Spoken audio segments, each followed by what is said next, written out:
$100. Not anymore, you don't. Poof. On November 29, 2011, Drake released the motto, which popularized the word YOLO, the once trademarked catchphrase of the now well-known subreddit Wallstreetbets. Little did Drake know he wasn't just popularizing a cringy millennialism and double wristing, truly two sides of the same coin. He was setting humanity down a slippery slope of degeneracy that would replace our idea of a retirement plan with an 11-leg Washington Wizards parlay, which to be fair in this day and age are both equally unlikely ever to materialize. Prior to COVID, Wallstreetbets was actually a pretty small community of mostly white-collar, early middle-aged professionals, usually in finance or software, who would write up what was called a due diligence or DD report on a niche stock or commodity they thought was going to experience a massive price move in the next week or two due to an impending and exciting catalyst. Then they'd post the positions they'd taken to capitalize on the idea before following up later with their losses. For non-market people, you need to understand that when people talk about stocks, they're talking about how you can take your hypothetical savings, buy a piece of someone else's business, and then get the rewards from their work by clicking one button on the internet and then not doing anything. When I told people who don't know this, it's a pretty common reaction to think it sounds too good to be true and must be a scam, which is partially true, but it's also the bedrock of the entire global economy, so you better get with the times. If this is even remotely revelatory for anyone, you better forget it, because Wall Street and Wallstreetbets is not about figuring out how to maximize returns on your capital by investing in actually good businesses like Costco or Toyota. It's realizing that there are heavily traded financial derivatives for orange juice futures, and this is going to be a screwdriver summer, my girlies. During this era of the mid to late 2010s, Wallstreetbets, along with the rest of Reddit, gradually started to skew to a younger and larger audience as it became more of a social media app, resulting in a lot more college students who hadn't quite cut their teeth in the derivative markets to join the scene.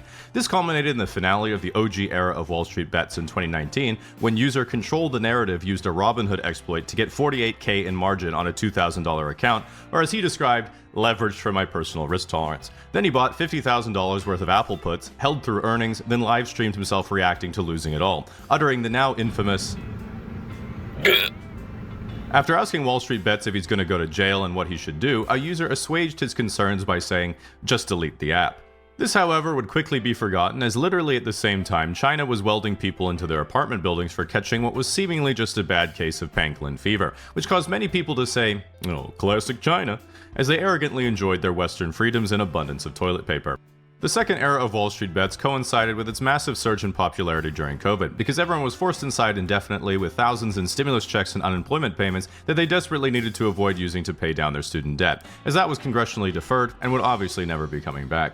The COVID era was one of the best Wallstreetbets ever had, because most people getting involved with markets for the first time were just panicked that the entire global economy was going to collapse and we'd all die. Meaning it wasn't so much about making money or coming up with a dumb circle jerk DD, it was about Wallstreetbets becoming a front page subreddit where the best and brightest 20-year-olds could try to educate the masses. Then I could not understand anything they said and just make fun of them with a meme and get 10 times as many upvotes. It really made you feel that if we're all going to die, at least we'd die together. And it wasn't like you were losing money, it felt like we were losing money. Which everyone was, because actual Wall Street was siphoning as many extra stimulus checks as possible from the peasants to the wealthy, which at least brought back a sense of normalcy to the middle class. To me, the absolute peak of this era, other than the memes, was that because everyone in the community was so green, all the trends were just a random internet guy making up a nonsensical but easy to follow narrative, and then everyone would just pile into a trade. This included such classics as, we'll buy liquor stocks because everyone's at home drinking, which was only derailed because the author did not take into account that one of the biggest customers of the alcohol industry was restaurants and bars, which were in fact closed. There was also, we'll buy Activision because Call of Duty Warzone would massively beat revenue estimates because everyone's at home playing it,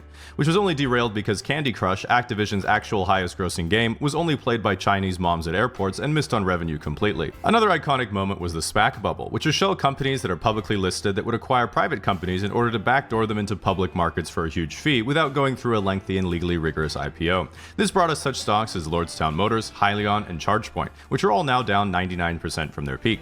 Then there's my personal pet peeve scam stock, Nikola Motors, a company that commissioned a few 3D renders of a hydrogen truck from Fiverr, then filmed themselves rolling another truck down a hill to make it look like it worked. Market cap? $30 billion. A company with a single 3D render was worth more than Ford Motors. I personally hated this company with an Air Canada level of passion because of the brazen intention of the CEO to just make shit up all the time, which is exemplified by the time he pointed at the tablet in the driver's seat and said, "This media console uses a custom operating system we designed that runs on an HTML supercomputer." If you don't know why that's so tilting, that's like me saying, yeah, we recreated DoorDash, but instead of delivering the food to your house, we just cook it for you directly in the app. My single favorite event in the COVID era was one of the many guys who in April of 2020 bought a bunch of futures contracts for West Texas Intermediate crude oil when everyone ran out of space to store it and prices hit negative $32 a barrel. Hours later, he sold every contract except one as the price rose to negative $4 for a nice profit. He went on Wallstreetbets to brag that just his one remaining contract was worth over $26,000 and that trading for the contract expired, so he'd locked it in at that price. Another user then pointed out that an expired WTI futures contract isn't cash settled and that he didn't lock in a $26,000 profit. He locked in $26,000 worth of crude oil that would be physically delivered to him in Cushing, Oklahoma. At the time, this was the funniest misunderstanding I'd ever read and is up there with the guy who lost it all on ornamental gourds. Do yourself a favor and pause to read this one. I remember seeing this for the first time, actually laughing my ass off and thinking, this is literally the funniest satire I have ever read. And then I looked at the guy's post history and was like, there's no fucking way. There's actually no fucking way.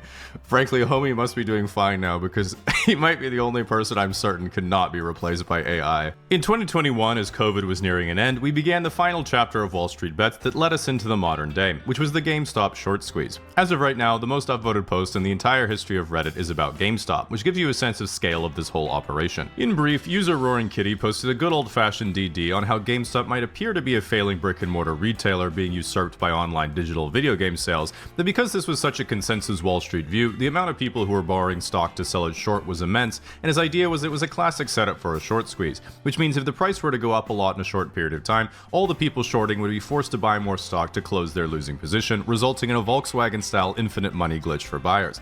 Actual finance people were quick to point out the drastic differences between these circumstances and how the DD didn't really make that much sense, but this is Reddit, and Michael Burry was in on the short squeeze thesis, so as everyone's hero George Soros said, show me a bubble and I'm buying. What a little cutie. I don't want to get too deep on the lore because to this day almost every white-collar guy I've met in real life over 30 has a defense mechanism for the money they lost on this trade. But in short, what was originally a novel trade idea with a moderate return potential turned into a global meme where every 20 to 55-year-old male on planet Earth bought GameStop stock or options and the price went absolutely vertical. Roaring Kitty started by posting his positions worth $50,000 and peaking at $48 million. If you're wondering why literally everything is a loot box nowadays, it's because ever since the boys have been chasing this moment. The final conclusion was when GameStop squeezed to over a $30 billion market cap, and every broker's website was fighting for its life to handle all the traffic because they weren't using a supercomputer running on HTML. After reaching nearly $500 split adjusted, the stock then suddenly collapsed limit down after limit down to nearly $100 because Robinhood literally turned off the buy button for all their users. This started a grand conspiracy that still persists to this day, that the powers that be on Wall Street were getting caught with their pants down by retail vigilantes, but used their connections to the deep state to illegally make Robinhood manipulate the market to their own interests. If you ask someone what evidence they have for this, it usually boils down to, well, it really felt like it.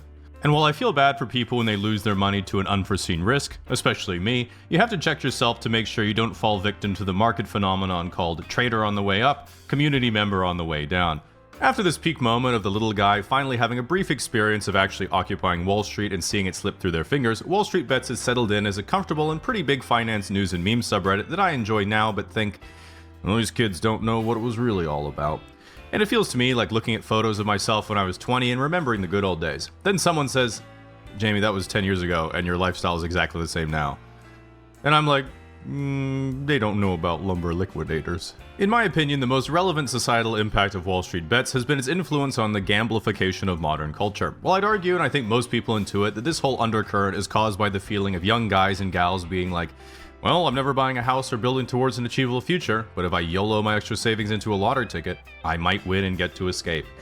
Which is really sad because this has contributed to both left and right-wing political radicalization, reinforces corporate interest in gambling features for everything, and encourages cultural attitudes that reward extremism as solutions. And the worst part, literally none of them are available in Canada. Now, if you're someone who uses Robinhood, you might be thinking, wait, they sell my order flow to Wall Street so they can have a leg up on retail traders? Well, that's okay, I guess, because sometimes they give me confetti, but if anyone were doing that with my phone number, email, and personal data, that would not be okay. Well, I've got some bad news, because I'm personally buying all your personal information from data. So today's my birthday, and before I choose where to invest my skill points, I thought it'd be a great idea to share the best pieces of advice that I picked up in my lifetime. The format's going to be a total of 10 quotes that I found really meaningful, and each will be followed by my interpretation. I chose 10 simply because I think it's pretty standard for these kinds of lists, and it's also the highest number I can count to, so let's get started. Number 10. So I was in a hotel one time and found this great quote in the Bible. So God created mankind in his own image. In the image of God he created them, male and female he created them. Basically just remember to pull out. Number 9, no one plans to poop their pants. This just means to always plan ahead, the old buy a plunger before you need one, but also have an emergency fund and spend a bit below your means in case something goes wrong. Number 8, Elon Musk can't dunk. That is to say that no one's cut from a different cloth, you can't be the best at everything, and it's important to play to your own strengths. Number 7, always remember that 4 to the power of 1/2 is 2, 9 to the power of 1/2 is 3, 16 to the power of 1/2 is 4, and so on. Which just means don't forget your roots. Number 6, the key to success is mastering the fundamentals. Basically just constantly make workers and don't let your chrono boost pile up. Number 5, the glass is neither half full nor half empty. It's a matter of your own perspective. I was texting a few girls once that I was like 5 foot 9 inches, and some saw it like I was taller than about half of most guys, while others saw it like I was shorter. I'm more of a realist though, so since then I've always made sure to specify that I'm talking about 2 separate measurements. Number 4, be attractive to the kind of person you'd like to be with, and also be yourself. I really like this because it's really one of the more thought-provoking oxymorons. Number 3, hybrid builds usually suck, so min-max your life. As in, don't study and socialize, study or socialize. This is something that really doesn't apply to everything, so use your judgment. One thing that I started doing that's a bit more advanced is completely cut out regular coffee, so now I only drink decaf, but I add my own cocaine. Number 2, be like science, which just means that everyone's happier when you just say you're wrong or that you don't know. So next time you realize you aren't on the right track in the middle of an argument, you can just try my usual line, which is, hey, I never really thought about it that way before. Thanks for showing me another perspective. Cunt. And finally, my number 1 piece of advice is no matter how old you are, if you feel lost in your life and don't know what to do, just realize that you're not alone. No one has a clue what they're doing, and no one's path is a straight line trajectory from start to finish. Oftentimes it seems like there's a million things you could be doing, but nothing that's just right. But you have to get started before you know exactly where you're going, and the goals that you set aren't always destinations, but they are directions. And you can never know what you'll find if you're only looking from where you are right now. If anything, try something new, if only to prove that it's not the right choice, and you'll be amazed at the people you meet, the way your perspectives change, and ultimately what your ambitions and dreams become. And really, this is the best advice I could possibly give, and it's something I'm really going to incorporate into my own life. Like right after I get off Reddit. When we think of money, it's usually in terms of what things we can buy with it. But your level of wealth doesn't only determine what you own, it can determine entirely what your life looks like, and I wanted to give a bit of an overview of what that could look like at some different intervals. Now, at the bottom of the pyramid, of course, we have the alcoholic, amphetamine-abusing lowlife who mooch off public services because they can't pay their debts or find a job. Fucking grad students. Disgusting. Next, we have the working and middle class, which makes up about 90% of the population. Even though it might seem like they can't accomplish much compared to the elites of society, members of the middle class can work together to become much more powerful. As an example, with 1 roommate they can afford rent, but with 2 they can afford furniture. The middle class earns up to $300,000 a year, but the median individual income is a lot more modest at $38,000. This can be pretty misleading though, because if you're 50 with a wife and 2 kids, $38K a year is pretty rough. But if you're 21 and single, you're buying resale Yeezys thinking, man, I wonder how much sex I'd have if I didn't live with my parents. So in conjunction, I think there are a couple lifestyle indicators to check to see if you're in the middle class, such as your grandparents had 5 kids, your parents had 3 kids, and you're going to put a stop to it once and for all. And you don't have an emergency fund because you figure that if you're on vacation, your appendix gives out, why would you spend $20K on surgery when you could just die? So moving beyond the middle class, we get to the start of your truly wealthy people. These are the notorious 1% who typically have an individual income of $300,000 or higher or a net worth of over $8 million. Usually this means you have more than 1 home, active investments, travel whenever you want, and basically have the best of everything short of private jets and a Battlefront 2 season pass. But in the same way someone in the arts might wave their fist at an accomplished engineer, there's a huge difference between people within the 1%. As an example, if you're worth $75 million, you have the ability to see almost anyone in the world just by asking. But if you're worth $75 billion, you have the ability to see almost anyone in the world without asking. Once you're worth over $100 million, people use your first and last name when they talk about you. And if you're not famous, you at least have a Wikipedia page that you didn't make yourself. You likely make up to $10 million a year, which to compare with the more normal income is like going to Costco and paying $1.50 for a hot dog, but getting 100 hot dogs. I don't know why I left that in. At this point, your wealth is almost magnetic to more wealth, and ironically, things start costing less. I could pay $5,000 for a Gucci suit, and people might think I'm cool, but if I were actually cool, Gucci would have paid me to wear it. While it sounds pretty great, you might start to wonder if people like you for you, or only like you because you're rich and famous. Fortunately, though, you are rich and famous. So finally, at the very top of the pyramid, we have the people worth over $1 billion, the 0.001%. Guys like Elon, Jeff, Branson, and Bill. These people have so much money they can literally change the world. Save the kids? Done. Create your own space program? Done. Dinner with the president? You are the president. You don't fly business, you buy the business. When you get pet supplies from Amazon, you mean the rainforest. And when you say, hey babe, how about I drive this time? You're talking to the car. If you look at the absolute top, Jeff Bezos recently overtook Bill Gates, and to be as rich as the two of them, you would have to earn about $5,000 every minute you were alive. They even said themselves, I don't think I could even spend the money if I tried. Fucking amateurs. Now with the pyramid capped off, if we step back, it does seem like the implication here is that your life gets better the more money you have, which brings about the age-old question of, does money buy you happiness? And from what I've looked at, I think the best explanation is that money won't buy you happiness, but it can make problems go away that make you unhappy. Like when you go to take money out of your bank account and get charged a fee because there's no money in your bank account. When you buy tickets online, you have to pay extra for doing all the work yourself. With that said, I wanted to end it at that point, but I showed my friend and she said, is that it? Is it just first world countries? What about the rest of the world? And, you know, like they say, you can't make your sneakers and wear them too. The good news is that my demographics show that there aren't many people in third world countries watching my videos. They don't have internet. So we'll worry about that another time. So I'm not going to lie to you. The other day I was doing my usual thing on the computer, minding my own business, when suddenly...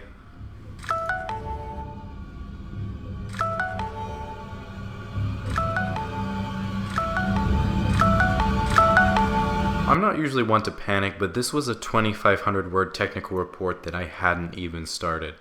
But if there's anything I know about myself, it's that once panic takes over, anything is possible. In the first 15 minutes, tabs are flying open. I'm looking at 6 sources at once, 200 words per minute with one hand, no problem. I've done this before, and there's not a doubt in my mind that this time will be any different.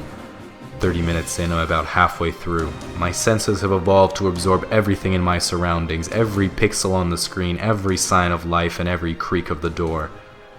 But I don't know if I can keep it up. I'm getting tired. My hands begin to cramp. I start slowing down, but I keep pace by making each stroke more deliberate than the last. A bead of sweat runs down my forehead and my eyes start to glaze over, but I know I'm getting close. But after 45 minutes, I start to feel weak. My hands are almost completely numb, and I realize I haven't blinked once. Looking at what's in front of me, I can't help but wonder how I let myself get here in the first place. I close my eyes. What's wrong with me? How could I ever amount to anything if I keep doing this? I get a grip on myself, but my legs are still shaking. I reopen my eyes, and suddenly, I'm overcome with an incredible feeling. I've made it. I had the final touch. I finished. I look at the clock and I still have 5 minutes. I take a breath. Pact. Firstly, our flag is objectively the best humanity has come up with so far, and the only one that rivals us is when Japan powers up for 2 episodes and then sends their navy to commit war crimes. Secondly, ask any American to name one non-economic metric that America does better than Canada, and they'll say, what's a metric? Most importantly, America likes to brag they put man on the moon, but Canada put women in leggings. Welcome to the 21st century. Now, even though Canada is known as the Great White North, if you look at the demographics of Vancouver, I'm in fact a minority. Despite my oppression, I live in harmony with other people, and Canada is a melting pot of cultures. From the west coast to the east coast, you have an enormous diversity of people. To illustrate the point, here we have the newlywed and nearly dead, then we have gays and Asians, then it goes Timu, Texas, Earth is flat, definitely flat, milk in a bag, gays, lobsters, potatoes, leprechauns. All the other territories are climate change insurance. Although it has a lot of similarities, Canadian culture is distinctly different from the US. As an example, Canada doesn't have the NFL, NBA, or MLB. We just have the NHL, which stands for No Houses Left. While we've tried nothing to solve this, we're all out of ideas. Because us cool Canadians on the west coast who have pine trees and somewhat acceptable weather don't relate so much to everyone in the lame eastern provinces who have maple trees and funny accents, the Pacific Northwest has previously thrown around the idea of creating our own independent sovereign territory called Cascadia, which would mostly include British Columbia, Washington, and Oregon. The idea came about when we asked ourselves if an economy could be sustained purely by fishermen, lumberjacks, and pride parades. And while haters say that men shouldn't be in women's sports, no other country is ever beating us at Olympic drag. Sometimes English-speaking Canadians get a little sad because we don't have much in our culture that is distinctly Canadian and not influenced by the United States. But that's exactly the beauty of it. One of the best parts of being Canadian is traveling abroad, and when someone asks you, "So where in the United States are you from?" you get to experience the joy and relief on their face when you say you're from Canada. The fact of the matter is that Canadian and American culture are deeply intertwined. You might be European and think, You North Americans are all the same. You think life is only about working and making more money so you can consume more. Over here, we know what truly matters in life. €2 wine, 3 girlfriends, 1 passport.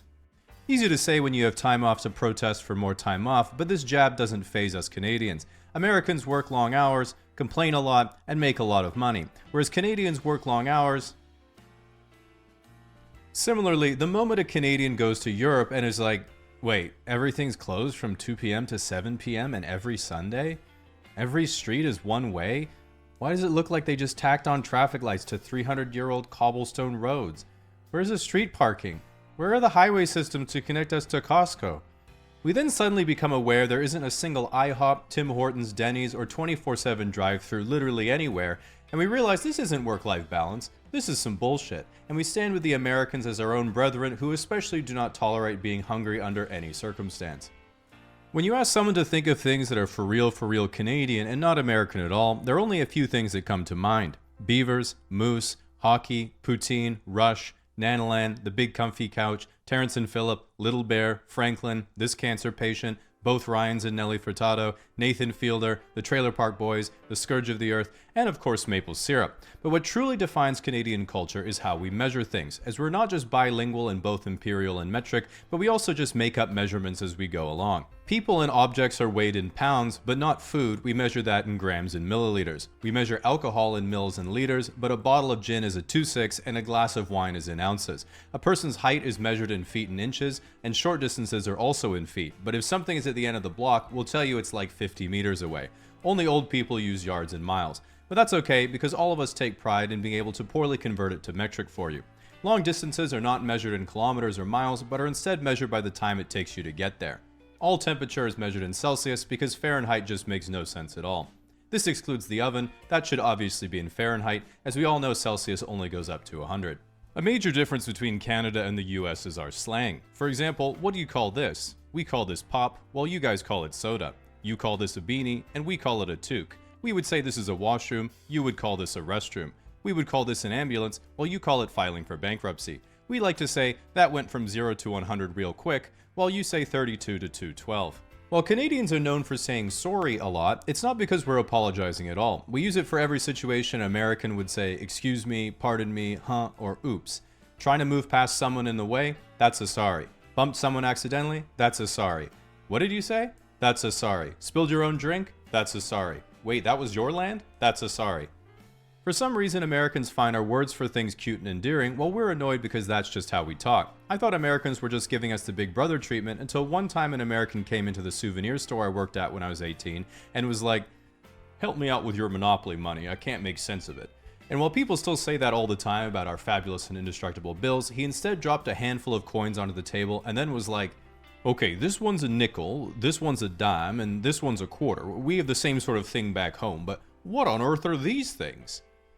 Okay, so that one's a loonie? A what? Oh my gosh, wow, what's that worth? A dollar? It's got a loon on it. It's like a duck sort of thing. That's why we call it a loon. Oh, I haven't seen that before. You Canadians really are something, aren't you? Okay, then what's this one worth? $2? What do you call this one? A double loonie? And I was like, I don't want to tell you anymore. Anyway, before you ask, yes, we do throw them at strippers, and yes, they do die sometimes. If you've ever wondered why your girlfriend always has random bruises on her legs and she says she doesn't know how they got there, now you know. At the end of the day, there's really only one way for Canada to be better than it is, which is if Air Canada were replaced by literally any other airline. Besides that, only a few suggestions have been worth considering, like when Trump threw around the idea of the United States becoming part of Canada. While this would increase the amount of provinces we have to 60, it would require some sacrifices. First of all, the force field we built on the southern border would have been for nothing. Secondly, guns would be everywhere, particularly in my possession, causing a threat to general safety.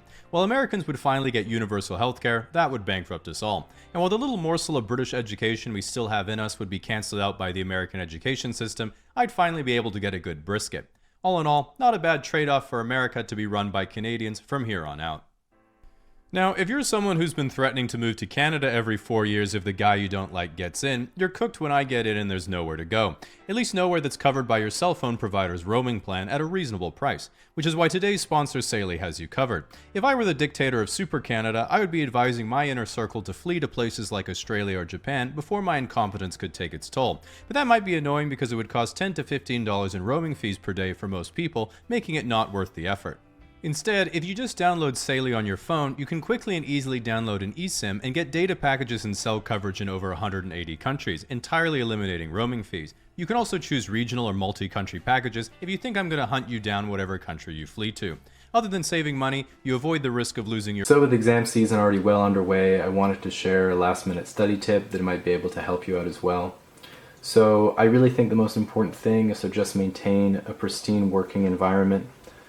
So I always have a microfiber cloth handy, and what I like to do is turn off the monitor, and that allows me to more easily see the reflection of my own tears. Just wipe those away. Is able to generate and develop their ideas from the moment of inspiration to a working draft and then finally to an original and hopefully creative end product. The tricky thing is that there's really no one universal creative process, and it varies greatly depending on the particular field. Like if you take a look at top 50 music, for example, you'll see that most artists go through the same process to come up with their songs, which is step 1, make sure you can sing or play an instrument. Step 2, get your heart broken. Then if you look at the visual arts, the process is just as ambiguous, but for almost all painters throughout history, you do consistently see the same thing, which is step 1, imagine something beautiful. Step 2, paint it. Step 3, get a job so you can afford more paint. Even with the comedians I've researched, they all say they kind of just think of something funny and write about it, hoping something good comes out the other end. But what I did notice that was interesting is they almost all have exactly the same origin story of how they got into comedy right around middle school, which looks like this. Step 1, discover girls. Step 2, girls don't discover you. Step 3, realize your personality is going to have to carry.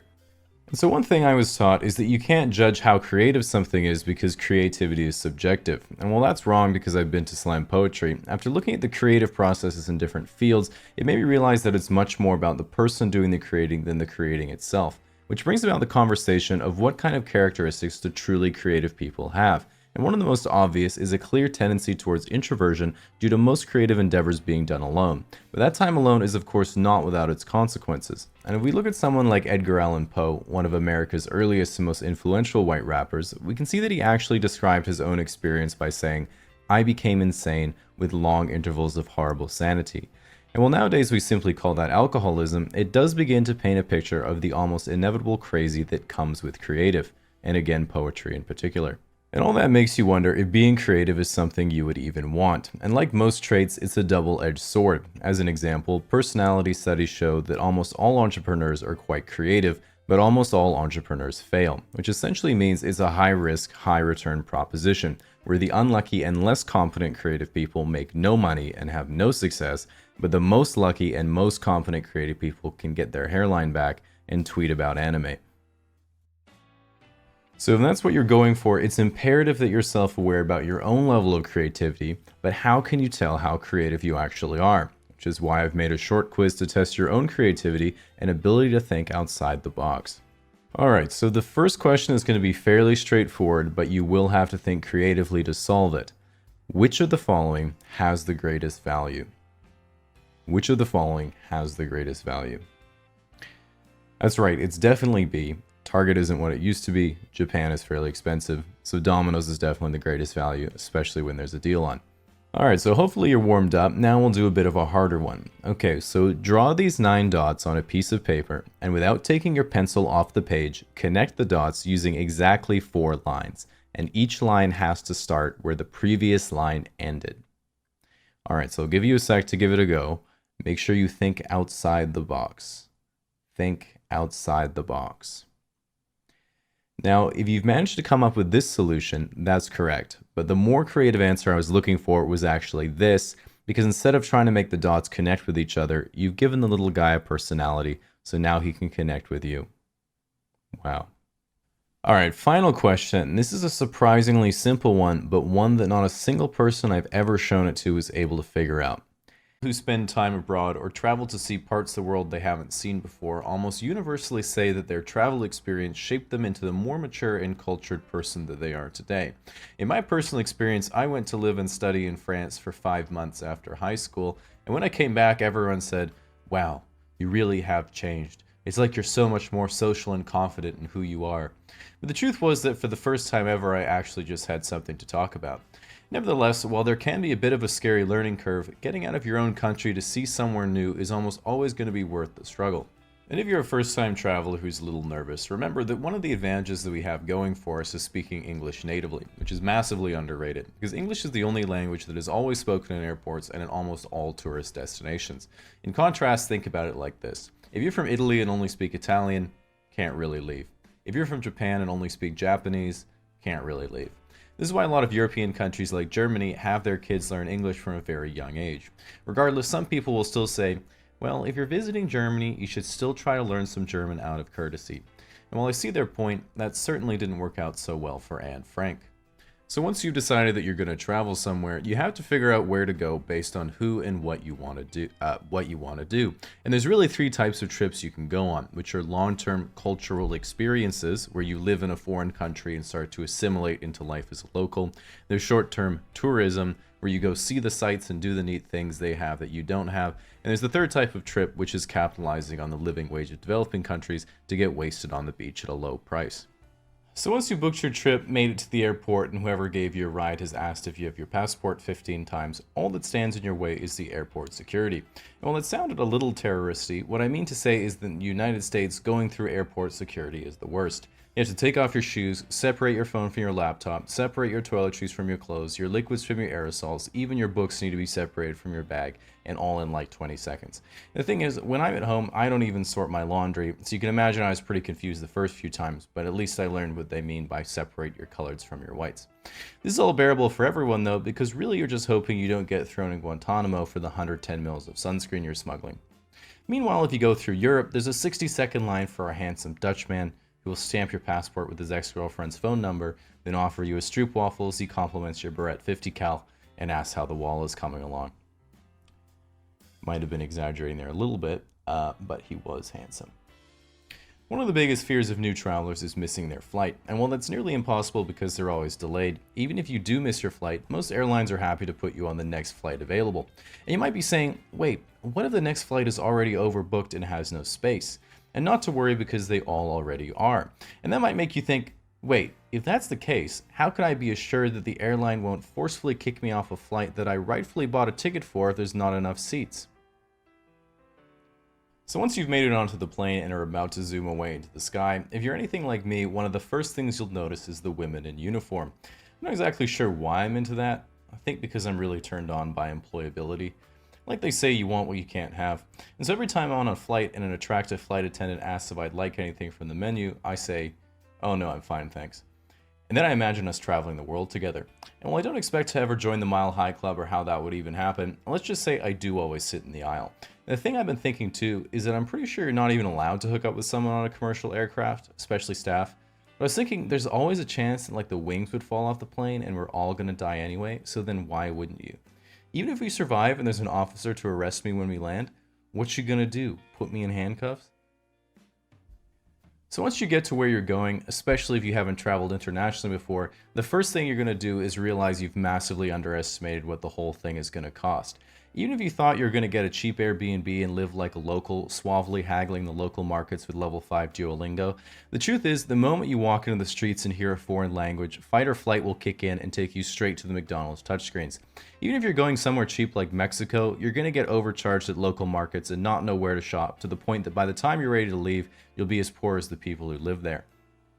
And in my opinion, at the end of the day, what you'll really bring back from any trip is a perspective on how other people live throughout the world.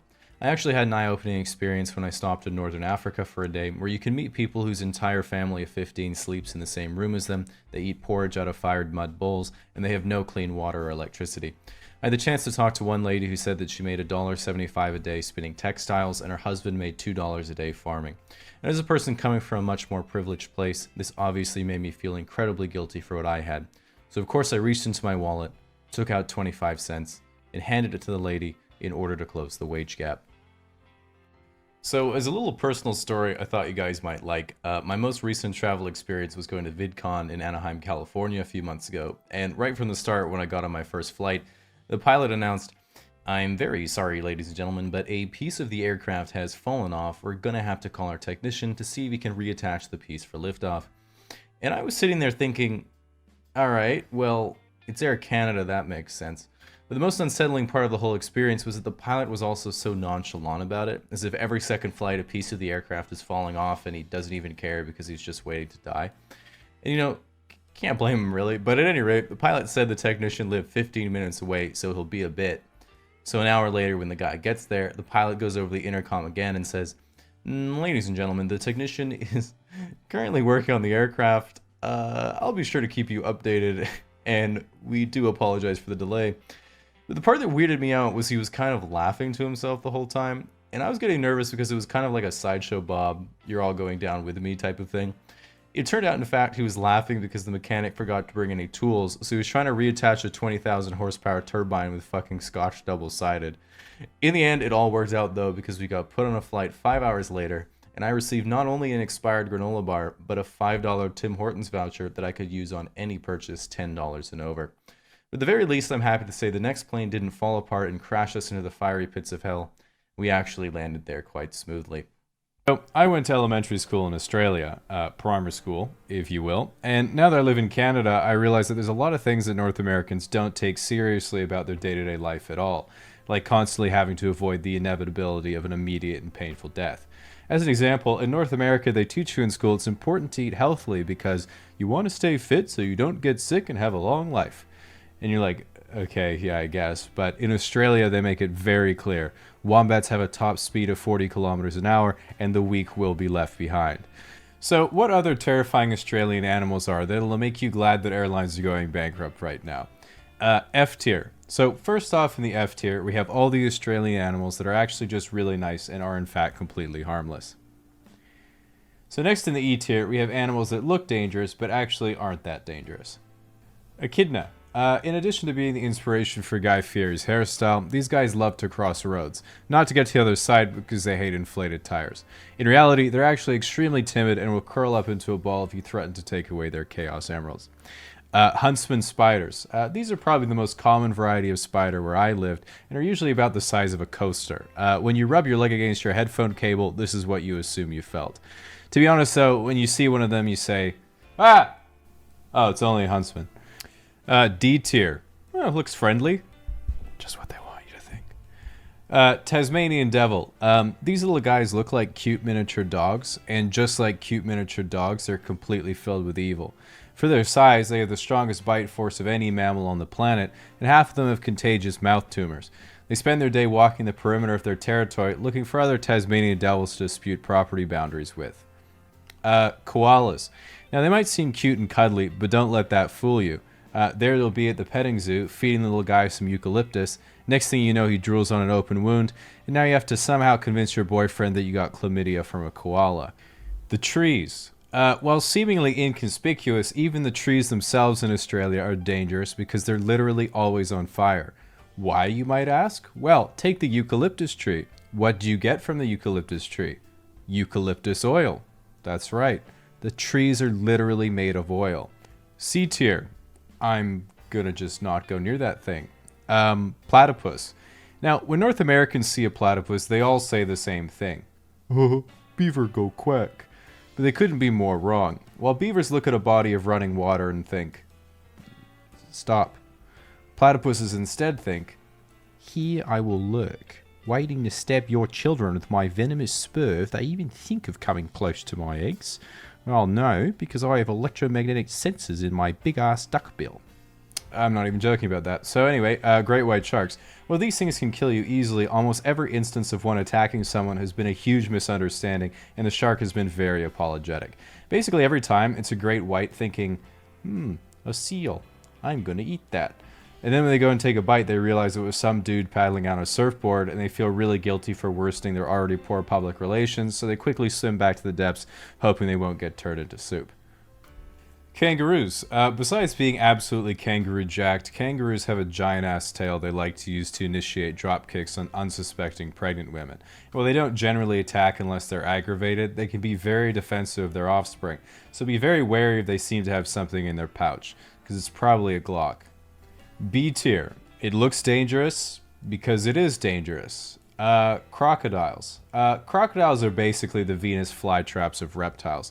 I'm pretty sure they don't even have the ability to think. It's quite profound, honestly. If there were a crocodile philosopher, I feel it would be like, you must be patient in life, but when opportunity presents itself, you must sink your teeth in and never let go.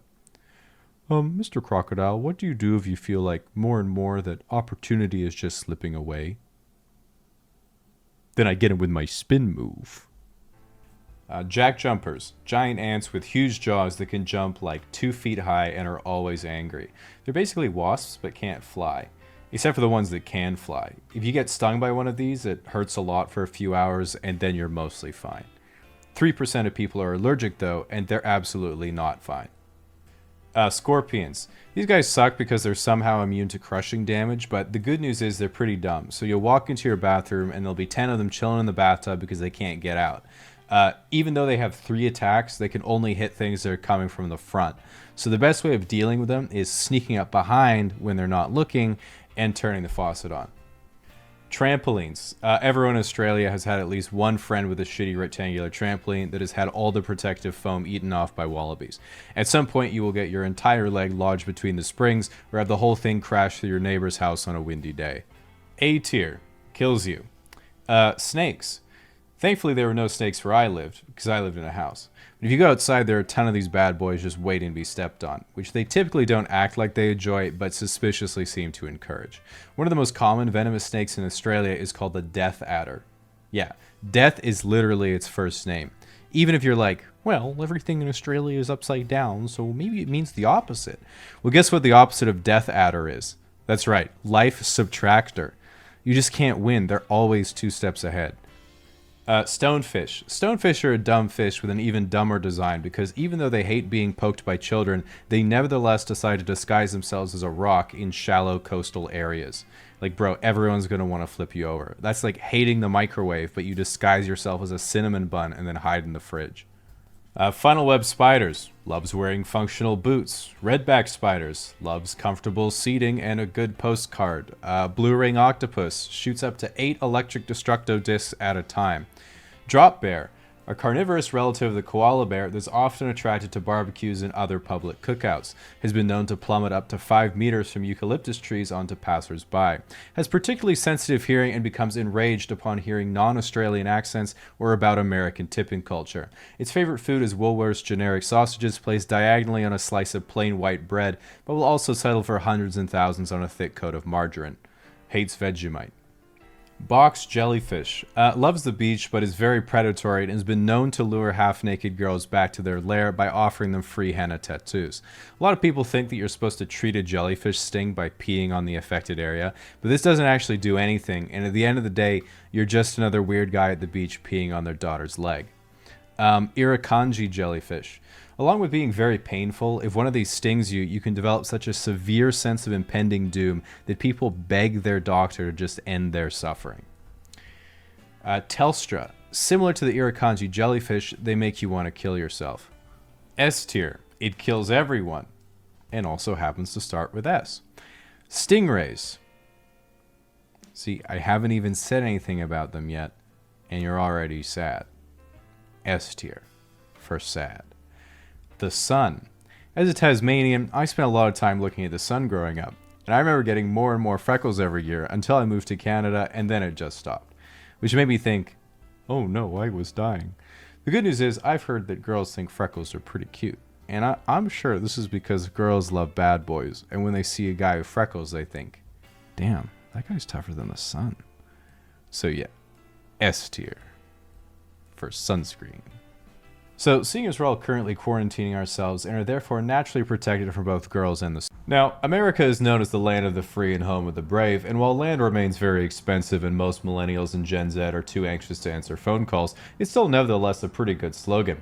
One thing that's rarely considered by Americans, however, is that there are other countries in the world besides America. For example, the other day I saw a nice picture on Reddit where someone was like, "Everyone loved my homegrown tomato salad at our wedding reception," and one comment was like, "You shouldn't be having a wedding reception with dozens of people right now. That is completely irresponsible." And it had a bunch of upvotes. Then a couple hours later, the person responded saying, "I live in New Zealand, but I thought you might have liked to see my tomatoes. I'm sorry." And in a time like this, that really made me think, damn, I wish I was married. And while we're all still envious of New Zealand right now, a lot of people particularly criticize America's response to COVID-19 because 500,000 people have died from a half-assed pandemic response. But in my opinion, the number would be much higher than 550,000 if they had not locked down at all. And frankly, given the size of the country, it's remarkable that only 583,000 people have died so far. Now, while many consider America to be the greatest country on Earth, this is most only true in terms of nuclear submarines. Nevertheless, America is known for its political democracy. Political democracy, of course, being the belief that if Cyberpunk barely functions on PlayStation, surely it would have worked great on Xbox. It's for this reason one of the most exciting things to absolutely not be a part of is the American political climate. For example, sometimes I go on Twitter to make sure no one has escaped into the real world, and it's always an eye-opening experience, because there are really only two types of people on Twitter. On one side, there are the ones that think Trump is the Lord and Savior of God's flat earth, and on the other side are the people who think that denouncing a bottle of syrup relinquishes them from their original white sin. Some academics have suggested this kind of division could lead to a civil war, but in my opinion, as someone who grew up with Xbox Live and a microphone, it's sounding a lot more like a Halo 3 lobby than Fort Sumter 1861. For starters, if there is some type of conflict, it's already a no-brainer who would win. One side collects military-grade firearms as a hobby, and the other side thinks mental illnesses are Poke badges. Second of all, if you get a kid from California to march to the Deep South, when he sees 3 bedrooms and a yard for $100K, you can be pretty sure he'll be welding trailers, driving a lifted F-150, and banging Joe Exotic real quick. It seems to me if you chop off the two political extremes, basically everyone just wants a good life. But the lives of city-dwelling and rural Americans are so different, of course they're never going to understand each other's perspectives. It's the same story back during the actual Civil War. Even though they were fighting, both the North and the South were ultimately saying the same thing. Black people should be free. Now, one of the craziest things about America is that your drinking age is 21, as opposed to Canada where it's 18 or 19, or Europe when it's whenever you have the balls, or Latin America where laws are just things the police make up when they see a tourist. Now, a lot of people think it's ridiculous that you have to be 21 to buy alcohol, but personally, I think it makes a lot of sense. If my neighbor was some 18-year-old kid, and I saw him in the yard dual-wielding akimbo P90s and obliterating a paper cutout of his ex-girlfriend taped to a sandbag, I'd think to myself, well, good thing he isn't drunk. So, as a Canadian, in my opinion, one of the best things about America is that most people are unusually friendly. Like here in Canada, we mind our own business at all times, unless we minorly inconvenience someone, in which case we apologize profusely for ruining their lives. But in the States, if you stand next to someone for literally any reason, that is permission for them to tell you all about their uninteresting life. So one of my most American experiences was when I went to Disney World and I was waiting in a fairly long line for a churro, and there must have been at least 3 or 4 mobility scooters in front of me with some rather hefty individuals riding them around. And while that makes sense because it's Florida, the part that got me was when another 300-pound dude in a scooter just cut in front of me and was like, "A lot of traffic today." And I was just thinking, traffic? Sir, this is a churro line. And then as I was still processing what was happening, a lady about the same size wheels up behind him with a cone full of churros sticking out of her purse. She lightly rear ends his scooter like a bumper car, and he's like, "Oh, hey honey," as he takes a churro and says to me, "Well, you have a good night," tips his Miami Dolphins hat, and rolls away hand in hand with his wife to watch the fireworks over the Disney castle and truly live the American dream. So anyway, that's my argument against universal healthcare. Now, let's say you want to get out of America, but you can't because there's a wall. Instead, you can use ExpressVPN to reroute your connection to nearly any country in the world. For example, I mostly use ExpressVPN to connect to other countries like the UK or Australia to watch shows I normally couldn't, like South Park or Top Gear. But you can also watch thousands of other TV shows and movies. In addition, if you're working from home, it makes sense that you wouldn't want anyone spying on you while you're doing your job.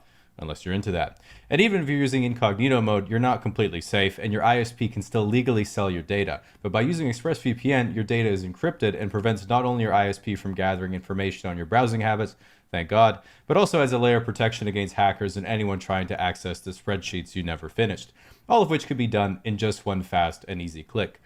Now, the difference between an average person and a billionaire is essentially zero. Unfortunately, about 9 of them. Nevertheless, if you're a regular person, you walk around the same streets as both the RIF, the RAF, and professionals all the same. You probably know people who still live at home, friends slumming it with roommates, couples sharing a 2-bedroom, and high earners with a single family home, a dog, 2 kids, and the white picket fence, giving you a decent perspective of life for the average person. But when you're so rich that money basically doesn't matter, everything changes completely. One unavoidable characteristic of becoming a billionaire is that you end up in such an isolated social circle that you often cease to relate to the common person and your life becomes unrecognizable. For this reason, billionaires actually have more in common with the homeless than they do with most people.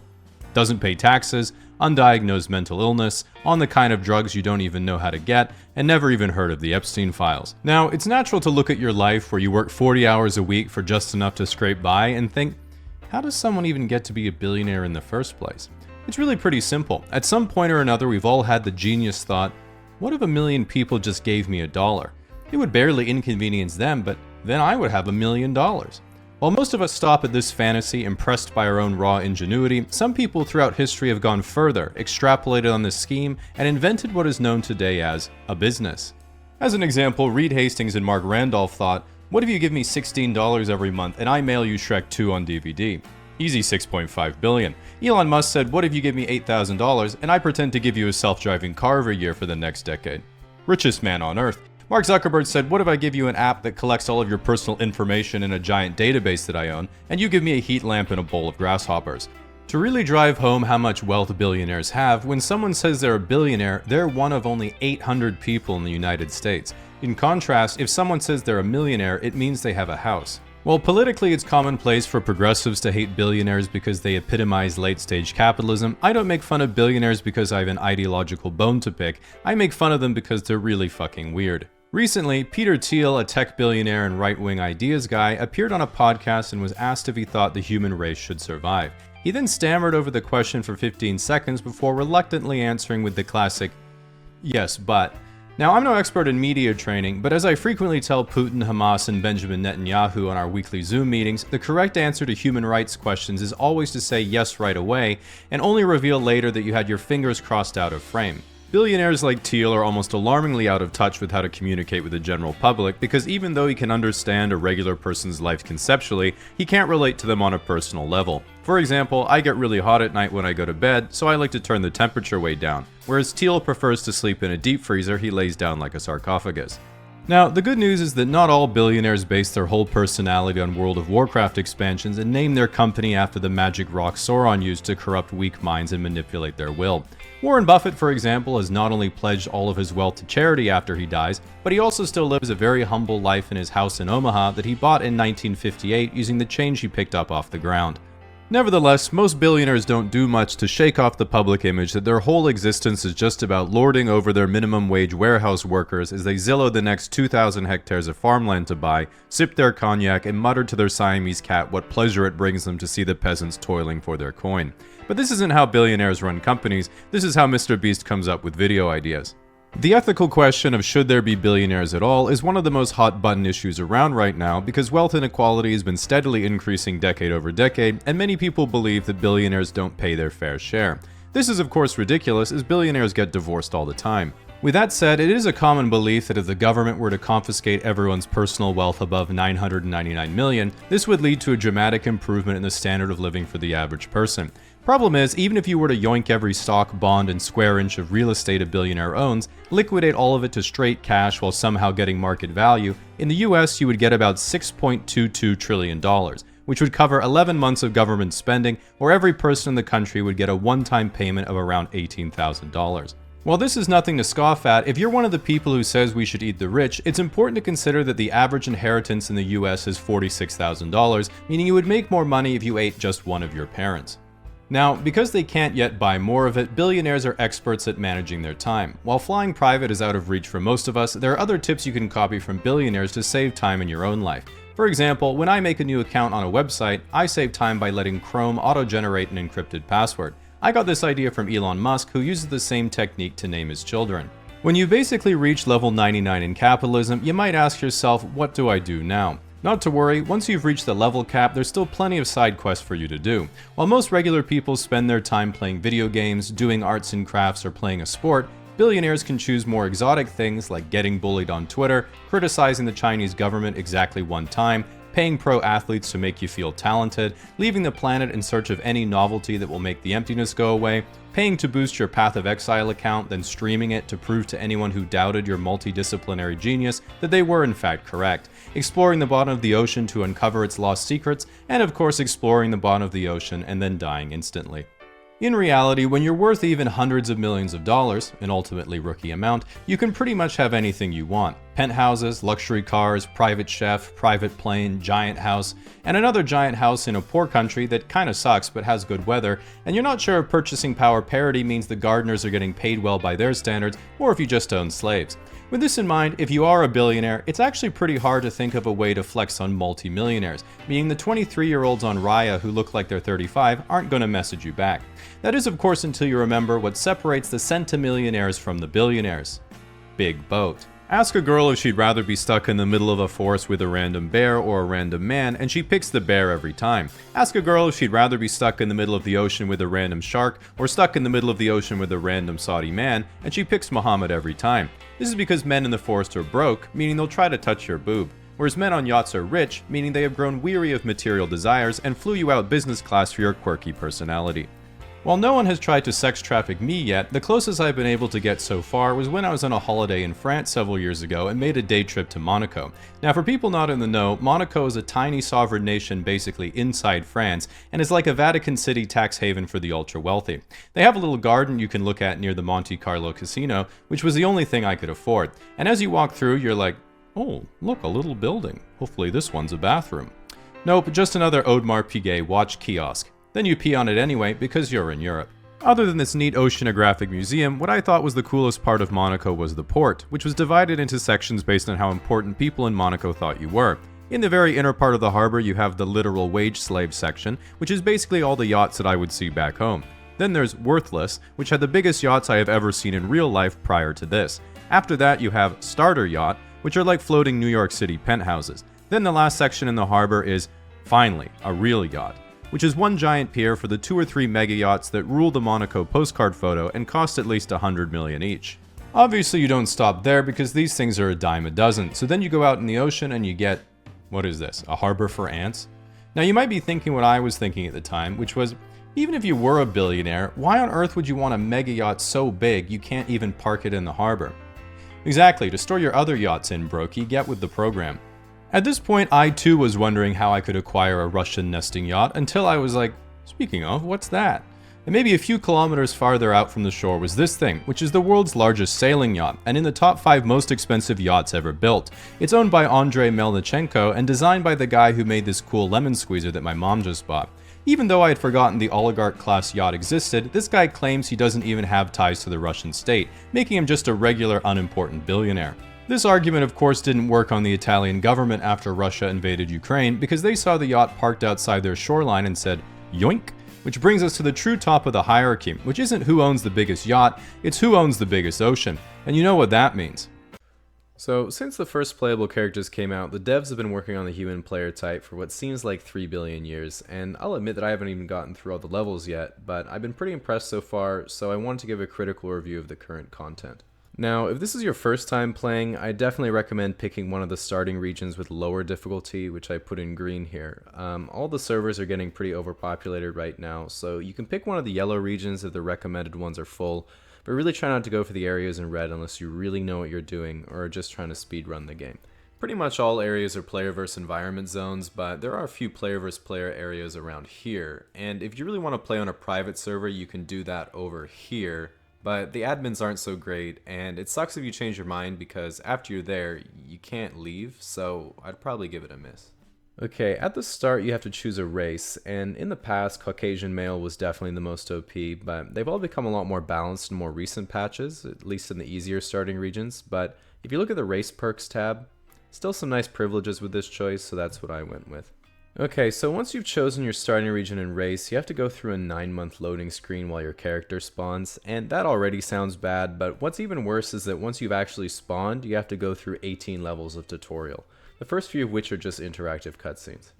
Even when you get to start moving around and interacting with the environment, what kinda sucks is that the only other users you really get to interact with are the 2 parent players that take you through the start of the tutorial, and the trouble is if they haven't advanced their parenting skill tree, you end up with really screwed up stats for the rest of the game. That's really just down to the RNG of who you get paired up with.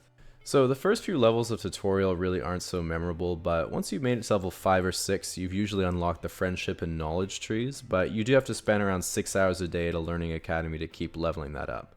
Okay, so as we get to about level 17 or 18, you basically finish the tutorial, and it turns out that the first thing you actually realize once you're done is that it had nothing to do with the rest of the game.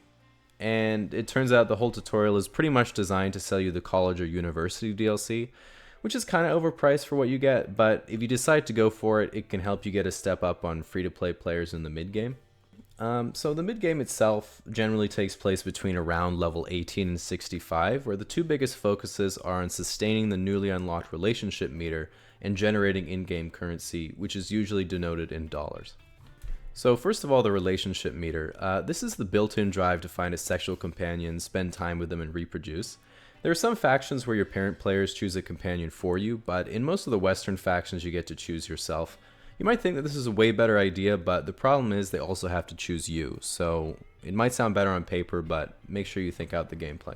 Now, when it comes to generating in-game currency, the most common strategy is to trade your playtime for dollars. If you see most users during this process, while they're technically still actual players, the majority of them are running scripts, so they're typically AFK and are pretty much indistinguishable from NPCs. So because it's an MMO, there aren't really any distinct objectives, and generally sometime during the mid-game you have to figure out what it is that you want to do.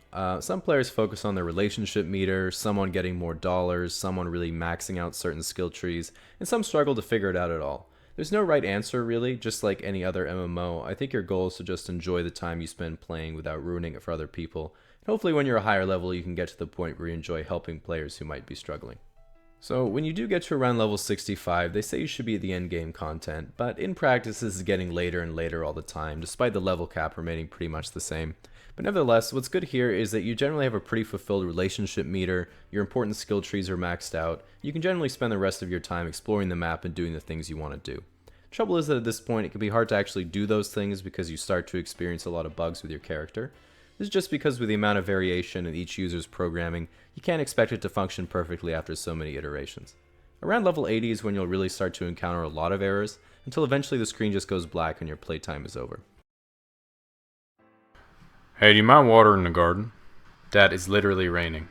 Oh, my bad. Easy mistake for me to make, cause back in my day we didn't have rain. You definitely did have rain, what are you talking about? Nope, only hail the size of my fist. And you walked uphill both ways to get to school, right? Sure did, 20 miles. I remember it like a warm summer day. Which we didn't have either. Only nuclear winter. Dad, I feel like you're exaggerating a bit. I definitely am not. One time I was with my pal Bob Tucker and Dad, why is everything black and white? 'Cause color hadn't been invented yet. Are you kidding me? I'm trying to reminisce. Do not diminish my childhood, please. Okay, sorry. So anyway, I was with my pal Bob Tucker on our way to school, and we were about to make the last turn of our usual route, and I'll be damned if there wasn't a 10-ton Tyrannosaur staring us right in the face. Dad, there was not a 10-ton Tyrannosaurus staring you right in the face. Are you trying to say that my story might not have happened exactly as I am recollecting it? Yes, that is what I'm saying. Well, I'm gonna go tell someone else who will appreciate my story. Hey Ruby, want to hear a story? So back in my day, I was with my pal Bob Tucker on our way to school when we were about to make the last turn of our usual route, and I'll be damned if there wasn't 10,000 Mongolian... Ruby? Dagnabbit. How'd it go, Dad? Shut up. I'm gonna tell your brother. He'll appreciate my story. Hey Sean, want to hear a story? Yeah, sure, Dad. So anyway, back in my day, I was with my pal Bob Tucker on our way to school, and we decided to make our usual stop at the candy store. And well, back in my day, you could buy a bag of candy for 1/8 of a penny. Wow, that's a really good deal, Dad. Yeah, it sure was. Also, the government was less corrupt and beer tasted better. So we're about to make the last turn of our usual route, and I'll be damned if the earth didn't split in half right in front of our very eyes. Oh no, what'd you do, Dad? Well, it wasn't easy, seeing as gravity was about 10 times what it is now, and there was far less oxygen in the atmosphere, but we were mighty tough back then, and let me tell you, we weren't about to give up. Were there dinosaurs, Dad? Not just dinosaurs. With that abyss opening up, there was a whole swarm of lava sharks out to stop us from getting our education. Did you wrangle them up, Dad? You're darn right I did, son. I jumped in there and fought them on their own turf until they swam back down to the core and sealed up that big hole. Is that why you can take the bread out of the toaster without hurting yourself? You're goddamn right, and after that whole thing was over, I never got a word of thank you. What do you think of that story? Sounds like you're full of shit, Dad. This video is sponsored by ExpressVPN. Now, there are plenty of ways you can get inspired to cook, whether it be you're looking to impress a girl, you're looking to impress a guy, or your mom's out, and this was the first search result. Nevertheless, the first step of your cooking journey is always the same: watching Gordon Ramsay make a beef Wellington, and then going online and finding a recipe well beyond your skill level. Now, after you've learned your lesson the hard way, it's time to pick something more manageable. A lot of people get stressed out trying to read a recipe, but it should be pretty easy if you take it one step at a time. In general, I find the only part of a recipe that's hard to follow is the part where it says serves two. Nevertheless, whenever you're cooking something, the first thing you have to do is buy your ingredients, bring them home, set them on the countertop, and organize them before you start cooking. This step is called mise en place, which is French for forgetting half the shit you need. In this situation, I like to make an adaptation to the recipe by taking a look at all the ingredients I don't have, seeing exactly where the author uses them in the recipe, and then I cross them out. Now, when you're cutting your ingredients, having a sharp knife is very important because it lets you cut things faster and more easily, thus creating the illusion of competence. To keep your knife sharp, make sure you run the knife up and down a honing rod every time before you cook. This won't do anything on account of your poor technique, but it does make a cool sound. Furthermore, if you do have a date, nothing turns a woman on more than being alone in a room with a man sharpening a 10-inch kitchen knife. So now that all your ingredients are chopped and neatly placed in bowls around your cutting board, make sure you take a quick picture for Instagram so your friends think your life is going better than it actually is. Now, every dish is cooked differently, so make sure you cover the smoke detector with saran wrap and follow the recipe closely. While I'm waiting for thermal radiation to do its work, I like to reward my hard work by ignoring the mess I've made and having a glass of wine. In the restaurant industry, this is called a coping mechanism, and all professional chefs do this after their shift. The final part of cooking your meal is plating, which is how your dish will be presented. And this is pretty straightforward. Amateurs put each ingredient beside each other with the sauce on top, but professionals put each ingredient on top of each other with the sauce on the side. So once you put your chicken tenders on top of the fries, it's time to reflect on everything you did wrong. Maybe you substituted flour for cornstarch, got Celsius and Fahrenheit confused on your oven, eyeballed every measurement, literally only had half the ingredients, or maybe your meat was dry because you got hungry and ate the butter instead of putting it in the pan. Whatever you did wrong, don't feel bad about it, just write it down, click 1 star, and hit submit review. Once you finish your meal and prolong starvation for another day, what are the next steps, you might ask? Well, if you're really looking to become a cooking enthusiast and take things to the next level, it's pretty straightforward. Learn the proper way to dice an onion with both horizontal and vertical cuts. This won't improve the taste of your food, but it will allow you to tell everyone else they're wrong. Purchase a $300 Japanese knife. These knives are designed specifically for cutting soft-boiled eggs and green onions to spice up your microwave ramen, but are also the perfect tool for cutting root vegetables on your glass cutting board. Purchase a cast iron skillet. While many think that this is just an 8-pound frying pan made of solid iron, that would be absolute sacrilege, as a true enthusiast knows that cast iron is not a raw industrial, but a misunderstood relic of the past to be worshipped and sensually oiled, only reaching a climax when your wife gives you the ultimatum that it's her or the pan gets the dishwasher cycle. Purchase an immersion circulator that you call a sous vide and then use it exactly 1 time. Run out of money. That's pretty much it. Now it's recipe books for Christmas and forearm tattoos until the day you die. At this point, there's probably only one question on your mind. Should I go pro? And while there's not a lot of competition right now, keep in mind that professional chefs have the challenge of working with some of the most insufferable people on the planet. Customers. In addition, you might think, well, if I'm a professional chef, all the food I make for myself would be delicious. Nope, frozen pizza, and Jack Daniels. Nevertheless, I don't want to discourage anyone, and it all depends on what you really want from life. For example, if you want to be a pro athlete, your goal is to win a gold medal at the Olympics. If you want to be a pro artist, you hope one day your work hangs in the Louvre. But if you want to be a pro chef, you have to have the dream that one day, however unlikely, a French tire company will finally rate your restaurant 3-star. While comedy is essentially anything that makes you laugh, that itself can come in many forms and genres, ranging from stand-up to talk shows to films, all the way to inside jokes you have with your friends. But with all these different mediums where we consume comedy, very few people have ever tried to create something funny themselves, and if you ever do, you realize it's very, very hard. None of your ideas are original, none of your sentences are interesting, and whenever you think you have at least something funny, when you say it out loud you get flashbacks to Hamlet in high school English. Even if you wake up in the morning and decide you're going to become funny by learning the rules of comedy, that ends up being about as useful as deciding to become good at math by remembering the numbers. In reality, the way that funny people make something funny is not by filtering content through an elaborate rule set and having jokes come out the other end, but by starting with one tiny idea, even just a word, and building on it. They take one boring sentence and turn it into one interesting sentence, then into a funny sentence, then into a punchline, then they add a setup to get there, then they do it again and again, continually regrouping and rehashing material until finally they have something to perform or a show to release. But if you're sitting there with a blank Word document or empty thoughts, wondering how you're going to write anything creative, how do you even come up with even an original boring sentence, let alone an interesting one or a real joke? And that brings us to the first goal of comedy writing, which is going from literally nothing to something, anything that's funny. And that means starting with the simplest possible form of joke, which is a setup to establish a premise and a punchline that breaks the audience's expectations. So let's take the easiest type of setup that you get every day, which are questions. So here's a question. What's the most complex thing you do in your kitchen? So now the problem here is not only do you have to break the audience's expectations, you have to do it in a way that still fulfills the initial premise the setup has established, otherwise the joke isn't funny. And this creates a comedic dilemma. Out of the infinite number of things you could respond with, some are funnier than others, so how do you generate and narrow down the range? And the first thing you need to do is establish what are the audience's expectations, and in this case it's very obvious. It's something you would physically do in a kitchen, but more complex than usual. So let's start generating responses by adding an additional layer each time. What is the most complex thing that you do in your kitchen? Make a big cake. This is literally the most complex thing you've done in a kitchen, and it's not funny. Build a giant rocket ship. This might be the most complex thing you can think of done in a kitchen. Again, not funny. What is the most complex thing that you do in your kitchen? Make microwave noodles. This breaks the audience's expectation of complex. It's not that funny, but it is interesting. Argue with my wife. This breaks the audience's expectation of what is usually done in a kitchen.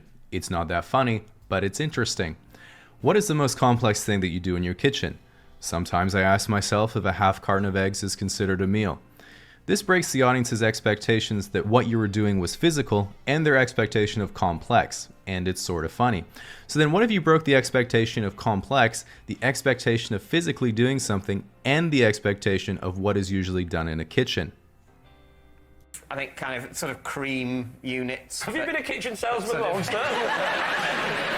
What's the most complex thing you do in your kitchen? I think worry about death.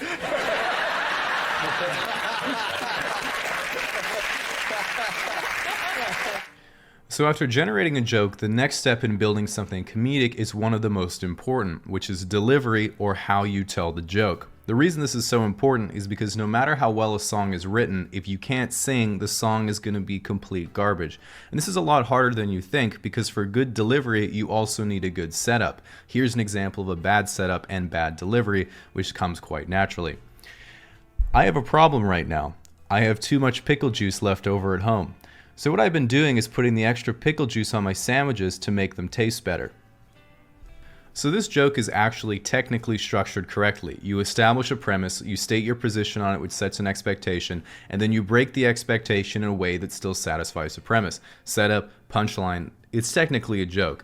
The issue is that it doesn't flow at all. It sounds like I'm reading the joke. The language is super boring. The audience is confused because after the second sentence, everyone is wondering why you have too much pickle juice, not what you're going to do with it. So you have to close that loop before moving on to the punchline. In essence, it doesn't sound right and it doesn't make sense. Here's a better version. I have a situation in my apartment right now. I have a surplus of pickle juice in my apartment. Too much pickle juice, because after the pickles are gone, I don't like throwing out the pickle juice. It just feels wasteful. So lately I've been dipping my fingers in the pickle juice and I flick it on my sandwiches for flavor like that. Right. So a key takeaway that all comedians employ is always committing to the joke. If you start mumbling or lose confidence in your delivery, the audience always senses it and you lose them. You see that a lot when someone is telling a joke or story in conversation because they're trying to gauge their audience's reaction to see if they're still listening, which is a mistake. You have to always tell the joke with the assumption everyone is going to listen because that's what makes people want to listen. If people still ignore you or interrupt, you have to rethink the material, not deliver the joke more timidly, hoping for encouragement. Here's a segment of one of Louis C.K.'s bits where the delivery is the crux of the joke. The most important part being his use of complete silence that most people would be scared to use out of fear they'd get interrupted. I'll give you an example. Okay, like of course, children who have nut allergies need to be protected. Of course. We have to segregate their food from nuts, have their medication available at all times, and anybody who manufactures or serves food needs to be aware of deadly nut allergies. Of course. But maybe if touching a nut kills you, you're supposed to die.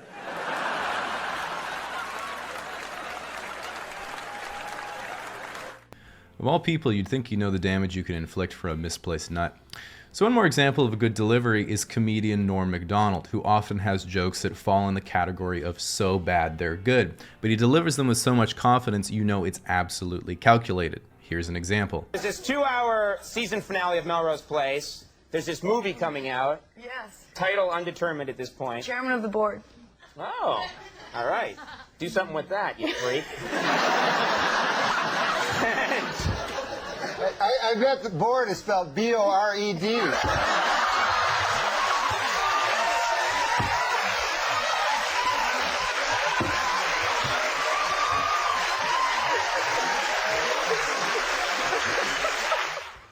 So once you have a setup and a punchline and you can deliver it well and get a laugh, you have to be able to revise the joke. One of the most important techniques that you can use to improve your comedic writing and speech is increasing your specificity. For example, saying, "There I was in my car, hoping it was powerful enough to make it up the hill," isn't nearly as funny as, "There I was in my four-door Fiesta, hoping the gradient wouldn't crack 15 degrees." Or saying, "That's the saddest thing I've ever seen," is not nearly as funny as "sadder than a club-thumbed girl who loves pistachios." A little bit niche there, but you get the idea. For another example, if someone asks if I love football, I could say, "Yeah, one of the higher-ups in the NFL could kick a kid with his shoes on and I'd still watch the game on the weekend." Which isn't very funny, it's actually kind of mean, but when you're a lot more specific... What they would have to do to get me to stop watching. You know, like, you love football. You watch football. The commissioner could literally punt a baby across his office with his wingtips on. I'm still going to watch on Sunday. And what you might notice there is the language Bill Burr uses is actually far more brutal than what I used, but it's somehow way funnier. And what you'll find is that in refining a joke and adding specificity to make the punchline hit harder, you run the risk of offending the audience. As an example, if you replace the word punt with kill in the previous example, it is absolutely not funny at all, even though you would literally accomplish the same thing. Which brings us to one of the most useful rules of thumb in comedy, which is no subject is off limits as long as your joke is funnier than it is offensive and Pepsi doesn't pay your bills. The theme being you can't laugh and be offended at the same time. So in addition to specificity, the next element that is essential to good delivery is the cadence of the joke. This is an area where literary skills are actually useful because to me, cadence is just as much about how you write the words as it is about how you say the words. And there's really no way of teaching this because what you're aiming for is the precision of writing with the fluency of speech. And this is why most stand-up comedians improvise their setups and have their punchlines memorized to the word. Ultimately, you just have to practice a lot, read a lot, listen a lot, and you get better because it's fundamentally a matter of taste. The same way an experienced decorator sees colors and shapes go together, you're trying to do the same thing with words. One of my favorite exercises is taking common feelings that are difficult to express and then shortening them down to be brief and punchy, which is what a lot of the wordier British comedians do. An example is, instead of saying feeling sad in hindsight, you could use debilitating retrospection or sadness when I remember. Instead of not bad, you can use repressing melancholy. These are the techniques that got us internet cliches for always sad, like crippling depression and constant despair, which are now all common parlance in the British and Canadian lifestyle. So I think with that, anyone could get started building something funny. It might only be enough to write one line that's worth a laugh, but that's where you start. Literally, that's where you start. One day you'll find yourself with 4 or 5, and then you can use the same techniques to tie them together into something bigger. Eventually, you might get to the point where you need to learn further skills to realize a bigger goal, like how comedians such as Bo Burnham went from singing funny songs on YouTube to an entire hour-long musical performance, and then to directing his own movie. Or how The Simpsons started as shorts that weren't even that funny, and then went on to be the most celebrated cartoon ever made. And really, for myself, the thing that I love the most about comedy compared to most visual or literary arts is that you can't fake it. You can write bad fiction, make uninteresting paintings, or take cliche photos. Because art is subjective, you can shelter your ego from criticism and even think you're profound because no one could or cares to prove you wrong.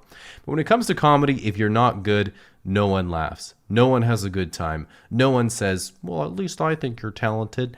And you realize it's not the world that doesn't get it, it's you.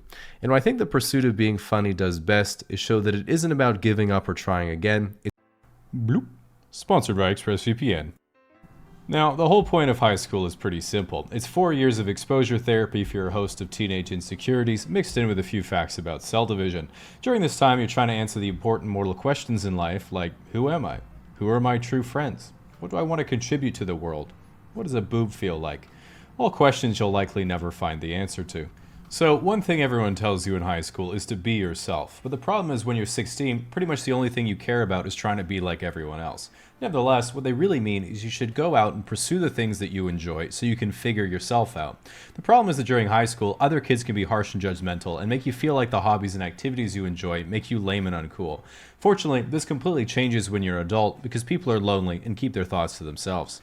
When you're in high school, your mind is young and impressionable, and therefore incapable of nuance. If someone laughs at your joke, now you're the class clown. If your crush gets a boyfriend, now you're alone forever. And if some kid makes fun of your sketchers, time to start writing the manifesto. As a teenager, this is the first time you really start to build a personal identity for yourself, and in high school, this is pretty low resolution. Athlete, jock, stud, gamer, whatever you prefer to call yourself. As you probably know, a lot of adults tell you that high school doesn't really matter, so you should just enjoy it. And that's true in the sense that there are hundreds of people you're never going to see again, so you do get a hard reset on the time you said orgasm instead of organism, or when you were in geography class and mispronounced Niger. But what that doesn't mean is that you shouldn't care about high school, because unresolved experiences and insecurities from your youth can affect you for your entire life.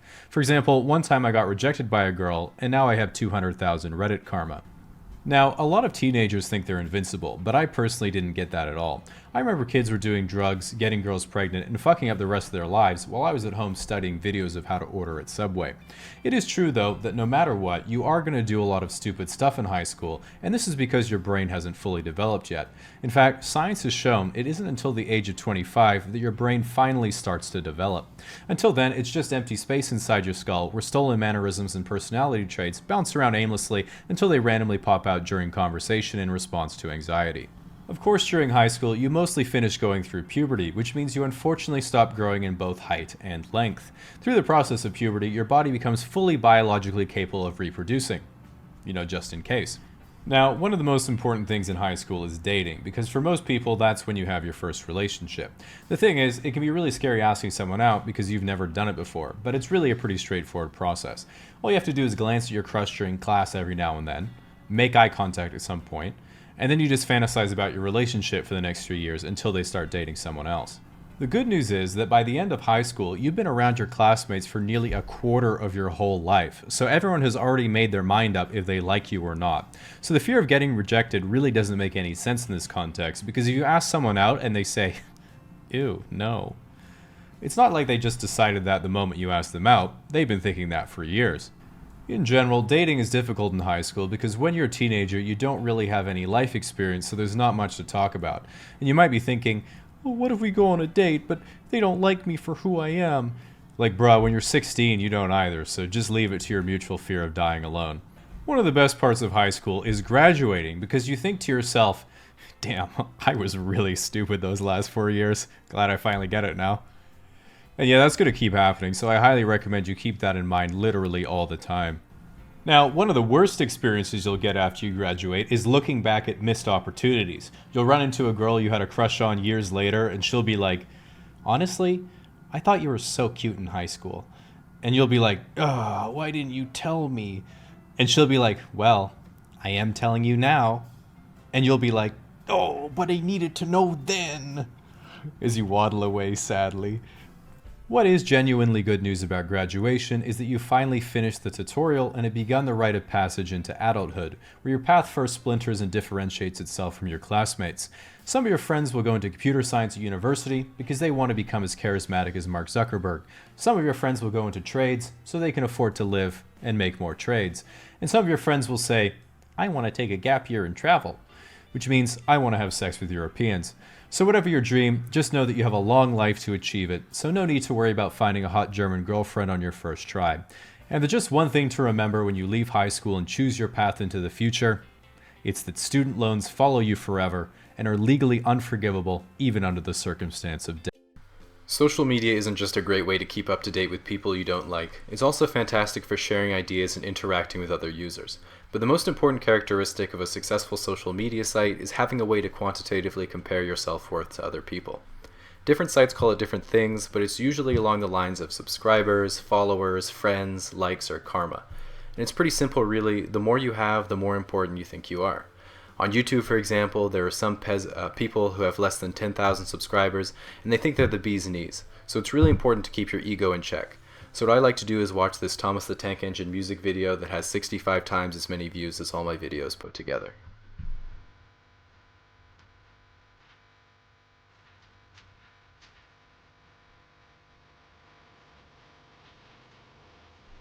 Okay, so Facebook is of course the biggest online social network in the whole world, and once you add all the people you've seen once to your friends list, an algorithm analyzes everyone's posts and selectively displays the ones from people who have more interesting lives than you. At the same time, it's kind of interesting because there's a lot of people who seem completely different online than they are in real life. As an example, I have a friend on Facebook.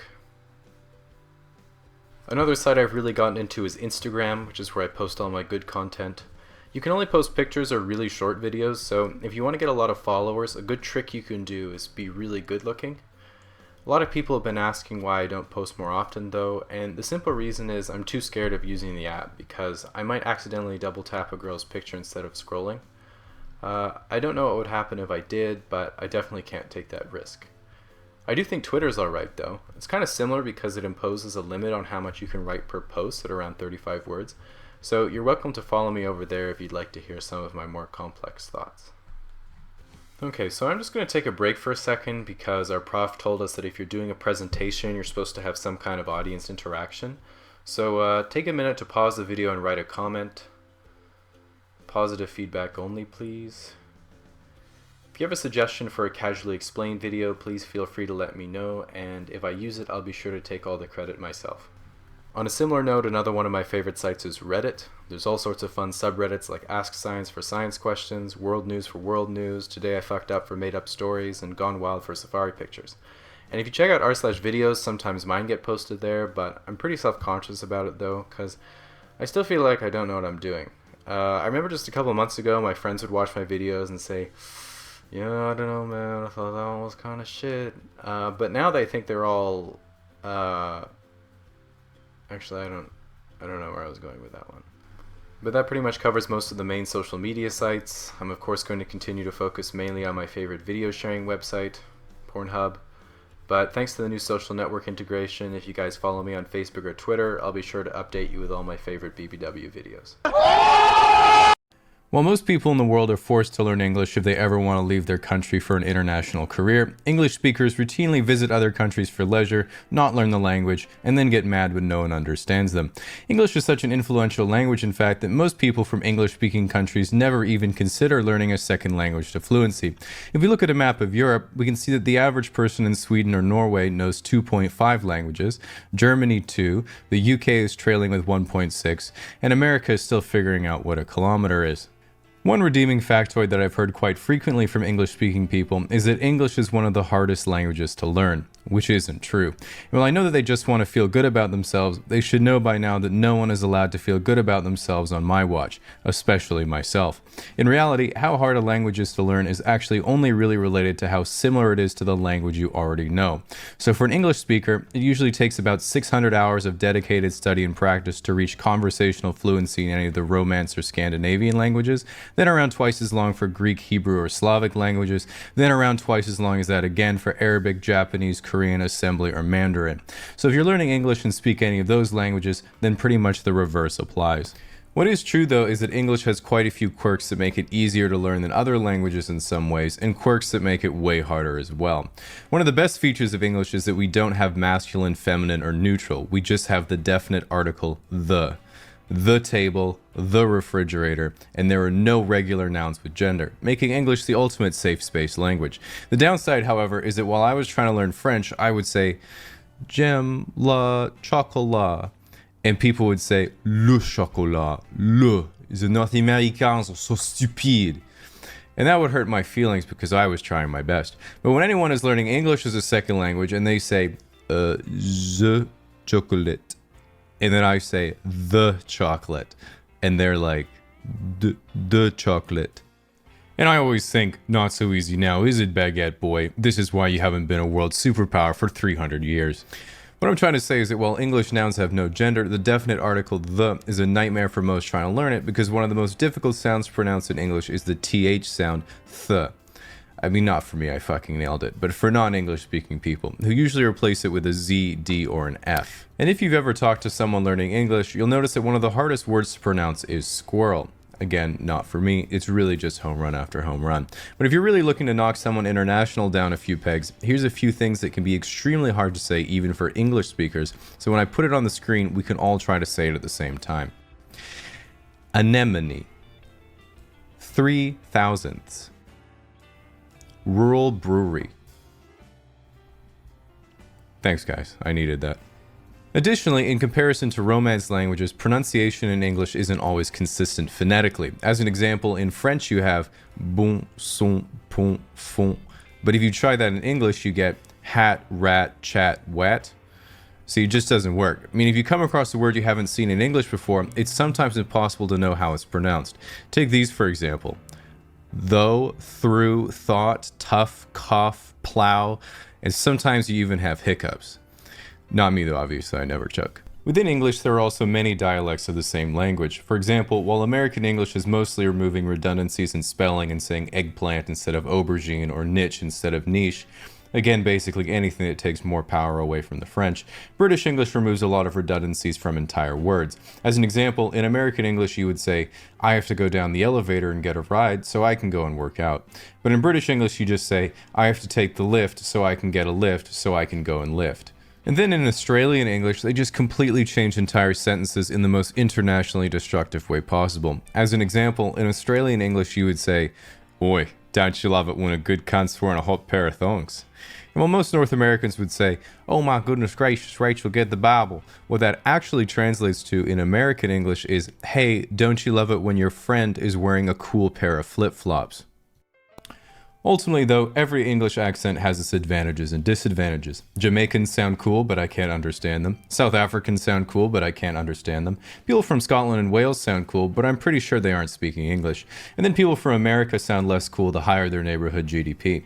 Even for me, I have possibly the most generic Pacific Northwest accent imaginable, meaning that I am never allowed to rap. And while that means I am unable to live up to my true potential, the upside is I can do this.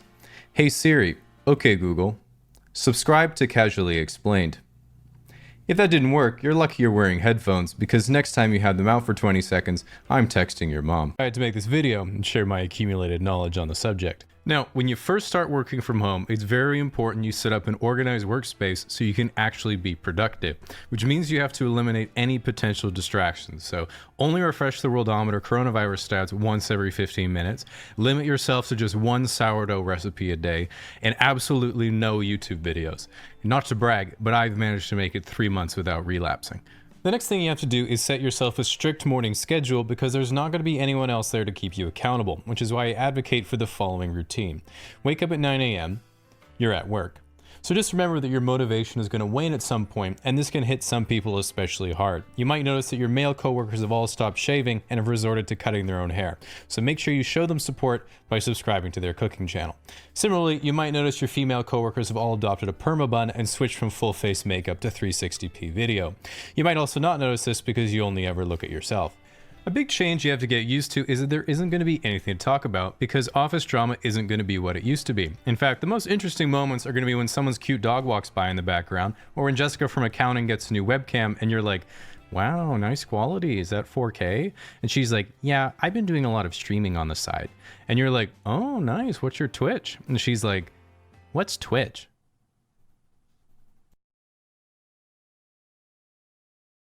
Now, with everyone being cooped up at home and with so little going on, it can be easy to lose purpose and fall into a downward spiral. This is why it's important to balance the tedium of working from home with a fulfilling hobby. I remember getting frustrated reading the news the other day and thinking, these lockdown protesters are idiots. They could save tens of thousands of lives if they just stayed inside.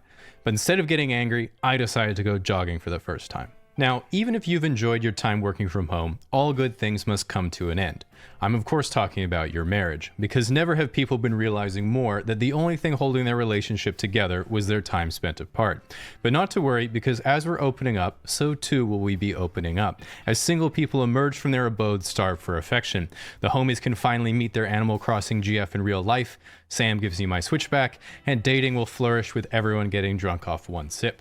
Just keep in mind that with lonely people lowering their standards worldwide, be sure to wear protection, because this increases the odds further. Meanwhile, employers have to make the hard decision of either bringing everyone back to the office because they weren't doing any work at home, or letting everyone work from home because they realized no one was doing any work at the office either.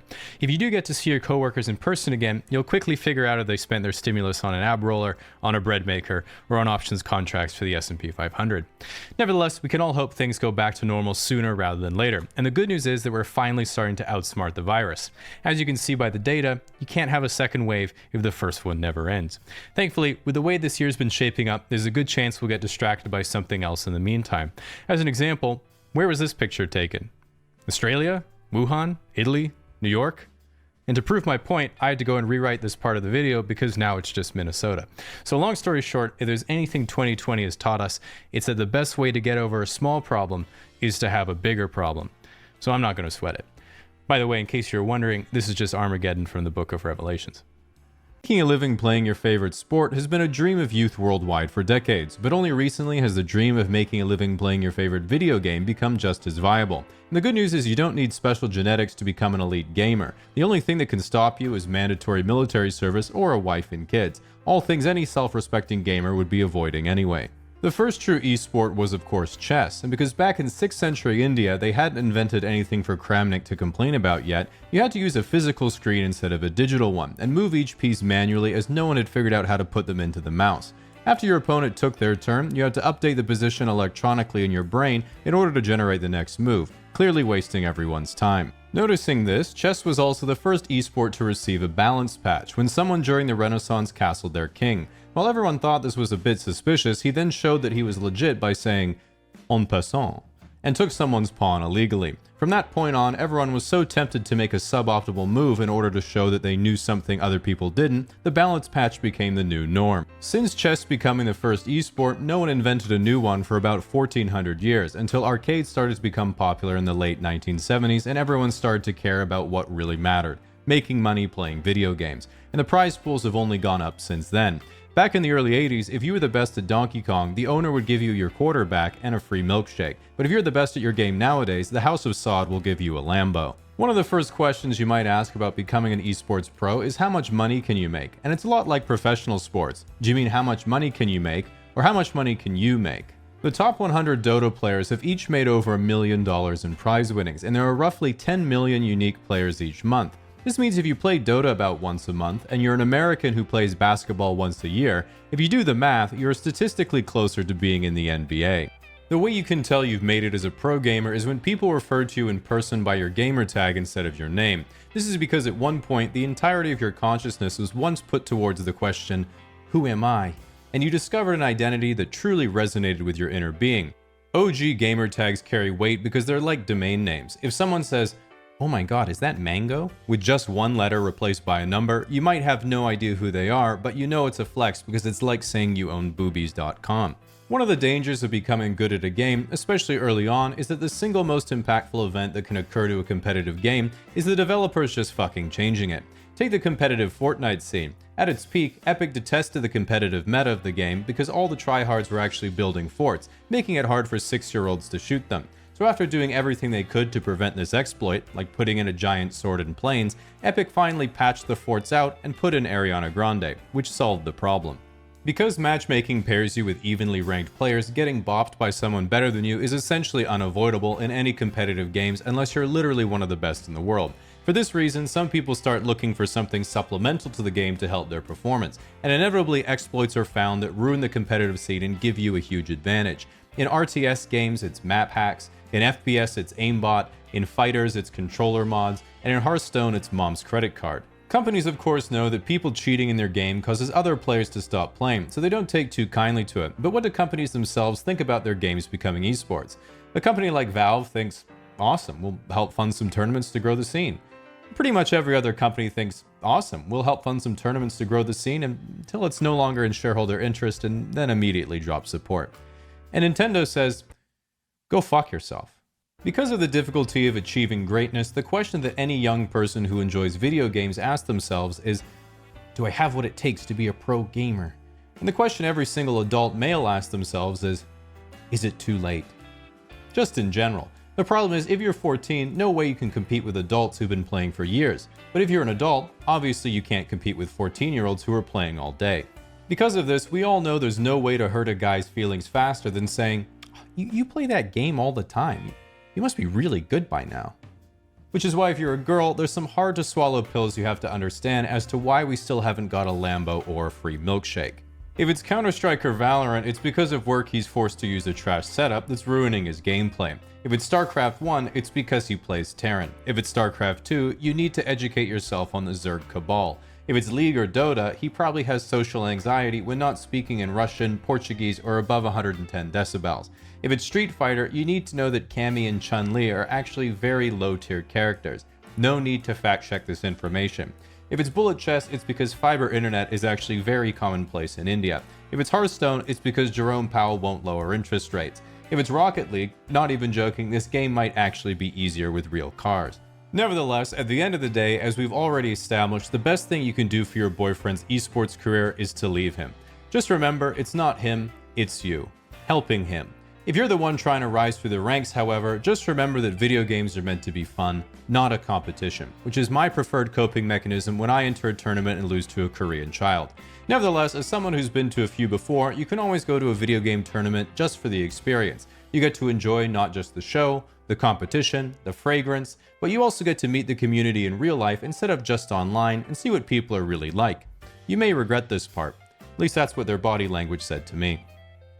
If you are thinking of signing up for even a local tournament, just remember that the worst that can happen is they ask for your Xbox Live gamer tag, which you can't risk falling into the hands of your enemies, along with your associated email, old YouTube, DeviantArt, and possibly Snapchat. They say that the heart is a muscle, so in order for it to get stronger, you have to train it to failure. And while America is speedrunning that in real time, today we're talking about breakups. Breakups, also known in this economy as finding new roommates, is when you're in a serious romantic relationship with a partner and then say to yourself, I don't want to be with this person anymore. You then think, maybe a dog will fix this.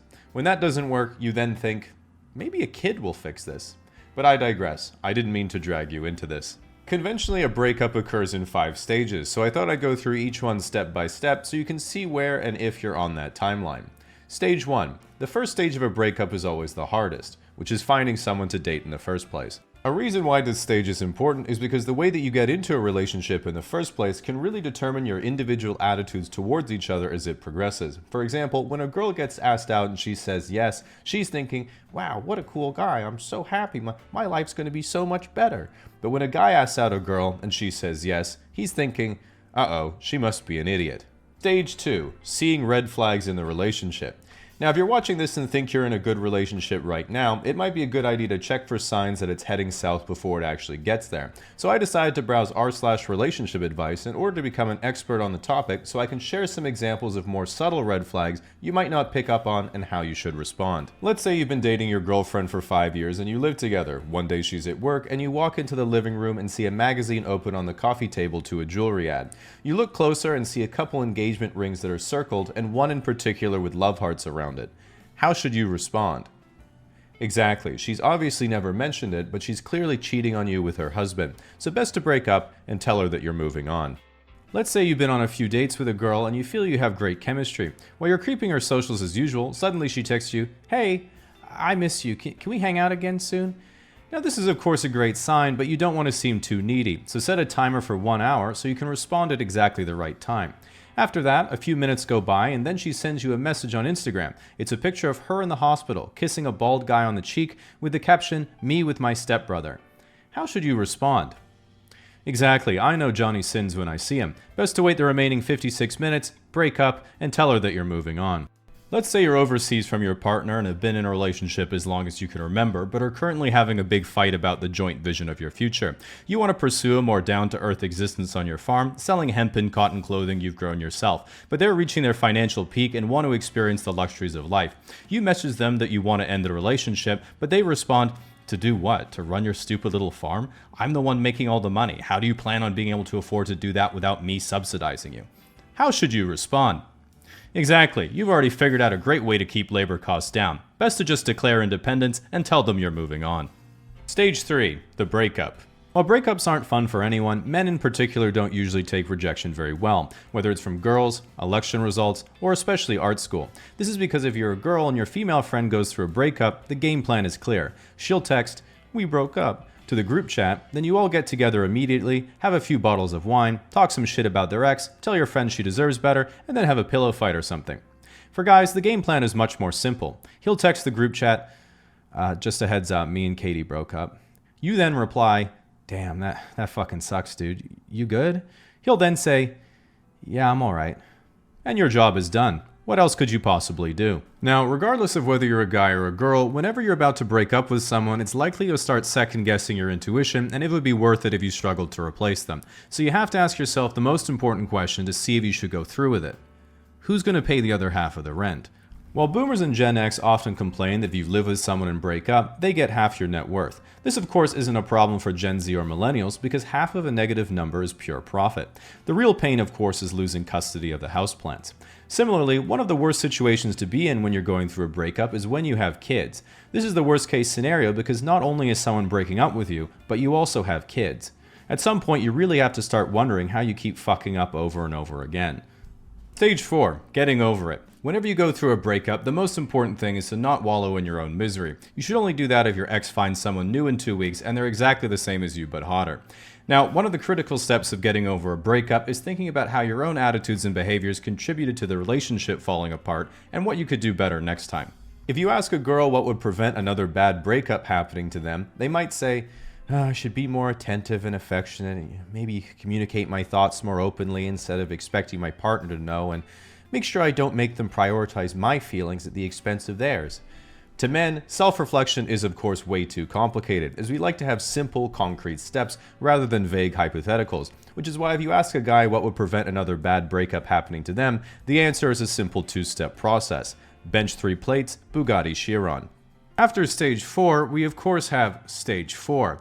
Now they say that one of the best ways to get over someone is to get under someone else, but when you've just gone through a breakup, it's likely been a while since you've been dating, and you might think, well, I think I'm a 7, so that's what I'm looking for. And then someone else will say, I think you're a 5. Now in the dating market, this is called a bid-ask spread, and is essential to establish right away so you can see approximately what type of person is in your league. This is why when I get back on Tinder after a breakup, the first thing I do is set the radius to maximum, but you can pick any size of girl you want. Now, if you've only recently started dating again, the first thing you'll notice is how the dating meta has completely changed. If you're a girl, the first thing you're going to be thinking is, what the fuck is a Riz? And if you're a guy, you're going to be asking yourself, why does every girl I match with keep sending me links to viruses? The good news is that even though you might still be hurt by your fallen relationship, through the experience you've likely grown a lot as a person, so at least you'll have learned from your mistakes and won't have to do it all again.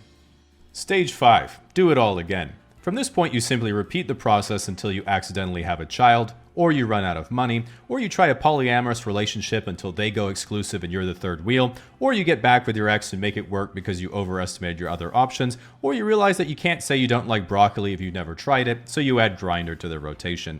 Now, one of the worst feelings I've had going through a breakup was when they said, but are you sure? Do you really want to get rid of everything we've done together? I mean, maybe you could just keep me around and use me when you want to. And as much as arm wrestling is my favorite niche sport, and is perhaps one of the most misunderstood. If you ask a random person on the street, arm wrestling conjures up ideas of drunk idiots at a bar with fragile egos trying to out-macho each other. But that's not the case at all. Travis Bajent's actually really good. Beyond that, our general view of arm wrestling is made up of those videos where neither person knows what they're doing and just straight up snaps their forearm clean in half. This isn't what arm wrestling is about, because in reality, the arm wrestling community is a lot like the bodybuilding community. People think bodybuilding is about vanity and trying to be more jacked than other guys so you can get girls, but anyone who's gone to the gym long enough knows the only people admiring your micro-thong is the other homies. In a similar sense, arm wrestling appears to be two roided up monsters with wrists bigger than my neck trying to rip the other person's arm right out of the socket. But if you start a match and your opponent doesn't want to hold your hand, you literally ask the referee to get the strap on. It's remarkably progressive, really. What most people don't know about arm wrestling is that it's primarily a hand, wrist, and forearm sport. It's not entirely how much you can bicep curl. In a sense, it's similar to rock climbing because even though the specific strengths are different, in rock climbing you can take a super jacked bodybuilder, but because he's never trained his grip in a crimp position, he's going to be barely any better than an average guy because it's largely about your finger strength to body weight ratio. Similarly, professional arm wrestling requires strengths that most regular gym bros never train, such as being able to rapidly fuck off under the table or shitpost on YouTube shorts in a foreign language. While most people think of arm wrestling as a side-to-side movement, this is literally how you end up breaking your feeble, normal person bones. If your real-life opponent insists that anything but side-to-side is cheating, make sure you do it over a ledge so you at least get a banger of a live leak video. In reality, arm wrestling properly is almost always both people pulling corner to corner, or occasionally one person pressing and another person pulling. If you ever see someone using their body weight in a casual environment, that is actually the safe and proper way to arm wrestle because it keeps your arm in line with your shoulder. If, however, you want some MLG pro tips to beat your friends at the bar, here are some tricks. Grip their thumb higher up for more leverage, start with a slightly cupped hand, bring your elbow and shoulder in closer to the middle to get a higher hand position and a narrower V shape through your arm and shoulder, lean in as close as possible to the other person, give them a quick peck on the lips, and then hit them with a flash pin like the patriot you are.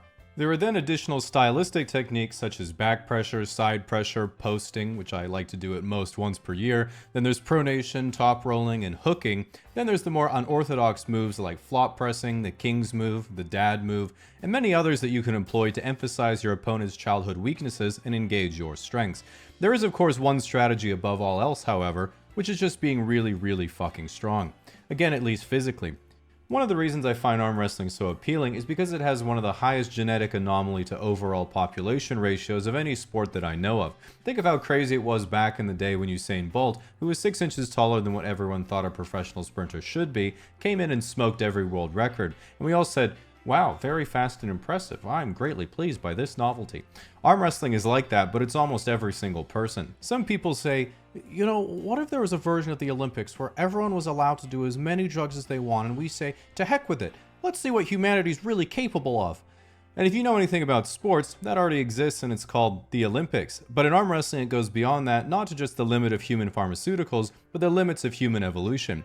What if you combined a crab with a human? That's right, Oleg Zoke, the greatest left-handed sub-heavyweight of all time, and all-around nice guy. How about a human in a can of spinach? Exactly, Alan Fisher, who reminds me of someone but I can't quite put my finger on it. How about a bunch of bananas and a human? Not a gorilla, it's Denis Saplenkov's hands. Now imagine the enormous mythological creature, the Leviathan. Doesn't really roll off the tongue, does it? But if we shorten it a little bit, Exactly, Levon Saganashvili. This guy's 420 pounds and has nearly 10-inch wrists. For reference, I just measured the circumference of my ankle and it was 9 1/4. And look how thick those bad boys are. After looking at these mutant-level athletes, imagine what chance you'd have if you looked like a regular dad. Exactly, you'd be John Brzenk, the undisputed greatest of all time, because you have to remember my golden rule. Always hide your power level. One of the immediately noticeable characteristics of a lot of arm wrestlers is they can't fully extend their arms, and while that leads to some of the most contentious issues in the sport, it also leads me to believe that the evolutionary pressure on the T-Rex was actually nature's effort to create the perfect arm wrestler. Arms that barely extend to help them win matches, and a giant mouth to blame the shit refs. Nevertheless, while doctors in the YouTube comment section, which of course are the same people, often debate the cause of why arm wrestlers have arms that are so messed up, there is yet to be a definitive conclusion. It does, however, remind me a lot of the people who watch mogul skiing videos and comment, "Why do they all need so many knee replacements?" Or the people who comment, "Why does everyone keep getting brain damage?" on League of Legends videos. What I love about the arm wrestling community is that it's niche enough that it's kind of like one big family and they all really admire each other. I remember seeing mainstream Reddit videos posted of guys like Denis Saplenkov crushing walnuts with his fingers or Oleg with his weird left arm, and people would comment, "I mean, if that's what you've been given, then can't say I wouldn't do the same thing." As if what they experienced was some type of disability. And while yes, Dennis probably needs to use an iPad as a phone, these guys are genuinely revered in the community for their special abilities. Whether it's Oleg's weird arm and hand, Dennis's unusual and jacked frame, Devin's fucked up elbows, Michael Todd's coping mechanisms, or Dave Chafee's table IQ. It's genuinely seen as each person's talent, and all the average people in the sport are envious they don't have their own ultimate ability that other people can meme about. As it currently stands, the undisputed #1 super heavyweight is Levon Saganashvili. He's that one, by the way, who has literally obtained final boss status because he only does super matches against one opponent at a time.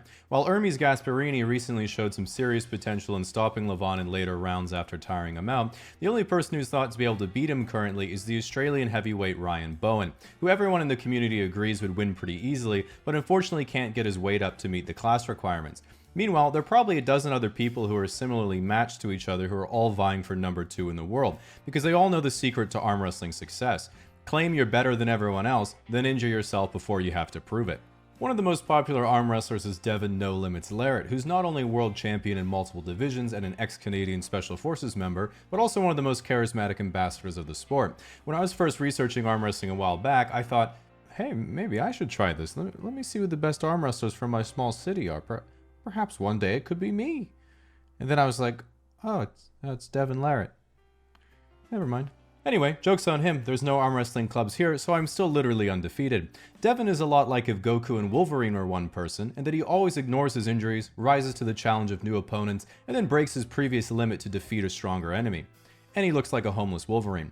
While he was destroyed by Prime Dennis in 2018, this brought rise to the notorious Pancake Devin, who bulked up his 6.5-foot frame and easily defeated Michael Todd for the heavyweight title in 2021.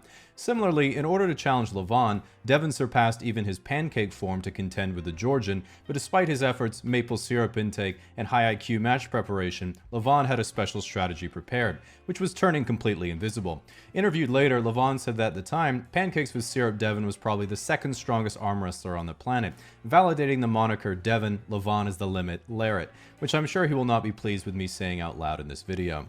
Since then, other characters have emerged, such as Hermes no-fat, only-quality Gasparini, who, after learning English to sell merch, is now clearly the main #2 contender. There's also Zaur, 10 to 12 minute breaks between sets but still gets injured anyway Paizalayev, another less tested #2 contender, and Dennis, never show any emotion because then they'll know your power level Saplenkov, who is staging his comeback. As I'm sure you can tell, I absolutely nailed the native pronunciation of all those names. Dennis, who I'm referring to on a first-name basis because I like to imagine we're best friends, unfortunately fell ill in 2018, but was previously considered the strongest arm wrestler ever before Levon, and is considered by some to be the only person in the weight class who could potentially match him on a strength basis, given not only his past dominance, but being pretty much the only person to have stronger gym lifts in multiple exercises, having an enormous amount of table experience, insane hand strength, and having possibly the most unbendy arms in the game. He's the only person who, after his illness, looked like this and people said, oh, he looks so small and frail, I hope he recovers soon. And then you step back a second and think, well, wait a minute, he's curling my bench press. this guy's massive, and you're forced to diagnose yourself with someone else's body dysmorphia. Thankfully, he's been doing a lot better, and it's especially exciting because Dennis and Levon have never faced each other before, and everyone's hoping that Levon triples his Georgian pancake intake, Dennis absorbs another bar of plutonium, turns his hat backwards, and I can pay $25 to watch it on the internet. Similarly, with the internet, it's the first time ever that teenagers around the world with giant hands, forearms, and literally no lower body have finally found their calling. I mean, I think we're currently in the golden age of arm wrestling, so I highly recommend you get involved by getting a bag of chips, leaning back in your gaming chair, and watching hours of arm wrestling YouTube videos back to back without ever participating like me. The first stop in our journey is of course the star at the center of our solar system, the Sun. All stars are huge spheres of hydrogen and helium that are constantly undergoing fusion reaction. This process creates a tremendous amount of heat, and our Sun is over 5,000 degrees Celsius at its surface and 15 million degrees at its core. In addition, the Sun of course produces a tremendous amount of light, which travels at 300,000 kilometers a second. Light does not speed up or slow down, it's always the same speed. The reason for this is that light itself has no mass, which is why it's called light. Going outward, the closest planet to the Sun is Mercury. Named after the Greek god of the same name, it isn't the most interesting planet. We've often thought about giving it a bit of a nudge. Moving on, the second planet is Venus. Venus is better known as Earth's sister planet as it's almost identical in shape and size, but is way hotter. Earth is of course the third from the Sun and our home planet. It's the only planet that we know of that supports life, although it doesn't actively encourage it. Astronauts have never ventured far beyond our orbit, and today our flagship station is located just 400 kilometers above Earth's surface. Known as the International Space Station, this is the farthest into space that humans are permanently established. Astronauts are typically situated here for up to a year at a time, where they're allowed to perform cool experiments until their bones disintegrate and they must return home. Mars, our second nearest planetary neighbor and homeworld of Elon Musk, is not the most habitable, but it is the closest thing we have to Earth. After sending Wally to check it out in 2012, NASA is currently working to send a manned mission into Martian orbit and eventually set up a colony in the next 50 to 100 years. In between Mars and Jupiter is the asteroid belt. The asteroid belt holds many resources, and after expanding nearby, we might be able to mine them for minerals and Vespene gas that we can use back here on Earth. Jupiter, also known as Thick Saturn, is a lot like Yo Mama because despite having to constantly withstand a very turbulent environment, it works tirelessly to provide a stable home for more orbiting bodies than any other planet. And it weighs over 20 quadrillion tons. Saturn is by far the best looking planet in the solar system and is always in your face about it. If you have it as your wallpaper right now, you should put something else, it doesn't need the attention.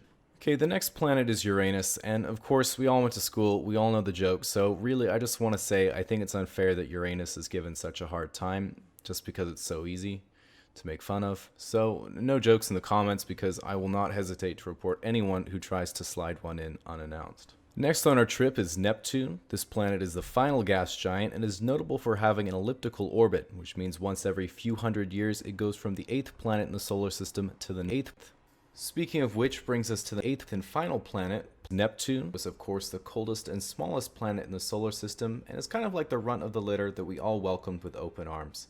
While Neptune was not the most spectacular planet, we still treat it as part of the family. So I think as a guy it's really easy to see a girl you want to talk to, but you're too scared to actually go and do it. So I want to take a few situations you might find yourself in, and by asking yourself, what's the worst that could happen? I think it could really help make it easier to figure out whether you should make a move or not. Okay, so let's say you finished another unproductive work day and are walking down the street, and all of a sudden you see your favorite celebrity of the moment being escorted by a couple bodyguards. They seem to be in a rush, so before you make an approach, ask yourself, what's the worst that could happen? Yeah, there's a good chance you'll get tackled, and I think she's married, so not really worth the risk. Best be on with your day and keep a lookout for better opportunities. Okay, so let's say you're standing in line at the coffee shop waiting for the caffeine to bring you happiness, and after noticing the cute barista, you've been staring at her for a few minutes, and you're pretty sure she's looked back at you a few times, but it could just be to see if you've stopped. She might have winked just then, but the angle made it so you couldn't really see her other eye very well. It could have just been a regular blink. So ask yourself, what's the worst that could happen? Yeah, it's her job to be nice to customers, so you'll probably embarrass yourself in front of the whole cafe. Times are tough, and she was probably just trying to get that 16% tip. Wouldn't be the end of the world, but best wait for a better opportunity and never go back to that coffee shop again. Alright, so let's say you're sitting in the bar with your friend wondering if people think you're gay, and all of a sudden a pretty girl runs in and says, "Hey, I saw you from outside. I thought you were really attractive and seem exactly like my type. I just had to come over and give you my number." Ask yourself, what's the worst that could happen? Yeah, some guys might miss the obvious here, but don't be an idiot. There's clearly a hidden camera somewhere. Don't want to make a fool of yourself, so best be on with your day and wait for a better opportunity. So as the day is coming to an end, you're walking home through the park, and all of a sudden you see a little golden retriever puppy playing in the daffodils. And when you look around to see who it belongs to, you see a girl sitting alone on a picnic blanket. She's reading your favorite book, wearing a yellow sundress with glasses that are a bit too big, so she has to keep pushing them back up as she's concentrating. Has those little dimples on her cheek from smiling all the time, and probably has a really subtle Scandinavian accent that you'd only notice with certain words. Then as you walk by, she places her book down to stretch, and after a few seconds she makes eye contact with you, gives you a little wave, and then pats the space on the blanket next to her. So you go sit down, and her dog jumps all over you right away, and she says, "Wow, she's usually nervous to meet new people. It must be a good sign." Ask yourself, what's the worst that could happen? Yeah, you don't want to get your heart broken. Honestly, there would be no rebounding from that one. Always have tomorrow, so best be on with your day and keep waiting for a better opportunity. Many years ago, there was a time when photographs were still a horizontal phenomenon, as camera technology had to slowly evolve for decades before finally gaining the ability to stand upright. While parents around the world struggled to develop the perfect stance to master the artistic form, in modern times, however, Gen Z has become much more subtle and relaxed in their photographic style, realizing it's not how you take the photograph that counts, it's the caption you put on it before you send it to our inbox. Because all human beings on Earth have a cell phone camera except my dad, there doesn't seem to be a whole lot of reason to get an actual DSLR, but it can be well worth the effort. For example, a lot of girls look at their Instagram and think to themselves, I wish I had professional photos, but I don't want to spend $1,000 on a camera. And a lot of guys look at her Instagram and say, bro, she's looking for a photographer. All I need is $1,000 and I could, be with her. Now, in basic economics, this push and pull is called simping, and is the foundation of not just the modern gig economy, but pretty much all of human evolution. The biggest decision you can make is the jump from a phone camera to a DSLR or film SLR camera. This is because of two major factors. Firstly, you can swap the lenses on these bad boys, meaning you never have to worry about where to waste your next paycheck. And just as importantly, they have a much, much bigger sensor. An entry-level DSLR has a sensor about 5 times bigger by area than most flagship cell phones, and professional full-frame DSLRs have a sensor about 12 times bigger. The reason the sensor is so important is because a big sensor makes your photos look more professional. This is the industry term for a photo of anything with a blurry background, or the kids in 10 years will think was made with Midjourney. Now, newcomers to the field who are getting the hang of their camera inevitably ask the question of, what's the best way to make money as a photographer? And as most veterans in the industry know, the best way to make money in photography is by selling your equipment. With that out of the way, when you get into photography, the most important thing you're going to be doing is figuring out what you enjoy taking pictures of. So let's go through some of your options. Macro photography. Unintuitively, macro photography is for taking pictures of things that are really small, like insects, flowers, or someone's eyeball. Micro photography, on the other hand, is for taking pictures of things that are really, really small, like plant cells, amoeba, and other microorganisms. While you might have expected me to make a joke about dick pics, I'm not using a macro lens for that. I'm of course using a wide angle. Wide angle photography. Wide angle photography makes things look way bigger than they are. Tilt shift photography. Tilt shift is when the lens angle is altered from parallel and you get this neat miniaturizing effect. If you want to know what the experience is like, it reminds me of those videos where people try a $500 Japanese strawberry and are like, oh my god, this is amazing. Then 5 seconds later they're like, well, I guess that was it. Wildlife photography. Wildlife photographers are some of the real OG photographers. I wanted to be a National Geographic photographer when I was a kid, so I studied all the equipment and all the creative ideas that won all the photo competitions. And while the judges of the Nat Geo photo competitions clearly never do that, I did discover that every pro wildlife photographer definitely did. And what made them stand out wasn't technical ability, it was that they were willing to camp in a 5 square foot acrylic cage in the Arctic for a week to take a photo of a polar bear trying to eat them.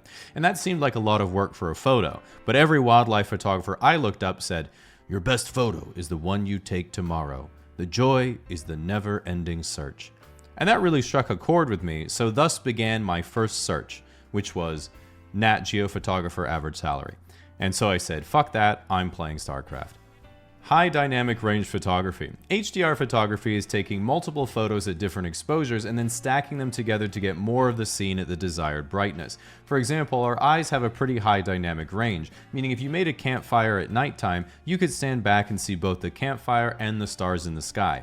But a camera has a much smaller dynamic range, so if you took a picture of the campfire, the stars would be pitch black, and if you took a picture of the stars, the fire would look way too bright. This is the reason why if you watch the moon landing, you can see the astronauts and the moon clearly, but the sky is pitch black. This is because the camera that they were using simply didn't have enough dynamic range to see the LEDs in the studio.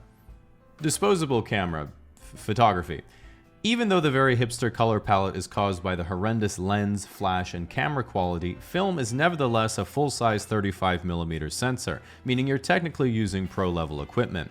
One of the downsides of a disposable camera is that it's fun, which is in strict contrast to real professional photography, which must always be stressful or else you go to photography jail. Infrared photography. Infrared photography is a very niche type of photography that produces photos that look like this. The reason you'd want to take photos like this is because when you show someone, they're going to say, wow, those colors are so cool, how did you edit it like that? Allowing you to tell them that it's not edited, that's just how your new camera works. And as you continue to explain your new hobby to this uninterested bystander, this actually tricks your brain into thinking you've made a friend. Landscape photography. Landscape photography requires two things: going to New Zealand or Norway and then climbing a mountain. This is way too much work for so little clout, so just use AI for the picture and then avoid your friends for a month and they won't be able to tell the difference. Paparazzi photography. A lot of people criticize paparazzi because they recognize that celebrities have emotions just like everyone else, and anyone can be devastated by an embarrassing photo. When an insecure teenage girl doesn't get as many likes on her Instagram post in the first 10 minutes as she usually does, she gets upset, deletes the app, and wishes she could punch whoever's in charge of Instagram in the first place. Even if you're a billionaire on a super yacht and paparazzi posts a picture of you looking fat, then everyone on Twitter makes fun of you. It's the exact same thought process. First I'll delete the app, then I'll punch Mark Zuckerberg in the face.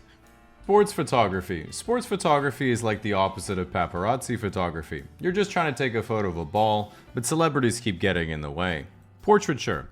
Now, when it comes to portraits, there's so much diversity for photo shoots that there's really something for everyone, and so it really depends on what you want to do. For example, glamour. I want to shoot models for the covers of magazines. Pet. I want to shoot cute animals frolicking with their owners. Wedding. I want to shoot couples to remember their special day. Yearbook. I want to shoot high school kids.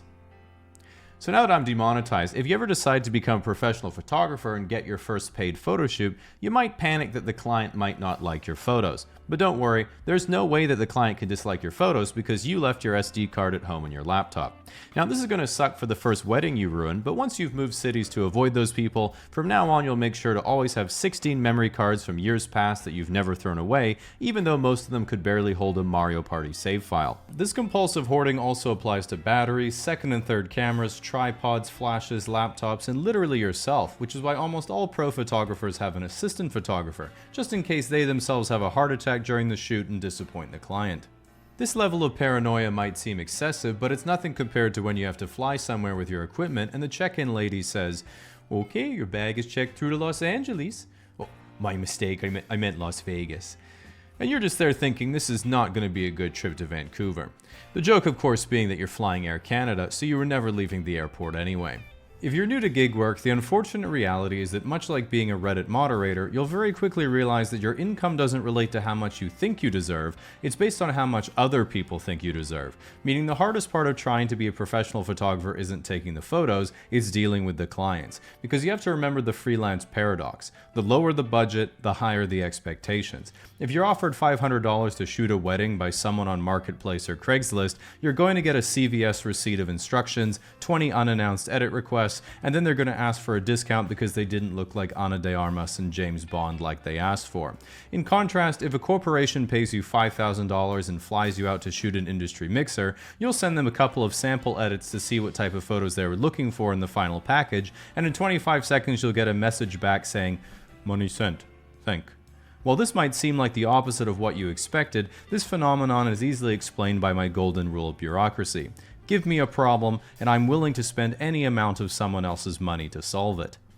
Ultimately, photography has become more difficult than ever to make a living, and almost all professional photographers have now transitioned to video and content creation because many of the skills of composition, lighting, framing, and emotional storytelling carry over to video and can make a lot more money, whether it's many-vids, clips for sale, or just vanilla OnlyFans. And while ex-wedding photographers are now following the money instead of God, ultimately, that's just basic economics. From the age of 0 to 2, or the sensory motor stage, children are typically aware of only what's directly in front of them. Near the end of this stage, the child will begin to harness a very basic concept of language and the awareness that objects continue to exist even if they can't be seen. During the pre-operational stage from age 2 to 7, symbolism begins to have meaning in a child's mind. Language develops, they gain the ability to think of imaginary situations, and develop a distinct individual personality. Although the child will have a poor grasp of logic, basic intuition allows the child to make simple, self-directed decisions. In the concrete operational stage between the ages of 7 and 12, children demonstrate logical thinking, become more aware of events external to their own experiences, and have a well-established capacity for hypothetical thought. As an example, in my own research, I found that some children could imagine and believe in nonsensical or even completely impossible scenarios, like beating me at Smash. A pocket controller! Forfeit, my nigga! He forfeits! By the age of around 15, adolescents are able to demonstrate true abstract reasoning. While all of the primary cognitive functions have been established, social skills, fashion sense, and the ability to seduce a potential mate are extremely limited.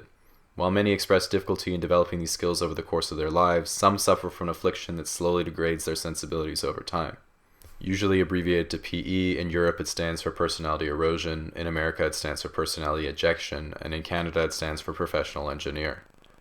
Although it can be hard to diagnose, common symptoms include wearing zip-off cargo pants, extensive pencil collections, and making a lot of money.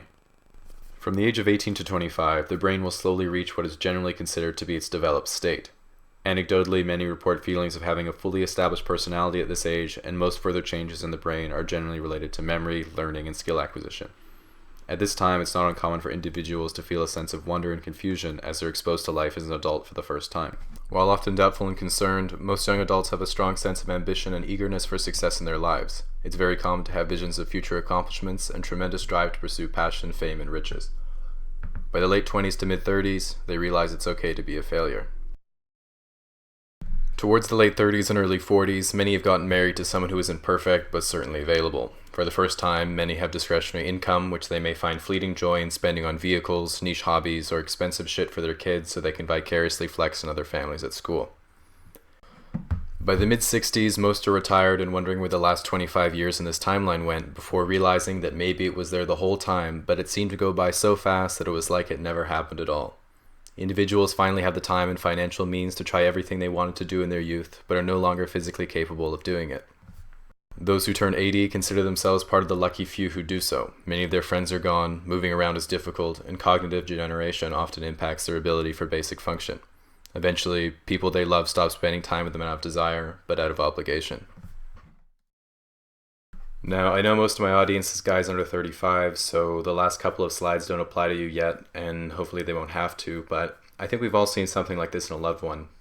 My dad's getting close to 70, and he thought he was just how he was, but actually after getting him the right treatment, he said he's felt better than he has in 40 years. To order the right coffee, the first step is finding the right coffee shop. Some are convenient if you're just in and out, but if you'll stay a while, pick the next closest shop that has a nice environment, and you can get to know the regulars after a while.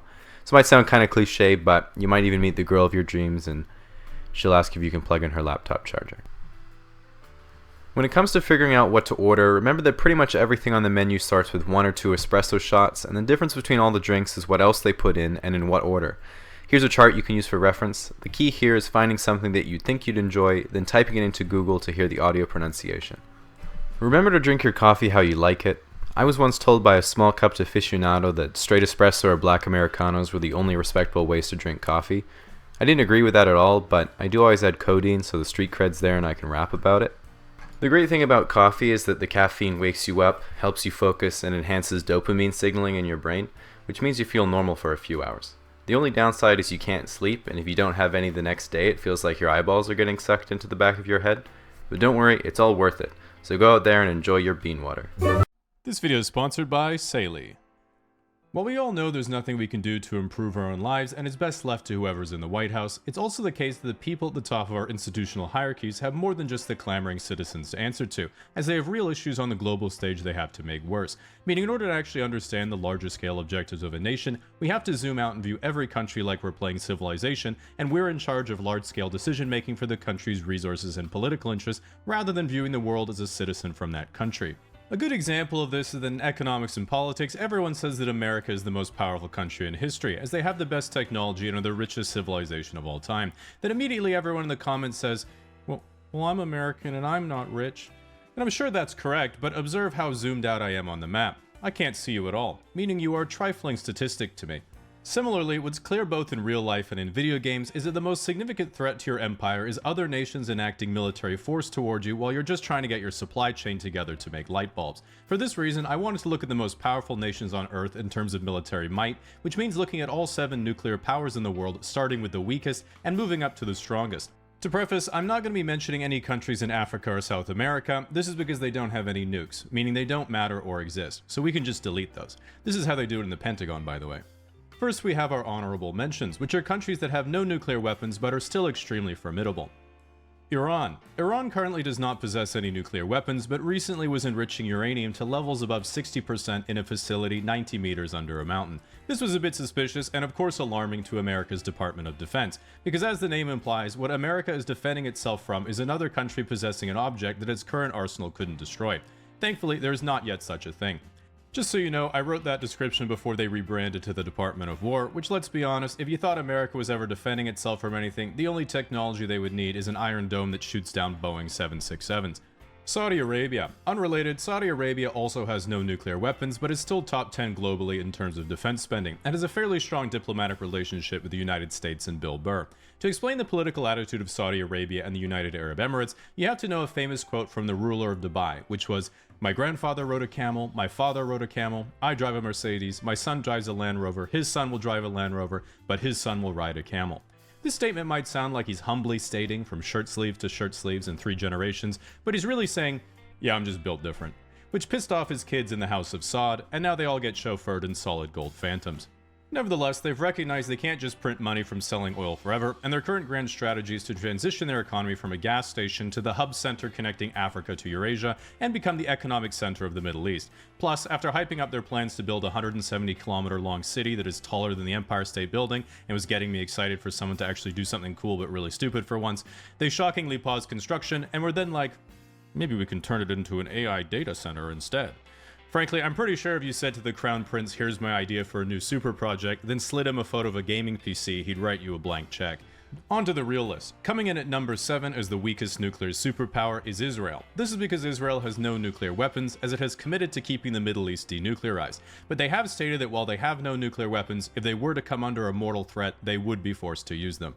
After turning the Gaza Strip into the Gaza Strip of all previous civilization, their current geopolitical objectives are to deal with international social outrage over their use of brutal force over a weaker territory by using their enormous political and media influence to convince radicalized Americans that they don't have enormous political and media influence, which is going about as well as you could expect. Number 6. North Korea. North Korea is estimated to have about 50 nuclear warheads, although they're far more powerful and effective than any other nation's nuclear warheads because Kim Jong-un personally guides each to their targets, always knows where they'll land, and never makes a strategic mistake. Their current geopolitical objectives at home are to continue launching ballistic missile tests over South Korea in order to further refine their capacity for strategic inaccuracy. Meanwhile abroad, the soldiers they sent to the Kursk region to help Russia wouldn't stop peacefully gooning to dancing girls after seeing the internet for the first time and have been sent home, likely undermining North Korea's credibility from the inside out with their tales from the free world. Number 5 and 4, Pakistan and India. While even bigger in population than China with 1.45 billion people, India doesn't yet have anywhere near the wealth nor industry. Pakistan is much smaller in terms of population with about 250 million people, and even with half the GDP per capita at $1,500, it's still more than enough to secure strong borders around India, as both countries have about 200 nuclear weapons. Pakistan has significant trade and alignment with China, which allows China to strengthen their access through continental Asia and into the Middle East, whereas India is more aligned with the West, securing maritime trade and allowing them to bring you DoorDash anywhere in the world. Now we get to the top 3, which are considered the real major superpowers in the world and a major jump up in power level from everyone else. Russia. Russia is by far the weakest of the three global superpowers, and frankly, even Western analysts were surprised when Russia invaded Ukraine and it went so poorly for them. Its greatest strength is its enormous abundance of natural resources and sheer landmass, meaning they have access to the Arctic Ocean, the Black Sea and the Mediterranean, and land trading routes to China, Europe hypothetically, and the Baltics. While obviously a shadow of the Soviet Union, a lot of analysts are downgrading Russia's superpower status even further, as their military capacities seem much weaker than previously thought, and Western sanctions mean they're extremely reliant and arguably at the mercy of China as a primary trade partner. While Russia isn't overwhelming in terms of strategic military power, they are basically unconquerable because they have 6,000 nuclear weapons, which is more than America. And so it's kind of like fighting a Voltorb who might just get pissed you're winning and at any moment self-destruct. At the moment, their grand strategy is unclear, as a lot of Western politicians have assumed Putin dreams of re-expanding their land empire towards the former borders of the Soviet Union, which is plausible at best and definitely unachievable in practice. Meanwhile, Putin says that pretty much all of Russia's military actions are not for conquest, but preemptive self-defense from the expansion of NATO. For people who are not aware what NATO is, if you ask a Westerner, we would say it's the political and military alliance formed between the United States and Western Europe after World War II that was then extended to more Eastern countries over time as they wanted trade relationships with the West and security guarantees for themselves after the collapse of the Soviet Union and the formation of a still threatening modern Russia to their east. This is of course my Western bias speaking, because you ask Putin what NATO is, he would say, Mordor. At any rate, it seems unlikely any further land conquest is going to occur after Ukraine, because what was supposed to be a quick little pro-gamer move that everyone was going to ignore ended up looking like this on the live conflict map in January 2023, and this is what it looks like 3 years later, so you can make up your own mind what that means. Number 2. China. China's biggest strength is turning their country from what was essentially an agrarian peasant society getting conquered by the Japanese during one of their many angry phases in the 1930s into the largest industrial economy in the world and second largest GDP in quite literally 40 years. They have a population of 1.4 billion and a GDP per capita of 13,000 US dollars, which is absolutely absurd given its size and where they started. A common sentiment you'll hear online is that China actually only has a population of 800 million, but then you ask for evidence and they're like, well, some Japanese scientists measured their annual salt consumption and it was lower than expected. Which is complete nonsense, because my grandma's Japanese, and if you said, yeah, Chinese salt consumption's about 2/3 of what we expected, what do you make of that? She would have said, make a lot of sense, Jamie. Chinese don't know how to cook properly.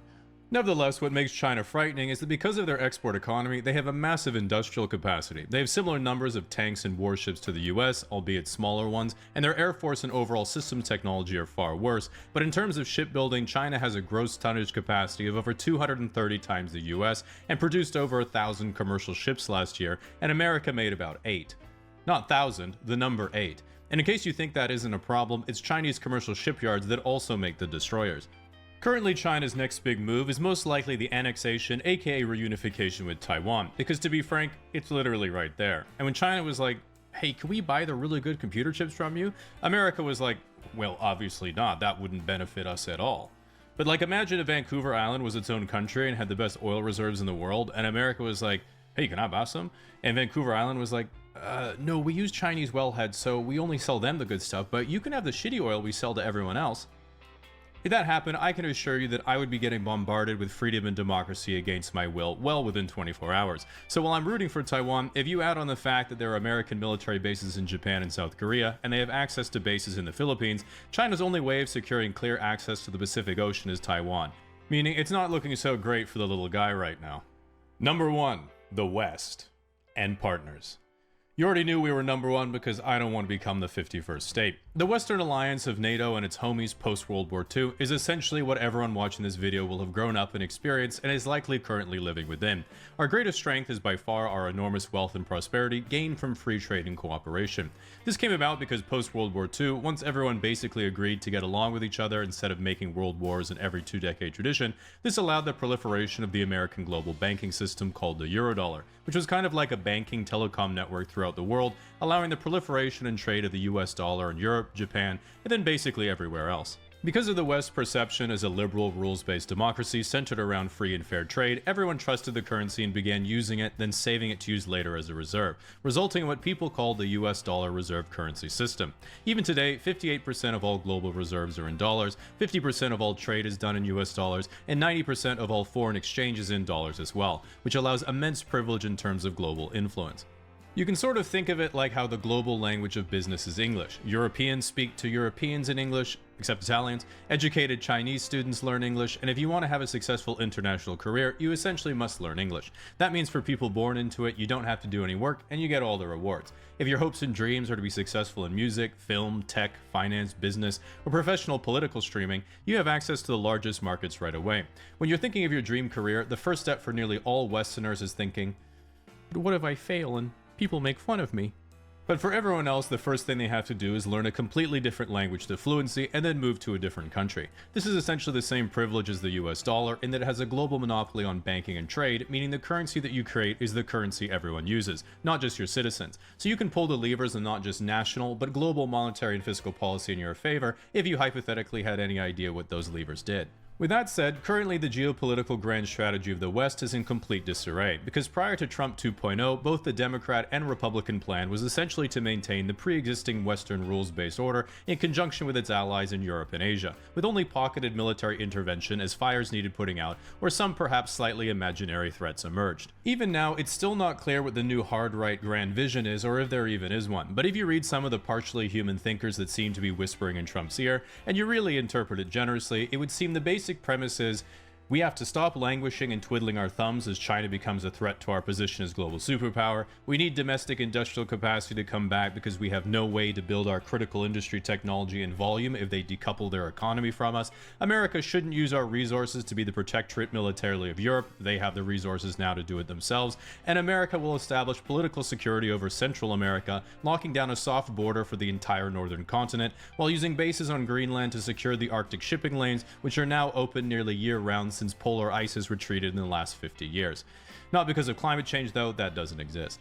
On paper, it's not like there's anything that unusual about the plan, it just represents a particular form of extremely hawkish foreign policy. The problem really is the not on paper part, which is using forceful executive powers to manipulate your allies while demolishing any pre-existing trust and goodwill, then circumventing all democratic political channels to achieve it as fast as humanly possible, causing massive social upheaval in your own country and the world, and all of this is while defying the entire fundamental basis of the Western alliance in the first place, which is ironically destroying the social cohesion and resulting trade and finance empire that made America great post-World War II.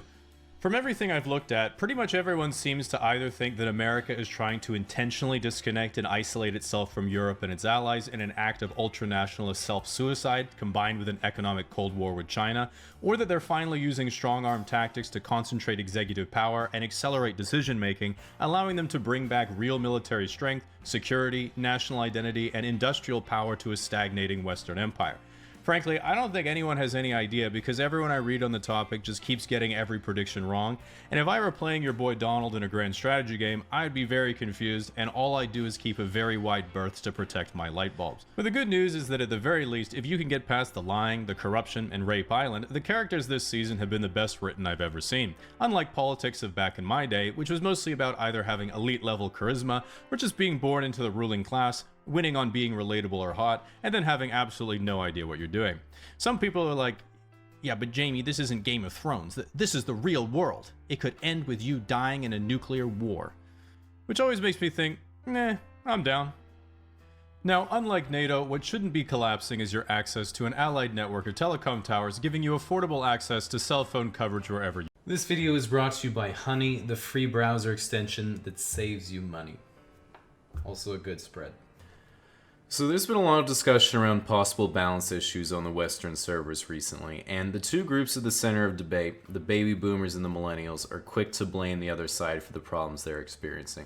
The baby boomers, all high-level players, will tell you the millennials are ungrateful for the expansions that were built for them and don't know what it's really like to grind for XP, while the millennials, who are all high enough level to watch porn without getting banned but new school enough to be able to text with their thumbs, will tell you the baby boomers were playing with lower difficulty and purposely patched the game in their favor to the detriment of new players.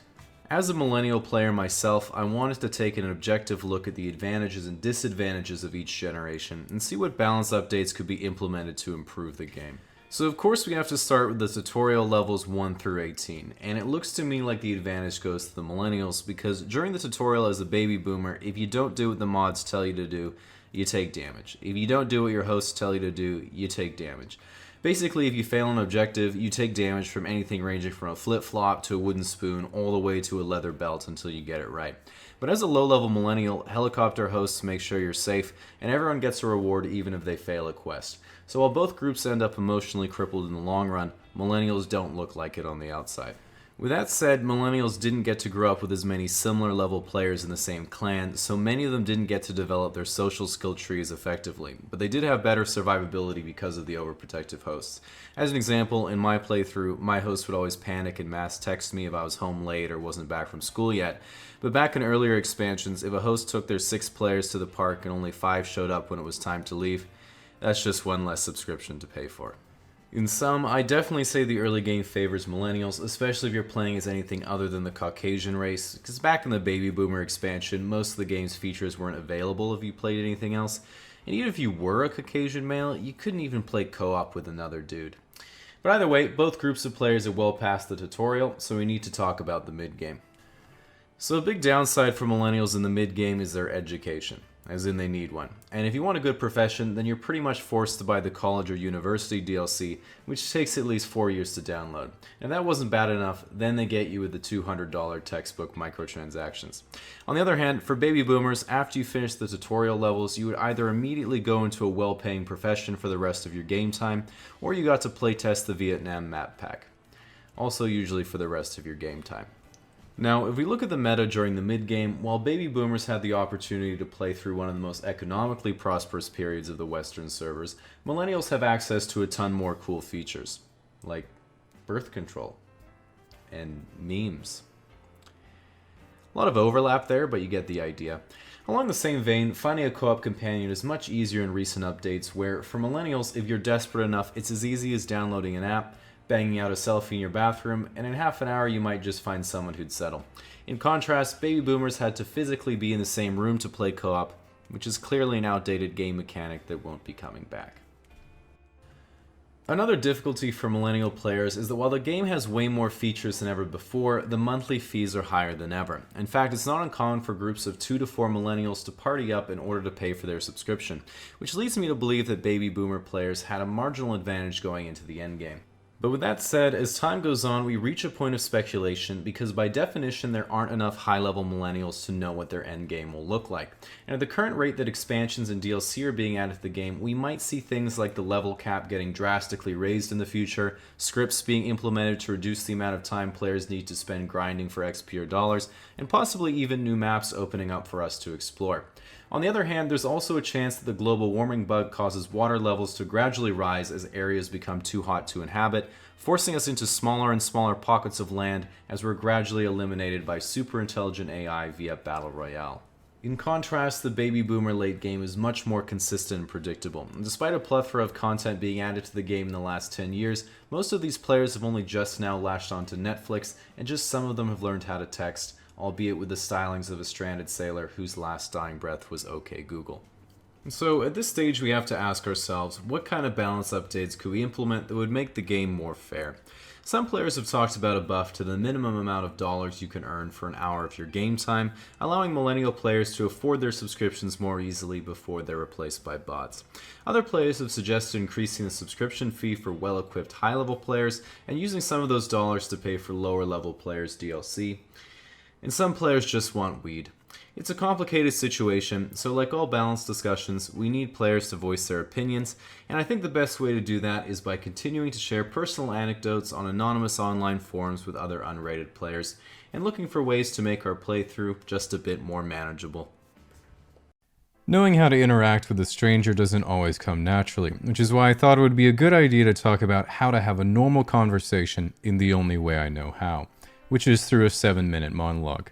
Reason being is pretty much whenever I go out in the real world, I say to myself, you know, today is the day that a nice stranger might come up and have a conversation with me, and that's simply not a risk I'm willing to take. But despite my best efforts to look like this guy, I've realized that no matter how much you try to look like someone who just wants to go about their own business, the earbuds in, no eye contact strategy can only take you so far.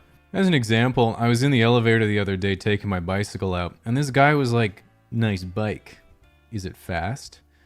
And I was like, "Yeah, man, pretty fast." And then he said, "Probably not as fast as my car." and then he waddled out of the elevator on the wrong floor. And I was just standing there thinking, first of all, my legs are fucking massive, so check yourself. But second of all, what bothered me wasn't that what he said made no sense. It was that he didn't realize it made no sense. Like, that guy left the interaction thinking his smoldering Ryan Gosling impression left me trembling at his raw masculinity. When in reality, I left the interaction by going right back up to my apartment to Google small talk tutorials because he was so confident that I figured it must have been me who was missing something. And what I learned from that experience and the subsequent WikiHow articles is that when I talk to a stranger, I usually see it as a chance to screw things up, so I don't do it. And the guy talking to me in the elevator usually sees talking to a stranger as a chance to succeed and make everyone's day better. Chance, of course, being the operative word. Fortunately for me, what's made me feel a lot better is thinking, you know, I remember all of my own blunders, but I never remember anyone else's. That means they probably remember their blunders and don't remember any of mine. And what really confirmed that theory was talking to a friend one time. I said, you know, dude, I just can't stop worrying about what other people think of me. And he said, don't worry, man. No one thinks about you. And as an extension of believing you'll succeed or worrying you'll fail, what I've learned is that there are really two types of people you'll encounter. People who don't filter themselves enough, and people who filter themselves too much. And first of all, there's really only one type of person who has absolutely no filter, and society only tolerates them because we've all been there at one point or another. They can't walk in a straight line, they can't speak a coherent sentence, and they don't even remember any of it because their brain is so impaired. I'm of course talking about children. And while the solution of dealing with a child is of course alcohol, it is unfortunately the cause as well, so you have to be careful. Beyond that, in all other circumstances where someone still has no filter and just says whatever dumb shit comes to their mind no matter what, it's best just to say, thanks for the Twitch Prime, and move on. So the next scenario is when someone over-filters what they say and rarely talks. And most people think that what you're supposed to do here is ask the person questions to get them talking. This counterintuitively makes things worse and is like trying to get someone to open up and make friends by encouraging them to go to Toastmasters, because all that will do is make them even less cool. In my experience, what always works to help other people get out of their shell is a method called the 6 steps to social success. Step 1.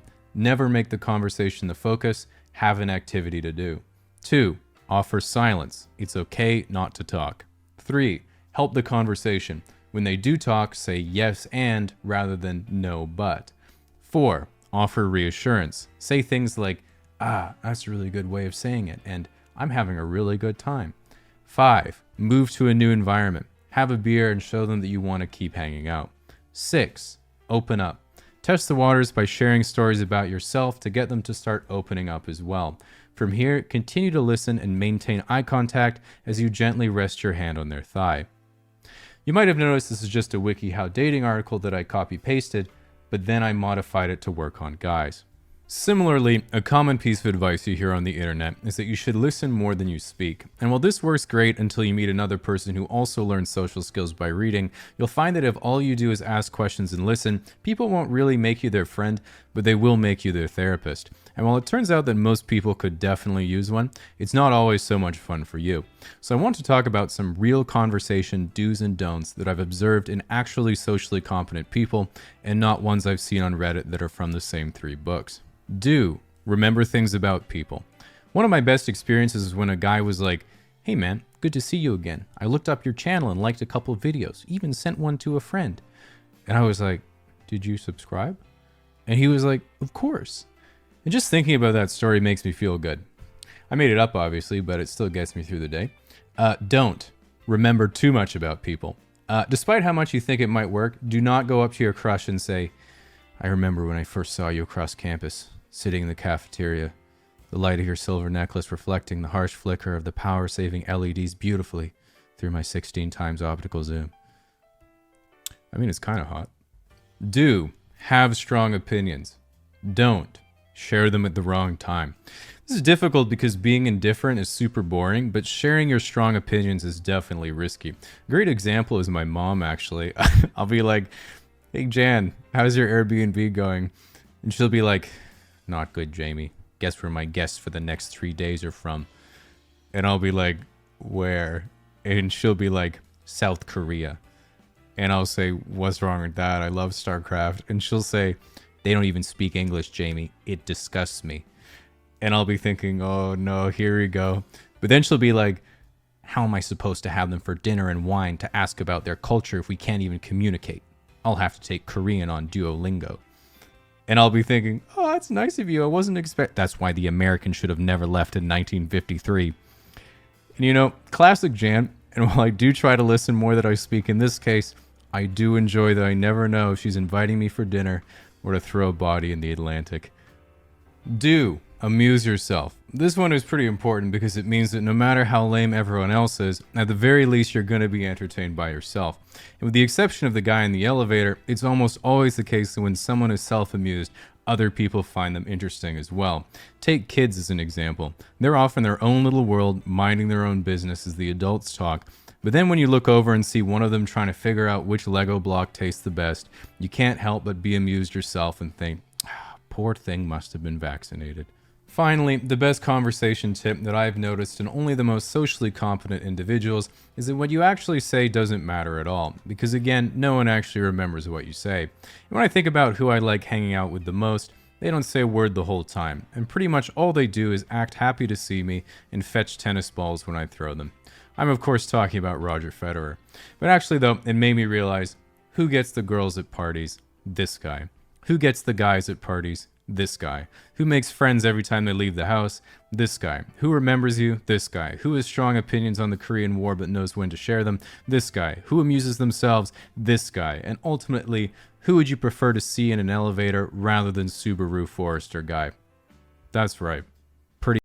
This video is sponsored by BetterHelp. Socrates apparently once said, "It's a shame for a man to grow old without seeing the beauty and strength of which his body is capable," which is why it's such a shame he died 2,300 years before Greece was ruled by Kyriakos Grizzly. As you guys probably know by now, I am somewhat of a connoisseur of anything involving jacked men with big egos trying to do something better than some other guy. And while hosting a podcast is a topic for another day, today we're talking about bodybuilding. Now, the vast majority of people who are into bodybuilding just like the idea of getting jacked rather than trying to actually compete, which is a much better objective because you probably won't ever accomplish either. One of the most common reasons guys get into bodybuilding is because they want to get girls, and while you get over that phase quickly, a big reason for this is because many wannabe bodybuilders started their gym journey from the humble and insecure teenage Google search, "What body type do girls like in a guy?" Now, this is an eye-opener because the answer is rarely C-Bum, Ronnie Coleman, or even Arnold, which makes no sense to the average guy who always pushes the character creation slider all the way to the right. For example, for any girls watching right now, I say rhetorically, which do you think is more attractive? A. Brad Pitt in Fight Club, or B. Christian Bale in The Machinist? Now that you've locked in your answer, the bodybuilders will reveal how they compare the two, which is of course C. They're the same picture, it's just lighting and a pump. Similarly, one of the notorious psychological side effects of bodybuilding is that right now there are currently teenagers who see a Hollywood star like Tom Holland and think, "I want to be that ripped one day." But 5 years later you'll look at Chris Hemsworth as Thor and think, small chest, no traps, lats are okay, still has a neck? Pathetic. 5.5 out of 10. This phenomenon where other people look at you and think, "Damn, looking huge bro," but you look at yourself and think, "I'm so small, I need to get bigger," is a common side effect of bodybuilding called being correct. Now, in order to cancel out any benefit of the BetterHelp sponsorship, I wanted to give you the definitive guide to every possible male body type and whether you can actually look like that naturally or not. Let me just open up my shirtless men folder I've been collecting for exactly this purpose. We all have this one, don't we, boys? Now, the primary determinant in what your body looks like is the volume of muscle on your body and the amount of body fat you have as a percentage of your overall weight. So assuming you're about 5'9", the chart looks roughly like this. If you have a body fat percentage about 10 or below, but also basically no muscle, you'll weigh about 115 to 130 pounds and look roughly like this. By the way, he put himself on Adobe stock images, not my responsibility. As you add on more muscle while maintaining the same overall body fat percentage, you can see you go from Twitch streamer to otter mode, then you're basically jacked to the tits, then diced to the socks, then you eventually get to the final form of anyone with a low body fat percentage, which is actually looking like you lift when wearing a shirt. So the second row is exactly the same progression, except with a body fat percentage of 15 to 20%. Notable physiques in this category include skinny fat, the dad bod, the daddy bod. Then of course you have the power builder, which is either an off-season bodybuilder or a power lifter trying to cut. Then of course the notorious bear mode. I swear I'm not making these up, these are actually established taxonomical classifications. So then at 25% body fat and higher, we have white collar dad bod, the median American, blue collar dad bod, the true powerlifter, and of course transcendent. Now, the good news is that first of all, everything in the first column is achievable naturally. All you have to do is as little as possible. Believe it or not, everything I've colored in green is likely achievable natty by nearly anyone. After that, yellow is achievable if you have good genetics or are short, which by the transitive property of bodybuilding means that being short is good genetics. Checkmate male models. Everything in orange is basically always going to require you being on the juice, and everything in red speaks for itself. Roughly speaking, if you're 5'9", natural, have extremely good genetics, have been lifting 10 plus years properly, the biggest you can be is about 175 to 195 pounds at 10% body fat, depending on the size of your bones, muscle insertions, and whether you're built like Adam Anja or Mike Israetel. As a comparison, Mr. Olympia bodybuilders at the same height frequently get on stage at half the body fat and weigh 240 pounds. Being a fan of actual competitive bodybuilding, there are always a plethora of non-bodybuilding fans who say things to me like, "So you enjoy watching nearly naked muscly guys lathered up in spray tan flex next to each other?" Yes. Thing is, if you find yourself spending a questionable amount of time judging the physiques of jack dudes in microthongs, you might say to yourself, "Wait, I thought I was straight, but maybe I am sexually confused." If this happens, just spend the $10 for Vladislava Galigan's OnlyFans and you'll immediately realize, nope, now that I'm aware of what actual sexual confusion is, I can say in hindsight I definitely wasn't experiencing it before. It's important to know that if you are considering taking steroids or testosterone, it doesn't just enhance your ability to build muscle, it comes with a lot of side effects. These are often considered bad by regular people when they are clearly just small and jealous. These include your muscles growing faster than your tendons and ligaments, resulting in debilitating injury. This is also known in bodybuilding as suffering from success. Going bald. This is obviously not a problem because you're balding already. Testicular atrophy. Now, when anyone thinks of testicles, they all think the same thing. Guaranteed crit. Finally, this is the opportunity to eliminate that weak spot. Plus, girls will think your dick is bigger because your balls will appear further away. Heightened tendency for aggravation. Would you rather get in one fight and lose it, or get in 10 fights and win them? Exactly. Suppressed fluid intelligence. You literally won't be able to tell. If anyone calls you stupid, just fight them. Most people don't consider bodybuilding an extreme sport, but when you bring up skydiving, rock climbing, or heli skiing, most people ask, why do they do it if it's so risky? And the athletes always say something like, I love it so much I'd die for my sport. In contrast, in contest bodybuilding, dying is the sport. It's worth it though, because if you're 265 pounds, severely dehydrated, and have 3% body fat, what's the worst that can happen? Yeah, in this case it is total organ failure, but that's a small price to pay in the grand scheme of things. For now, get that trophy, go to a sushi buffet, gain 50 pounds in a work week, and then live to die another day. Now, if you're looking to get into bodybuilding, here's some advice from someone who's been going to the gym for 10 years, as in physically arriving there, not in terms of progress obviously. First of all, going to the gym and rapidly progressing for the first few months is like having sex for the first time. You say to yourself, holy shit, this is amazing. I'm sure this is going to continue at the same rate forever. But no, all progress will be halted when you go too hard and get your back blown out. Secondly, there are some immutable facts of bodybuilding that defy conventional logic. For example, nearly all bodybuilders struggle to grow their calves despite doing the optimal training routine, which is 5 sets of seated calf raises at the end of leg day. Frankly, there is nothing else you can possibly do, you just have bad genetics, should have been Asian or previously obese. Third, in order to bodybuild effectively, you have to go on phases where you gain weight and muscle, and then phases where you cut body fat and maintain as much muscle as possible, then repeat the process for optimal results. Don't be afraid to take your time on this, because if you go too quickly, you'll gain too much fat or lose too much muscle. Personally, I like to do a 3 or 4 month bulk, then a 4 to 5 year period of telling people I'm cutting. Lastly, the most important thing about bodybuilding is that it's not about winning a trophy or getting the honeys. It's about putting on a dress shirt, rolling up your sleeves, and receiving a compliment on your forearms once every few months. It's not about being the most jacked guy at the pool party, it's about achieving negative buoyancy. Ultimately, at the end of the day, like all sports, bodybuilding isn't about the destination. It's all about burning more calories per day so you can eat more. Now, if you ever find yourself looking at a picture of Kyriakos Grizzly and thinking, what if I never become this, as a single tear rolls down your cheek?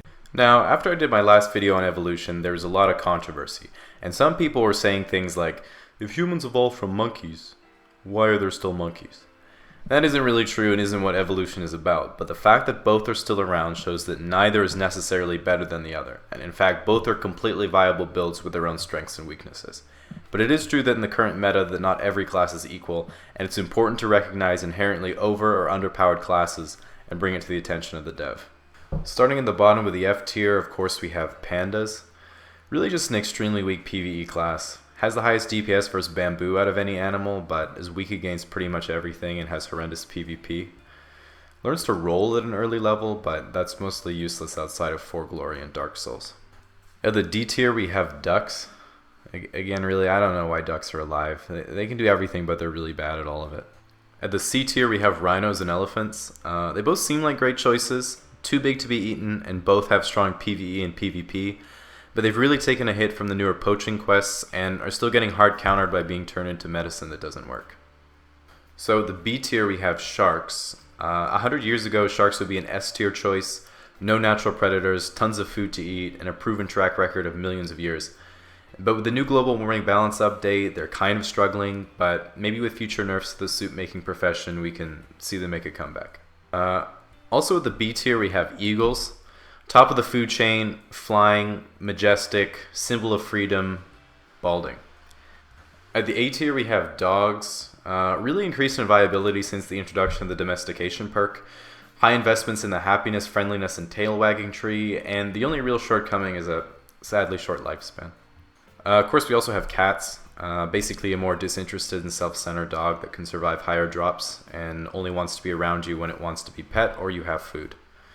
Also pretty viable. So for the S tier, we have Mosquitoes, really powerful PvP, high respawn rate, flying perk, but also extremely low HP. Weaknesses include spiders, candles, and making friends, but again, really solid track record. We have Ants, also from the insect race like mosquitoes, but one of the more ingenious varieties. While each member is of very low intelligence, like Redditors, they work collectively to assume a single body of thought that's then carried out by each individual without further consideration. And of course we have Humans, really rough in the early game, but eventually they develop the strongest PvP and PvE out of any class and definitely have the highest skill cap. Their only real weaknesses are cancer, disease, and prolonged introspection. One of the more interesting human mechanics is the ability to exchange playtime for in-game currency. Popular strategy is trying to accumulate as much money as possible for endgame so you can afford to do things you can't do anymore.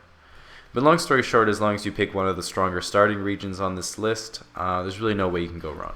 So that's pretty much how it stands at the moment. The list isn't complete, as you can obviously tell, but if you're wondering about any particular classes, you can leave a comment and I'll try to get back to you. And definitely watch out for some of the higher level human players like Elon Musk who are trying to find novel glitches to get out of the game world.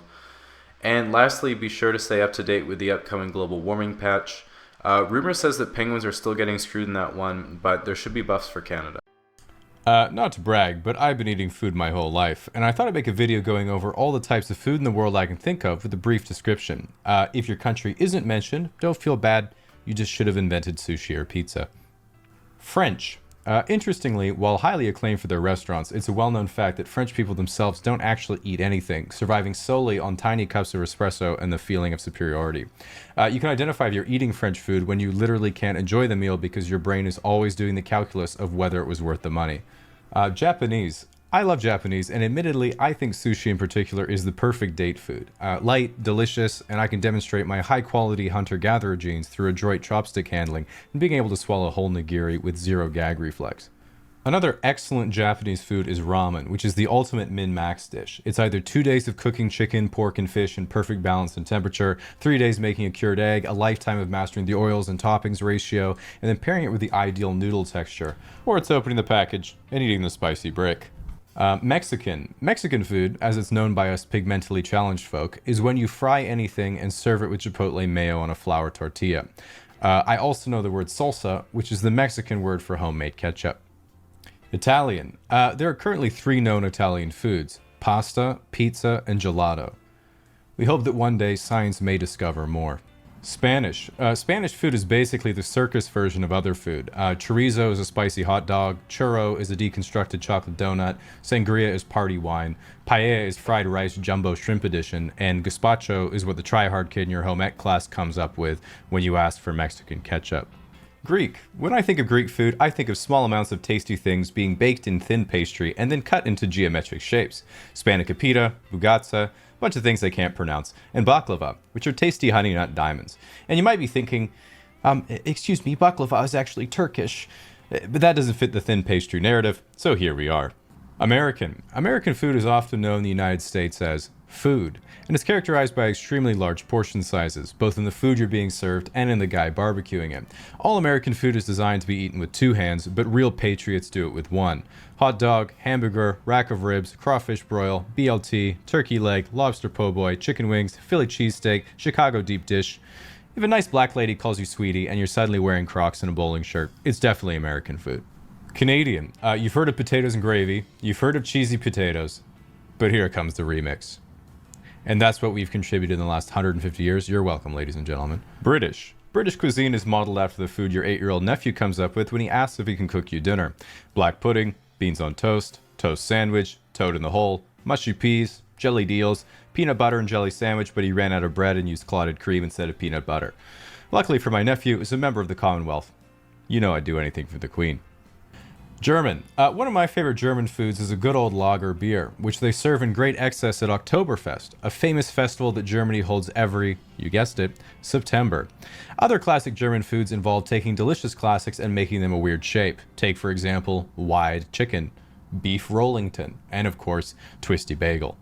Chinese. Chinese food actually has no proper name in English and can only be communicated through the number next to it on the menu.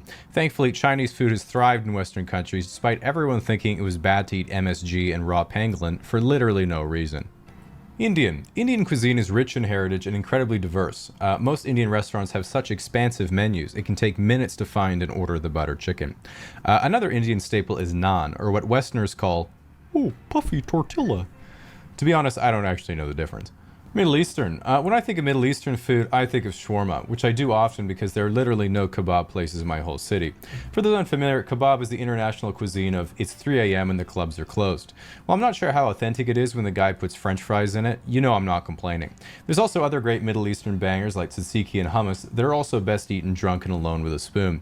Now you might be saying, excuse me, tzatziki is actually Greek. Well, okay, buddy, if you think you can claim this one too, then your ego's more inflated than Turkey's currency, so quit bickering or else no one gets tzatziki. Scandinavian, Nordic. Frankly, the only Scandinavian restaurant I've ever heard of is IKEA, and while the Swedish meatballs are pretty good, I'm also not so sure about the authenticity, because like, if you look at the recipe, it says beef, pork, breadcrumbs, a couple egg yolks, and you're like, that sounds like a regular meatball. So after that, I was like, okay, so what is Scandinavian food? So I looked it up, and I got steak and mushrooms, pancakes, and that was pretty sus, so I decided to really go in, and then I found stuff like ragmunk and tombarora, which, like, I'm not gonna lie, I'd eat a hot dog in any form, but if you guys want to go international, you might want to consider some rebranding. Like, just imagining, like at the United Nations meeting, it's lunchtime, and the Italian guy takes out a slice of pizza, the German guy takes out a beer and a pretzel, and then the Swedish guy takes out his lunch bag and thinks to himself, they're going to be so jealous. Eastern European. When I think of Eastern European cuisine, I think of 3 words: babushka, potatoes, and poverty. And as someone with Irish ancestry, that definitely comes off as a hard flex. Thankfully, instead of grandmas and potatoes, at least I get capitalism and cultural appropriation. Exactly how I like it. Australian. Australian cuisine is the most white bread food in the world. Breakfast, Vegemite on white bread. Lunch, sausage on white bread. Dinner, meat pie. Dessert, hundreds and thousands on white bread. They do admittedly have absolutely fantastic fish and chips because they can walk 100 meters to the beach, scoop Dory up from the barrier reef, and flash fire right in front of her family that's already forgotten about her. I also give it a shout out to pavlova, which might possibly be from New Zealand, but my mom makes it and she likes it when I put her in the videos. Vietnamese. Vietnamese food can be identified by the restaurant being named after some type of pun involving the word pho. Faux sure, faux ever, faux true, faux you, etc. But in reality, the word is actually pronounced pho, as in farted. Guys, I waited 4 years for that one. Sorry. Latin American. Latin American food is great because so much of it is fried. Empanada, fried hot pocket. Plantains, No, you fool, it's not a banana, it's a potato in disguise, and you fry this bad boy twice. Regular banana, also fried. Besides that, the only other Latin American food I know is ayahuasca. I know about ayahuasca for two reasons. A, I live on the West Coast, and B, I've listened to Joe Rogan, and my name is Jamie. African food. Korean food. The most well-known Korean foods are kimchi and Korean barbecue. Korean barbecue is usually a buffet-style restaurant where you get to cook everything yourself on a little tabletop barbecue, while kimchi is the name I call the chairman of North Korea when I pinch his fat little cheeks. Now, at this point, you're probably saying, "Oh no, there's 30 seconds of the video left and he hasn't said my country." But unfortunately, this isn't the local weather report birthday shout-out, so I can't get everyone. If it makes you feel any better, you can scroll down and read all the comments that are like, that video was funny and accurate. Except for that one part you said about my country was completely wrong and now I'm angry. And to them I say, quit bickering. So I know that most people going to college or university are pretty concerned about what it's going to be like, so I want to make a guide to help you out. One of the first things you need to know is that they're pretty expensive, and you can't have the same attitude as you did in high school, because if you fail something, you just have to take it again at your own expense.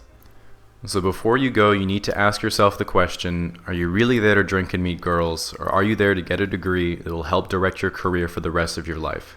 And once you figure that out, then you can ask yourself, am I dedicated enough to commit my whole day to this for the next 4+ years, or am I going to set some time aside to get my degree? Personally, I really decided to take everything one step at a time, and the first thing you have to do is register for courses. And you might have heard that the schoolwork is going to be a lot harder than high school, and I think most of us have had thoughts like, what if I'm just not smart enough for this? And the truth is, if you could navigate their website, you're smart enough. Now, you might be wondering what's the best program to take, and truth be told, there's not really a best program. The most important thing is choosing something that will help you find a sustainable job that you'll enjoy.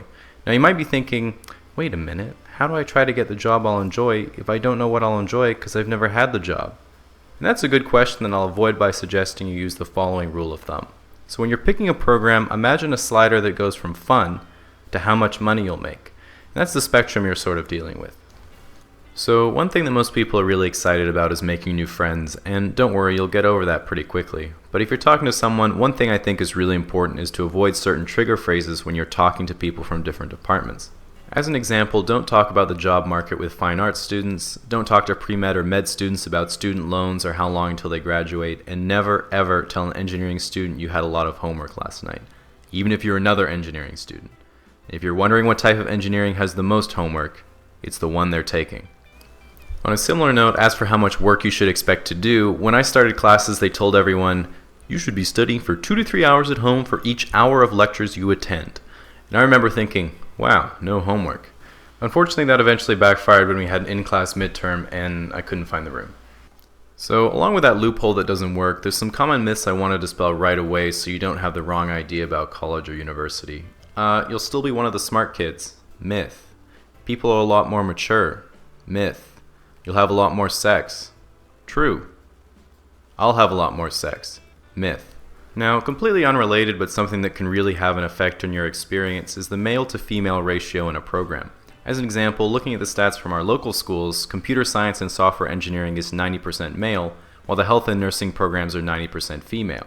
And you might be thinking, oh no, I'm a guy taking computer science, but I still want to meet girls, what does that mean? It means you fucked up. I took one Java programming course, and now I get an erection every time I see a gender-neutral name on an attendance sheet. Now, of course, when people think of college, they think of college parties, and so I'd always wondered what it would be like to be invited to one.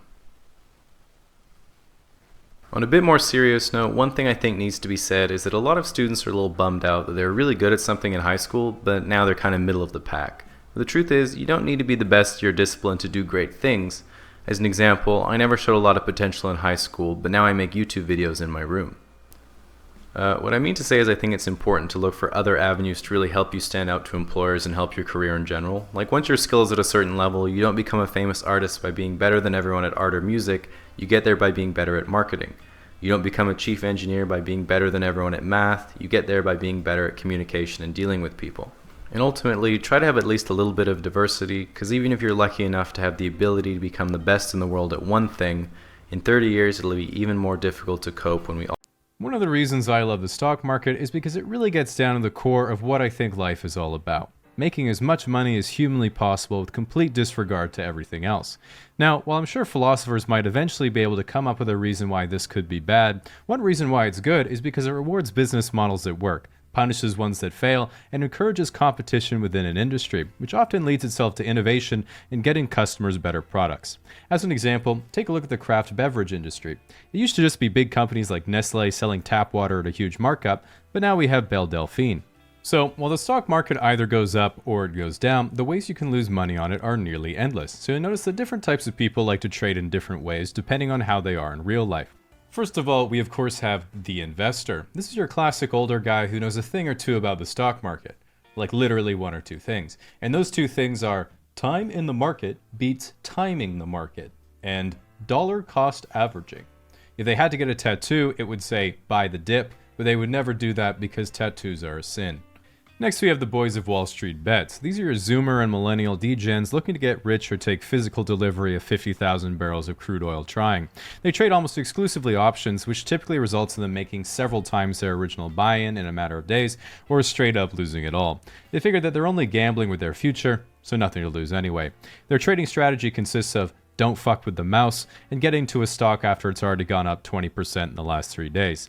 Another subset of options traders is Theta Gang, a community based around selling the contracts to the previous group. Their profits are consistent, but low enough that no one really cares.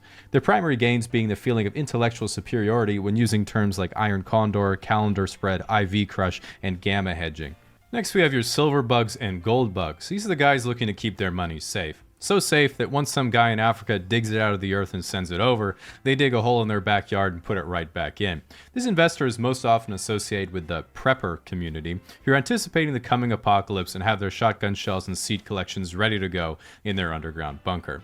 Not all gold bugs are this extreme, however, as my dad would simply describe himself as waiting for the great undoing of the world financial system and the collapse of American empire.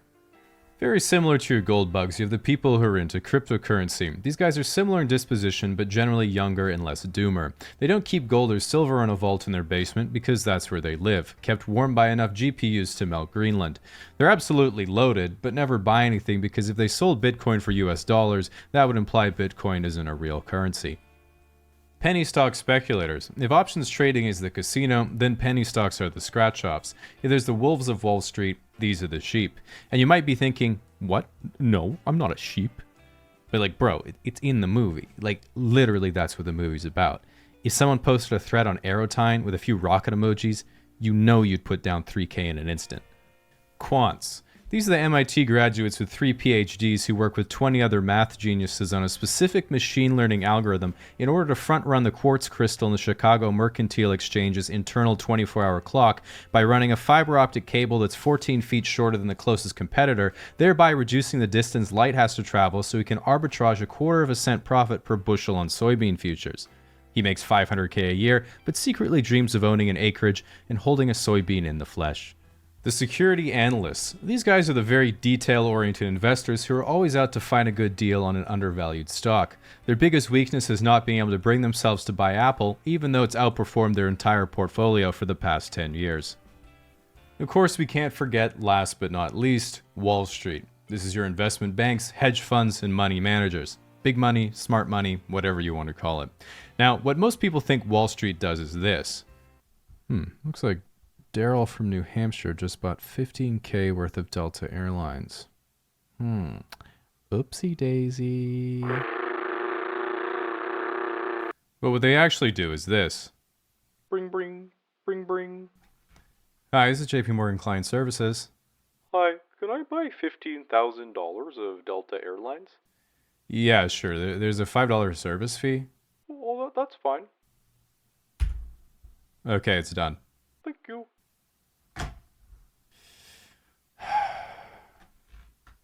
Beep boop. Hello? Hey, Lehman. Yeah? Want to write one too many zeros on a piece of paper? Sounds fucking lit, bro. So, a lot of people want to get into investing or day trading, but they don't know where to begin. And in my opinion, the best way to get started is by learning to read market trends so you can reliably make simple trades and start making money right away. So the first thing you need to know about the stock market is, of course, the two directions a stock price can go, which is up or down. And if you think a stock is going up, we'd say that you're bullish, and if you think a stock is going down, we'd say that you're bearish. So with that terminology, to start with the easy trading patterns that you probably recognize from your stereotypical stock chart, we have what's called a rising wedge, a bullish pattern where the value steadily climbs as the trading range narrows, which of course means you should invest, and the reverse of that is called a falling wedge, which is a bearish pattern, and of course means you should be selling or shorting the stock. And shorting simply means borrowing the stock from a broker to sell at the current price and covering it later at hopefully a lower price. Now, these are the two most fundamental patterns, and by combining them together, you can get pretty much every other pattern. For example, you'll often see a rising and then falling wedge in sequence, which creates a triangular shape, or what traders call the isosceles buffet. And while this doesn't mean too much all alone, if you see two adjacent isosceles buffets with a big buffet in the middle, we have what's called a Warren range. And what you want to be doing here is trading on the neckline right where the Berkshire breaks. So you're going to want to measure the distance between the hairline and the neckline and enter short where the neckline meets the descending slope with an equal point target, while placing the stop loss just above the point of highest resistance to the right of the Warren range. Should just be easy money, really. Okay, so moving on, if we step back and you see a pattern of two or more Warren ranges in sequence, all trending towards a higher peak, we call this a bullish bill, which is really where the big money comes from. So if you see this pattern, it means that right away you should Alt-Tab, close your 24 tables of limit hold'em, and start dumping money into tech call options like your child's future doesn't depend on it. On the flip side, if you see a pattern of two or more Warren ranges continually trending towards a lower and lower trough, this is what we call cryptocurrency. So now that you know the basic trading patterns, you're ready to get investing, and you don't need any special equipment besides a computer. However, if you do decide you want to take this seriously, I would recommend getting some additional monitors. Most traders like to have at least 4 screens running simultaneously, which allows you to lose money on up to 4 trades at once. This is called getting forestocked. So with that said, you have to remember that your portfolio can only drop in value by 100%, while it can go up by way more than that, which is why it's important to consider how to manage your money in the event you accidentally make a return on your investment of 10, 100, or 1,000 times your initial buy-in. So you have to ask yourself, in the event you massively increase the value of your portfolio in a short amount of time, what's your strategy going to be to reinvest that money? Flirting is really important because it's about expressing your interest in someone you like in a non-threatening and fun way. I think it's easy to think that flirting is how you interact with someone in a conversation, but it really starts from the very first impression that you make on the other person. The trouble is that for a lot of people, flirting isn't something that comes naturally. If I go to a bar and see a person I really like and want to introduce myself to them, my brain says, alright, good handshake, remember their name, remember your name, pick 2. Then when things go south and I get up from the bar stool to leave and hit my erection on the countertop, I get a little bit demotivated, but really it's important to keep in mind that no one can be a smooth operator from the get-go, and it definitely takes some practice. So assuming you do manage to get through your introduction, it's a good idea to establish some kind of physical rapport. And a good way to do this is to touch the other person on the elbow when you say something they find clever or funny. In other words, you don't need to worry about it. Now, it's pretty easy to think, I really like this girl, but I don't know what I should do. And a really good idea is to practice your empathy by imagining you're the girl and thinking about what you'd like a guy to say to you. Even when you're talking about something like sex, one thing I've heard a lot from girls is, yeah, this guy was great, but he just finished and then fell asleep and didn't even think about how I felt. So the lesson I've learned there is if you want to be better at pleasing a woman, you really need to think about what it's like to be fucked by a dude. What's good about this is that because it's a thought experiment, you can do it whenever you have a free moment, whether you're on the bus, or at the gym, or just bent over the kitchen counter. So a big part of flirting is teasing, and this is essentially making small playful jabs at the other person that get a positive reaction and elevate the mood. Imagine a girl said to me, "So your last video had a good amount of views? Still staying up all night refreshing the page?" That would not be very good teasing because I'd be really worried about how she found out. But if she said, "Damn, have you been working out? You're really starting to fill up that extra small shirt," that would be good teasing because it's been my goal for a while. Now, the way that guys and girls express their interest is very different, and generally the way that most girls will flirt with a guy is by laughing a lot and touching him on the arm. But this is also how a lot of girls act platonically friendly, and there's not really any way to know which it is until she tells you 3 years later when she already has a boyfriend. On the flip side, guys tend to flirt with a lot less nuance, and generally prefer to set up a situation where they either get a definite yes or no. There's a few ways you can do this. You can explicitly ask them on a date. Go for a kiss? Straight up ask them how they feel about you? Or just send a dick pic? Different guys have different styles, so do what feels right for you. I like to send them at breakfast. That way they have the whole day to respond. Usually go for natural window lighting and use the macro setting, obviously. All in all, I think everyone should put in an effort to improve their ability to communicate honestly with someone they're interested in. If anything, it's worth making the effort, so if you do meet that perfect person for you, you don't miss a golden opportunity because of a lack of confidence. Just remember, I like to always think, even if I screw up and a date goes poorly, I can always go home that night and practice my empathy. And what's the point? To entertain, to profit? Is the ball jumping through hoops? So am I. But in strongman, the whole idea is crystal clear. I want to be the strongest person to ever exist. You might argue that Tyson in his prime could beat Ali, or that LeBron would have beaten Mike in 1v1, or you think that you have to judge a competitor against the competition of the time. The good news is that in strongman, there's no argument. How big of a rock did your favorite guy lift? Yeah, well, my favorite guy lifted a bigger one, case closed. A problem with other sports is that a lot of them require a lot of skill, but people won't know unless they see you do it. You can be the best skater in the world, but unless you're at the skate park or thrift shop, no one's going to have any idea. But if you're 6'9", 400 pounds, and cause the plane to list to one side on takeoff, people are going to say, hey, is that Halfthor Bjornsson? And your lifetime of struggle will have been worth it for that moment of validation. Even the names of the world's strongest men sound powerful. Halfthor Bjornsson, Zydrunas Savickas, Alexei Novikov, Magnus Ver Magnusson, Martins Licis, Mateusz Kielikowski, and of course Brian, which I pronounce perfectly on account of my English language abilities.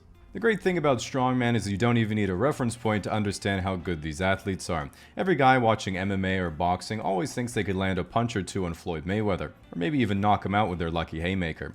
But when you watch strongman, you have to say, admittedly, I probably couldn't do that one, as you nervously glance at your wife to make sure she's not leaving you. Strongman competitions have their roots in many historical tests of strength, from Scottish Highland Games to feats of strength by circus strongmen, and even going back to ancient Greek mythology when Sisyphus was punished by Zeus to endlessly push a boulder up a hill, only to watch it roll back down as he reached the top. The story goes that every morning he would wake up, inhale 2 scoops of creatine, huff some ammonia, watch a Larry Wheels video, and get ready to smash a new PR, bringing joy and meaning to his otherwise tedious and wasteful life. Similarly, one of the hallmarks of strongman are the Atlas stones, named after the Greek titan Atlas, who is often depicted holding up the heavens and earth on his shoulders. While we now know it's actually just turtles all the way down, at the time the concept was quite inspirational. The 80s were when strongman first became popular as an actual sport, creating legends like Bill Kazmaier, John Paul Sigmarsson, and a host of iconic strongmen that caused many to consider this the first golden age of the sport. Prior to this, strongman featured a ragtag group of strength sports athletes competing on the side of their main gigs, and the World's Strongest Man organizers still thought it would be a good idea that instead of using weights, they put a couple girls in cages, attach them to a bar, and have an event called the Girl Lift. While culture has moved on since then, it's only with hindsight we're now able to realize how fucked up it was to ask a girl what she weighs. During the 80s, organizers, realizing that women were real people and not physical objects whose only purpose was to be lifted for as many repetitions as possible, tried instead to objectify the men, ensuring everyone had the shortest shorts possible, and for a brief period introduced sumo into strongman, where the legendary strongman Bill Kazmaier basically scared his opponents into giving up. While events like sumo were quickly thrown out because even though it provided the much-needed boost to strongman's sex appeal, it was simultaneously when Mr. Olympia had fully transitioned from posing trunks to posing thongs, canceling the extra viewership potential and creating one of the most popular hobbies for straight men ever since.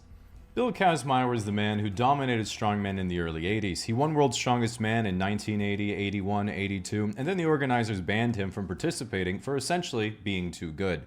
While I'm suspicious of that narrative because it doesn't make any sense, I'm going to run with it because it upholds my fantasy. He was athletic, an elite powerlifter, and all around built for strongman. One of the greats of strongman in the 80s and a rival to Bill Kazmaier was John Paul Sigmarsson, who won World's Strongest Man 4 times and was famous for doing a 1,005-pound axle deadlift and exclaiming, "There's no reason to be alive if you can't do deadlifts." He then died later doing deadlifts. If you think I'm giving you the perfect layup to write a pun in the comments, you will regret it in Valhalla. Nevertheless, despite great competition in the 80s, strongman as a sport in and of itself spent most of this decade and the next lost in an identity crisis trying to figure out what kind of sport it was and what really made a man strong. Was it his mind? Was it his heart? Or was it being able to lift a 345-pound tree trunk above your head?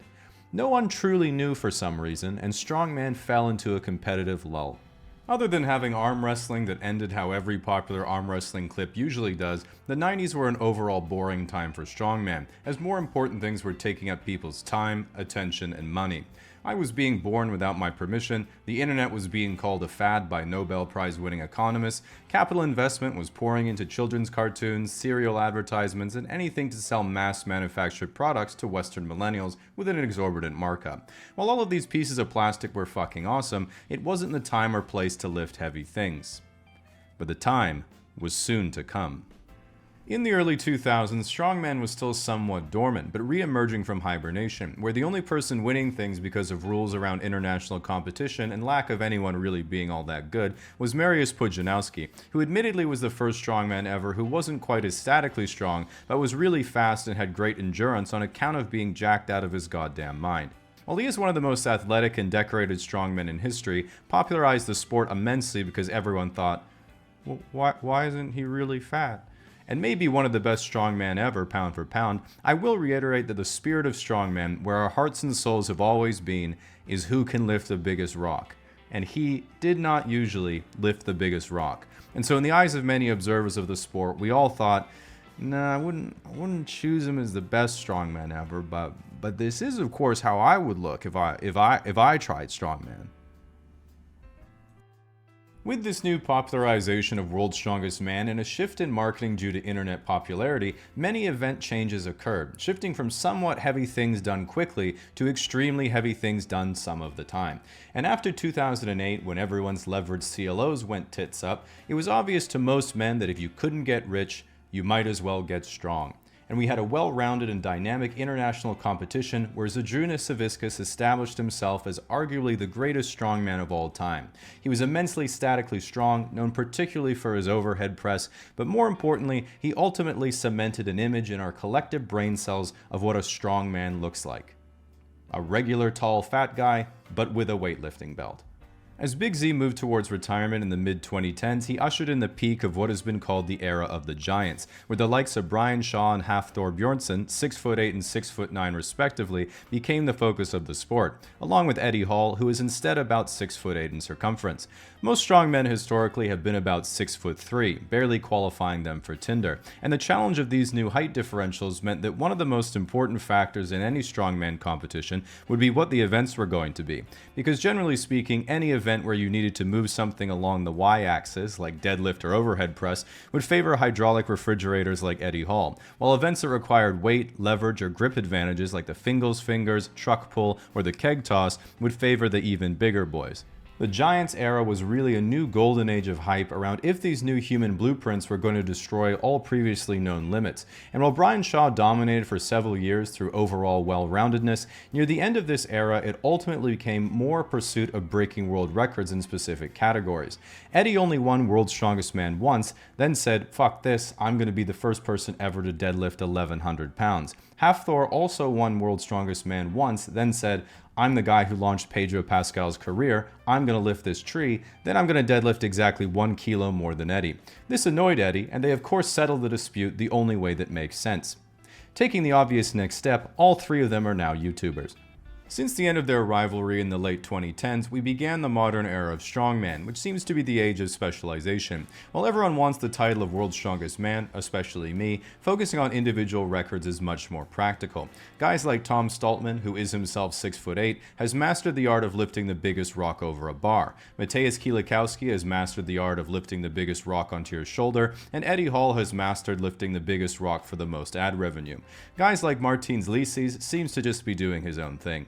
Despite there still being healthy competition, the biggest debate in strongman is the direction the sport is going in. While the last World's Strongest Man was won by my fellow Canadian and time traveler Mitchell Hooper, event selection still is the determining factor in most strongman contests.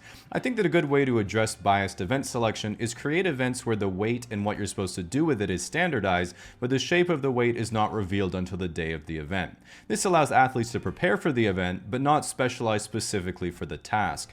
For example, you could have the small rock, the big rock, medium rock for reps, rock toss, rock pull. Really, the options are endless. Thanks for coming to my TED Talk. Now, while you may not be able to be a strong man, you might be interested in being a safe man with today's sponsor, Incogni. As someone who doesn't get many calls, nor would I answer them if I did, my voicemail is almost entirely spam, whether it's telemarketers, robocalls, my dad, or scam. I know a lot of guys have trouble picking up on the signs of whether or not a girl is into them, so today I want to do a little quiz so you can see if she actually does like you, or even just how good you are at recognizing signals that you might be getting. Let's say you're in a bar and you look across the length of the counter and you see a cute girl who glances at you briefly, does a quick hair flip, and then turns back to her friends. Is she into you? Eye contact is obviously a good sign, but you really can't tell from this example. She could just be adjusting her hair and maybe she was looking at someone behind you.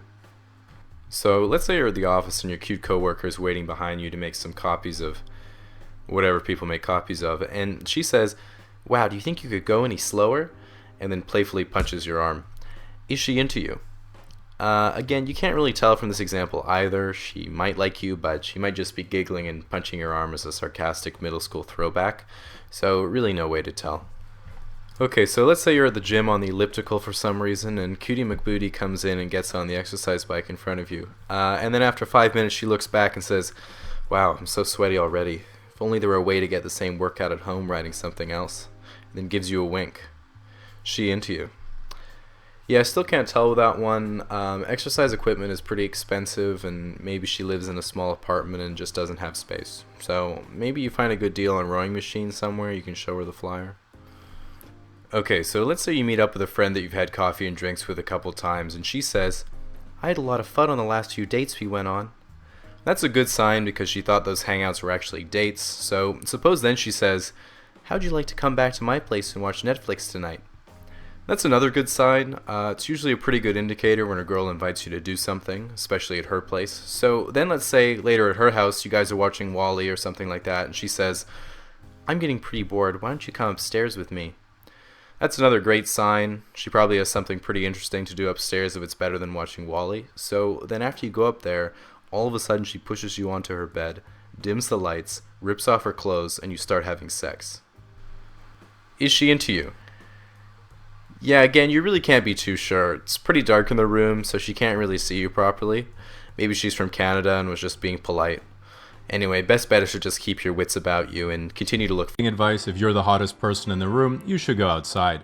The problem is nowadays that guys have realized that women don't really like you coming up and talking to them in public unless you're above an 8, so if you want to get rejected by a girl, it's way easier to use an app. Nevertheless, whether you like it or not, sometimes it's necessary to venture into the real world and do an activity, and I thought I could share what to look for and what dangers you might encounter if you face your social anxiety head on with alcohol and then go out for a night. Starting location. The starting location is always someone's apartment where you can pre-drink, or pre-game as the Americans say because they clearly don't take it seriously enough. This is the most important stage of going out because it's where you and your friends have a few drinks to loosen up and come up with a game plan for the rest of the night. The game plan is the same this time as it always is, which is getting progressively more drunk and making it up as you go along. Once you and your friends have come up with concepts of a plan, it's time to set out on your hero's journey into the harsh, debilitating environment, where you must trek forth for several steps until you get to the Uber. If you live in the north, you'll befriend a nice Indian man who will simply ask you to rate 5-star, and if you're anywhere below the 37th parallel, your driver will say, "No inglés," and then quietly play Spanish news radio. Objectives of leaving the starting location: be 2 drinks in. Dangers: everyone is really strict with ID these days, so make sure no one left their identification at home. The first encounter. Option 1, happy hour or anything. A lot of really nice restaurants actually have great happy hours because they're hoping you'll come, have a few happy hour drinks and appetizers, create a nice pre-dinner buzz, and then a few people decide to stay for dinner and a $60 bottle of wine. Unfortunately, this isn't a Las Vegas casino, and your deception is powerless against me.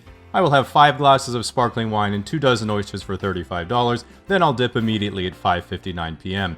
Even the Jerry Springer of finance would be begging me to spend more money. So prepare to tank the losses on your corporate taxes because I've won before, I've won today, and I will be back to win again. Objectives: have some food and more drinks to prepare you for the arduous journey ahead. Dangers: many of these restaurants employ attractive waitresses who try to manipulate you for more money with lustful incantations like, "How was your day?"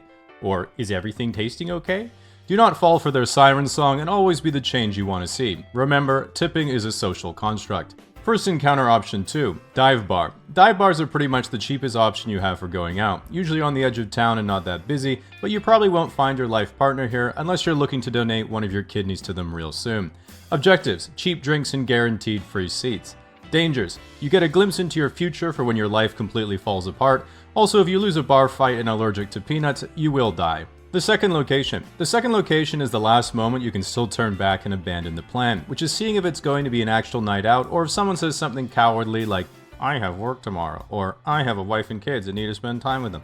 This is why the second location has to be where you spend the most on drinks, and potentially meet random strangers that will join your party and reinvigorate lost morale into the group. Craft brew pub. Now, as someone who's been drinking IPAs for 10 years, you might say, Jamie, I just tried my first IPA and it was terrible. How long until they start tasting good? In my experience, at least 11 years. Type of party member you might recruit, 30-year-old mustachioed indoor rock climber. He likes music festivals and planning summer road trips in his Kia Sedona, a chill addition to your party but no special party buff. Chance of success, high.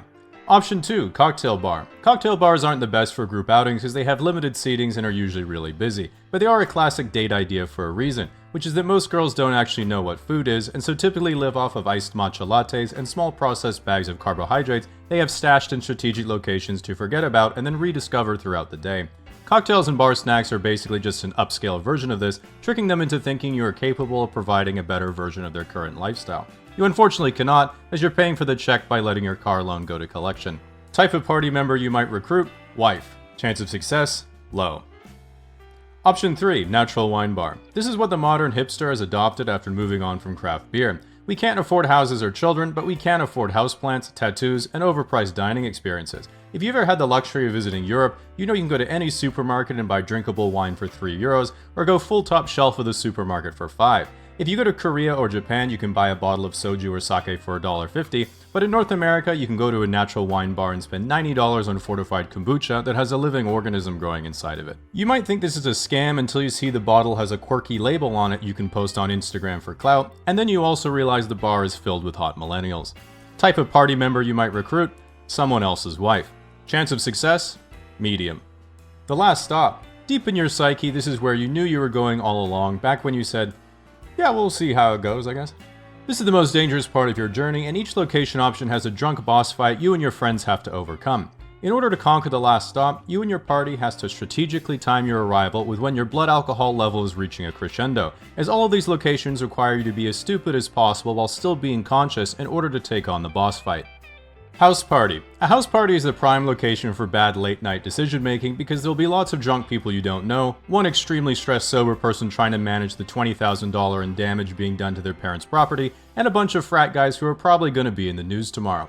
Boss fight. Not ending up in an ambulance. Option 2, nightclub. While most people find that it's easier to dance the later the night goes on because you're more and more drunk, it also gets a lot harder because the floor gets more and more sticky. It's better to not ask questions on the subject. Boss fight. The 6 double cheeseburgers, 20 nuggets, and Oreo McFlurry you're about to order at McDonald's. Option 3, gay bar. As someone who lives on the West Coast, here we just call them bars, but have you ever been to a gay bar and accidentally made eye contact with someone who is clearly staring directly at you? You're immediately part of the culture, because no matter how quickly you look away, he will be trying to shake your hand in 10 seconds. Instead of saying, oh, hey man, I'm not gay, I'm just here for a friend's party. In the most masculine straight guy way possible, your brain, having never been in this situation before, will try to be polite and say, oh no, I already have a drink, but thank you. When he then brings you another drink anyway, and you say, oh my god, I really can't. No, really give it to someone else. I mean, okay, if we just have it really fast, but then I have to go back to my friends. This goes about as well as you'd expect because every server at a gay bar learned to make drinks watching Janae from Mahalo.com. Boss fight? Making sure 50 Cent doesn't get the footage. The final boss. The return home. The final challenge once you have survived another boss fight is to use all of your remaining brain cell to find your bed. The problem is that you're likely extremely dehydrated, can't see anything, and all of your friends have seemingly perished. This is where you need to invoke the one superpower all main characters possess. Plot armor. Like in Lord of the Rings, just take one more shot, black out completely, and you will then immediately teleport to some sort of bed. Usually this will be your own bed the next day, might be the hospital, could be your ex's, sometimes jail, but I can assure you it works every time. Except in Japan. Don't do it there.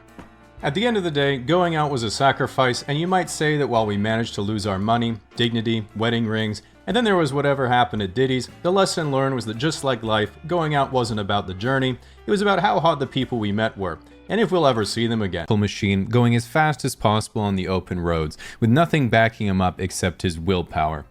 50 personnel, and a dozen teammates who are there to hard carry right until the end so he can win. But road racing and Grand Tour riding isn't the topic for today, because we're here to talk about cycling, which isn't the same thing. We're here to talk about what happens when you, an everyday citizen of the sidewalk, decides to buy a bike, and it's one of three things. You become a commuter, you become a cyclist, or you sell it on Craigslist after a month and see if something else works. Regardless of which camp you fall into, the first step of buying a new bike is always the same, which is to gain at least 50 pounds, because the more obese you are when you buy a new bike, the more upvotes you'll get when you take a picture with it. So once you've got some mad Reddit karma, what you might notice in the real world is that while cyclists don't consider themselves commuters, most commuters do consider themselves cyclists. And while most pedestrians and drivers think they're all the same as well, it's really not the case. Simply put, commuters ride bicycles as a means to an end, for going to the grocery store and back again, or to get them to and from work each day. This contrasts starkly with the cyclist, who doesn't go to and from work anymore because he quit his job to have more time on the bike, living solely off the college fund for his kids he'll never have after his wife divorced him. The commuter is someone who always lives in fear, and every day he walks to the bike rack thinking to himself, oh man, I hope my bicycle hasn't been stolen again. Whereas despite not owning a lock to save weight, the cyclist does not fear his bike will be stolen, because that would mean the thief would have to wait until he got off the bike first, which hasn't happened for years. Unlike the commuter, the cyclist does not fear vehicles, as he has come to terms with his own mortality, that if his life were to end after a middle-aged mother in an SUV T-bones his Cervelo while he's running a red light on the way to the start line of his local Cat 3 crit, so be it.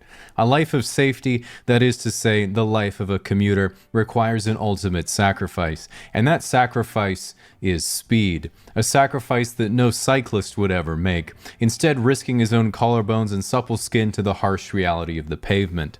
In fact, there's only one thing that a true cyclist fears, and that is the fear of nature itself. More specifically, winds over 10 kilometers an hour coming from the front and or sideward direction. Accordingly, the first dictum of cycling is clear. Aero is everything. In fact, the cyclist will and must do everything in his wallet to ensure that he and his bicycle are as light and aerodynamic as possible. And that means the cyclist must abide by the following checklist. Bicycle, exactly 6.8 kilograms as per UCI regulations. The cyclist has not ridden in any UCI sanctioned events, but has met several people who have visited Europe. Protective gear. While cycling is certainly low impact on your knees, it's not low impact on your skull. Hence why cyclists need to have this. A tiny brain, which they use to avoid traffic that will kill them instantly under any form of contact. Legs, shaved. Arms, shaved. Face, beard. Body, T-Rex. Clothing, white lycra to exert dominance over the peloton with your massive bulge, black lycra on recovery rides to arouse subtle intrigue. All other rides must be performed in light wash cutoff jeans. Saddlebag, absolutely not. A saddlebag is not aero. Just get your domestique, aka anyone else on the group ride, to carry your extra shit. Power meter, one to measure your bike and one to measure the power level of other cyclists. Now, one of the most important parts of being on a bike is being on Strava, which tracks your rides and lets you compete with your friends. And while this is all well and good, a true cyclist of course doesn't have any friends, using Strava only to compare his wattages to real professionals and to see when Puck Moonin is within Tinder radius of a cafe and a bike rack. Now, if you're not a cyclist, at this point you might be thinking, oh my god, my husband recently bought a bike off Craigslist, but I thought we were a good couple. I just want to have a life together, to have kids together. Is he just going to be away all the time as I raise the children by myself? Their only memory of their father being the weekend he came home to teach them to ride a bike without training wheels? And no, you're getting way ahead of yourself, because once again, a cyclist would never have kids in the first place, as pregnant women are not aero. And while becoming a cyclist is something we can all aspire to achieve, it is important to point out that if you're still young, don't try to rush it. Most true cyclists are in fact well into their 40s or even 50s. And you might be thinking, wait, isn't that well past my physical prime?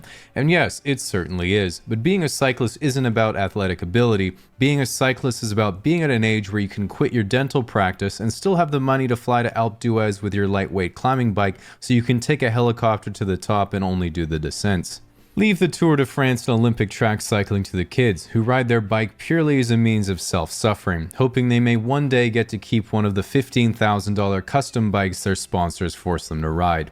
Alas, they will not, because those bikes have a weight limit of about 270 pounds, and you wouldn't be a real cyclist if you didn't take up every ounce. Unfortunately, while the sport of tour riding is still tainted by the drug scandal of Lance Armstrong and competitors are monitored more closely than ever before, such is not the case for the cyclist, who lives a life of freedom, ordering as many over-the-counter steroids from Egypt as he pleases, writing it off as a business expense, and doping his blood until it's indistinguishable from his Aunt Jemima energy gel. Because unlike his peers, the cyclist is a risk-taker, a visionary, an achiever, and knows that he must do whatever it takes to finish middle of the pack at the annual charity 60-miler. So I'm not the biggest fan of clubs, and if someone invited me to one, I'd usually be pretty hesitant. But there's been a number of times where someone says, "Hey, having a few people over to my place for a chill birthday." And that sounds good, then later someone says, "We should go to a bar downtown." And I guess that sounds alright, so you go along with it, but then you get downtown and you see the name of the bar and it checks all the warning boxes. One word, misspelled. But now it's too late. You've been swindled again. So after waiting in line for the next couple of years, you'll almost be at the front, and inevitably one of your friends forgets their ID. So of course there's a good chance the 6'8", 300-pound bouncer might give them a hard time. Now if I'm in this situation and my pal reaches out to me for help, I feel obligated to live by my golden rule of friendship. Fight your own fights. So the big question is, what's the first thing you do when you get inside? And if you have a jacket, just hide that in a dark corner where you'll definitely remember later. After that, the first thing that I do every time I go to the club is take a note of how loud the music seems, and once you've been enough times, you can actually graph your hearing loss in Excel. Now, although it's easy to get distracted by all the flashing lights, loud music, and people more attractive than you, the club is really all about dancing, so your blood alcohol level should reflect that. That means when you're getting a drink, always try to remember, too much and you'll make a fool of yourself, not enough and you'll remember it. In my opinion, the best approach is moderation, so I always try to pace myself by not having enough money. Sooner or later though, you'll probably have to do some dancing, and I had no idea what I was doing at first, so I asked one of my more experienced friends and he gave me this advice. "Hey Jamie, how do you dance like that?" "Oh, you just listen for the beat and then you sync your moves up with it." I don't even have moves to sync up." "Well, you're in a club to have fun, don't worry about your dancing, just look happy." "On the outside." So after you've mastered the two-step and are starting to get the hang of everything, you might have noticed that all your friends have disappeared.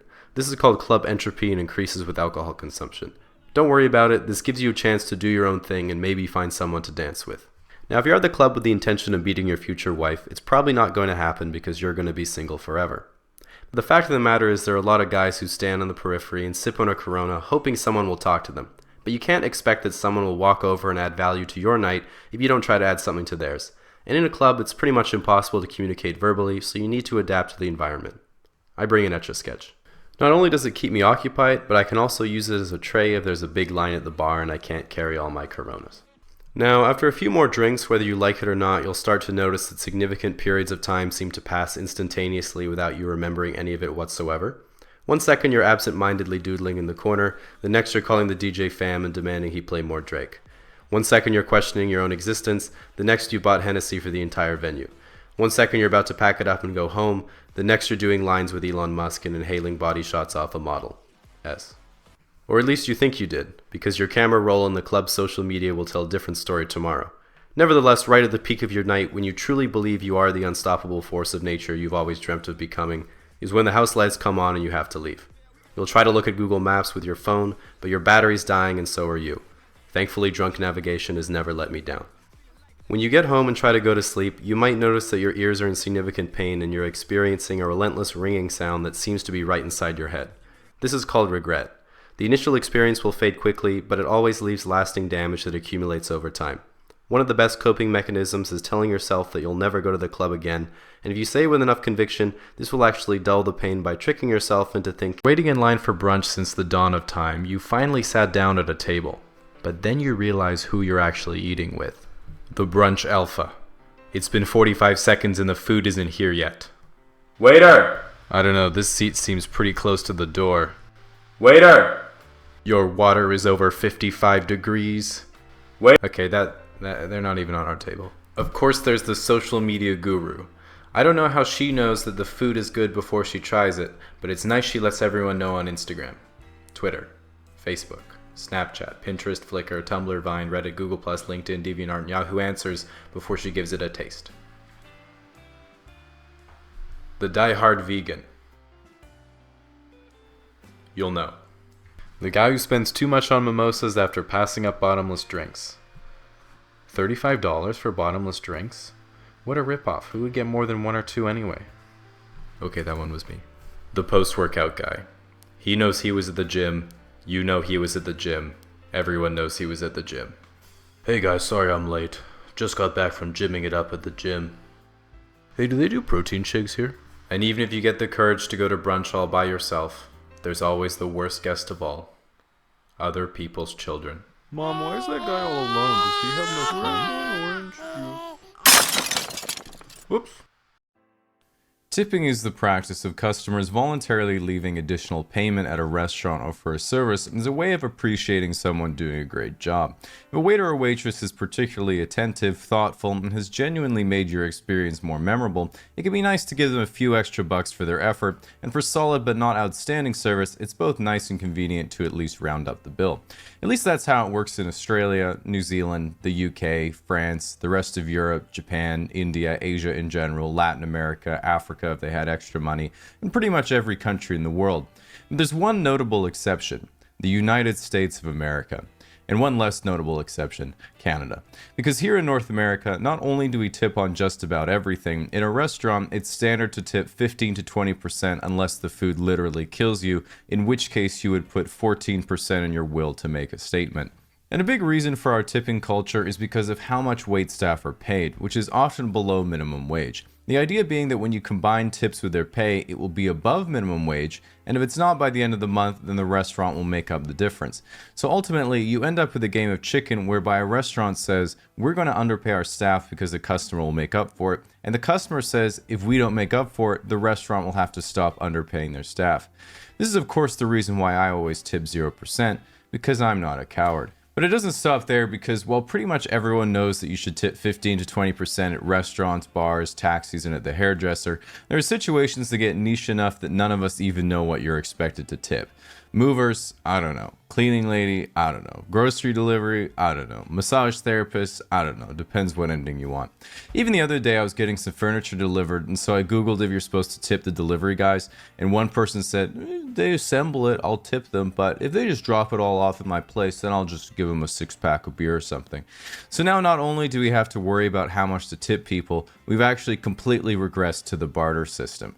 One of the strange things I find about tipping is that it's almost always done as a percentage, meaning that oftentimes you're not even paying for better service, you're paying more as a function of how expensive your food is.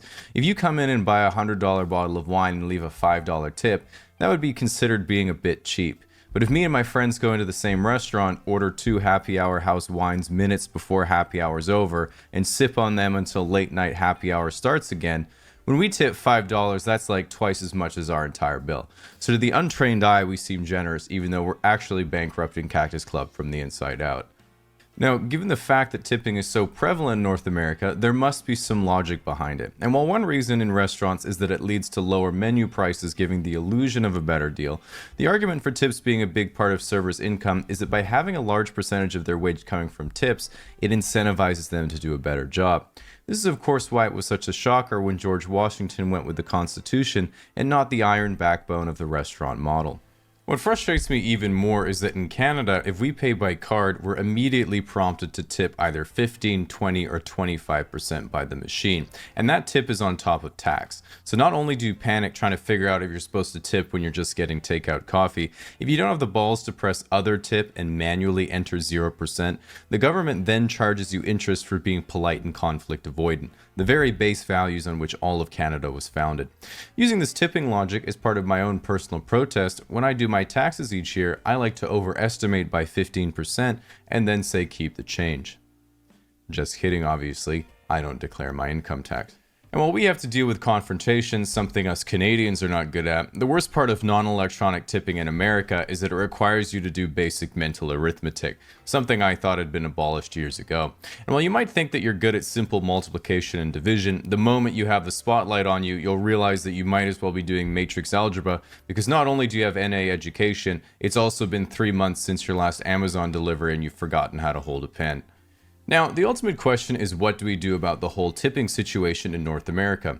Do we discourage tipping and pay employees a reasonable living wage and then let the small business landscape settle at a new equilibrium like every other country? Most certainly yes, but that would be quite difficult. And in the grand scheme of things, we have much more serious issues to worry about than tipping in restaurants. For example, take a look at student loans. Here, that's at least $10,000 a year for school and another $1,500 for textbooks. That means you're literally tipping 15% to your professors so they can find a new stock photo for last year's material. Or did you know that in almost all first world countries, you have serious medical expenses paid for by the government, but in America, not only do you have to pay for potentially life-saving surgery, the surgeon is legally allowed to keep 15% of your appendix for his collection. Ultimately though, while North America might be a little behind when it comes to tipping practices, we can be grateful it's not the worst. Take China, for example, where as a newly married couple, you're given a punch card after your ceremony, and then for every 3 kids you have, the government gets to take 1. Giving, spending time with your family, and most importantly, not going to work. They say that Christmas is the most wonderful time of the year, and we all have fond memories of unwrapping the new video game or toy we wanted as a kid on Christmas morning. But Christmas is completely different as an adult. You don't care so much about games or toys anymore, because when you get a present from your mom, you're just praying it's money, socks, and underwear. Furthermore, as an adult, one of the most difficult parts of Christmas is gift giving, because you just don't know what other people will like, no matter how hard you tried or how wise you are. Back in the day, even Jesus was thinking, "Yo, thanks for the gold, my man. What's this other shit?" Even though most children around the world look forward each year to St. Nicholas coming down their ducting to give them presents, it's actually the case that despite what people tell you, Santa Claus is a notorious asshole. Not only does he put coal in the stockings of children who misbehave, he also refuses to give poor kids a PS5.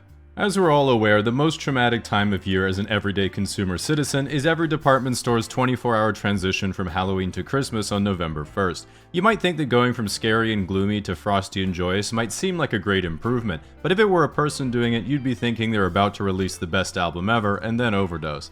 Nevertheless, once November comes around, there are a lot of people who are critical of how it's spooky, scary skeletons one day, then Frosty the Snowman the next, and inevitably someone will be standing next to me at the grocery store deli and say, "They just keep putting the decorations out earlier and earlier every year, don't they? That's consumerism for you." Which annoys me way more than the decoration, so I usually respond by saying, "Then tell me, why have you come?" Like, imagine being a 19-year-old who's paid $15 an hour to try to decorate an entire warehouse, and then some middle-aged guy comes in and says, "Oh, I can't believe Big Grocery is trying to scam me into buying Ferrero Rocher." Like, homie, we get it. Your life's a void and the joy of others deepens the hole. This is why you only get to see the kids every second weekend.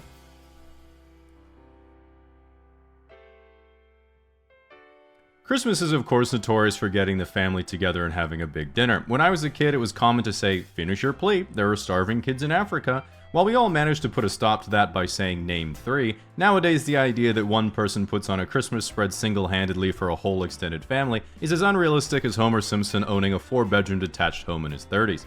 Frankly, I watch The Simpsons now and I think if Homer's got that kind of money, why hasn't he flown to Turkey yet? At any rate, if you go to the grocery store today, the only good news is they usually sell the turkey and ham at a loss to get you in the door, then make profit on everything else. This strategy is dubious at best because my shopping cart is literally turkeys, hams, and 8 cartons of eggnog. I don't feel bad for achieving maximum value because frankly, the corporations got themselves into this mess because when they hit me with maximum 1 per customer, they seriously think that after firing all their employees that AI is gonna stop me. Now, if you're struggling at your family's Christmas dinner because your grandpa believes in Jesus but doesn't believe in trans people, and your cousin's making excuses again about why their late-stage polycule couldn't make it, just know that if you're in that stage of your Shakespearean tragedy, it's important to remember that thinking your grandpa is out of touch is a lot more enjoyable than having to tell him, "The bathroom's over here, Grandpa, remember?" Don't worry, he doesn't have dementia, you just put a sign on your bathroom that says gender neutral. Classic comedy. One thing I do to get through family gatherings is set a stopwatch when I walk in the door to see how long it takes for someone to complain about Trump. While I'm usually clocking in the 4 to 5 minute range, it has been trending upwards, meaning I think nature is finally starting to heal, unlike America's global reputation. With that said, I might be the only person I've ever met who actually enjoys American politics because I view it the same way I see Game of Thrones. It started out great in the beginning, but leading up to the end, it was like watching a slow motion train wreck in real time. While the experience was still enjoyable, I'd always thought, yeah, that was pretty cool, but what if I could be in the train?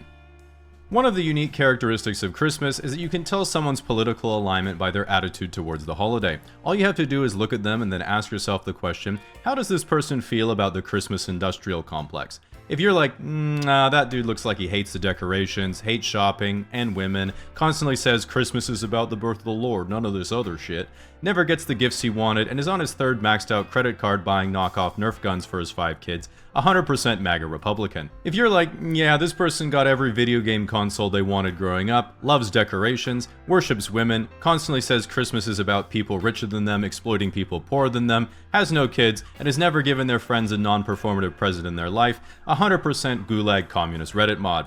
If you're like, what if I don't celebrate Christmas, Jamie? Where does that put me? In today's political climate, I'd probably lay low for a while, or else you might find out again. By far the best part of Christmas is everything in the Western world just goes on pause. You could literally be in the trenches fighting another country, and then on December 25th, both sides are like, turducken. It really gives you a glimpse into the notion that despite common belief, 20-year-olds actually don't want to kill each other for geopolitically advantageous territorial expansion, and civilization is really only at war with each other because we haven't figured out anything better to do every day. So with that said, it's important to remember the true meaning of Christmas isn't about getting presents from Santa, and at some point you have to learn the truth. A lot of new parents have trouble with this because they don't want to tell their kids that Santa isn't real, so if you're under 8 years old and they left you unattended on an iPad, you're welcome. Make sure you subscribe and smash that like button. Nevertheless, a lot of adults do struggle with this because they have to ask themselves the question, how long should you go before you stop believing in stories of a bearded man who performs miracles? While this is personal to you, I don't think there's anything wrong with continuing to believe as long as you want, as long as your beliefs don't cause you to be cruel to other people. So yeah, most people should grow out of it as soon as possible.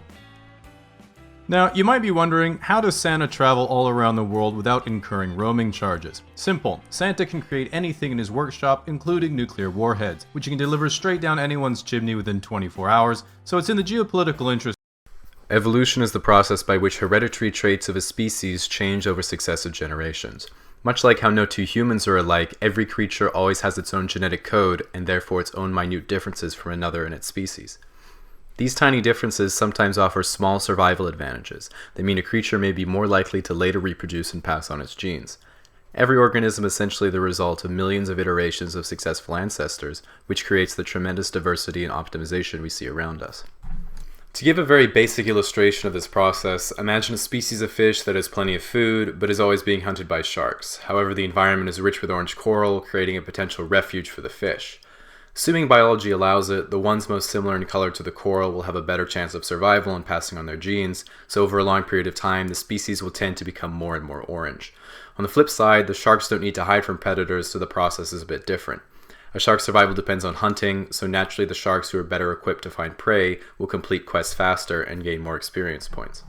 Once a certain threshold of XP is reached, the creature evolves to the next level and is given a few points that can be invested in different skill trees. As an example, ducks sacrifice some proficiency in swimming, flying, walking, intelligence, foraging, having hands, being able to see in front of them, and resistance to being kicked in order to be deeply invested in skill trees like buoyancy. The most competitive animals tend to invest more heavily in just 1 or 2 skill trees, however, so creatures like eagles choose almost pure flying and hunting builds while humans are deeply spec'd into the intelligence tree. While hybrid or tweener builds are viable, they're typically not chosen for their lack of specialization. This is evident in animals like the platypus, which are mediocre at swimming, walking, and eyesight, yet also for some reason lay eggs, have venomous spurs, and can sense electromagnetic waves. In order to moderately invest in such a diverse skill set, platypuses neglected to have other basic features like stomachs or nipples. I'm not joking, that's actually real. Evolution is generally a very slow and gradual process, but sometimes extreme natural disasters can cause mass extinctions that often bring rise to tremendous change in relatively short periods of time. Think of events like ice ages, widespread disease, volcanic eruption, and even meteor impacts. As an example, it's believed that around 66 million years ago, a meteor impact effectively blocked out the sun with debris and made a crater 180 kilometers in diameter. This event wiped out 75% of living plant and animal species on the planet and is considered one of the Earth's most controversial balance updates. Finally, while evolution... People both contemporary and historical that do art for a living, or at least are self-employed and can dictate their own schedules. Painters, musicians, writers, comedians, prostitutes, etc. Because I remember not that long ago, I used to struggle to figure out what to do during summer break without my parents' help. And when I look at myself now, my daily routine, if I had to write it down, would look like this. 7 a.m., wake up. And I've usually fucked it up by then. So because of this, I've always looked at other people's routines for guidance, and it really made me understand a lot of these guys more. Like when most people think of an artist, they immediately think of creative geniuses like Mozart or Michelangelo, and start thinking that their brain exploded with ideas and was this endless pool of inspiration that flowed out of their fingertips. But in reality, for a guy like Mozart, it was a lot more like playing a couple chords after each other and thinking, yeah, these are some chill classical chords to compose/study to. Or Michelangelo staring at a blank canvas and thinking, yeah, I better start painting this naked boy before someone walks in. And at least in my amateur experience, making YouTube videos, not painting naked boys, the creative process is pretty ugly. And while everyone's had these moments of inspiration where you come up with something you think is brilliant in an hour or two, you can't rely on that if you want it to be your job. One of the best quotes that describes the process is from a guy named William Faulkner, who apparently said, "I only write when inspiration strikes. Fortunately, it strikes at 9 every morning." With that said, I honestly had no idea who he was before I read that, so it shows how good his process was. But I do relate to the idea. I think in my entire YouTube experience, I've only been inspired to make a whole video once, and every other time it was only when I sat down with the premium boxed wine did it start coming to me. While researching creative people, what I've learned is, besides doing a lot of drugs obviously, is that almost all of them eventually fell into some type of daily routine that was surprisingly consistent and well-rounded. But what did surprise me is the most well-established artists were actually remarkably unproductive in their creative output. I forget who I was reading, again probably the boxed wine, but they described themselves something like this. And then, from 9 a.m. to 6 p.m., I would work in a flurry, barely taking a second off the typewriter except for a brief reprise at 1 p.m. sharp for tea and toast. But then, enraptured by the call of my imagination, I would return promptly to the task, working uninterruptedly until exhaustion. On some days, I would finish 2 or even 3,000 words before slipping into a 2-day slumber. And I remember thinking, wait a second, 2 or 3,000 words in 9 hours? This guy made it sound like he had a typewriter for each hand in his massive writer's dong, but homie was out here barely hitting 5 words per minute on a good day. And while I've forgotten who that guy was, probably George R.R. Martin's more productive cousin, the irony is that 2,000 words in a day was actually way on the high end of professional writers that I researched, which for context is a bit under 3 pages on a Word document. In fact, most novelists would average 500 to 1,000 words, about 1 page, and those that did more tended to work fewer days or take breaks after a book was done. Painters might get half a painting done unless it was Bob Ross, and SoundCloud rappers would only record 2 or 3 albums. As another example, the most prolific stand-up comedians will do about an hour's worth of material every year. Many take about 5 years to completely refresh a set, which is the equivalent of writing 2 seconds worth of jokes a day, and then most amateurs or hobbyists never even write more than 15 minutes of material, period.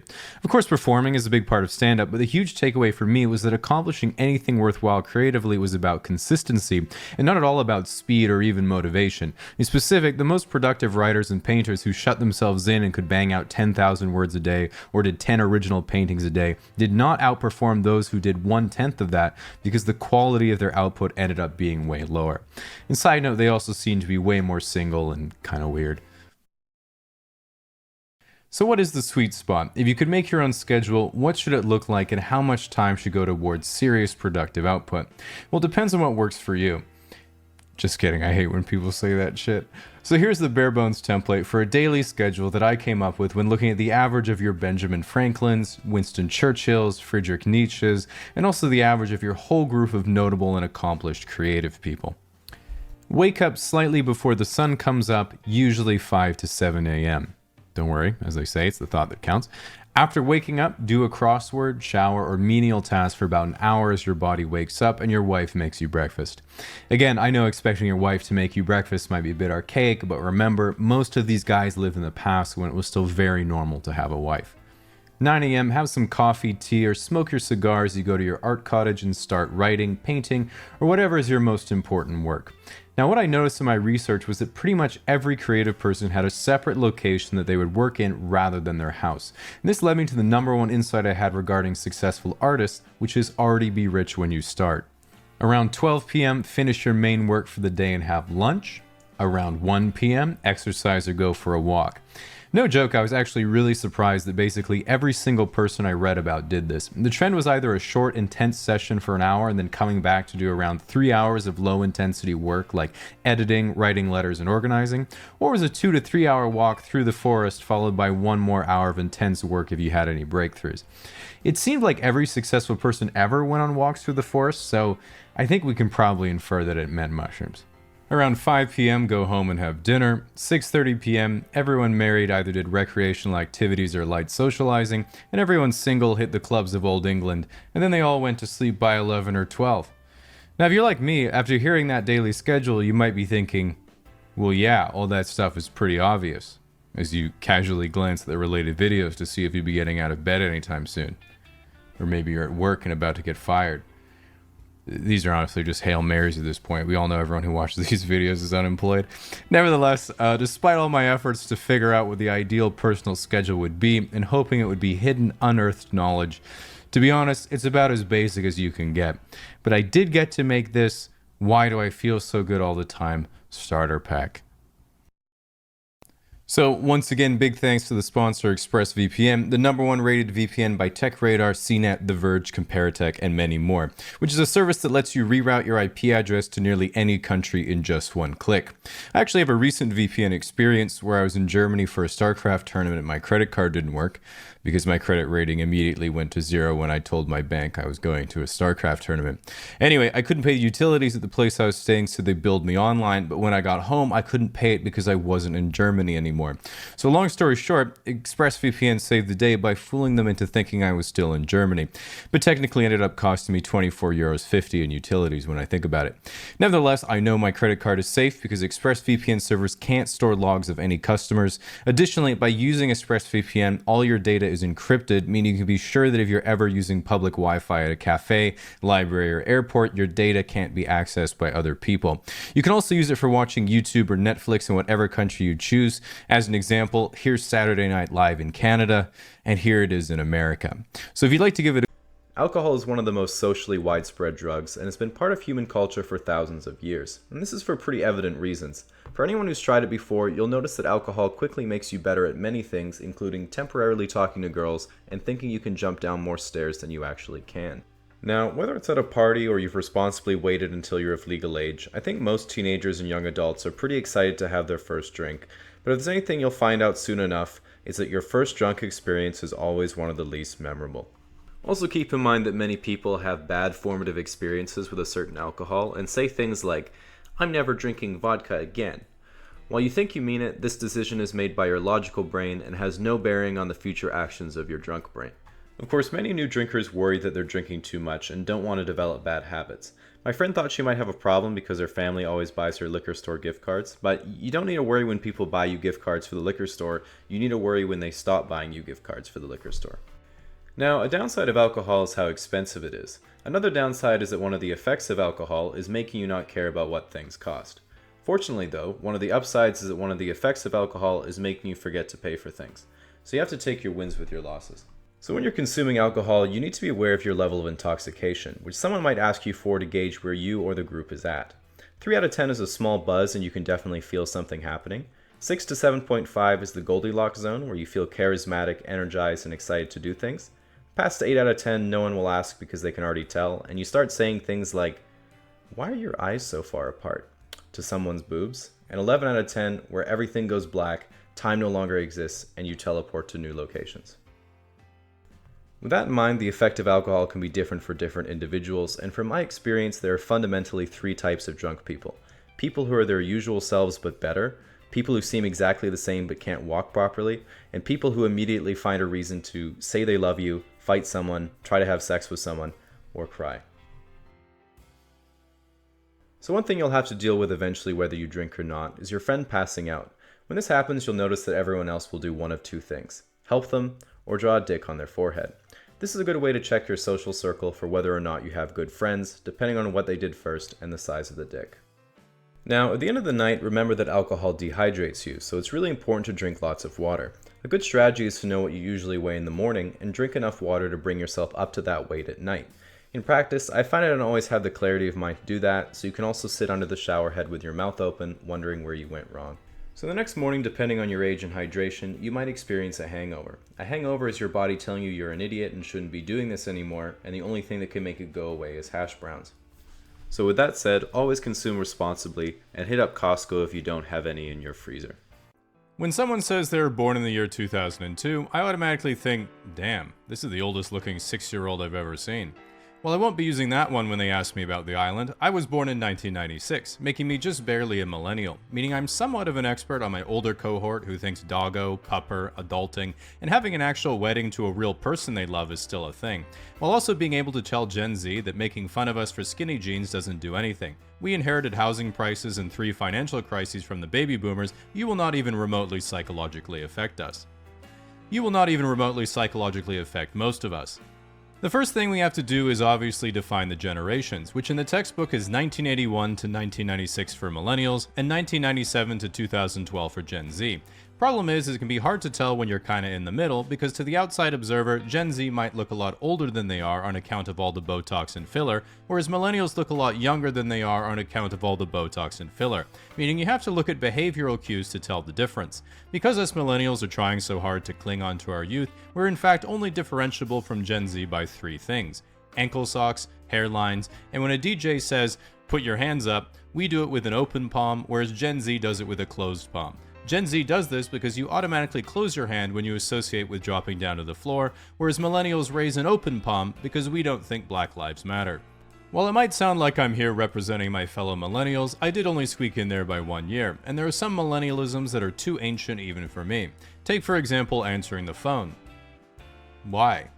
Similarly, Gen X still texts like they have an old school brick phone, meaning all of their messages are like, "Yo, bring drinks, see you at 5, sunglasses emoji," which is at least chill and straight to the point. Millennials, in contrast, have all evolved the 2-thumb texting technique, meaning they're able to send you a single paragraph long text like it's an email that you avoid opening at all costs until you really have to respond. Gen Z, on the other hand, sends multiple messages to indicate punctuation or a different thought, usually ending it with a skull emoji to tell you they've died and will no longer be texting you back. If you're a smug elder millennial who's like, "Why does my younger sibling send 4 messages back to back when they could have just typed it in 1 message? That shit is so annoying." First of all, if you're annoyed because you have your phone on vibrate when I'm texting you, you can stick it up your ass. Second, if you looked at literacy statistics recently, Gen Z doesn't know how to read, so they don't know how to punctuate in the first place. And lastly, multiple messages is clearly the superior form of texting, anyone except your boss, because it allows you to better punctuate your rap battles with the homies. If you think about it, line breaks are literally poetry. When it comes to socializing and how you like to have a good time, millennials and Gen X are notorious alcoholics, but Gen X also does cocaine and millennials instead do weed. Gen X are alcoholics on cocaine because it was the rock and roll culture of the time, whereas millennials are alcoholics and smoke weed because they all have anxiety and need to self-medicate in order to socialize. Gen Z, on the other hand, was very gently parented, don't even pretend they'll ever own a home, and never socialize publicly, so they just take Tren, Zins, and Goon for dopamine. One thing that Gen Z clearly outdid the millennials on is their slang, because just like high school, millennials also blundered the language on more than one occasion, coining such terrible turns of phrase as doggo, adulting, epic win, on fleek, it's lit fam, swag, I can't even, I did a thing, and calling any type of knowledge hacks. In contrast, Gen Z slang had a stranglehold on our broader vocabularies right away. For example, here's some Gen Z slang you hear all the time, which I will now translate in case it's not clocking to you. Let him cook. He's in the process of doing something well that isn't cooking, so don't interrupt him. She ate. She looked good or did something well that isn't eating. Riz. Charismatically flirting. Crash out. Mental breakdown. Shit slaps. It's really good. Fire. It's really good. Hits different, it's really good. Bussin', it's really good. Gas, it's really good.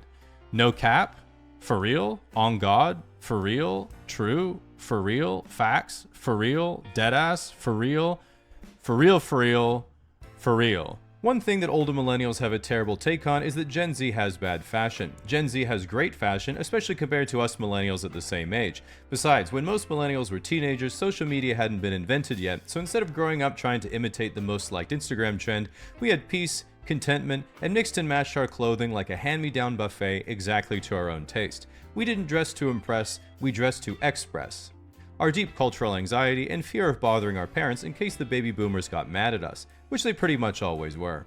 You might not like it, but this was peak millennial fashion. To prove that Gen Z has better fashion than millennials, in today's social media, it's common for an influencer to be chatting up girls on the street like, "Yo, you're so pretty, can I get your number?" And she's like, "I'm 16." And the guy's like, "Oh my god, you can't be 16. What? I gotta get out of here, chat." Back in my day, you'd already know they were 16 because we were all ugly.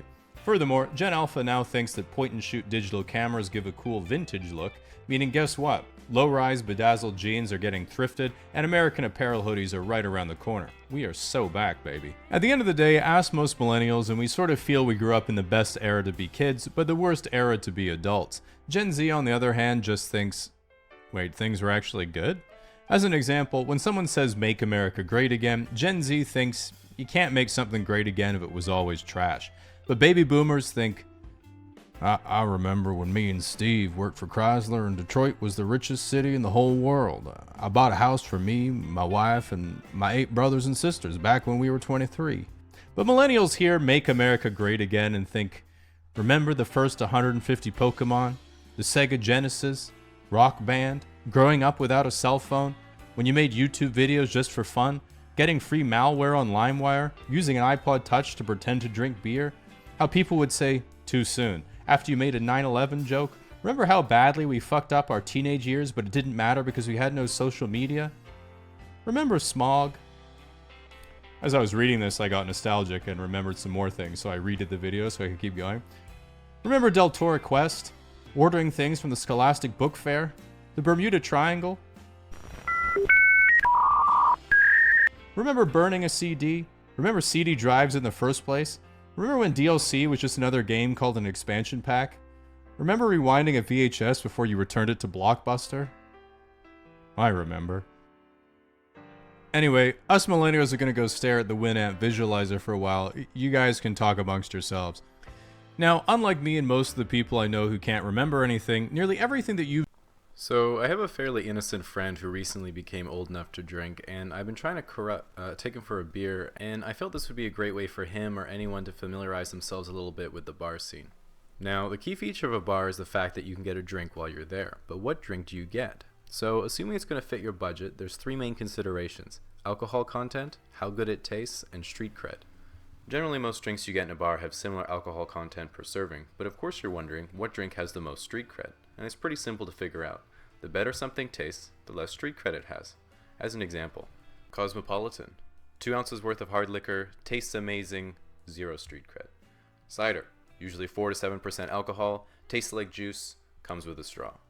Light beer, mostly water, tastes like beer, the most popular drink in North America. Now, honestly, light beer gets a bad rap, and it isn't the worst thing ever. In fact, one of the ways you can get more street cred is by seeing which one of your friends can drink the most of it. This is of course kind of dangerous because I found that no matter how fast you can drink, you can't outpace the self-loathing. And if you're wondering about other cocktails and mixed drinks, it's really just a matter of what glass it comes in. Just quickly, I'd like to emphasize how important it is to not make a joke about the bartender's ice hammer. I thought I was being really clever with my jokes about unwanted customers, courtrooms, and Norse gods, but I wasn't. And you can tell your joke isn't very good when after you tell the punchline, your friend says, "Please subscribe." Shit. Okay, so really you can order whatever you want, but if you have friends that are girls, it can be a real advantage, because not only does it mean you can steal a sip of their delicious drinks, it also means you have friends that are girls. And to be frank, if you're at the bar trying to pick someone up, the best wingmen are usually other women because there's no conflict of interest and you have that extra social validation. Now, at this point, you can try one of my favorite strategies. So, if I'm there with a friend and I see a girl I'm into, I get my friend to go to their table and say to the girl, "Hey, do you know him?" while pointing to me, and she's naturally going to turn and look in my direction, which gives me just enough time to imagine our lives together.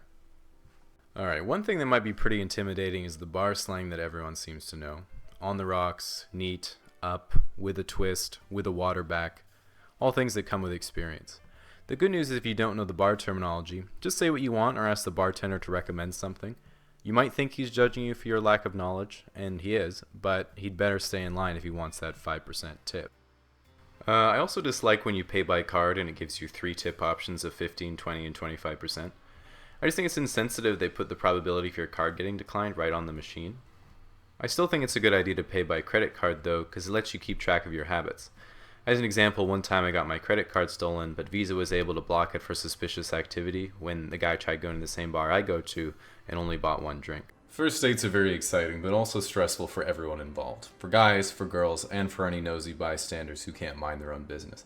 And as one of those people, I wanted to create this as a bit of a primer for first dates, whether you've never been on a date before and want to know what to expect, or if you're a veteran of the dating scene and just want to figure out what's wrong with you. So of course, before you even go on a first date, you have to ask someone out. And there's a million ways to do that. In person, over the internet, that's pretty much it really.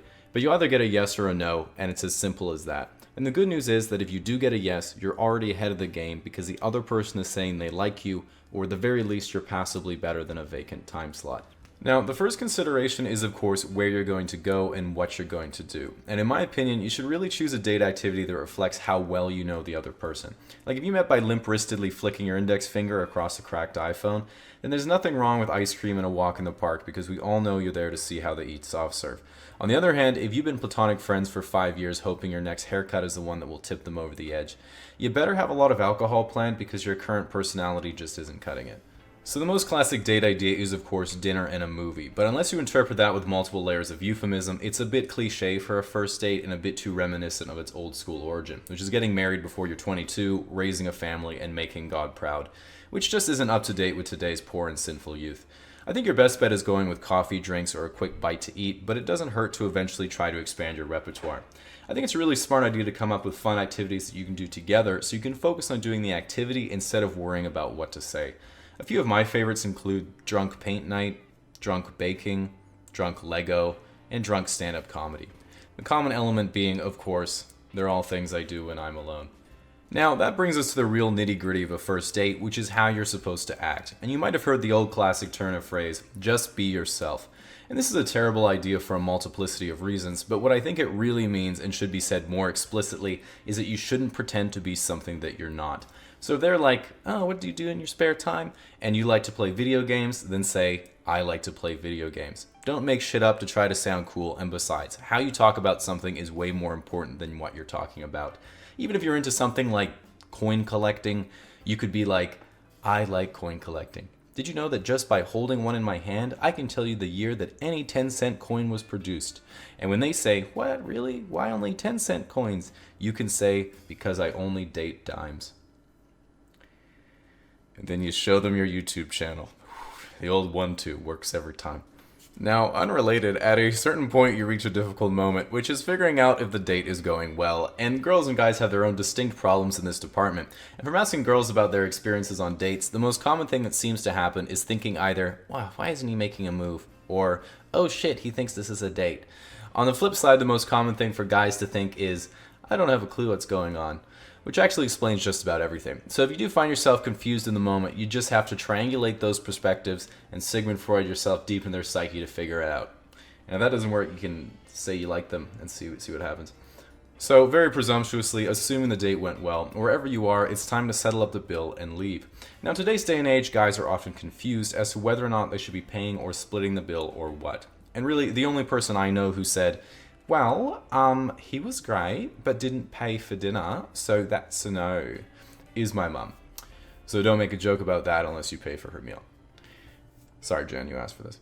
But don't worry too much about it. If you're the one who asks them out, offer to pay, they might offer to split, and then it'll be awkward for a few sentences, but you guys will figure it out. Now, this is really the part where it gets interesting, because after you walk to the most proximal waypoint between both of your houses, you're going to stand there for about 5 seconds, glance down at your feet for a second, and say, yeah, so, and then you have to talk about your feelings. So what do? Do you set up a second date? Do you go for a kiss? Do you invite them to your place? Do you walk them home? Or do you kind of sit on the curb, talk for 2 hours, and then go home because you're both too scared to be emotionally vulnerable? I think at the very least you should leave saying you had fun and want to get together again, or get out of there and let them down softly with a text pretending it's you when it's really them. Now, I know what you're all thinking, casually explained. What do you think of people hooking up on a first date? And as long as you're not my neighbor and are both down with it, I couldn't care less. Nowadays, it seems like everyone is having sex before holding hands anyway. But with that said, while I'm not judging you for busting out the strap-on from day one, God certainly is. So, light a candle. Don't call them daddy. Call them father. don't finish with hallelujah, finish with a condom, just the obvious really, you'll be fine. Generally speaking, group work can be modeled with a 5-stage process known as Tuckman's 5 stages of group development. These stages run from when you first get together to when the project is complete. By having knowledge of these 5 stages, you can accurately assess the current state of progression for your group and decide on the best course of action to further the project along. Now, once you've been assigned teams and you're meeting your partners for the first time, you've arrived at the first stage, figuring out how many people speak English. In the literature, this stage is called forming, and after not communicating with each other for a few days, someone is going to create a Facebook group chat, and this person is tentatively the leader until further notice. The second stage is called storming, where people get to know each other, everyone's personalities clash, and individuals try to figure out what their role in the group is. It's important to figure this out quickly and move on, so here's a list of difficult archetypes that you should be aware of. An individual who dominates the rest of the group and expects you to perform exactly in accordance to what they want. While this can be pretty hot, it's not in this context. An individual who passively agrees with other group members in order to avoid conflict until the idea falls through and they finally express their withheld viewpoint in order to sidestep responsibility. And a person who's in the group but you've never actually seen them. The third stage of group development is called norming. Norming is essentially when all members decide on what their role in the group is and the project gets underway. Remember that just because you've assigned roles, it doesn't mean there aren't going to be issues to be resolved. As a personal example, in university I once worked with a guy named Peter who always tried to tell our group what to do even though he didn't really ever show up or do any work himself. So about halfway through our time as team members, I decided to go meet with him to discuss our assignment. So I go to his residence, buzz his room, he picks up, I say, "Hey, it's James," and he says, "Oh, I'll let you up."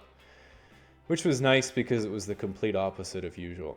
The fourth stage of group development is called performing, where the group kicks everything into high gear and is functioning at a very high level. Remember to keep in mind that this is a theoretical model. When it comes to actual group performance, it's not always a sum of all parts situation, but often a framework that allows individuals to play to their strengths while having their weak links buffered by other members. On one occasion, I was in a Physics 100 lab, and a person in our group was really excited to do all the measurements. All we had to measure to start off with was the length and height of a desk, so he runs over and measures the length, and then he seemed really stuck. After watching him struggle for a few seconds, I went over and took the ruler, rotated it 90 degrees, and then he happily measured the height of the desk. This is a great example of group synergy because he wasn't great at problem solving but was bubbly and enthusiastic, while I was slightly better at problem solving but was filled with contempt and disappointment for all human life. Now, so far we have forming, storming, norming, performing, and now adjourning, which much like the rhyme represents the disappointing conclusion to your project. In this stage, you will unfortunately receive feedback for the work you've done. This feedback will include advice and criticism on how each member could have improved their section of the project, regardless of the fact the entire thing was written by a single person the night before. For professors and supervisors reviewing a project, this person can be identified as the second to last name on the title page, which they place there modestly after concluding that putting it last would be a bit too passive-aggressive. While some experts advocate celebrating the success of your project with your teammates, this is often much more difficult in practice as there's rarely any success to celebrate. Nevertheless, once all is said and done and your group has parted ways, you might find yourself reflecting on the time you spent together, and the more you think about it, the more you start to realize that all in all, it was a pretty good experience and you kind of miss everyone a little bit, but not enough to hang out with. While it does take just a little bit of time and effort, making friends is something that comes incredibly naturally to other people. And the problem is that while it seems like something that shouldn't be that hard, it's usually the first step that's the most difficult. For example, it's often suggested that you find a meetup group for people with similar interests, but when I tried that, I quickly realized I don't actually have any interests. In another instance, I thought about enrolling in an adult sports league, but then I looked at the Facebook photos from last year. Which brings us to the first and most important step of meeting new people: show up.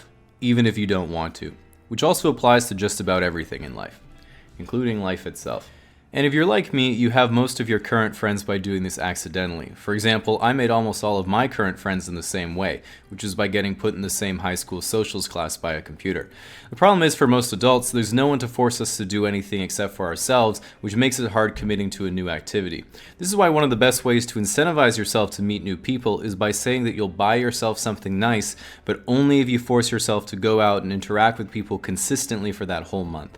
This technique is called getting a job, which is the most common way adults make new friends. But if that's not your cup of tea, you can also consider things like dance classes, yoga, geocaching, archery, falconry, slam poetry, horseback riding, or kickboxing, and then dismiss them entirely after remembering that one weird acquaintance you don't want to become. For me, I found the most luck by simply showing up to more events with my current friends and over time incrementally developing further relationships with their friends or regulars at places we always go. The problem here is you have to actually talk to people instead of doing a neat activity, so you have to have good enough social skills that you can express yourself authentically, which brings us to the second step of meeting new people. Don't be weird. And in my experience, I've never met someone who I thought was actually weird, but almost everyone is familiar with getting nervous and acting weirdly. And I found the only way to get over that anxiety is by improving your social skills and then having enough interactions go well that your brain stops worrying. But the downside here is that you're going to make some mistakes, and if you keep going back to the same place and screw things up with someone, you're never going to want to go back again in case they're there. Which is why if you're worried about having a really awkward conversation with someone and then running into them later, a great way to practice is by volunteering for the Make-A-Wish Foundation. Now, the reason why it's important to practice your communication is because it allows you to more effectively be yourself. Not literally, of course, because then you'd be at home, but in terms of self-expression, which is important because people are attracted to other people who are similar to themselves and to people who have traits they'd like to have. As an example, when I met my friend Jimmy, I wanted to be friends with him because he was sociable, funny, and outgoing, and he wanted to be friends with me because he wanted to bang my sister. Unfortunately for him, I didn't have a sister, but he said to give it 9 months. And this brings us to the third and final step of making new friends, which is stop fucking up the second step. And the trouble here is that for a third party, it can actually be indistinguishable from the alternative and much more wholesome third step of the friendship formula, which is fucking up the second step on purpose. And while you can certainly tell how good of friends you are with someone by what you feel comfortable talking about, before you can come out with inside jokes that might hit an insecurity, your rapport has to be built gradually as you each take turns adding another layer and another layer until you can eventually go for it. And when it comes to how to actually get there, there's certainly a strategy to it that isn't immediately self-evident. So much so that some people might think you looked up strategies online, but deep down they know it's just because they can't come to terms with the lunch they had to buy you at the end of the semester 6 years ago. Anyway, next time we talk more about making new friends, I'll be diving into some specific things like frequency, volume, and intensity of interaction, and explain the best way to have a conversation with someone the only way I know how, which is through a 4-minute monologue. Time and energy to their exact will. This is why when you see Messi, Tiger, or Michael Jordan do something crazy with a ball, you think, could it be? What makes the popularity of sports so interesting is that it's an incredible insight into the human psyche, which is that deep down, almost no one actually cares about getting human life to Mars or curing cancer. We only really care about doing pointless fun activities with our friends. The activity, of course, being the defeat of other people who we think are not our friends, and the imaginary devastation we experience when we are instead defeated. So let's take a look at the most popular sports to see exactly what makes them so successful. Ice hockey. Hockey is a fantastic sport because there's tons of action, lots of Canadians, and it incorporates the best part of good video game design, which is slidey ice levels. Apparently this is a hot take after looking it up, but once again as a Canadian, it sounds more like a skill issue. The only critical error in hockey is that the puck is way too fucking small to see if you're in an arena, so really you're just watching a bunch of guys skating one direction really fast, then all of a sudden turning around and skating the other direction really fast. This does, however, keep you entertained sufficiently as you wait for them to finally start punching each other. Rock climbing. Rock climbing is one of the most visceral human activities, which is not just our ape-like instinct to climb trees, but an evolved human instinct to just see what the most extreme pointless shit we can accomplish without dying. If you think about it, the moon landing was really just extreme rock climbing. If you never rock climbed before, it's easy to think it's a pretty stupid and pointless activity, but once you do it a few times, you'll realize there's a reason that the #1 most sold item in grocery stores is the humble banana. Golf. Golf is an absolute heater of a sport, and its only downside is being way too expensive and far away from where you live. A lot of people who've never played golf assume it's really just mini golf but bigger and more difficult. This is completely wrong. Hitting a ball into a hole is the meaningless part of golf. The sport is actually being able to drink and drive, and you only have to try to hit the ball into the hole so you can gamble on it. When you realize that golf isn't an upper crust gentleman's game, but just peak debauchery with the boys, then you understand why people want to get rich in the first place. Tennis. Being a 1v1 sport, I'm of course a big tennis fan, but the popularity of tennis has unfortunately been cannibalized recently by the bane of all tennis players' existence, recreational pickleball. The best way of summarizing the feud between pickleball and tennis is that pickleball players think, well, just because you have to run around all the time and hit the ball really hard doesn't mean you're better than us. And tennis players think, yes it does. The pickleball players then convert every public tennis court into pickleball courts by demanding the city council, aka themselves, do what the people want. If you know a tennis player, just be aware that they are societally down very bad and can't find a public court to play on. So make sure you reassure them that their two-handed backhand is actually very sexy, and then buy them some pen tennis balls for Christmas to cheer them up. Gymnastics. I think gymnastics is dope because it's not only a solo strength sport in the Olympics, my two favorite things, but it's one of the only sports where guys and girls compete in different activities, and everyone agrees each sex is actually better at their respective events, making it the first and only sport in the world where the average male and female internet commenter is almost tricked into admitting they actually like each other. Boxing. When I watch boxing, the only thing I think is, how in the fuck is each person getting paid like $300 million for one fight? This coincidentally is what every professional fighter in the UFC is also thinking. MMA. MMA in the UFC was a great experiment because it made everyone realize what was mostly just acrobatics or performative art, and what was really made for messing people up. At this point, it turns out that no one martial art does it all, and if you want to build the perfect fighter, you kinda just have to be an elite wrestler so you're built and conditioned like a Cold War lab experiment, then do jiu-jitsu, Muay Thai, and boxing. Then send them 2-3 years Dagestan and forget. Nevertheless, it's pretty common for both men and women to say, well, that sounds like way too much work. What should I train if I only care about self-defense? That's actually a much easier question to answer. 100-meter sprint, Glock 19. Ping pong. I think everyone can agree that table tennis is the Rubik's cubing and cup stacking of sports. It might be one of the only sports that you can watch at a high level, and without any further context you say, yeah, to be perfectly frank, I have not been diagnosed with the potential to do that. Just to be clear, I'm not making fun of anyone. This was in fact my entire childhood repertoire. Basketball. I admittedly don't know anything about basketball. I just get highlights of Jokic in my feed making crazy plays while looking incredibly unathletic and bored, then watch a related video of him with his racehorse looking really happy.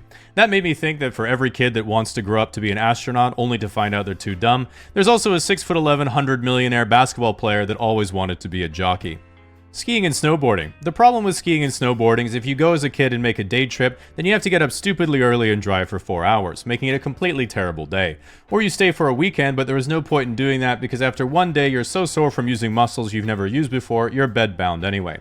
This admittedly does change when you're an adult, because you can go to Whistler for a weekend, fall off the T-bar and break your tailbone a few times, be way too sore the next day, but now you're thankfully old enough to go to the clubs, get drunk, then get chlamydia from an Australian before coming home and filing for bankruptcy. Skateboarding. Skateboarding culture has always been cool and rebellious, and it hasn't just shaped other areas of society like fashion and street culture, but it also gives you deep psychological insights you might have not had otherwise. For example, I get annoyed when retired baby boomers with 4 properties can't figure out why they don't have grandchildren yet, until my friend Jimmy is meeting up with me so we can bankrupt Cactus Club during happy hour, and on the way over he thinks banging his skateboard into a fire hydrant is a trick. This causes me to immediately want to move my tax residence to Dubai, accept Western democracy as a failed state, and firmly lecture everyone on exactly what will and what will not be tolerated in my backyard if they want me to give them even a single penny. Baseball. To me, baseball is the EVE Online of sports, because the main highlight of baseball is whenever someone is up to bat, they announce the player's auto-generated Midwestern name, then show their stat card, which is what every baseball enthusiast and EVE Online player is waiting for so they can cross-check they have it right in their Excel spreadsheet. Cricket. While not very popular in most places, it's actually the second most popular sport in the world. This is because, like being a MAGA Republican, most of its base is in India and Bangladesh. Nevertheless, it's an awesome game to watch. Only the highlights of because it takes fucking ages. As someone who grew up in Australia and loves playing cricket but not watching it, you could unironically read the entirety of War and Peace in the same time instead. Formula 1. As a casual F1 enjoyer, I'll be making a whole video for F1. Just have to wait until Ferrari finally has a good season. NASCAR. A lot of people make fun of NASCAR for basically just being a bunch of fast cars turning left for 4 hours. This is another bad take. Imagine it was a regular Saturday and I said, yo dude, you want a day drink and have a barbecue? You might say, yeah, that sounds fucking awesome, but is there some way to add even more stimulation to this fun weekend activity? Suddenly NASCAR makes complete sense. Soccer, as us North Americans call it, is straight up the most popular sport in the world for a reason. Almost no downtime, lots of action, and even children in Africa or the Middle East can play without expensive equipment as they sweep for landmines.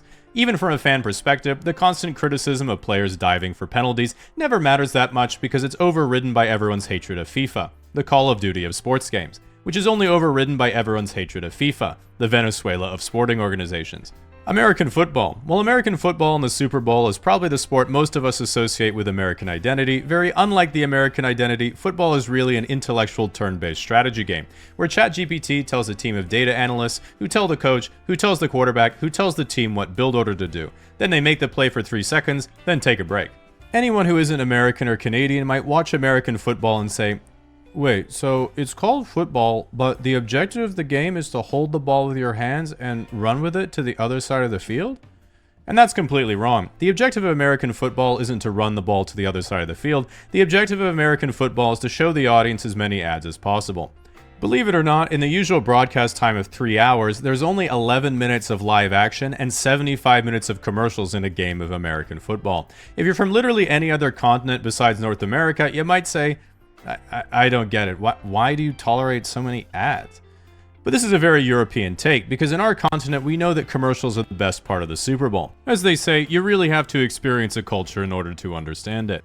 While most people are not aware of it, whenever you sign up for random websites, newsletters, or accept unbaked cookies on the internet, it is the case that all of your information is going straight into the hands of people who watch baseball, and they're surreptitiously storing it in their Excel spreadsheets whether you like it or not.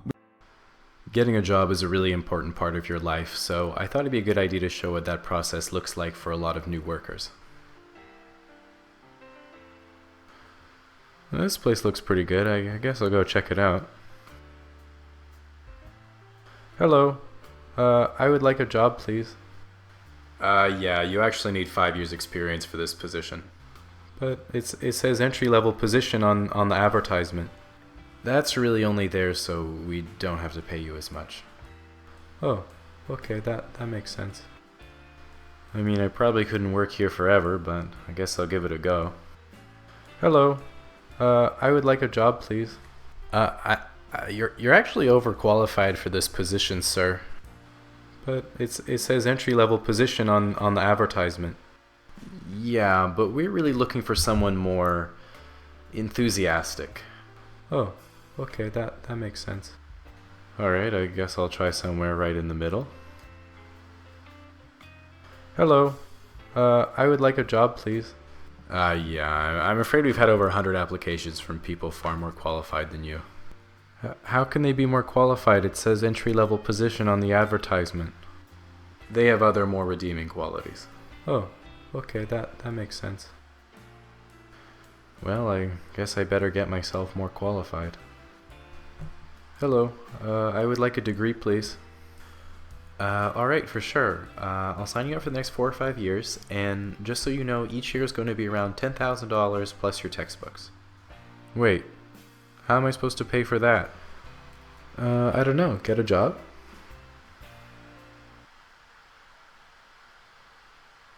So, the world of men's fashion is a wacky, wild, and turbulent place, especially thanks to the internet, where 10 years ago, if you discovered a men's fashion forum looking for advice, they'd say, yeah, just wear jeans and a shirt that fits properly. And you'd be leagues ahead of your average dad just by doing that. Nowadays, while they already existed to some degree, those fashions and forums have diverged and then grown into huge subcultures that include things like your mainstream business attire, high fashion, casual wear, streetwear, and all sorts of subgroups under that, including things like your sneakerheads, tech wear, skate wear, pale wave, avant-garde, and then everything Kanye has been in the same room as. On the surface, they all seem like completely different and confusing genres, but it's kind of like how there are a million types of movies, but they're all built on the same principles. So if you break it down into what the actual purpose or inspiration of the different trends are, it starts to make some actual sense. So to start with the obvious, you take business and formal attire, and it literally has barely changed for 125 years besides the fat conductor hats. A basic suit looks fantastic all the time, and the only way it doesn't is if it doesn't fit or you're wearing it at the wrong place. And that's the whole point. It's a super simple yet refined outfit that says, I'm a respectable, put-together person representing a respectable, put-together company, so sign this contract and let's monopolize American steel. So as that devolves a little bit, you have something like business casual, which is of course much more prevalent nowadays as business has become a lot less face-to-face and a lot more online. Some people wear business casual or chic casual outfits all the time, but it works better if you're a bit older, because if you're a high school student or university freshman, it can come off as a bit incongruent because there's really no reason you'd ever need to wear a button shirt other than when your date drove you to prom or that one job interview you've had. So it might be good to wait until you've at least paid taxes before you look like you filed someone else's. So, in my opinion, this is the point where things get interesting because you get to your casual, everyday clothes where you can really express your personality by copying what popular rappers are wearing. It's by far the most rapidly evolving area of men's fashion, and I think the most noticeable shift recently has been the huge prevalence of streetwear and designer brands gaining popularity with teenagers and young guys.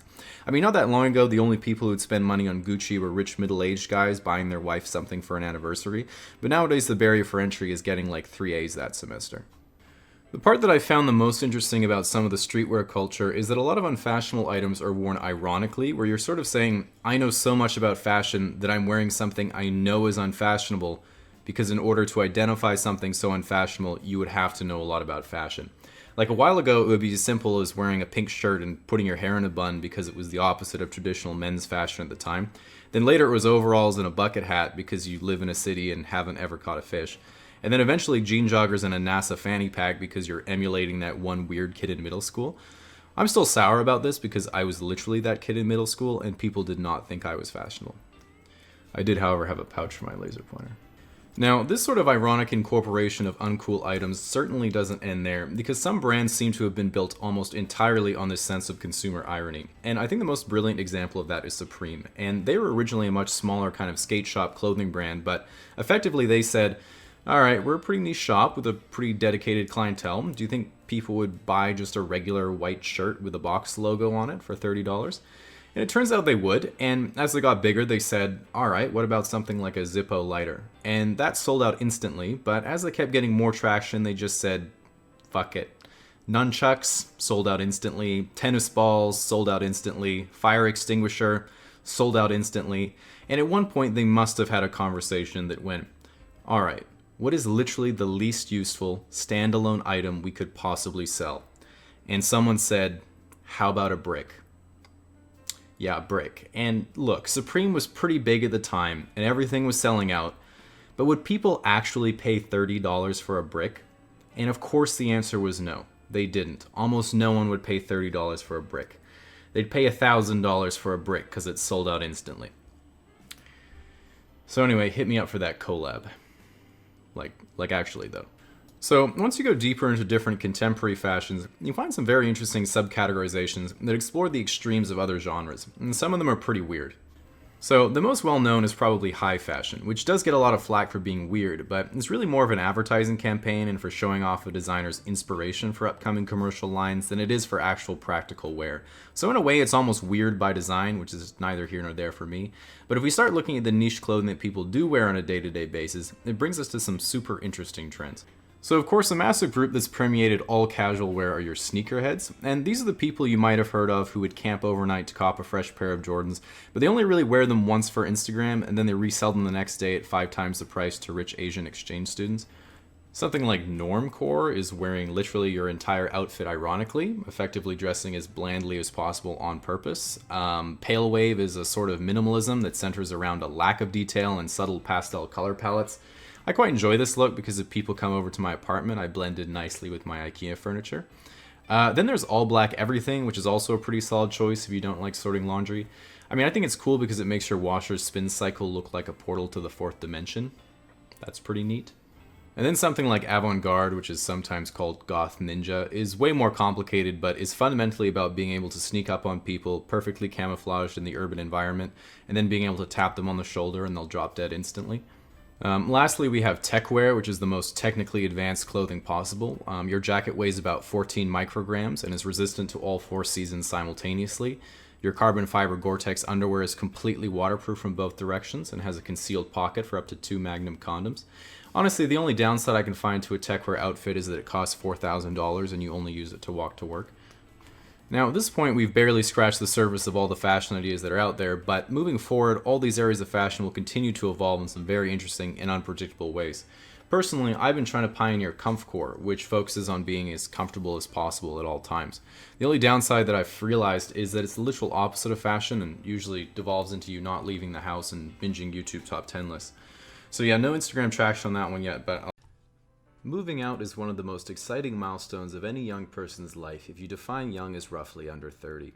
And from the moment you start looking for your own place, right up until you start living off microwave noodles and Lucky Charms, the entire process is filled with unexpected things that no one has ever told you about, but they really should have. So the first thing that happens obviously is deciding to move out, because in this day and age, if your parents decide to kick you out, it's honestly like throwing a baby bird out of the nest when it's still an egg, or like releasing a domestic rabbit straight into the wok of a Chinese restaurant. So then, assuming you're personally ready to take the leap, the next thing you say to yourself is, alright, do I want a roommate or not? And of course you don't, but check with your savings account because it's the one that calls all the shots in this relationship. Now once you deal with that hurdle, we start getting to the exciting part, which is looking at places to move to. So open up Craigslist, and using their interactive map that shows you nearby listings, you can start looking at places in the most expensive parts of town, and then gradually lower your standards as you come to grips with reality. Then when you finally find a place that you'll settle for, you have to send a message to the owners and hope they'll also settle for you.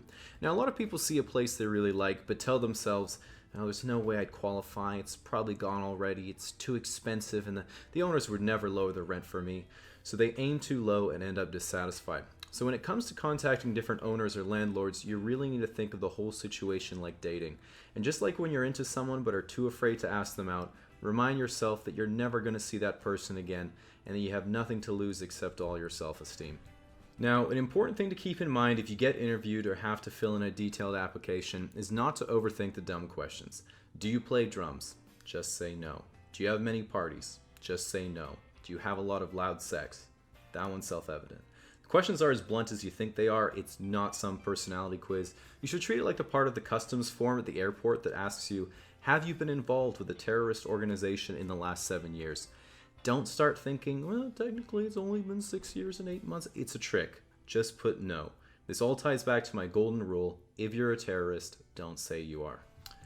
So if you do get lucky enough that they're still interested in you despite your lack of experience, the property owners, they're going to ask for a letter of recommendation from your previous landlord. So tell them, no problem, I'll ask my mom. They're going to love that, and then they might also ask for a reference from your employer, so I like to link my YouTube channel and hope for the best.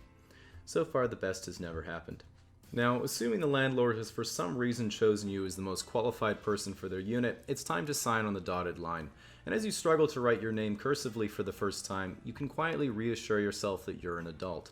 As we flash forward a couple weeks later, when it comes time to move in, if you have roommates, that's great because they can help you move all your stuff, as in your computer.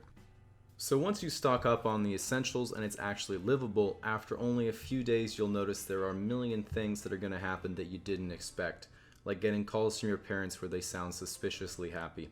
There's also a ton of things you have to learn that they never taught you in school, like how to stop the government from taking away your electricity and avoiding starvation.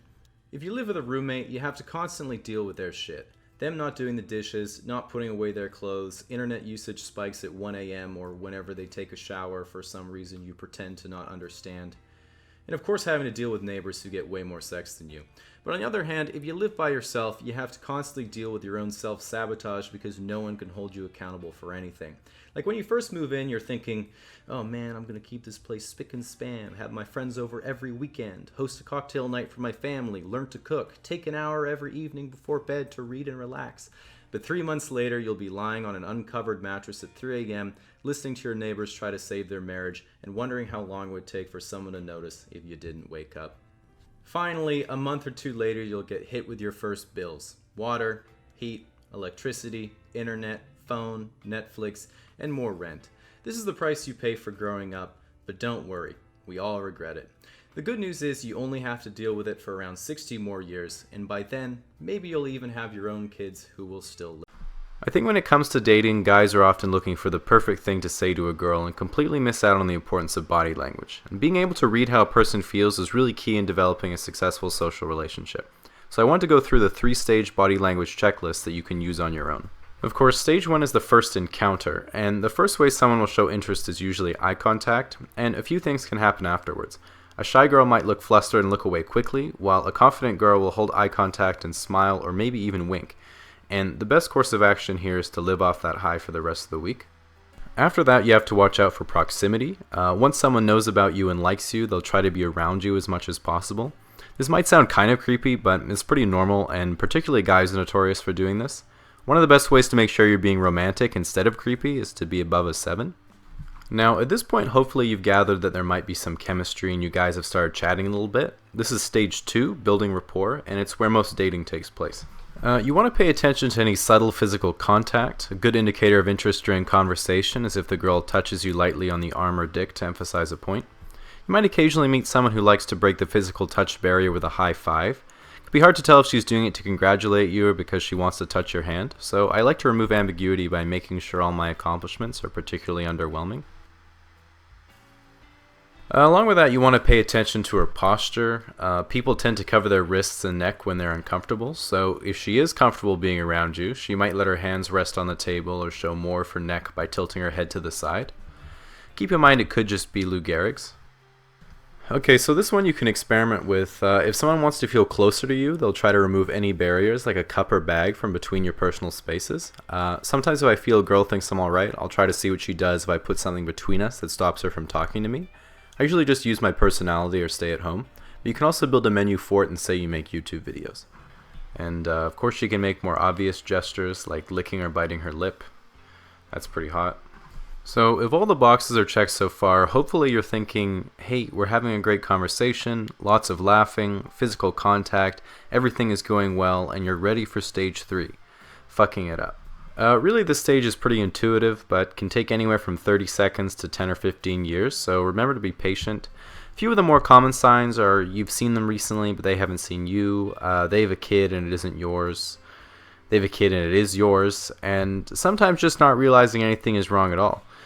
At any rate, don't stress everything on the checklist. It can all really be boiled down to just be yourself. So their pupils will dilate if they're interested in what they see, but it can be kind of hard to tell they have dark eyes, so take out your flashlight.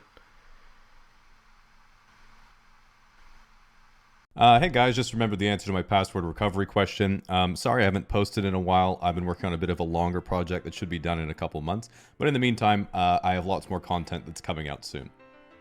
While rock climbing might seem like a pretty self-explanatory concept, like a lot of sports, if you've never rock climbed before, it can be intimidating going to a gym for the first time and not being able to even hold the first jug on the easiest climb. This is why it's important to know the what's what and the do's and don'ts of how climbing is supposed to be done, so you can check yourself and avoid feeling attacked by onlookers giving you unsolicited yet polite encouragement. Now, to start with the most famous type of rock climbing, we of course have free soloing, which is climbing outdoor rock faces with no gear at all except your shoes, pants, no shirt, obviously, and maybe your chalk bag if you happen to remember it that day. When anyone talks about free soloing, they all talk about Alex Honnold, who climbed this bad boy without a rope. Most people don't know why you would feel compelled to do that, but if you ever climbed to the top of the playground with no help, you know you've been chasing that dragon for decades. Free soloing is one of the most fulfilling types of rock climbing because you're basically guaranteed to die doing what you love, which is avoiding all social responsibility.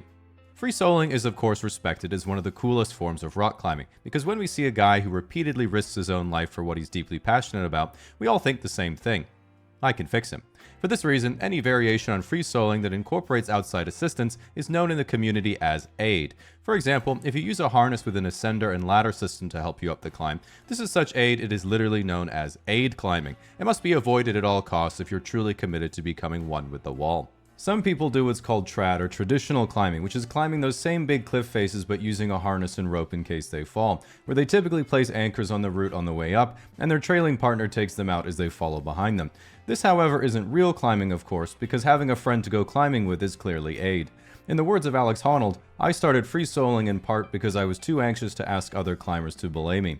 Now that's climbing. Then we have bouldering, which is one of the most popular types of climbing and my personal favorite, consisting of short, technical climbs that are done with nothing but chalk, climbing shoes, and a beanie. Bouldering, along with free soloing, is the only type of outdoor climbing where climbers don't usually wear helmets, because a helmet obviously isn't going to help much if you're falling off El Capitan, but if a boulderer falls, they only fall a few feet, meaning when you bonk your head without a helmet onto the forest floor, your memory will be completely erased, so every attempt can be considered an on-site. At the end of the day, the two disciplines are pretty similar, because free soloing is just one really big boulder problem. If you've ever done indoor low ascent free soloing and a girl sees you find a knee bar on the overhang V5, you and Alex Honnold are practically the same person. He just has a bit more endurance. We of course have ice climbing, which is where climbers continually ascend frozen waterfalls by repeatedly pressing up B and throwing their partner 10 to 15 feet ahead of them until they summit. While that is admittedly impressive, if you've ever looked at a frozen waterfall, you'll notice one thing right away. There isn't any rocks. In fact, there aren't any jugs, pinches, slopers, or even cracks. There's just one big sheet of ice and you get an ice pick to make your own holds. And I know you're thinking what I'm thinking. Being able to afford to go ice climbing is clearly aid. You at least get cool spiky crampons that are designed to stick into the wall when you lose your grip, so when you fall, you immediately break both your ankles and have to call the helicopter to rescue you again. It is extremely important that everyone tries ice climbing once, so you can then tell everyone you've been ice climbing.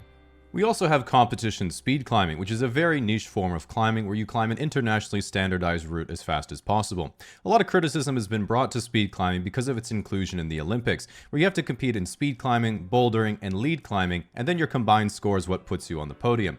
Because almost no climbers actually train speed climbing normally, it's a bit like if javelin included a cheeky pint and a leg of darts, or if the Olympics didn't just count how many gold medals each country won, but also showed the body count each country's athletes racked up in the Olympic Village. One of the best known facts in rock climbing is that taking your shirt off increases your power level by 2 boulder grades. This is why I climb with a baseball cap instead of a beanie, so I can turn it backwards if I need an extra boost. This is often combined with a technique called campusing, which is when you climb a route using only your hands and upper body. It's usually done around new climbers and your casual friends to suggest you could still outclimb them even if you were a paraplegic. Now, the big difference between a beginner climber and an advanced climber is that beginners train their fingers so they can improve their grip strength and climb harder grades of climbs, whereas advanced climbers make sure they train all their fingers because 2 of them are always injured, but they refuse to take time off from climbing. One of the great upsides of rock climbing is that if you do it long enough, you gain the power to easily take toast out of the toaster without feeling anything, because your fingers almost completely callous over. A lot of people suggest using a pumice stone to file them down, but the last time I did that, someone asked me if I was projecting my V3, and I have yet to recover from that. If you've ever been to a rock climbing gym with a lot of top roping, you'll notice they're often really popular date spots. But one of the things to keep in mind is that you'll really mess up your nails if they're not filed down. That means if you meet a girl and want to ask if she'd like to come and be your belay partner, you have to remember my golden rule. Long nails means her day would be ruined, and short nails means she's probably just a thoughtful lesbian. So better to keep your eyes peeled for a better opportunity and stick to the auto belay instead. If you make it out to a climbing gym, you need to keep in mind there are 3 types of people the entire gym stops to watch. Fitness influencers in leggings who have just discovered the synergy between yoga pants and a harness, the guy who's easily 3 times heavier than his 5-foot-tall girlfriend who didn't tie into the floor anchor, and the shredded shirtless guy who's about to flash the hardest problem in the gym, then wander off aimlessly to do some Wing Chun shadow jutsu and grab the kilter board a couple times before leaving and never being seen again. If you do decide to try yourself, it's also important to look the part, but this is where it gets tricky because if you just assume, well, I guess I'll just dress like everyone else and wear a beanie, Patagonia shirt, nylon cargo pants, North Face fleece, and a Gore-Tex soft shell. You couldn't be walking a more dangerous line, because although to you it would appear you're simply another zebra in the Pacific Northwestern herd, you're literally one fatal mistake away from an overly friendly 30-year-old with forearm tattoos and a mustache buying you an IPA and telling you about Whistler. So pay very close attention to the crucial details of the outfit. Big beanie means snowboarder, normal beanie means rock climber, tiny beanie means skateboarder. Okay, you should be safe now. Slap on some tiny colorful shoes that turn your feet into croissants and equip your belay glasses to catch anyone on the ceiling checking you out. But remember, if you're looking to become a lifelong climber, there's an ultimate price you'll have to pay. And that price is the ludicrous annual gym membership. Don't be surprised if you need a second job just to fund the climbing fees in your cocaine bag alone. The last golden rule of rock climbing that you must remember at all times is that there is no injury that can't be solved with climbing tape. Torn tendon, peeled callus, broken finger, sunburn. All you have to do is wrap it around the affected area and never let a doctor look at it. If James Franco had some climbing tape in 127 hours, he could have just taped his arm back. Regardless of whether you're playing on PC, console, or handheld, there are a million different types of video games that are out there. And while technically there are more genres than you can count, they all tend to fall under the umbrella of around half a dozen main categories, and those are the ones I wanted to look at today. To start with one that is of course reminiscent of real life, we have sports games. These ones are really simple because to make the most popular sports games, you just make a video game that most accurately recreates the real life sport. But the thing with games like Madden, NBA 2K, FIFA, and NHL is that the developers have to change the game every year to reflect the updates to the sport, meaning you have to buy the game again. If you just follow sports casually, you might not think that something like soccer changes much each year, but as an example, if we look at FIFA 2018 and compare it to this year's version, you can see that they completely changed the number. Next we have fighting games, and there's really 2 types of fighting games. One's where you try to eliminate the opponent's HP points through nuanced combinations and timings, and then there's Super Smash Bros. A notable aspect about fighting games is the comparison to combat sports, and in that way the competitive fighting game scene is a lot like boxing. Fights are almost always 1v1, and if you're up against someone with tattoos, that means you're fucked.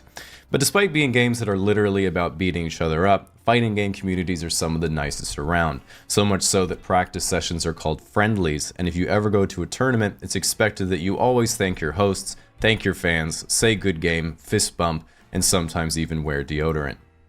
Sim or simulation games come in two popular varieties. Ones where you design roller coaster theme parks or utopian societies, and ones where you play a Euro truck driver on a 16-hour long haul through Siberia, attempting to repair breakdowns both in the game and in your $5,000 worth of peripherals. RTS games, or real-time strategy games, are generally games where you build a base, manage resources, and control an army to go and beat your opponent who is trying to do the same thing. Iconic games include Age of Empires, Command & Conquer, and of course StarCraft.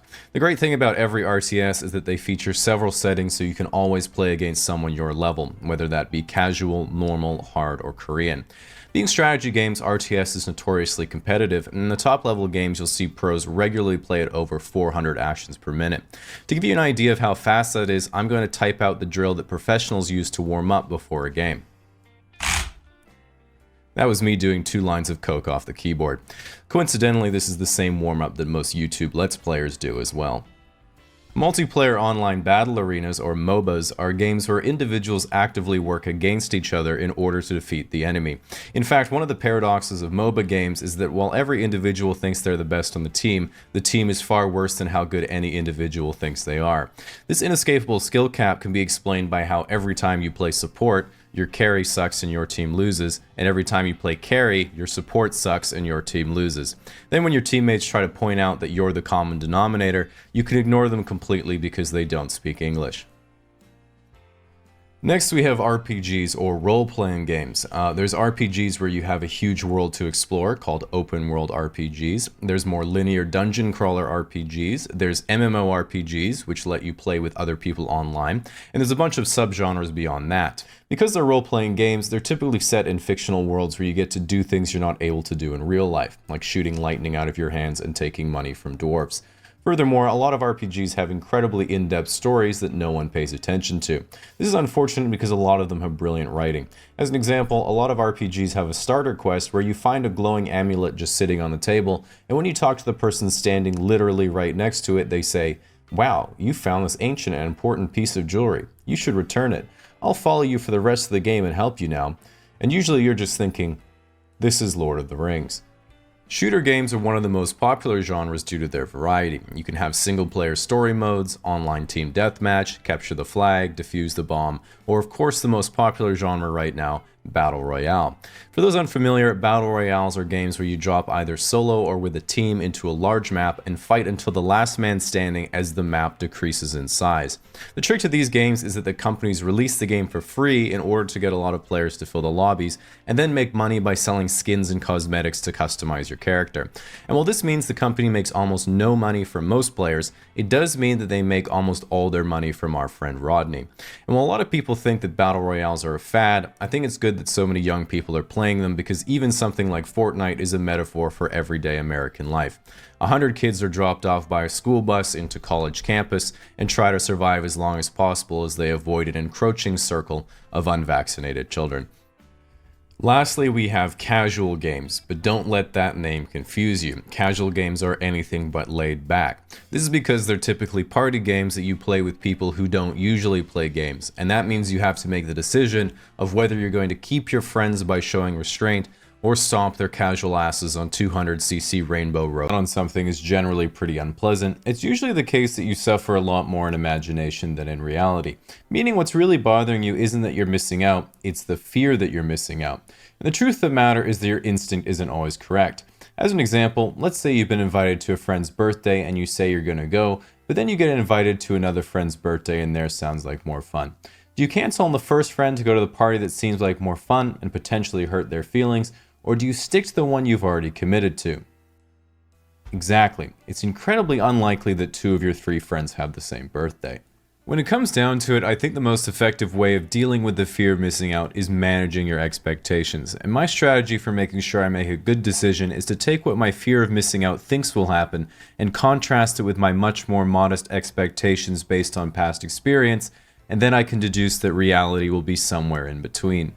So to start with, we have the situations where your expectations based on past experience are generally pretty low. As an example, imagine a college classmate from your computer science class invites you to a frat party and you're wondering who's going to be there. So as you're scrolling through the events page to see if it's all guys, suddenly you see a new update by the host who says, "Don't want to ruin the surprise, but We have some pretty powerful connections. Winky face. In this situation, the fear of missing out says Elon Musk and Natalie Dormer, but your generally low expectations say, at least it'll be the nursing faculty. If we assume reality is somewhere in between, that still sounds pretty good. Then as you get there, ready to fend off the nurses who'll be trying to mend your broken heart, you'll immediately realize that when a comp sci freshman thinks they have powerful connections, what they really mean is about 1 gig up and 1 gig down. And while this might seem like reality was not between our past experience and our fear of missing out like we had planned, by providing us with another reference, it has allowed us to move on to the next stage of dealing with the fear of missing out. Lowering your expectations. And the technique that I like to use to get a better sense of reality is taking what my fear of missing out thinks will happen and contrasting it with the worst case scenario. As an example, as a person who goes to the gym a lot but you can't tell, sometimes I look at world-class athletes that I could never be like, such as 4 times world's strongest man Brian Shaw, who's 6'8", 450 pounds, and I feel like I'm missing out. And then I think of all the bad things about literally being the size of a refrigerator. To be honest, I haven't come up with anything yet. As a better example, sometimes I imagine what would have happened if I hadn't dropped out of school, and I start getting ahead of myself by thinking things like, you'd probably finish your degree, known how to program, maybe even be doing a post-grad in machine learning or something actually useful. And then I look at myself now with no education, sitting around streaming Super Smash Bros., and I feel like I'm missing out. But then I think of the worst case scenario of that timeline, which is that I'd probably be spending all my time by myself because I wouldn't be socializing, I'd be tens of thousands of dollars in debt, putting Jameson in my decaf iced coffee every morning to wake up, and even with a PhD in artificial intelligence, I'd probably still get clapped by a level 9 Luigi. What I'm saying is the whole timeline would be the same anyway. Now, after repeatedly being disappointed by reality, you might start to think, hey, if I keep lowering my expectations, then not only would I never be disappointed, I would actually always be pleasantly surprised. Unfortunately, I found the blunder there is assuming your expectations still have room to further descend. Regardless, the only move we can make at this point is not to lower our expectations, but to lower our fear of missing out. And the way to do that is to think not of how to expect less, but of how what you're doing now is actually a better way to spend your time than what you're worried about. As an example, one of the most common times I feel like I'm missing out is when people make a reference to a popular TV show or movie and I just haven't seen it. But then I think about how much of a waste it would be to actually catch up, and I realize that in reality, it might be better that I haven't seen them. Breaking Bad? Already have my own recipes. Friends? 3's enough for me. Black Mirror? I'm already confused most of the time. Game of Thrones? My favorite character would probably just die. House of Cards? I dislike Kevin Spacey before I had a reason to. The Office? I've been compared to so many characters on there, I don't want to find out what they're like. Star Wars? That shit's just gonna happen if we wait long enough. Avengers Endgame? Well, last month the memes were about 50% of people turning to dust. But now they're all about Ant-Man entering Thanos' asshole with Miss Frizzle on the magic school bus. So yeah, I'll probably see that one. Now, by using this technique to lower your fear of missing out, at this point things should start feeling pretty good. Your fear of missing out should be approaching zero as you realize there's more important ways to spend your time. You have no expectations of yourself or others, so the world is looking brighter than ever. You feel a social burden being lifted from your shoulders, and at this point, right when your mind and body are becoming whole, something unbelievable happens. But not to you, because you're not there. Your friends run into Drake in a Toronto nightclub, you're not there. All the drinks to your local bar are free because Mr. Beast needs new content, you're not there. The hot German exchange student from high school is visiting and comes to your friend's party, she's out of your league. Which finally brings us to the paradox of missing out. You're not missing out on anything if you go, but you miss out on everything if you don't. And after telling my friend my profound realization, they said to me, so in other words, you're able to stop cool things from happening by being there. I still like my version better, but if they have the nerve to invite me to This video is sponsored by me. One time only, as a crispy new U2's vinyl figure and Chad the Duck plushie. These bad boys are only available for a very limited time, then they're actually gone forever. Get them now before more tariffs. Link in the description. Now, when we're young, one of the first things we care about is what's in our room, because it's the first time you can represent your personality externally where others might see it, making it the perfect practice run before you're forced to wear your personality as clothing in middle school and get bullied into conformity. Much like clothes, the natural preference of everyone is different, especially between guys and girls, and so if you ever date or live with the opposite gender, you'll learn the stark differences in thought process right away. As an example, when girls see a twin mattress on an ugly bed frame, they say, maybe if I just paint it up a bit, then I'll just throw a few blankets and cute pillows on there, I'll put some plants to fill up some more space, and then I'll put Squishy the elephant on the bedside table, and then I can put a big mirror over there for me and to make the space look bigger, I'll put my desk over here, and I just need a rug to tie it all together. Whereas guys look at a twin mattress on an ugly bed frame and think, yeah, I better get rid of that. Girls might look at our perfectly functional lifestyle setup and say, are you gonna get literally any furniture? Which is really pretty ignorant. They clearly didn't see the gaming computer. In order to actually make your place look nice, you have to know about interior decorating and design. But it's important to draw the distinction between interior decorator and interior designer, because if you're an interior decorator but call yourself an interior designer, this makes the interior designer very mad because you don't know anything about architectural drawings or structural modifications. Similarly, if you're an interior designer but call yourself an architect, this makes architects very mad because you aren't licensed to actually design and submit building plans. Similarly, if you're an architect but call yourself a civil engineer, this makes civil engineers very mad because other people might think you had more homework than them in university. Much like fashion, interior design trends are deeply cyclical. As an example, if you're my age and I showed you an apartment like this, you might be like, oh yeah, it looks nice, that's like mid-century modern or something, right? Nope, millennial gray. If you feel personally attacked, hold on to your ankle socks because no one's culture is safe in the world of interior design, especially interior designers, because after creating the most beautiful, elegant, and magical home that you've dreamt about for years, you get to say, well, hope you like it, before going back to your 450 square foot apartment and scrolling Facebook Marketplace for plant pots. As we all know, the most important thing about fashion is being ahead of the curve, but not too ahead of the curve that people think you're behind the curve. This means you not only have to be ahead of old trends, be on top of current trends, but predict exactly what upcoming trends will be, so you can do that first, and everyone's like, oh, that guy must have come up with it, so he's probably pretty smart and cool. Now, in order to give you some inspiration, I want to catch you up on the most popular design trends of the last 10 years and how we got where we are today. Because kind of like how millennials wore skinny jeans and Gen Z was like, hell no, then hard pivoted to baggy clothing, pretty much all interior design trends work the same way. So imagine the year is 2015, you're a peak millennial and about to move out on your own. What's in style? Industrial. I'm getting this out of the way because this isn't a style, it's just what your life must become when you're stuck with a brick wall or exposed ducting in your apartment. We've all seen the meme, but the only thing that was really wrong with a place like this is it caused you to grow a man bun, make burgers that are too tall, worship the truffle fry, and develop a mental illness that causes you to think you can make better house ketchup than Heinz. Minimalism. Circa 2015, this was a guy's ideal apartment when he was single. Modern bohemian. This was a girl's ideal apartment when she was single. From here, girls were like, your place is too empty, and guys were like, your place is too girly. So then we got farmhouse chic. Fixer-upper infiltrated the female psyche and caused them to start buying vintage wood furniture from Craigslist, learning only in hindsight that painting something properly requires way more than one step, and is therefore best left to Chinese factory workers. Millennial Gray and Mid-Century Revival. The boys bought all their missing furniture at the same time in the same color from the same store, IKEA. They then watched Frasier, Mad Men, or American Psycho and decided they needed a mid-century inspired statement piece, either a replica Eames chair or a Barcelona chair, and of course a fiddle leaf fig.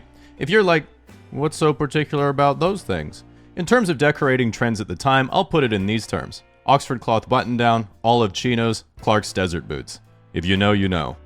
Next we have the full Scandi. When guys and girls moved in together, they got rid of each other's furniture they didn't like, leaving only IKEA basics and plants.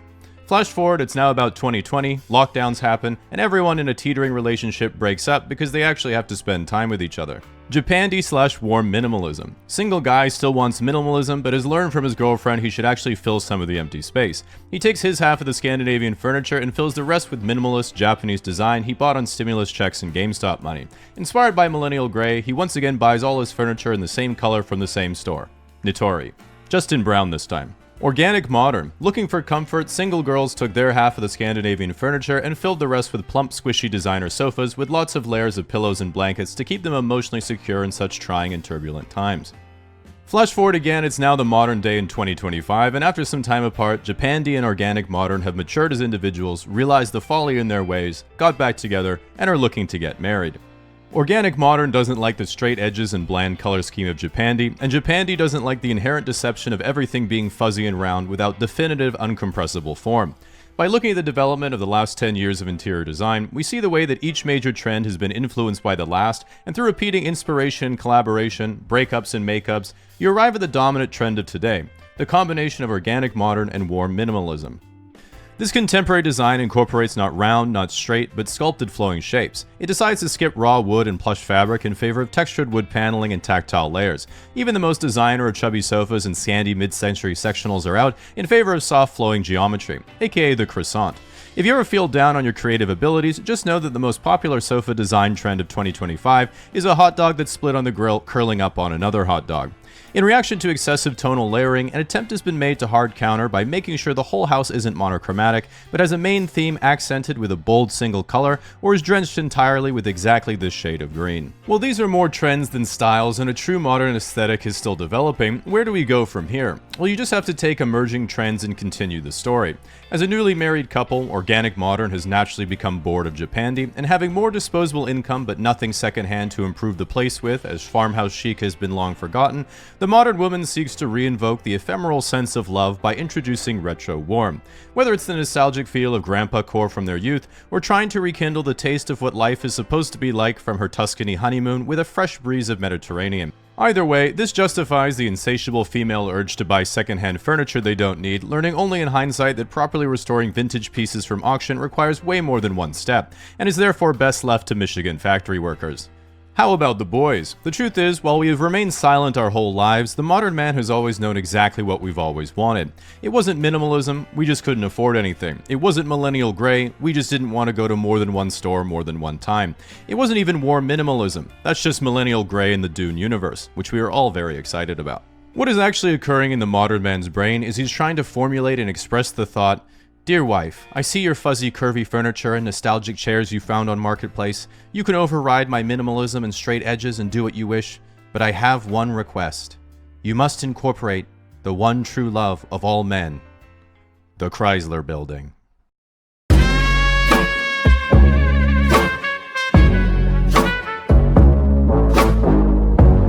Because while the late millennial hipster was weaned on minimalism, then developed a taste for 70s retro futurism while accidentally causing irreparable collateral damage to Gen Z, it has all led us to go another 50 years into the past to 1920 and bring back what modern man truly yearns for. Art Deco 2025, the Empire State Strikes Back. Can't repeat the past. No. Why, of course you can.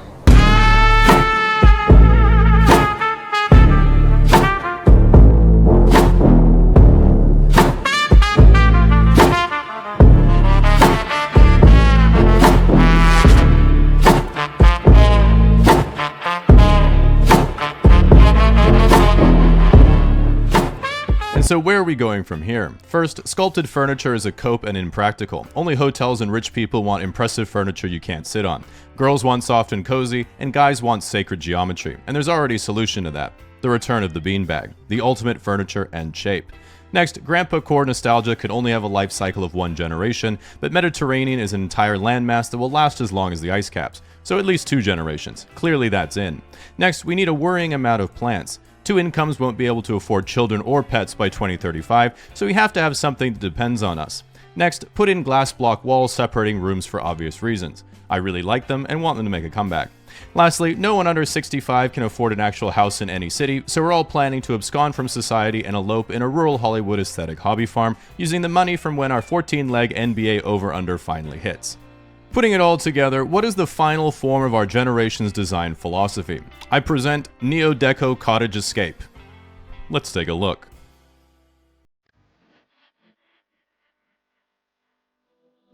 Here we have a beautiful Mediterranean-themed Art Deco cottage exterior. Not too big, but still really nice for a small family and little garden. The dream you were all promised but never received. Come inside. To the left, we have a small kitchen with a white oak breakfast table. The oversized roof ceiling mimics the terracotta roofing of the Mediterranean. You might be looking at the glass block partition and think, wow, that really does separate the room despite taking up almost no visual space. No way that could be used as a thematic construction material throughout the rest of the home, though. Wrong. Come with me. Your dining room and lounge initiates guests to a taste of contemporary 2035 design while being grounded in familiar traditional furnishings. There are lots of plants who will love you unconditionally and supply you with precious oxygen, along with a bold verdant green feature wall. Here's a bigger glass block partition. Very nice. Moving to the master bedroom, rigid formal dining gives way to more casual, soft themes, where you have a big bed to sleep with your beautiful wife, whether natural or Android. Whether Apple or Android. You can see the bed is not just for looks and comfort, but also features 6 USB-C charging ports, the universal standard. I'm sure the European Union would be very proud of their one achievement if they were still with us today. Then you have the guest bathroom. With a little bit of a feminine touch with the color scheme, we've incorporated Art Deco brass detailing along with a North African wicker basket. People always forget there's more than one Mediterranean coast. Notice the soft wake of natural light from both directions. Wonder how that's possible. Like most new homes, we haven't included a shower. Teflon concentration in the water is high enough, it just bounces off you anyway. Come with me. Next, you have a more intimate reading and media room. The permanently affixed TV comes equipped with a mandatory 24/7 live stream of Sora News, where currently you can see from a generated visualization of Twitter posts that China is drone-striking New York City to disperse nanobots into the drinking water. And I know what you're thinking, but no need to panic. I can assure you that's imitation sheepskin. We then get to the rear patio sunroom, a sequestered space that lets you enjoy a view and a glass of natural wine on an acid rainy day. The stained hollow glass blocks 99.9% of facial recognition satellites.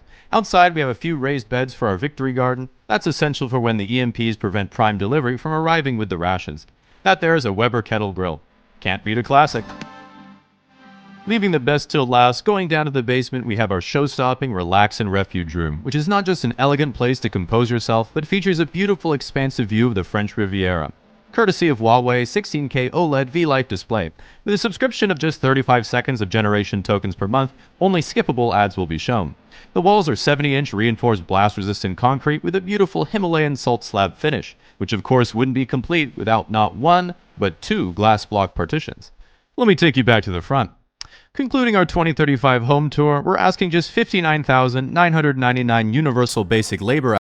Alright, so having been a dev for a good minute or two, I thought I'd make a tutorial to help you guys create the most basic simulation, which is of course known as Hello Universe.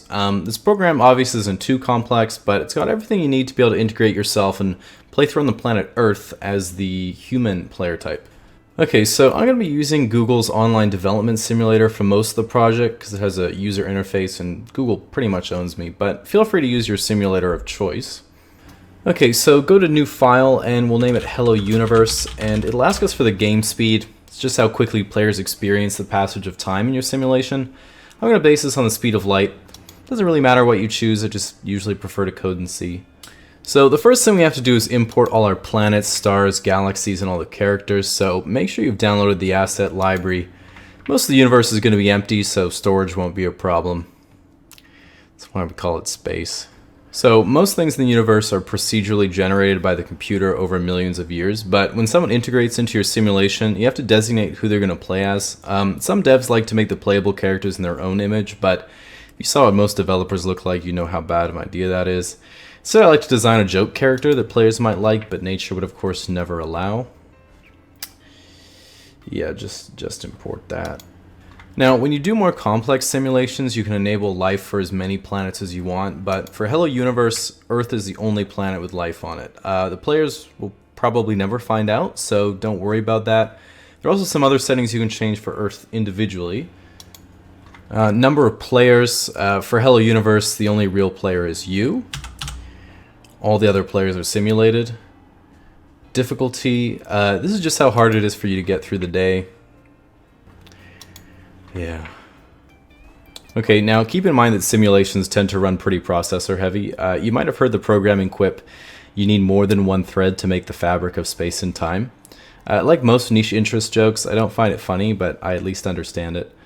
Simulations use fewer resources the longer they go on for, but if you have a lot of them running simultaneously, you can free up some resources by deleting some of the older players. Okay, so next are the universe settings, and we have map size. It's how big you want the observable simulation to be when players go in.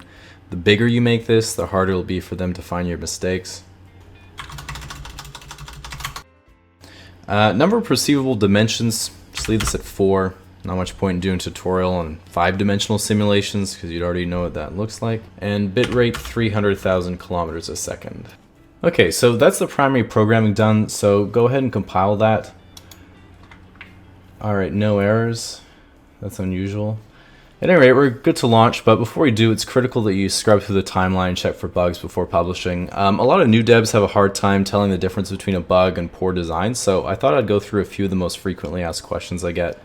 My stars are collapsing after billions of years. Yeah, this is a bug and we don't have a solution, so we just make them invisible and call it a feature. What happens if the players discover the source code? This almost never happens, but I don't worry about it because most of my code is almost completely unintelligible anyway. What happens when the simulation is over? You get a screen to choose your payment method and you can see the high scores. Okay, so let's get back to our program.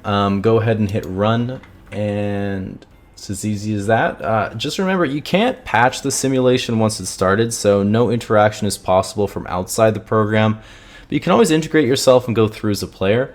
Keep in mind that millions of years of game time are processed in just a few seconds, so if you choose a later point in time to integrate yourself, you can actually build another simulation inside that simulation and another sim inside that one, and so on and so on. I think that's called inscription or encryption or recursion, or might just be a nested loop. It's not really my field. Anyway, that's more than you need to worry about right now, so congratulations on creating the Hello Universe simulation. Give yourself a pat on the back, and feel free to take a hard-earned day of rest. So today's video is sponsored by Audible, and I was going to suggest using this free book credit at audible.com/explain for something a bit more on topic, but I actually just saw the movie It, and I've been really wanting to read the book until I realized the "You'll Float Too" tagline is because the book's the size of an aircraft carrier. So I went on audible.com/explained, signed up for my own 30-day free trial because I've never used Audible before, and got 45 hours of book for free that I don't have to carry around. So now I can mathematically survive up to 2-day road trips, and I can walk anywhere or ride the bus without having to talk to someone. Shoutouts to my future children. I think the best way to introduce Bitcoin is with a quote from Sun Tzu's famous blog post, The Art of War, where he said, "I fear not the man who's read 1,000 crypto white papers, I fear the man who's read one crypto white paper 1,000 times. Because if you go on crypto Twitter, God forbid, there's no more common way to dismiss Bitcoin skeptics than simply saying, do the work." So a few years ago, that led me to set aside a day to really dive into and study the Bitcoin white paper. One morning I sat down, had way too much coffee, which for me is 1, opened the PDF and started reading. After just 5 minutes, I sat back and thought, wow. Because there wasn't any more pages. Not knocking the content, but if anyone tells you they did the work, just know what they meant was they read a pamphlet. In brief, the reason the Bitcoin network was innovative was because in 2008, anonymous chess grandmaster Satoshi Nakamoto proposed a solution to a problem that had been plaguing digital currencies for decades, which is if I want to buy 2 large pizzas from Papa John's, but I have no cash to do it, how do I send the money digitally without a financial institution having to verify the transaction between us? 2 years later, this transaction was successfully performed, although at today's Bitcoin price, those 2 pizzas cost about $615 million. About the same as the entirety of Papa John's market cap at the time. While at first glance it seems like a fairly practical problem to solve, it doesn't really explain why the price has gone up over 500 million% while I didn't have any. Bitcoin maximalists say that Bitcoin has gone up so much because one day it'll become the new global reserve currency, replacing all fiat on Earth and be worth tens of millions a coin. But then there's a whole other group of Bitcoin skeptics that say it's a scam and all going to zero. First of all, it's not possible for Bitcoin to go to zero because a guy on Reddit said he'd buy all 21 million for 1 cent each. There's also no way it can go to tens of millions a coin because that would put its evaluation at about $400 trillion. This doesn't make any sense because the Bitcoin network doesn't even sell AI graphics cards. Now that we know the proper price of Bitcoin is somewhere between 1 cent and $10 million, how do we know which direction it's going to go? If you look at what the experts say, legendary investor Charlie Munger called Bitcoin rat poison, which is clearly bearish. But if you take Michael Saylor, chairman of the Bitcoin options trading vehicle MicroStrategy, he'll tell you, Bitcoin is a swarm of cyber hornets serving the goddess of wisdom, feeding on the fire of truth, exponentially growing ever smarter, faster, and stronger behind a wall of encrypted energy. Which I think is bullish, but I might have to ask my shaman. I would also like to add that I didn't edit anything here. This is literally his Twitter profile. The problem I've found is that if you ask anyone who's into crypto why Bitcoin has value, the most common response is, it's digital gold. The obvious follow-up is, why does gold have value? Which then usually devolves into because it's scarce and because people have valued it since the dawn of humanity. And while that's a great explanation for OnlyFans, this is the economic equivalent of saying it's a good store of value because it is. On the other side, people from traditional finance often make the argument that a digital asset isn't real, so you can create an infinite amount of them, and therefore they have no value. This isn't a very good argument, because if digital assets have no value, how can the founders of nearly every crypto project rug pull the whole thing to buy yachts?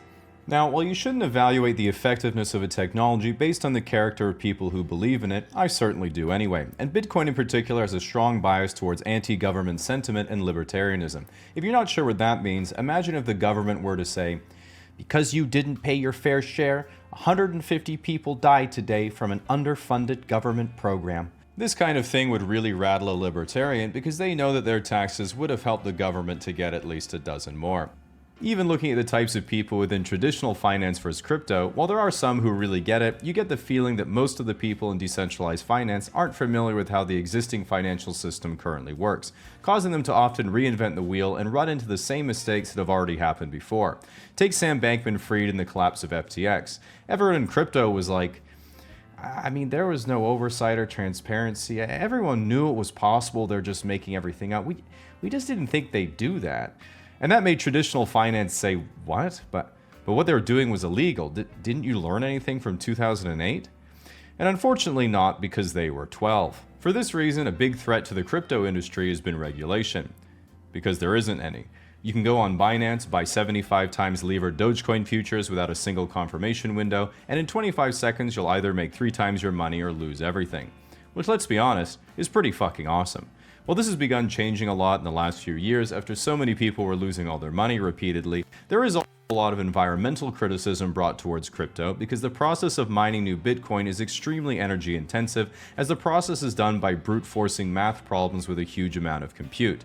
Bitcoin mining was actually banned in China because the government decided the amount of energy being expended to solve arbitrary math problems was excessively wasteful, and it would be much more productive to use those children for something else. Generally speaking, the single biggest concern of most people is Bitcoin's price, because even though it doesn't produce anything in the literal sense, from the time you could easily publicly buy it as a speculator, it is one of the best performing assets of all time. Critics will argue that saying Bitcoin is the best performing asset of all time is like saying a winning $2 Powerball ticket is the best performing asset of all time. But if you bought a winning lottery ticket, you would gladly look that person dead in the eye and say, correct. There are 2 popular theories of pricing Bitcoin that are thrown around enough to be worth considering. The first common theory is it'll take at least half the market cap from gold because they serve similar monetary purposes, which would put them both at around an $8.4 trillion market cap at today's prices, or $420K a coin. This makes a lot of sense because the biggest Bitcoin bull I personally know is the 76-year-old guy who owns the penthouse in my apartment complex, who may or may not be the Baron from Dune. He owns a commercial weed farm, and while weed stocks aren't doing so well, the man needs a new backsplash for his kitchen. The second common price theory is the use of a stock-to-flow model created by Twitter user Plan B. And while I'm absolutely strawmanning this, a stock-to-flow model is like saying if you have 100 food and 100 hungry people, what happens to price when you have 50 food and 100 hungry people? The pattern then checks out in real life down to 10 food, so logically you can just keep extrapolating to predict if you have 1 crumb and 100 hungry people, how much higher would the price be for half a crumb instead?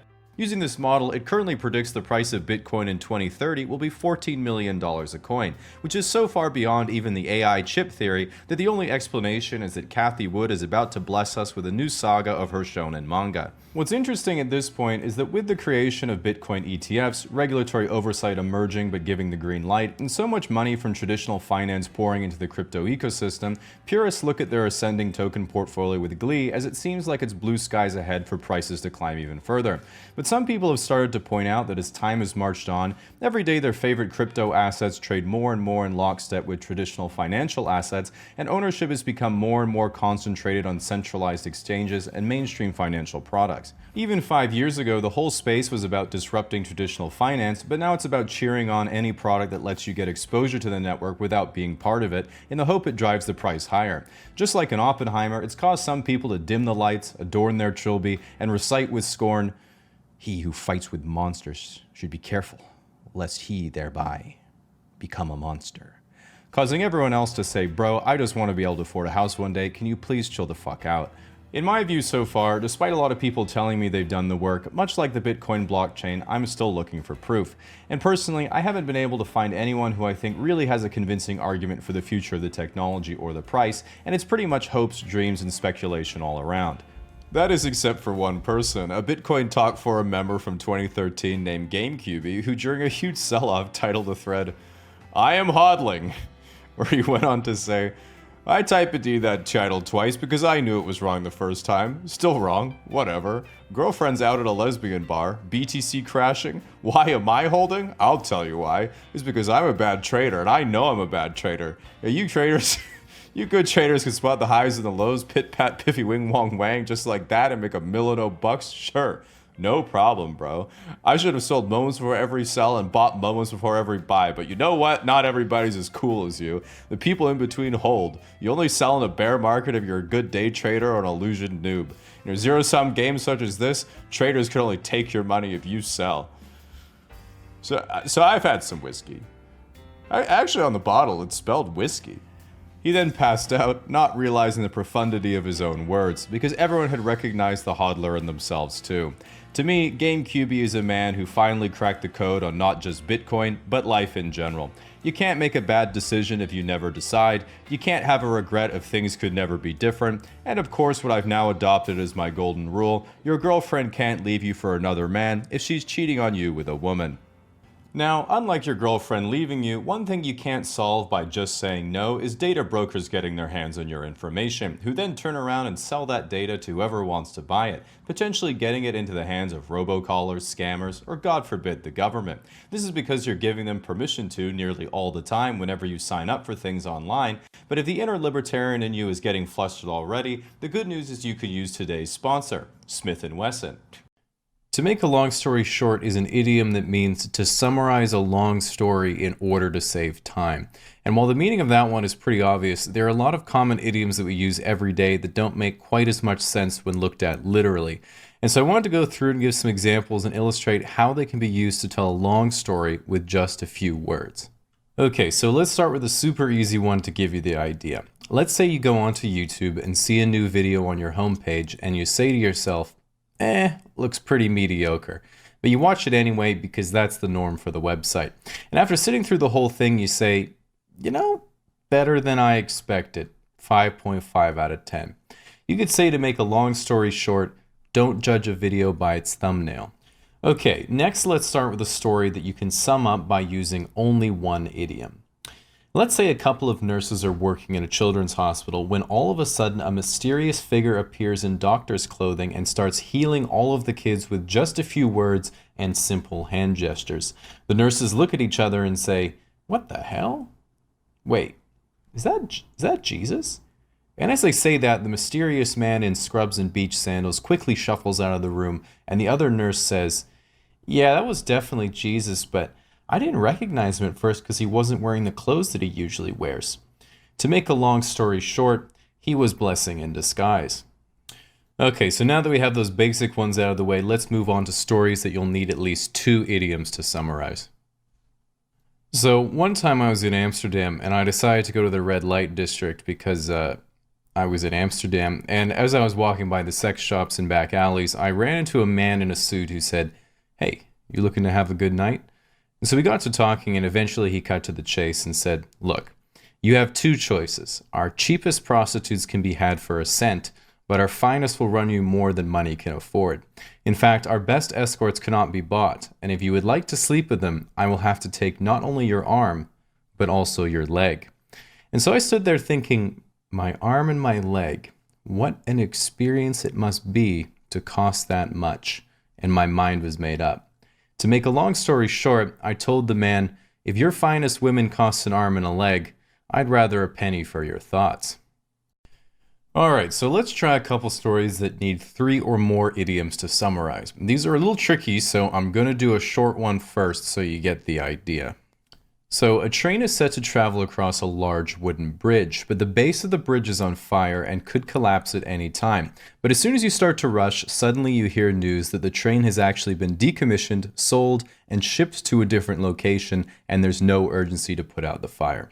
You could say, to make a long story short, we'll put water under that burning bridge when we come to it. That train has sailed. Okay, so hopefully that gave you the gist. Now, let's say a farm boy was out in the late morning to collect the eggs the chickens had laid the night before, and as there were quite a few eggs to be collected, he had to use both his hands to carry them all. But on this particular occasion, as he was carrying the eggs home from the coop, he heard some strange giggling from the bushes nearby. So he stood on his tippy toes to take a look, and across the hedge he saw 2 attractive girls laughing and eating from a picnic basket, who caught his glances and motioned for him to come join them. However, in order to push the bushes aside and climb through, the boy would need at least one free hand, and so decided to try to balance all of the eggs in the other. This of course ended in disaster, and as he dropped all of the eggs on himself and fell face first into the brush, the 2 girls giggled once again and turned their attention away. You could say, to make a long story short, don't put all your eggs in one hand when they're worth 2 birds with one basket in the bush. And so then a few minutes later, the girls heard a noise coming from through the hedge, and when they looked over, they were horrified to see the boy still. While animals come in many different shapes and sizes, there are definitely some that are more intelligent than others. While you can't directly compare between species, I tried to put them in an approximate order. At the bottom of the spectrum we have extremely basic creatures like jellyfish and worms. While some have simple organ systems, none of them are capable of complex thought and quite linearly respond to external stimuli, a bit like little robots. A bit above there we have animals like small reptiles. These creatures have the fight or flight response that helps them eat things or avoid getting eaten. In humans, this is the same physiological response that ruins my PowerPoint presentations. Farther along the spectrum we have small mammals like mice or rats, both capable of learning new behavior and can be trained to some degree, often used in drug trials as a human analog because of their similar biology and accessibility. So moving on from there we have some large mammals like elephants. I knew that historically they could be trained as war animals and for circuses and stuff, but I didn't really know to what degree. But I was watching an IMAX documentary recently, and they actually said, "Some elephants are thought to be as intelligent as an 8-year-old child." So pretty stupid. A couple of the most intelligent animals are dolphins and gorillas. If you watch a video of dolphins playing around, they're almost eerily human-like, and gorillas are one of the only non-human animals to have been observed to use tools. And let me tell you, if you thought dropping your kid in the dolphin enclosure was fun, just a thought. Now, of course we have humans, but because humans have higher absolute intelligence, the difference between individuals can be quite substantial. So, near the bottom of that spectrum, we have people who tell you they're really smart. I briefly knew a girl who prefaced her opinions with, "I am actually very intelligent and read a lot." One time I told her I thought her chemtrail stuff was a bit of a conspiracy, and she said, "Did you even read my most recent Facebook post?" So I expected to see a link to someone's sketchy blog, but it just said, "Jessica's IQ is 135. Last I heard, she's reselling essential oils and cosmetics to an increasingly diluted client base. At least it's a business model that she could understand. A triangle. So leaving that behind as a distant memory, next we have the average person. Has difficulty opening clamshell packaging, but can usually figure it out eventually. Can plug in a USB after only 2 or 3 tries. Doesn't quite get standing back at airport baggage claims or subway terminals, but knows how to Google something before giving up. After that, we get to gifted individuals. These are people who are capable of more advanced social and logical feats that may seem impossible for the average person, such as intense and prolonged concentration, deep understanding of other people and their emotions, and being able to request a haircut without rehearsing beforehand. So beyond that, we have everyone on the internet between 15 and 21. Now, unfortunately, in order to be a more notable genius, you have to not only be very intelligent, but highly dedicated. They say that hard work beats talent when talent doesn't work hard, but I found one of the best ways to give up on your dreams is to type them into the YouTube search bar, then add, "done by a 5-year-old Chinese girl." Lastly, people say that intelligence mostly comes down to genetics, but hard work comes down to willpower and dedication, which mostly comes down to motivation and ability to create actionable plans, which is a big part of intelligence. But always remember, no matter how notable or intelligent someone else is, you're always smarter or better than them in some way. They say Mozart could rewrite any song after only hearing it once. I have Spotify. Stephen Hawking advanced our understanding of the universe. Fucking smoked him in the 100 meters. Jesus could turn water into wine. I'm not a Jew. Most people know Elon Musk as the CEO of SpaceX and Tesla Inc., where he stands out from other business leaders for his bold risk-taking, work ethic, vision for the future of humanity, and smoking weed on Joe Rogan's podcast. And being the leader of two companies means he has one of the most demanding schedules in the business world, spending at least 40 hours a week at SpaceX and 40 hours a week at Tesla. That means on any given day he spends 16 hours working, 2 hours on his daily routines and meals, and if there's 24 hours in a day, that means he only has 6 hours a night left to shitpost on Twitter. For those unfamiliar with his companies, the most notable achievements of Tesla Inc. have been designing innovative electric cars that actually look good, and more recently the Tesla Roadster 2020, which is not only electric but has the fastest acceleration out of any supercar ever made, can park and change lanes by itself, and while you might think it could be unsafe due to the lack of side view mirrors, it actually has the highest safety rating ever achieved on account of the fact there is currently no way to enter the vehicle. Meanwhile, at SpaceX, while they make money through contracts with organizations like NASA and privately launching satellites, the entire mission directive of the company is to establish a space colony on Mars in the next half-century. And while this might seem ambitious, one of the ways you know Elon's ideas are so good is because his speeches aren't. In fact, every time he's on stage, it's almost indistinguishable from a kindergartner doing show and tell with their favorite Hot Wheel. The only difference is instead of an aluminum matchbox car powered by falling, it's an actual car piloted by a dummy in a spacesuit that he's literally blasted to the International Space Station for the meme. Even when he's describing the future of humanity as an extraterrestrial species, it's once again indistinguishable from the back of the StarCraft box. Besides his companies, Elon Musk is just as interesting as a person. He was born in Pretoria near Johannesburg, making him the world's richest African American. At the start of college, he asked himself what were going to be the most important things for humanity in his lifetime, which he decided were the internet, sustainable energy, and space exploration. Then instead of being distracted by girls in college and giving up on his dream like a normal person, he was distracted by girls in college and still did it anyway. One of my favorite Elon stories is of him chasing a girl named Justine he had a crush on in college. And after getting rejected for an ice cream date, he showed up where she was studying with 2 chocolate chip ice cream cones melting from the indoor climate control. And his love. And while this sounds super cute, at the time this strategy did not work on account of the fact he did not follow my first golden rule of not being creepy, which is being above a 7. He did, however, later find success when he followed my second golden rule of not being creepy, which is being worth $20 billion. Incidentally, this also fixed the first rule.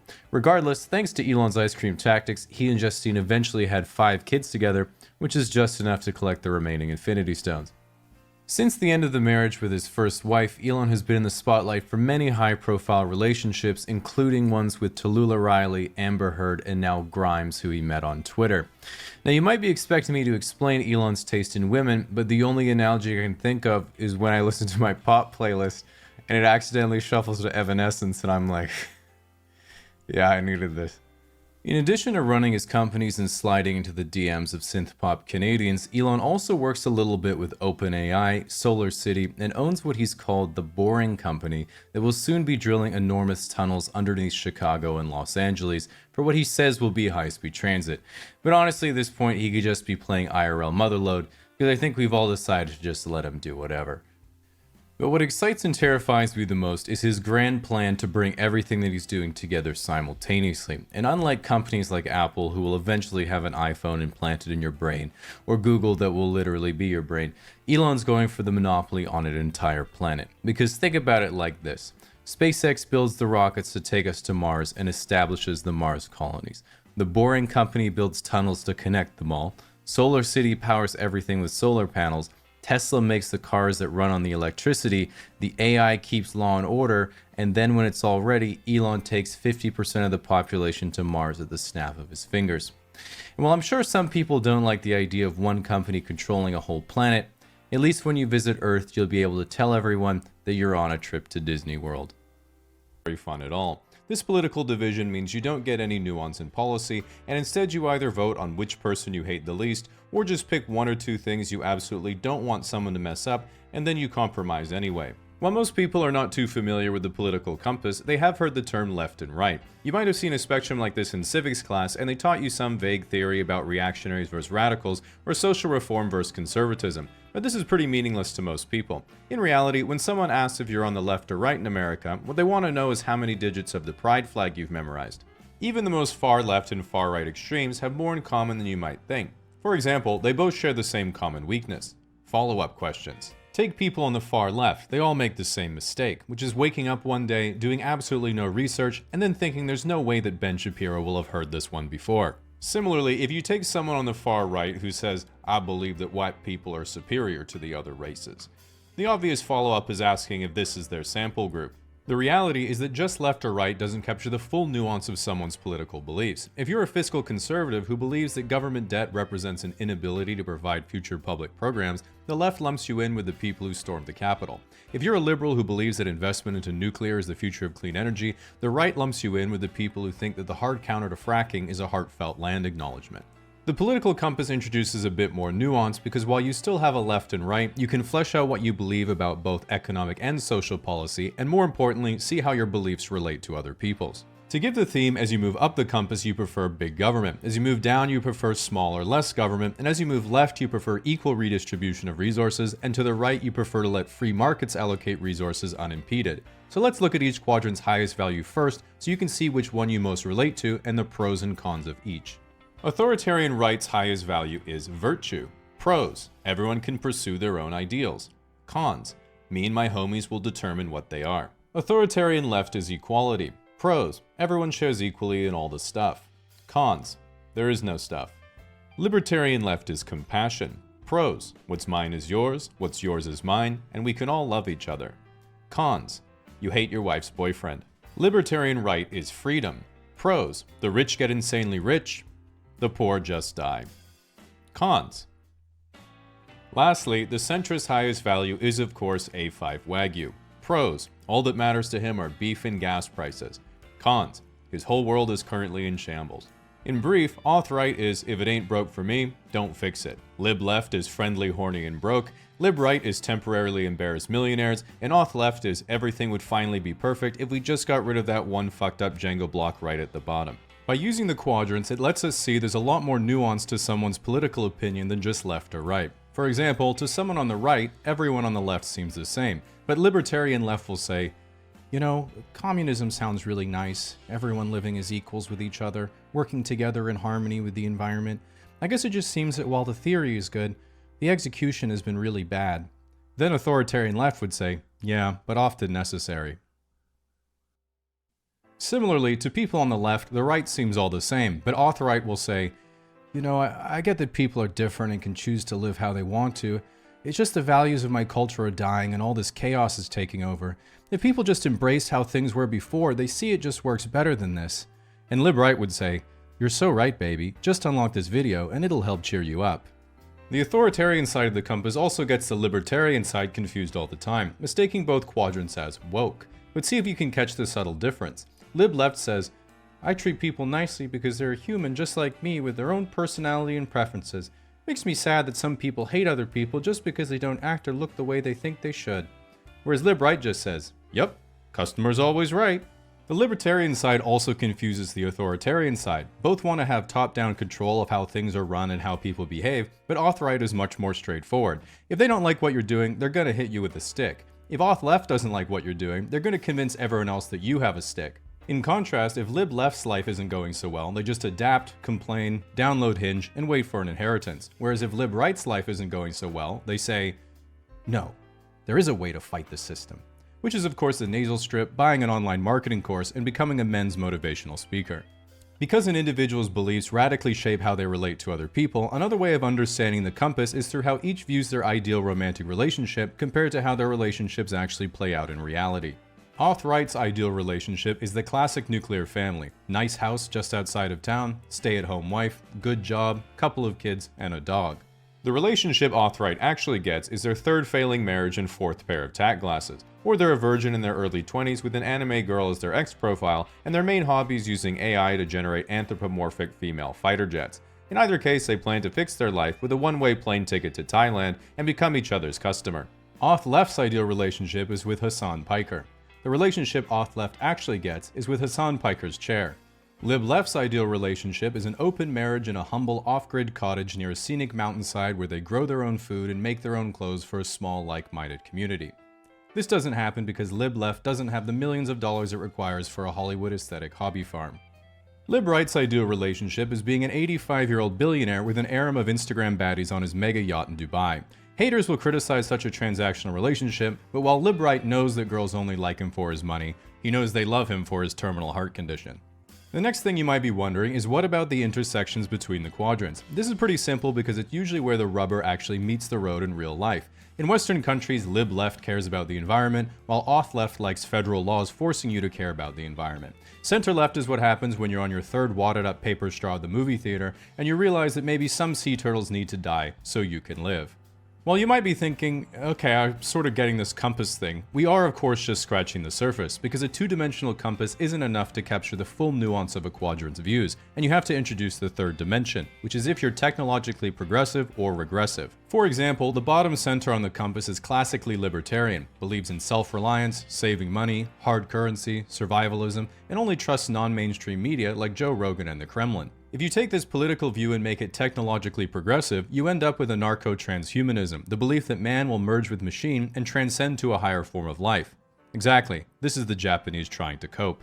If you take the same intersection and make it technologically regressive, you get anarcho-primitivism, or return to monk, which is the sentiment, humans just aren't living how we're supposed to, man.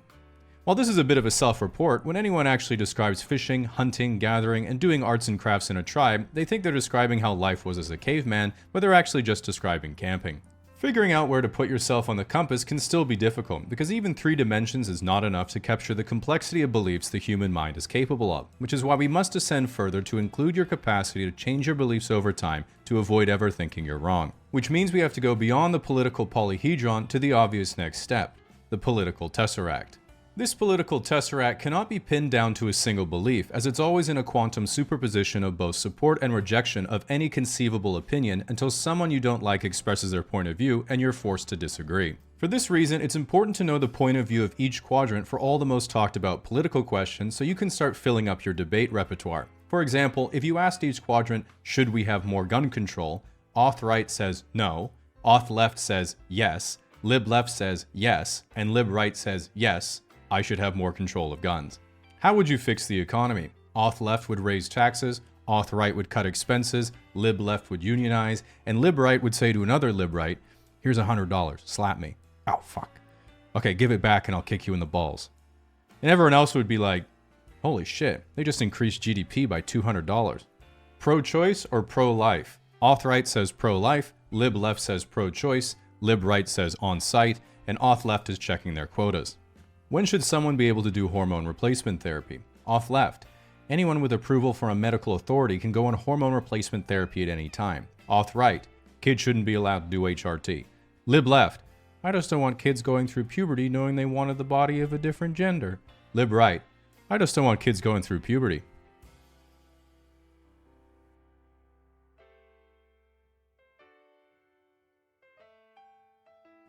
What do you think about free speech? Lib-right says no one should be punished for voicing their opinion. Lib-left's community note points out how other people treat you for your opinion is part of their freedom of speech.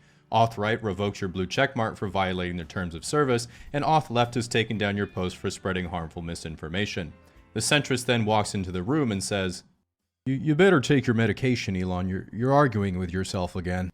You might look at the political compass and think, man, it's crazy that people believe in so many stupid ideologies when there's really only one that's actually correct. Which is why before you wage war in the comment section, you need to know the ultimate trap card of each quadrant to make sure you don't fall into an unwinnable argument and instead probe their weakness to appear more correct.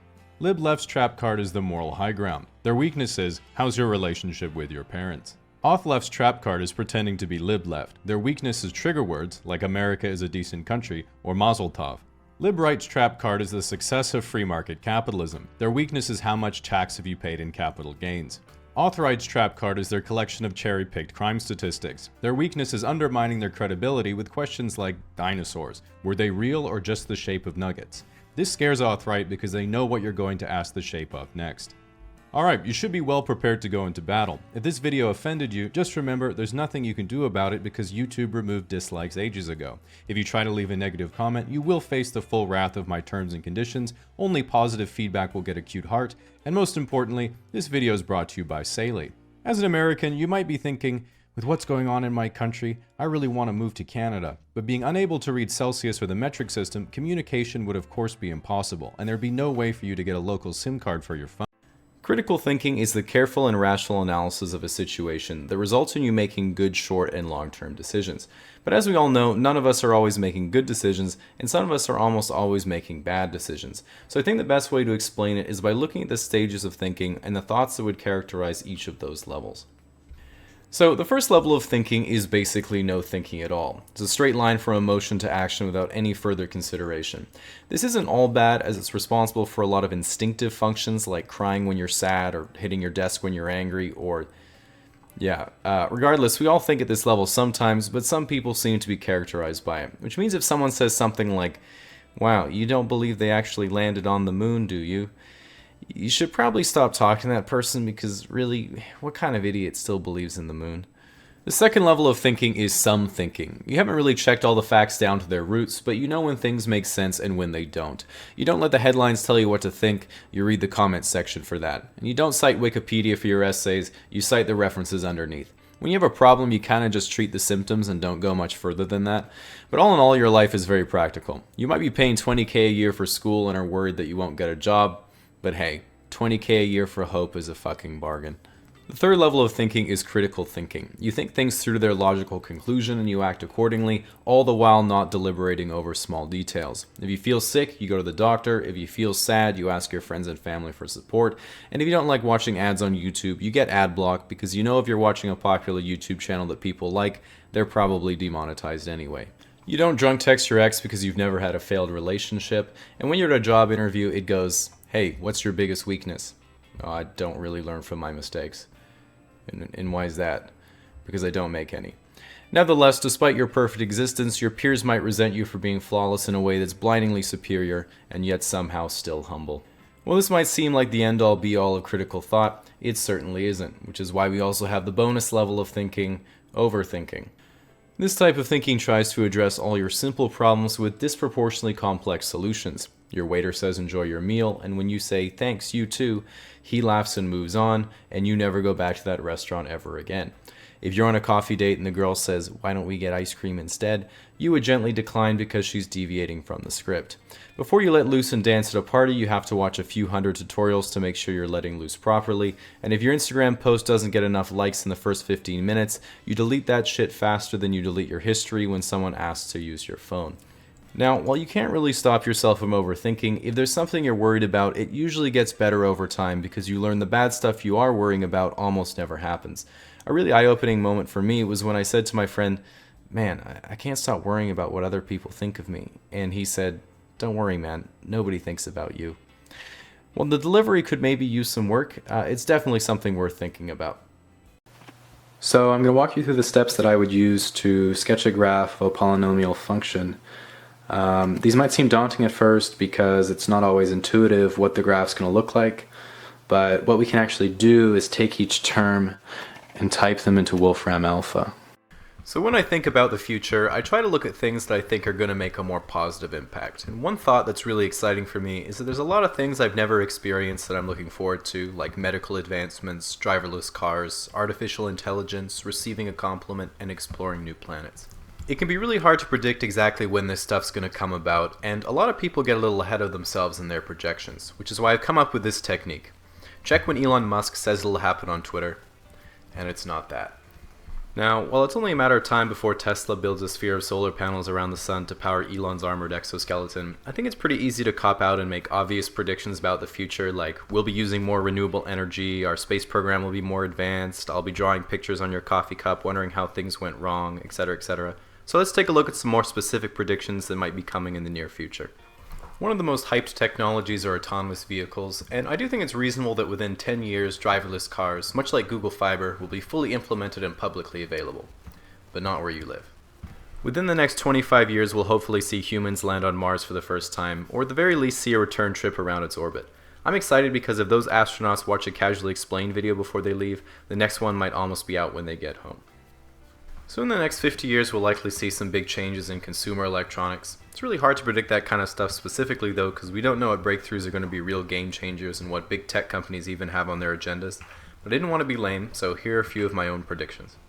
Facebook and Oculus integration is finally completed, allowing you to live your Facebook friends' more interesting lives. Apple releases the new iPhone X, a solid block of featureless aluminum, while the newly unveiled Apple interface is simply a MacBook dongle that inserts directly into your brain, and the Google Singularity absorbs all of its employees into a super sentient AI that governs the new world. So in 100 years, our whole world will likely look a lot different. This isn't just because of the new stuff that'll be around, there's also all the stuff that probably won't be around, like landlines, network TV, and Antarctica. Renewables will be our primary source of energy because everything else will be gone, but that's okay because we'll probably have a bustling colony on Mars that you can go and join at any time, if you had more money. Then in 500, 1,000 years, no one really knows. Just think if you told your average person in the 11th century that just 1,000 years from now, you could put hundreds of people inside a giant metal bird and fly them around the Earth. They'd be standing there thinking, you mean across. So in 1,000 years from now, we could be anywhere doing anything, exploring intergalactic space, living inside a simulation, or maybe it won't look a lot different from today. All things considered, I'm really optimistic about the future, and really the only downside to all Human beings are all members of the great ape family, and while they're closely related to bonobos, chimps, gorillas, and orangutans, they remain one of the most distinct, being the only to exhibit permanent upright bipedal movement and little to no body hair or fur. But one of their most unique characteristics is possessing one of the highest brain to body mass ratios of not just the great apes, but nearly all large mammals. Included with this is their expanded cerebral cortex, which has led humans to be considered not only the most intelligent of all mammals, but generally of all animals on Earth. Although it is important to keep in mind that this is a statistical average and certainly not the case in most individuals. In addition to their heightened intelligence, which has brought about their complex use of communication through language, humans also possess one of the most precise capabilities for fine motor skills due to having opposable thumbs and an adapted muscular and nervous system more attuned to small movements.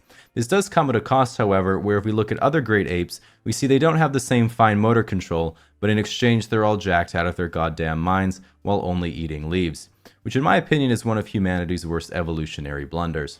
Regardless, humans still remain at the top of their respective food chains, a result not of their own physical formidability, but of their cunning and intellect that has allowed them to defeat other species through exploiting their weaknesses. As an example, while human tribes were ravaged by wolves tens of thousands of years ago, they eventually figured out that the heat and light of a fire would keep them at bay. Then as time moved on, they eventually used their superior intellect to tame the wolves until they could fit their quivering offspring into Gucci handbags and truly establish the dominance of humanity. But not only that, humans were able to fend off threats of other apex predators through similar means. They defeated large spiders by creating enclosed housing and protective footwear, they defeated sharks by just living on the land, and they defeated polar bears by driving fuel-inefficient cars. Humans are a diurnal species, which is the opposite of nocturnal. This means that during hours where there is no daylight, they go to sleep, and during hours where there is daylight, they stay inside. During these waking hours, humans typically go to work in a hierarchically structured organization in return for currency that they can give to other humans in exchange for goods and services. Using this method, humans are able to quickly and efficiently meet their needs of day-to-day survival, freeing up enough time for them to do work in the first place. And by using their superior group intelligence and ability to compound the knowledge of successive generations, humans have adapted to live in nearly any environment by adapting the environment to themselves. So much so that they have collectively spent thousands of years building systems that have almost completely negated the struggles of tribal lifestyle. All their food can be found in one location, typically within a few kilometers of their home. They live in individually climatized dwellings. They move from place to place using high-speed mechanical transport, and even communication has been rendered immediate through technological advancements. And by eliminating struggle and tribulation from their day-to-day survival, this has led human beings to be the first and only species on the planet to have truly run out of things to do. And in an effort to cope with their lack of responsibilities that regard group survival, humans enjoy voluntarily going to the outside environment with other humans so they can pretend to do something, or also spend their time by watching screens that display someone else who is also pretending to do something. With that said, one area that modern humans still commit a great deal of time and attention to is the pursuit and maintenance of sexual relationships, although mostly the pursuit. And one of the most interesting characteristics that separates human mating from other primates is an increased importance of female intersexual selection, meaning that while in most species of primate, males compete with other males primarily to stop them from mating with females they like, in humans, males will compete with other males not to stop the other person from mating with a female they like, but instead to get females in general to like them. This typically doesn't work, but they do end up impressing other dudes.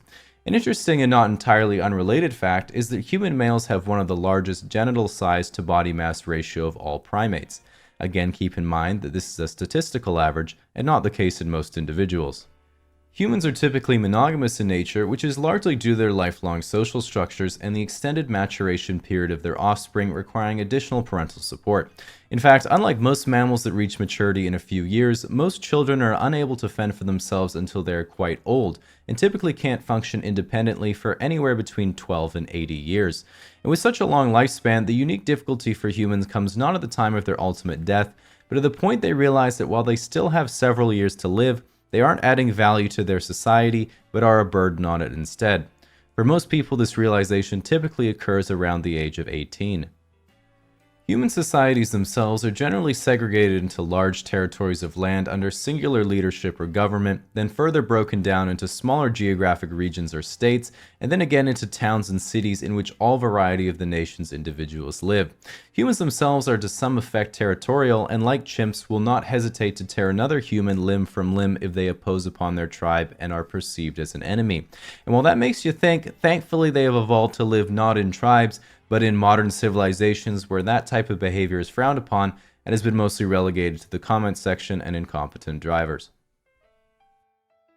Ultimately, one of the most remarkable characteristics of human beings is that they're one of the only creatures to have profound awareness of their own consciousness and are considered the only animal to be able to reflect deeply upon their own existence, although generally they avoid it.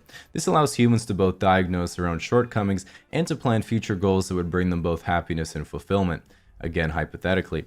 And with this, one of the ever-gnawing questions unique to human existence is the ponderance of the meaning of their life in general, to which some of humanity's greatest thinkers have spent their whole life trying to decipher, ironically, reaching conclusions such as the existence of a theoretical afterlife, or that they exist solely to serve biological reproduction, or that the pursuit of meaning in life is its own goal. In the end, while humans have seemingly solved the struggles of primitive survival, these existential questions will forever be up to each individual to solve for themselves until there's an app for it. But for now, they can't complain, because at least it's something to do. The 2016 presidential primaries continue to be led by Trump and Clinton. For the Republicans, Donald Trump is trailed by Ted Cruz, and for the Democrats, Hillary Clinton is trailed by Bernie Sanders. The presidential primaries are extremely significant, as winning the primaries essentially means that you're the presidential nominee for your respective party. Now, I can understand Hillary being the representative for the Democrats, but what I don't understand is what the hell is going on here. How can Ted Cruz even compete with the Trump? Because not only is Donaldinho Trumparino one of the greatest businessmen of all time, he's proposed tried and true strategies for making America back into the glorious country it once was. As an example, he wants to build a 1,000-mile wall along the Mexican border that's been likened to the Great Wall of China. I don't see any Mexicans in China. Another one of the Trump-alum's tip-top proposals is to ban entry to the US for all Muslims in order to stop the threat of terrorism. The press has criticized the Don-Tron, saying that his plan infringes on the basic human rights of an entire religious group and only further promotes a hard, erroneous stereotype. But let's see what they have to say to this. The press are liars. They're terrible people. They're terrible people. And I know what you're thinking. Big Don's got it all figured out, but I want someone who represents America well, someone that people can relate to. Well, let me ask you this. Have you ever gone through a breakup? Trump has. Have you ever lost money on a business venture? Trump has. Have you ever wanted to have sex with your daughter? Trump. Anyway, what I'm trying to say is that no one knows the struggles of America's citizens quite like the Trump. And even if you aren't American, the election is still a big deal. No matter where you come from in the world, whether it be England, or Mexico, or America Light, the election is going to affect you. This is simply because America is a tremendously powerful and influential country that has political and trade ties with pretty much everyone else in the world. So don't think you won't be affected. And for those who don't follow American politics, I'll see you at the polls. Let's make America great again. So, although everyone makes jokes about magnets, how do they work? Most people genuinely don't know, and there aren't that many comprehensive resources to find out, which is kind of surprising considering magnets have been a critical component in modern technology and are directly responsible for many extremely important inventions that you use every day, like VHS tapes. And think about it. If we didn't have VHS tapes, that means we wouldn't have Jurassic Park on VHS. And if we didn't have Jurassic Park on VHS, we wouldn't have dinosaurs. And if we didn't have dinosaurs, booking my trip to Australia next month would have been a complete waste of money. With that said, in order to understand magnets, we have to understand electromagnetism. And the electromagnetic force is one of the four fundamental forces of nature, which is, as the name would imply, the phenomena associated with electric and magnetic fields. In our case, imagine a coil of wire with an electric current running through it. And much like how mass will inherently generate a gravitational field, by nature the electric current produces a perpendicular magnetic moment, which follows the direction of the right-hand rule. In this instance, if your fingers follow the coil, the induced moment is in the direction of your thumb. The right-hand rule itself is often accredited to André Ampère, who was the first person to use the right-hand rule to selectively domesticate wild magnets. This selectivity eventually wiped out all the non-conforming magnets and led to the current population of predictable right-handed ones that we're able to use in everyday applications. So I just wanted to show you guys a quick experiment that you can do at home if you want to investigate electromagnetism yourself. So all you need is a microwave, which operates of course using electromagnets, and something with a lot of simple carbohydrates or sugar. I'm just using a piece of brownie. And what you can do is just put it in there, and then set your microwave to high and go for 10 seconds and then watch really closely. Hopefully I can get the focus right. You can see it.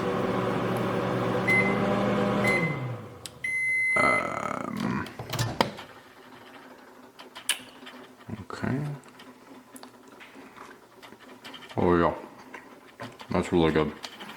Your brain runs pretty much exclusively off of glucose, so it's really important to have a brownie break every half hour if you're doing a lot of thinking. Okay, so now that we know the basics of electromagnetism, imagine an atom. Or if you're like me and have great eyesight, you can just look at something really closely. In this case, we're making it simple by just considering one electron that's orbiting around a nucleus. The orbit of the electron itself is like a current traveling through a coil, so a small magnetic moment is generated, and the electron itself also has its own up or down spin. Now, it's called spin, but it's not actually spinning, or at least we can't see it doing anything on the outside, but it is trying as hard as it can on the inside. And this slightly sad and relatable force is what physicists call intrinsic angular momentum. And this creates a magnetic moment as well. So then you just take the resultant by adding all the moments together, and now you have the net magnetic moment for the whole atom. It's important to remember that in reality, orbitals are filled up by pairs of electrons with opposite spins that sort of cancel out. So in practice, only some of the transition metals, which have partially filled 3D orbitals, are really magnetic, and the rare earth metals have some interesting magnetic properties, but generally have to be put in alloys to function at room temperature. Okay, so there's a lot that just went on, so I'm going to give you a second to pause the video and get a brownie. Okay, we're back. So the last thing is that in a large piece of a material, collections of similarly oriented atoms are grouped in domains, but the domains themselves are essentially randomly oriented. So the magnetic forces also kind of cancel out. But if you can get all the magnetic domains to align by putting them in another magnetic field, for example, you can get all the forces acting together, which creates a very powerful magnet. The magnet itself generates a magnetic field that runs from its north to south pole, and that magnetic field can align the domains of certain materials, which causes attraction or repulsion. And that's really all there is to it. A fun project you can do to occupy your kids is asking them to prove the Earth is a big magnet by getting them to dig until they hit the Earth's iron core. And yeah, thanks for watching, and please consider hitting the subscribe button, because next time I'm going to show you how to avoid another lonely Valentine's Day by building a 45 Tesla bitter magnet to help you pick up. As some of you know, I dropped out of engineering after 1 year to make YouTube videos, which I originally started to try to motivate myself to study for engineering. So like every dropout, I still pretend I had it in me, I just didn't want to. What I like the most about engineering is that it's an extremely practical field. If you ask a mathematician what this symbol means, he'll say, "That's pi. It's the ratio of the circumference of a circle to its diameter." But if you ask an engineer what this symbol means, he'll be like, "Oh yeah, that's 3. Most people know an engineer or two in real life, but don't really understand what they do. To make it simple, when you see a news segment like Russian soldier begs for mercy as Ukrainian grenade drone threatens foxhole, just know that somewhere an engineer is watching with his girlfriend and is pointing at the screen like, "Yo, I designed that cargo hatch, dude. This is fucking crazy, bro." What a lot of people get wrong is they think that people go into engineering because they like math and science. This is completely wrong. Engineers don't like math and science, they like money. The math and science you have to do is just an unfortunate side effect. Well, everyone starts engineering by thinking, okay, which type of engineering do I want to do? It very quickly and disappointingly becomes, which type of engineering can I still do? In first year, you just take a bunch of STEM classes, but then at a certain point, everyone has a come to Jesus moment where they have to decide between buckling down, working on their study habits, and accepting no sex life, or if they're going to transfer to business. From there, you'll procedurally experience harder and harder courses until you fail one, traumatizing you into majoring in whatever was the last thing you passed. For example, software engineers scrape by linear algebra, but struggle once things start physically existing. Civil engineers scrape by statics, but struggle if anything moves. Mechanical engineers scrape by thermodynamics, but struggle when things they're working on become alive and the laws of physics suddenly stop working. Chemical and electrical engineers barely scrape by organic chemistry and quantum mechanics, then shake hands with each other and agree that the cream rises to the top.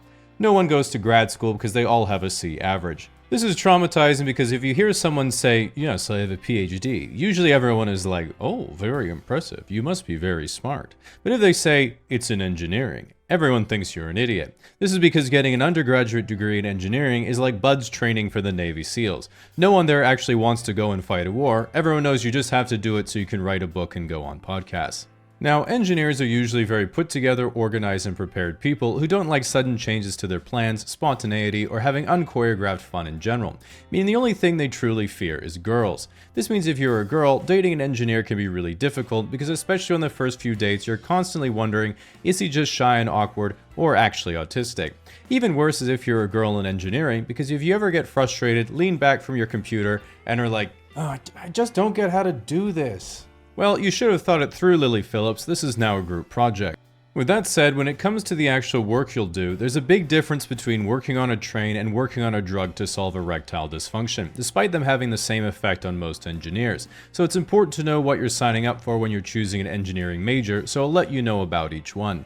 Mechanical engineer means you make bombs. Civil engineer means you make targets. Petroleum engineer means you make money. Chemical engineer means you're a chemist. Being a chemist means you're a cashier at a pharmacy.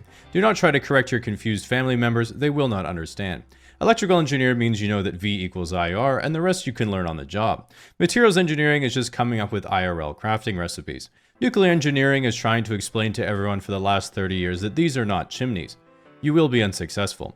Software engineering is trying to figure out if you qualify for food stamps. Computer engineering is being relieved that you at least didn't choose software engineering.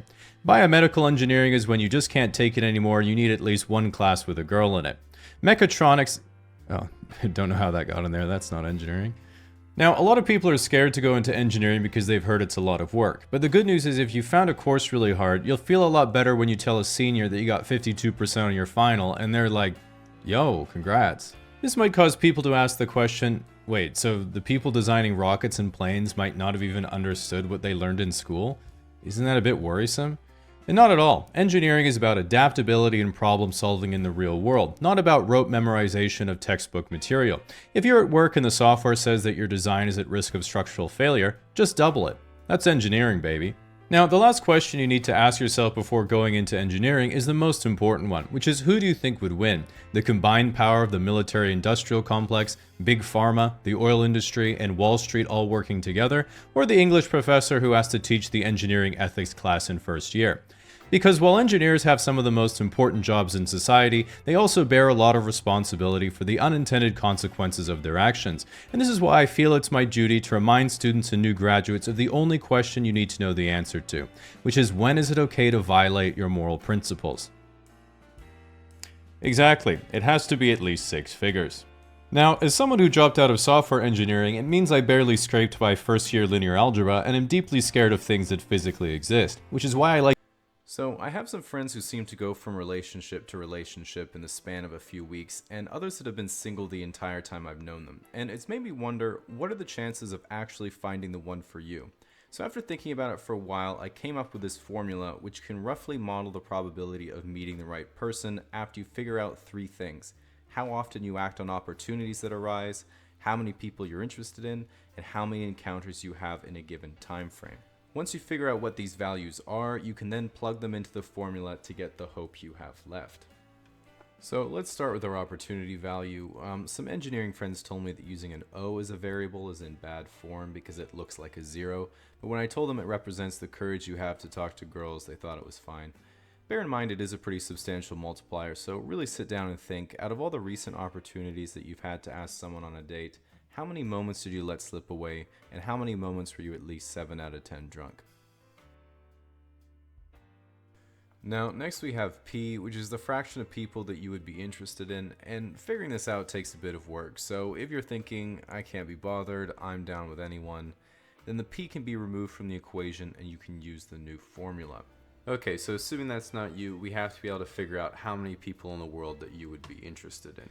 Now, there are 7.4 billion people in the world, so if you're a straight male, biologically speaking, you have 3.7 billion potential partners, but we'll say 4 billion because it's 2017. Now, obviously you don't want to date someone underage, so we'll say they're at least 18, and you don't want to date someone too much older because then you're less likely to have much in common. Given my age, I'd say that caps out somewhere around 32 or 35. So obviously I prefer if they were single, but wouldn't be the first time I've broken up a marriage. Shout outs mom and dad. So let's focus in on the English-speaking countries, and this is personal preference, but I think a sense of humor is really important for both parties, so I'd really like to date someone who's at least as funny as me. How is that possible? Now, I'm pretty vain, so I want any accidental kids to be as good looking as possible. I'm not going to say I'm only going to date 8s and higher because people tend to end up with other people who they perceive to be in the same league. So we'll say 8s and higher with low self-esteem. Okay, so I'm looking for an English-speaking girl who's good-looking, single, and laughs at my jokes. That sounds pretty accurate. And after eliminating countries that aren't really viable, that ends up at around 10 million or 1 in 100 people, which is our value P. Okay, so moving on to the third and final variable, we need to figure out E, how many encounters you have in a given time frame. Now, the best way to do this is actually recording how many new people you meet in a year, month, or week, and then just extrapolating. But if you're just looking for a ballpark, they say the average person will interact with about 80,000 people in their life, which is about 2.7 people a day. So if you're a math guy, just use Euler's number as a default. I decided to actually count how many new people I've said hello to this last month, and that number ended up being about 2.5 a day. Unfortunately, the number of people who said hello back was about 1.8. That made me sad. Now, for the final step, if we take all the values that we have so far, we can put them into the HOPE formula, do some simplifying, do a little bit of number crunching, and the chance of meeting someone who could be the one for you is 1.35% per day, or 99% per year. All in all, that doesn't sound too bad, so with the good news behind us, when the day comes and you do finally meet someone who could be the one for you, all you have to worry about now is finding out if you're the one for them. Conveniently, this formula is exactly the same. All we have to do is take the HOPE formula and then substitute the H for an N before proceeding as normal. Temperature, generally speaking, is a measurement of a material's average internal kinetic energy at a given moment. Essentially, particles are always jiggling around, and the faster they collectively do so, the higher the temperature. It naturally follows that if these particles were to be completely stationary, we would have a minimum temperature, or what we call absolute zero. While this point can never be achieved, as any substance being cooled will asymptotically approach the temperature of its cooling agent, what would happen if we were to continually add energy instead? At 0.01 degrees, we have the triple point of water, where it can exist as a gas, liquid, or a solid. At 20 to 25, we have typical room temperature, and then at very slightly under 100 degrees, we have the boiling point of water. Increasing this to 600 degrees, we have the temperature of a typical small wood fire, and then just a bit hotter than that, we have Natalie Dormer, or in the scientific community, 1 ND or dorm. At around 10 dorms, we have the temperature of the Earth's core, which is quite similar to the surface of the sun, and then around 24 kilodorms, we have the center of the sun. Eventually, at an absolutely insane 9 gigadorms, we have the highest measured laboratory temperature, which was achieved in 2012 at CERN laboratories where researchers used the Large Hadron Collider to reheat a frozen Hot Pocket. This maximum temperature is known as HPP, or the Hot Pocket potential, and has since become a mainstay in thermodynamic studies of high-energy systems. At an incredible 180 tera HPP, we have the temperature of the universe when it was 10 to the negative 35 seconds old. Imagine all the matter in the entire universe contained in a nearly infinitesimally small space, and the absolutely absurd levels of energy that were present. Finally, at 260 quintillion HPPs, or just under 142 nonillion degrees, we have the postulated absolute hot, or Planck's temperature. This is the point at which gravitational forces between particles would be as strong as other fundamental forces and proves to be a barrier to our current model of physics. There is one more temperature, which is unofficially named P+1, which is Planck plus 1, or a single degree above absolute hot. It's actually a field of study for me, and I coined this temperature as MNMT, which stands for Maximal Nuclear Measurement Temperature. But the acronym proved difficult to publish, so I eventually shortened it to simply My New Mixtape. So, the world of men's fashion is a wacky, wild, and turbulent place, especially thanks to the internet, where 10 years ago, if you discovered a men's fashion forum looking for advice, they'd say, yeah, just wear jeans and a shirt that fits properly. And you'd be leagues ahead of your average dad just by doing that. Nowadays, while they already existed to some degree, those fashions and forums have diverged and then grown into huge subcultures that include things like your mainstream business attire, high fashion, casual wear, streetwear, and all sorts of subgroups under that, including things like your sneakerheads, tech wear, skate wear, pale wave, avant-garde, and then everything Kanye has been in the same room as. On the surface, they all seem like completely different and confusing genres, but it's kind of like how there are a million types of movies, but they're all built on the same principles. So if you break it down into what the actual purpose or inspiration of the different trends are, it starts to make some actual sense. So to start with the obvious, you take business and formal attire, and it literally has barely changed for 125 years besides the fat conductor hats. A basic suit looks fantastic all the time, and the only way it doesn't is if it doesn't fit or you're wearing it at the wrong place. And that's the whole point. It's a super simple yet refined outfit that says, I'm a respectable, put-together person representing a respectable, put-together company, so sign this contract and let's monopolize American steel. So as that devolves a little bit, you have something like business casual, which is of course much more prevalent nowadays as business has become a lot less face-to-face and a lot more online. Some people wear business casual or chic casual outfits all the time, but it works better if you're a bit older, because if you're a high school student or university freshman, it can come off as a bit incongruent because there's really no reason you'd ever need to wear a button shirt other than when your date drove you to prom or that one job interview you've had. So it might be good to wait until you've at least paid taxes before you look like you filed someone else's. So, in my opinion, this is the point where things get interesting because you get to your casual, everyday clothes where you can really express your personality by copying what popular rappers are wearing. It's by far the most rapidly evolving area of men's fashion, and I think the most noticeable shift recently has been the huge prevalence of streetwear and designer brands gaining popularity with teenagers and young guys. I mean, not that long ago, the only people who'd spend money on Gucci were rich middle-aged guys buying their wife something for an anniversary, but nowadays the barrier for entry is getting like 3 A's that semester. The part that I found the most interesting about some of the streetwear culture is that a lot of unfashionable items are worn ironically, where you're sort of saying, I know so much about fashion that I'm wearing something I know is unfashionable, because in order to identify something so unfashionable, you would have to know a lot about fashion. Like a while ago, it would be as simple as wearing a pink shirt and putting your hair in a bun because it was the opposite of traditional men's fashion at the time. Then later it was overalls and a bucket hat because you live in a city and haven't ever caught a fish. And then eventually jean joggers and a NASA fanny pack because you're emulating that one weird kid in middle school. I'm still sour about this because I was literally that kid in middle school and people did not think I was fashionable. I did, however, have a pouch for my laser pointer. Now, this sort of ironic incorporation of uncool items certainly doesn't end there, because some brands seem to have been built almost entirely on this sense of consumer irony. And I think the most brilliant example of that is Supreme. And they were originally a much smaller kind of skate shop clothing brand, but effectively they said, alright, we're a pretty niche shop with a pretty dedicated clientele. Do you think people would buy just a regular white shirt with a box logo on it for $30? And it turns out they would, and as they got bigger, they said, alright, what about something like a Zippo lighter? And that sold out instantly, but as they kept getting more traction, they just said, fuck it. Nunchucks, sold out instantly. Tennis balls, sold out instantly. Fire extinguisher, sold out instantly. And at one point, they must have had a conversation that went, alright, what is literally the least useful, standalone item we could possibly sell? And someone said, how about a brick? Yeah, a brick. And look, Supreme was pretty big at the time, and everything was selling out, but would people actually pay $30 for a brick? And of course the answer was no, they didn't. Almost no one would pay $30 for a brick. They'd pay $1,000 for a brick because it sold out instantly. So anyway, hit me up for that collab. Like actually though. So once you go deeper into different contemporary fashions, you find some very interesting subcategorizations that explore the extremes of other genres, and some of them are pretty weird.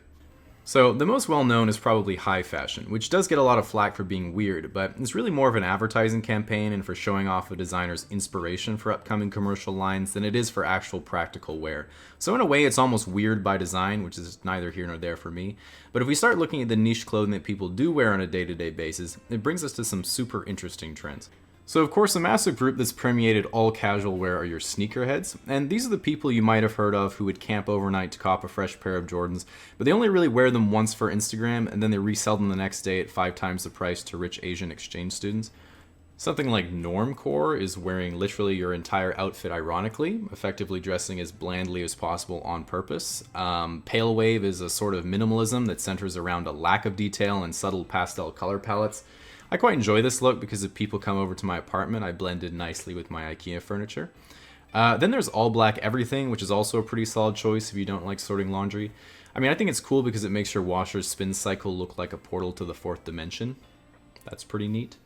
And then something like avant-garde, which is sometimes called goth ninja, is way more complicated, but is fundamentally about being able to sneak up on people perfectly camouflaged in the urban environment, and then being able to tap them on the shoulder and they'll drop dead instantly. Lastly, we have tech wear, which is the most technically advanced clothing possible. Your jacket weighs about 14 micrograms and is resistant to all 4 seasons simultaneously. Your carbon fiber Gore-Tex underwear is completely waterproof from both directions and has a concealed pocket for up to 2 Magnum condoms.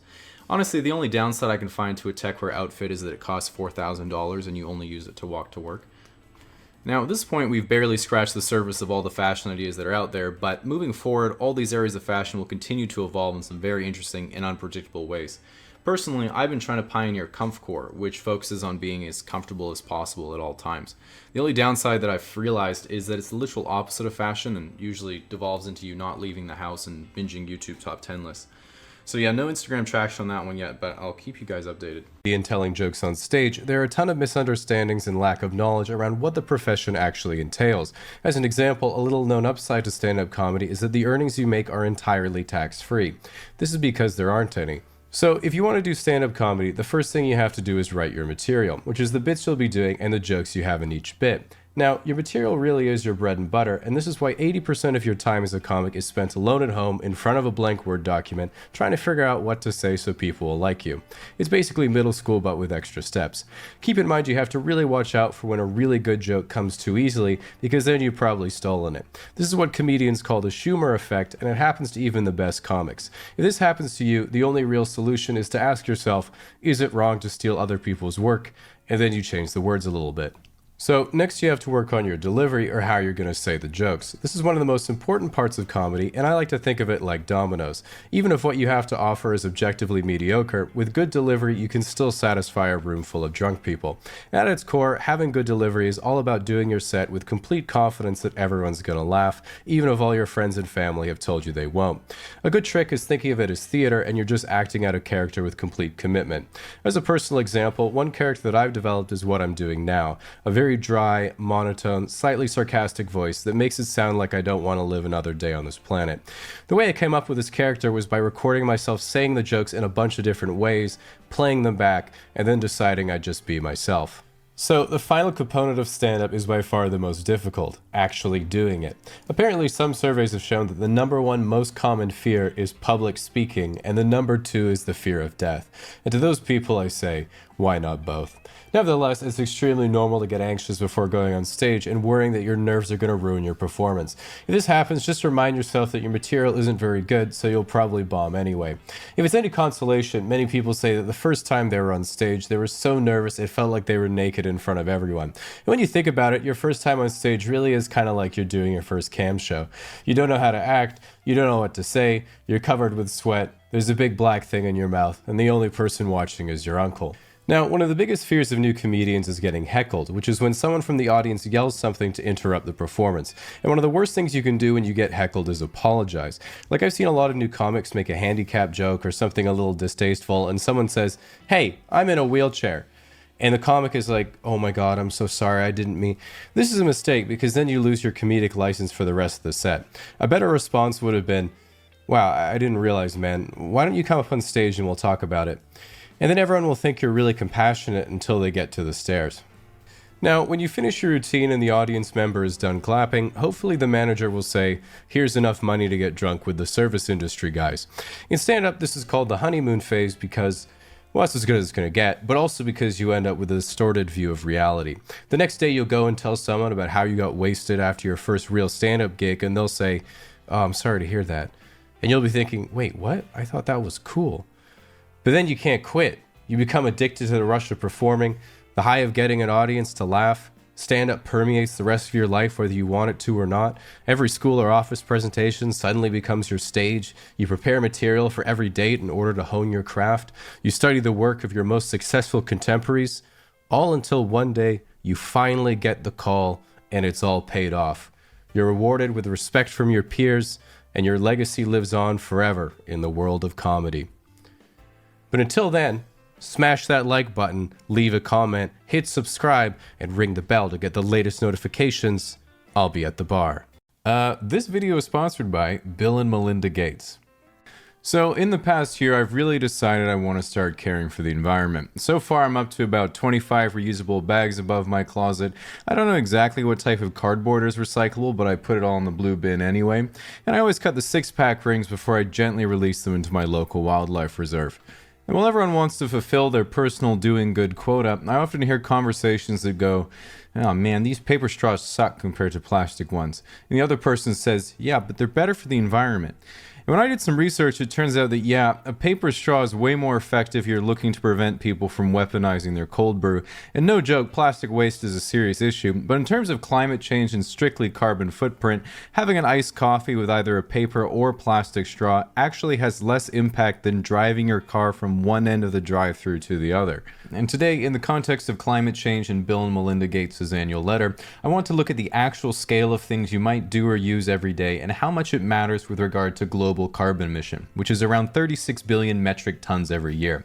So first up, let's look at common consumables. So we'll start with the paper straw, which takes about 1.38 grams of CO2 to produce, slightly less than a plastic straw, which takes about 1.46 grams of CO2.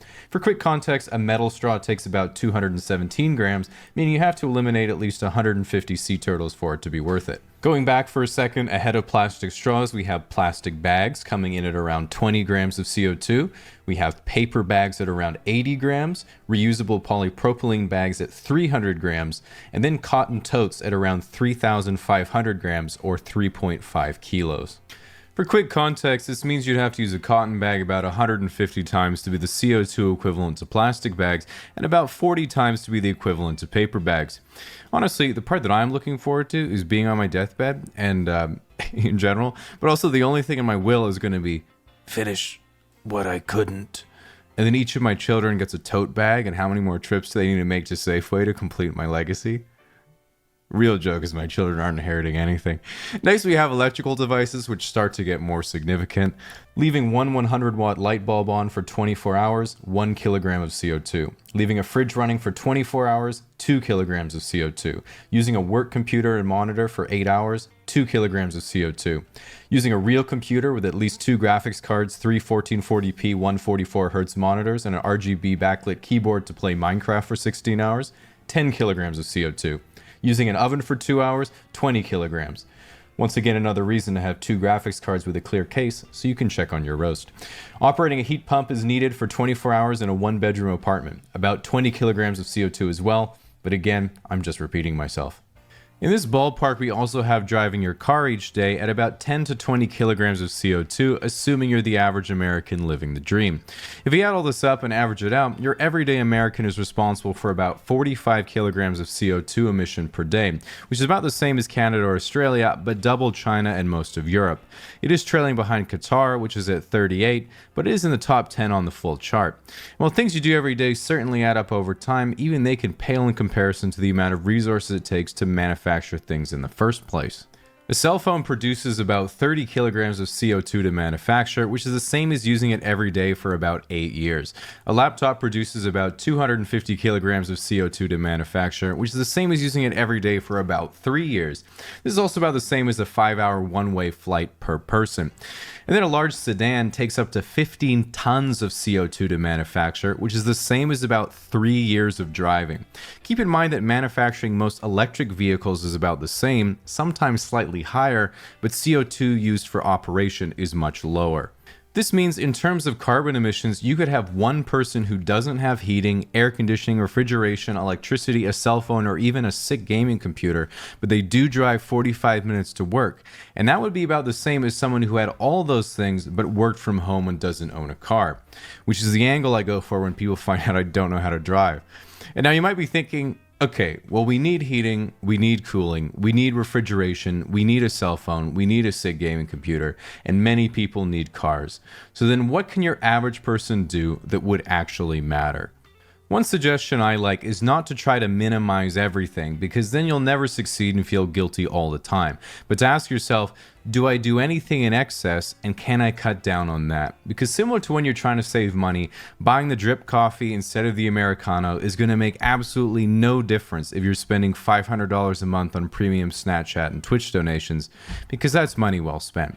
And in truth, some studies show that even if you lived in complete darkness in your mom's basement, eating only leftovers, which honestly sounds not too bad, by sheer nature of what makes a first world country different from a third world country, it's almost impossible to get your carbon footprint below about 50% of the average for your country. And that brings us to the main premise of what Bill and Melinda Gates wanted to address in their letter this year, which is swinging for the fences and taking big risks on big problems. Because while every individual can help in their own way, we also need solutions for global issues that can scale. As an example, the previously mentioned CO2 calculations for electrical devices is based on 65% of electricity coming from fossil fuels like in the US. But if your country gets all of its electricity from renewables, then the CO2 emissions from your electronics is almost zero. If you choose to have an electric car, then that too will also almost be zero.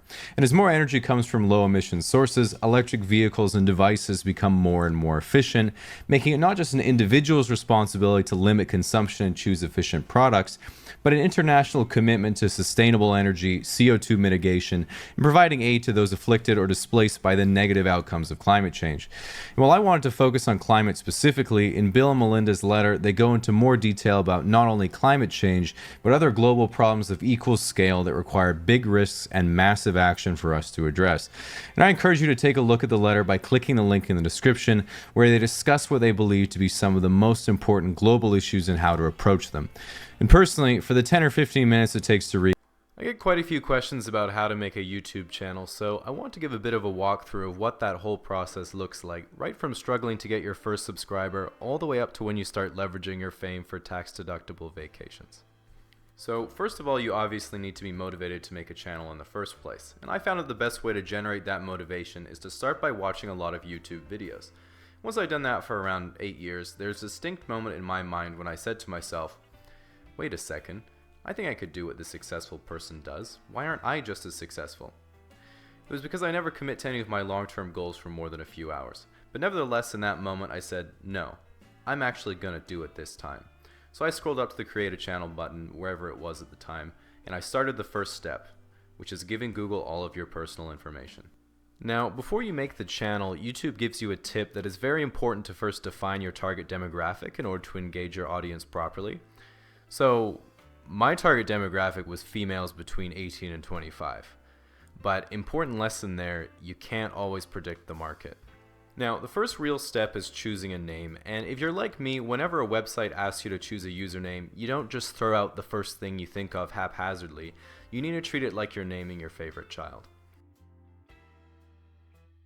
A good rule of thumb is to spend as much time on your channel name as you would on a Tinder bio. And this is because they're both supposed to be congruent to your personality and act as a means of better signaling the people that you want into your direction. Alright, of course you need to figure out what kind of videos you're actually going to make, and I think the most important thing here is to play to your strengths. There's a quote among stand-up comedians where they say, you don't get to be a comedian because you like writing jokes, you get to be a comedian because you're funny. Which is why I like YouTube, because people can't make me stop. But the point remains that you have to find the intersection between what you're good at and what you're going to also enjoy doing. It's also very important to keep in mind that what you enjoy creating doesn't entirely overlap with what an audience will enjoy watching. It's like you're making a sex tape. Even now when I'm making videos, I try to be as authentic as possible, but I know not everyone is going to be interested in really niche things that I might really like, so I try to choose more relatable themes that I think are fun, or at least make my more specific videos something palatable to a general audience. So even if I might not enjoy it as much, I keep the chains in latex for my other channel. So once you've made up your mind and get all the groundwork out of the way, it's time to make some content. And your first video is the most important because it's the first time that your expectations and self-esteem collide with reality. And when you upload a video and then wake up the next morning and see 12 views and 1 dislike, you really have to look deep down inside and ask yourself, am I going to fight through this and try to improve my craft, or am I going to be a wiener and cry about it? I like to think that I'm living proof that you can do both. So now we get to where most of the struggle is, which is getting those viewers. The most common question I get is from people sending me their first few videos and saying, I don't get it, how do I get more subscribers? And I usually give them a simple 2-step formula to increase their audience. Step 1 is make good content, and step 2 is marketing. And they're always like, okay, how do I do marketing? And my response is usually, I don't think you need to worry about that yet. Got him. So, truth be told, I think the best way to grow an audience is to post on social media sites, content aggregators like Reddit, or to get your content featured by big blogs, websites, and other channels. At first, you're going to have to contact them, but if it goes well, hopefully they'll be waiting for your next video. Once your channel gets going, it's just a matter of making good content on a consistent-ish basis. But keep in mind that there is sometimes a discovery period where channels experience a huge surge of growth for a few months, and it's easy to get overexcited and think it's going to last forever. So you might be tempted to blow all your ad money on a big trip to Vegas, but what you really need to do is spend that extra bit of time and effort to record the whole thing so you can publish it and then write it off as a business expense. Now, shortly after this discovery period, after people are pretty familiar with who you are and what you do, the boom is over, the snowball effect slows down, and you start to plateau a little bit. At this point, it's time to panic and do one or more of the following. Sell out, make vlogs, or do a face and/or boob reveal. This will be a brief shot of adrenaline into your now questionable YouTube career, but if you play your cards right, you can probably ride that wave for another 6 months to a year. This is about when you run out of ideas and start losing your audience. Your subscriber count might keep going up, but at a rate that matches the amount of people abandoning their accounts.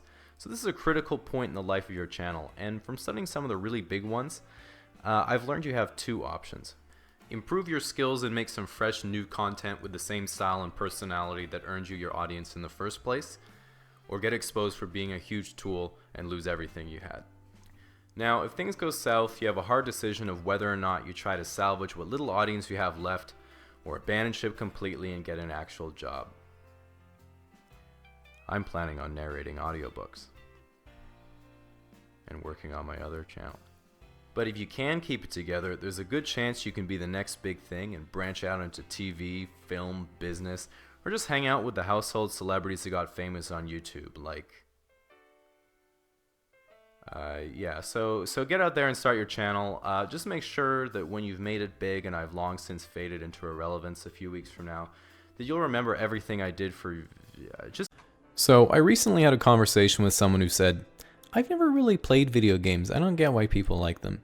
And while I feel that she kind of answered her own statement, I felt compelled to talk about it because they've always been a big part of my life. And since I was a kid, I thought there was no better way to make friends than inviting someone over to watch me play video games.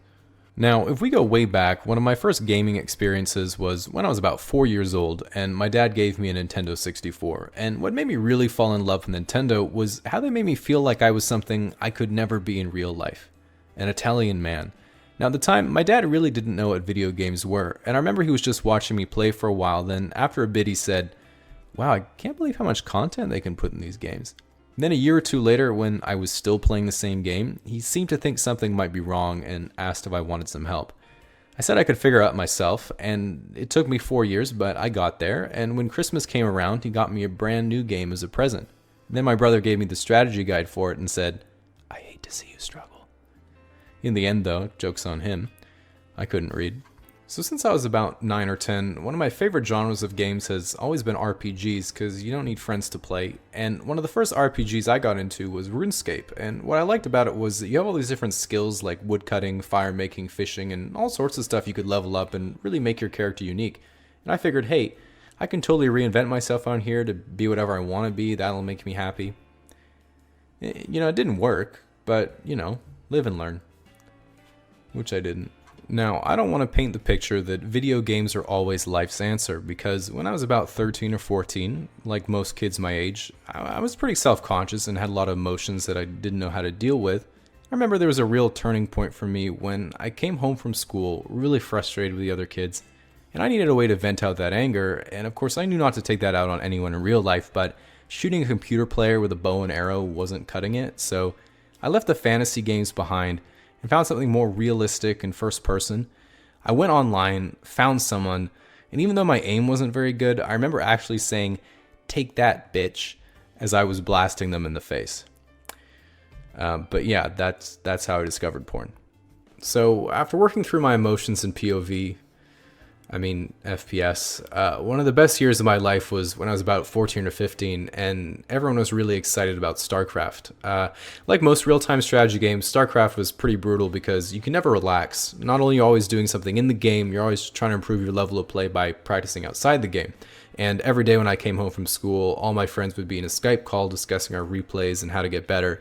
And being one of the first big esports, I thought, I want to be really good. So I played it about 6 hours a day for over a year, to the point my life practically revolved around the game. And eventually, after putting in a few thousand hours, I got to the point I was very briefly one of the top 10 on the ladder and got to play with some of the guys that I idolized. Unfortunately, that didn't last too long, and I was never quite good enough to go to tournaments and make money, but after I left the game, it was the first time I didn't regret any of the time I'd lost, because I truly achieved a goal that I set for myself, and I realized that if it weren't for that experience, I would have missed some of the most valuable lessons I've ever learned. Like, sex can wait, and no matter how good you are, there will always be a million Koreans better than you. And so since my StarCraft experience, I haven't really played any video games because I could never really get into anything in the same way again, and I'd barely touched a gamer controller all the way up until a few weeks ago when my dad moved, and I had some old stuff in his attic I had to go through, and I came across my Nintendo 64 and all my games, so I took them home, had a good experience reliving some of those memories, but not only that, I even found my own Donkey Kong strategy guide, and just like I remembered, I'd barely used it.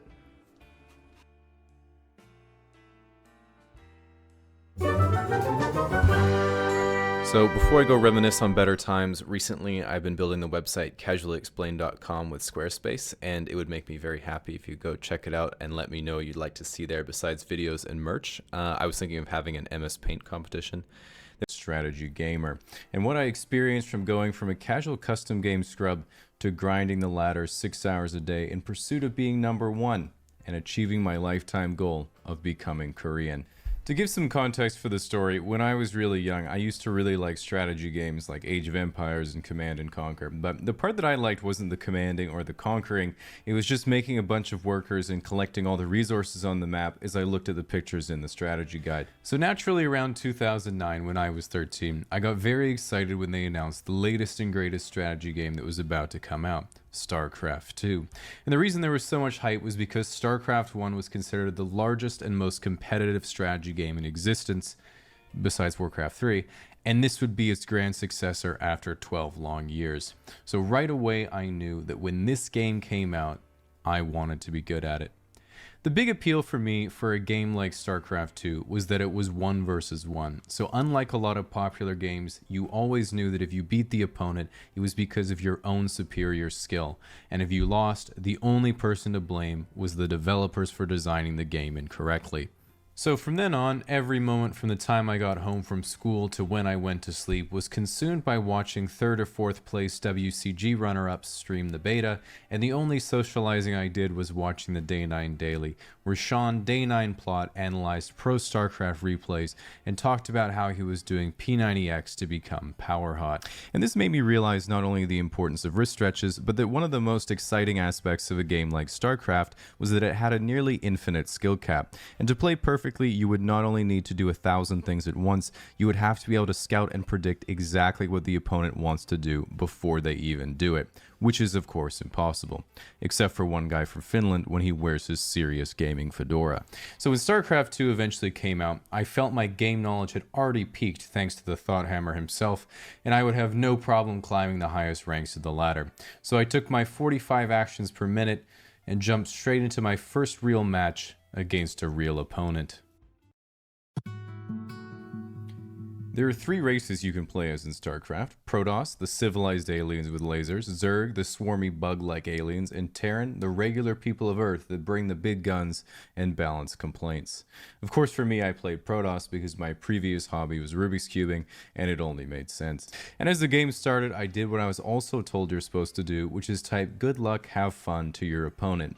He returned the favor and said, "So, how are you liking the game so far?"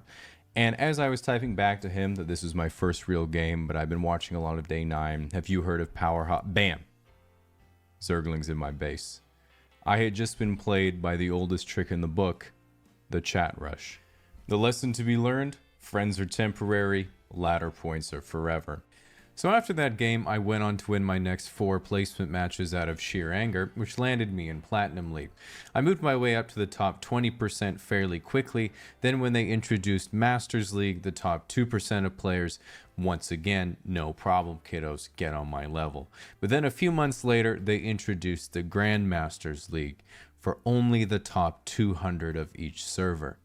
I would have to practice for real this time. I watched the Global Star League in Korea, where Tasteless and Artosis argued over who is the most handsome pro gamer. I watched State of the Game, a talk show where In Control speculated on the Freudian symbolism of the horse within the female psyche. I even started discussing strategy with other pro gamers on r/StarCraft, an exclusive forum where 230,000 Twitch chat grandmasters make each other worse.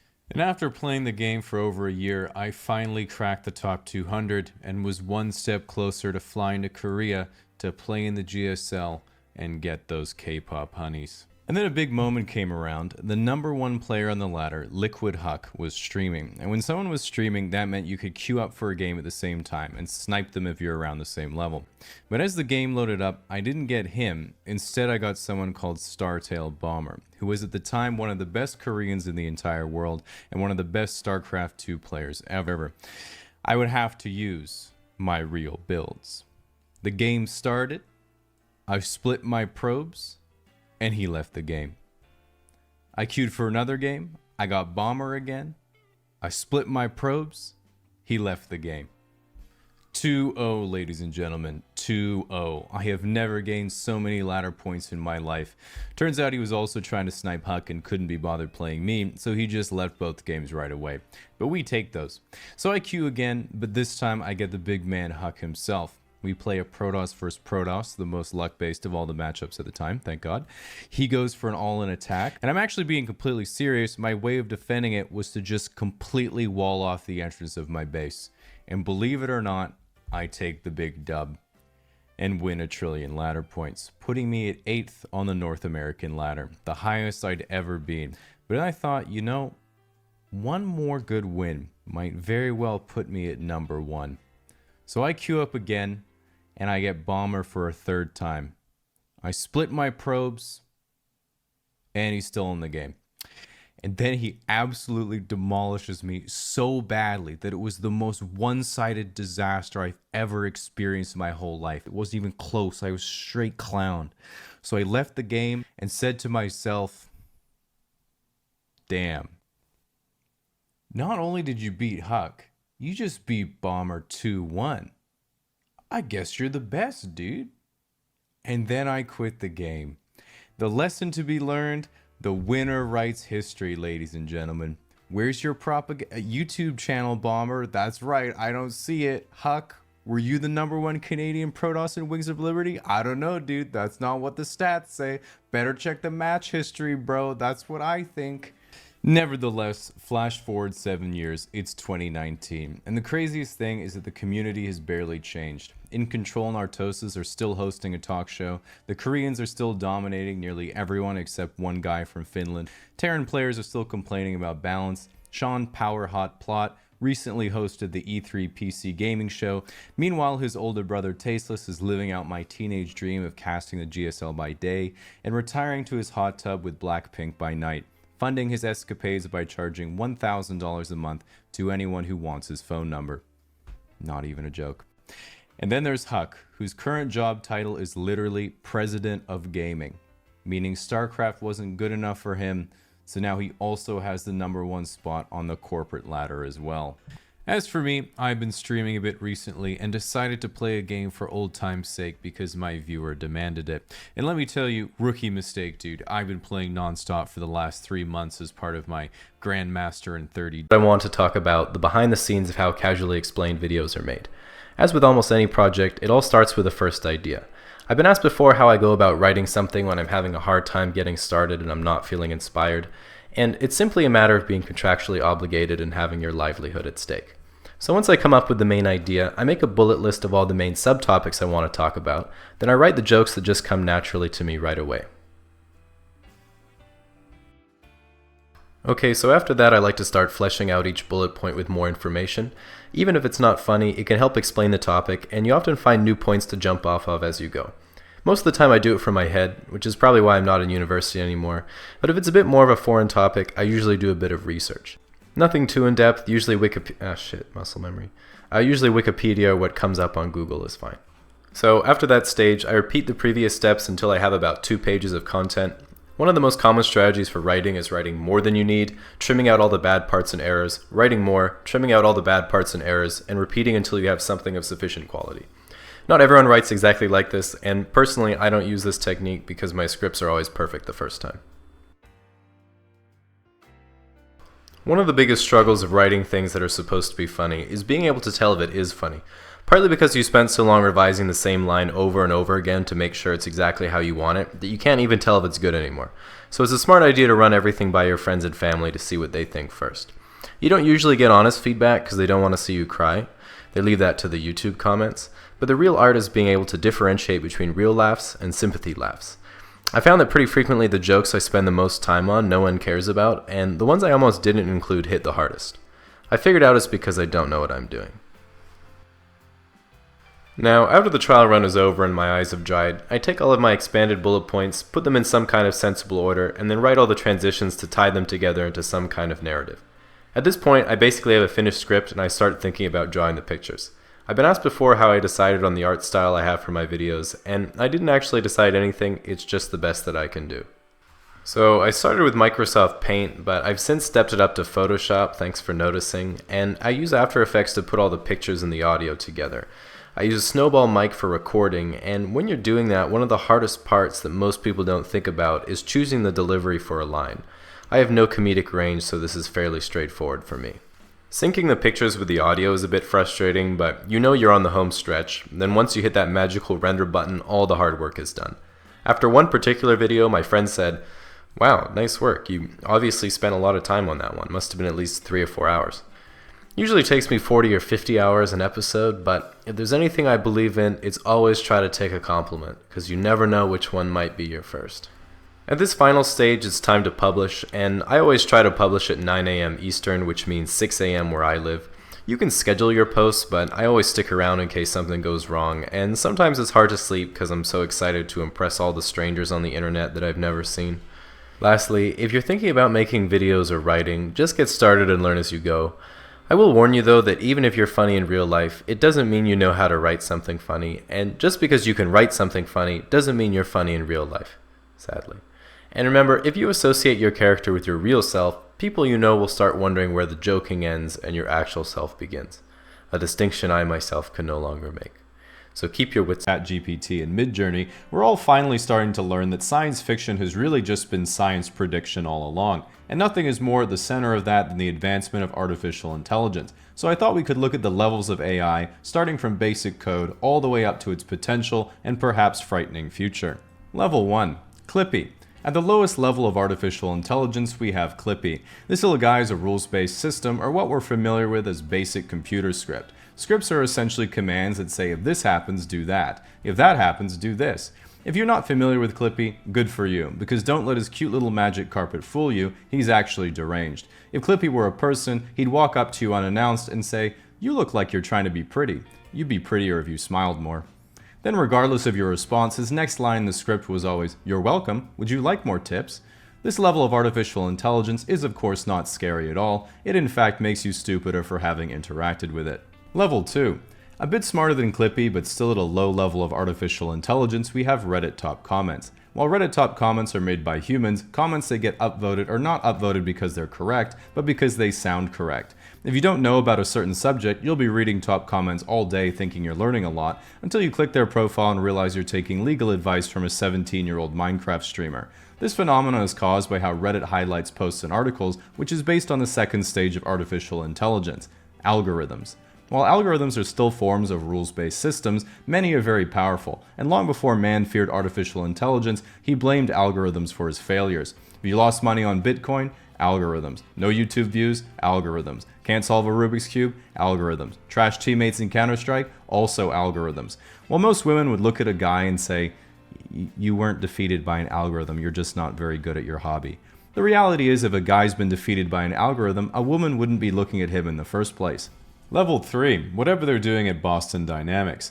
While we all used to laugh at the goofy robots Boston Dynamics was making, suddenly in the last few years everyone went from laughing to fundamentally being on the side of the machines.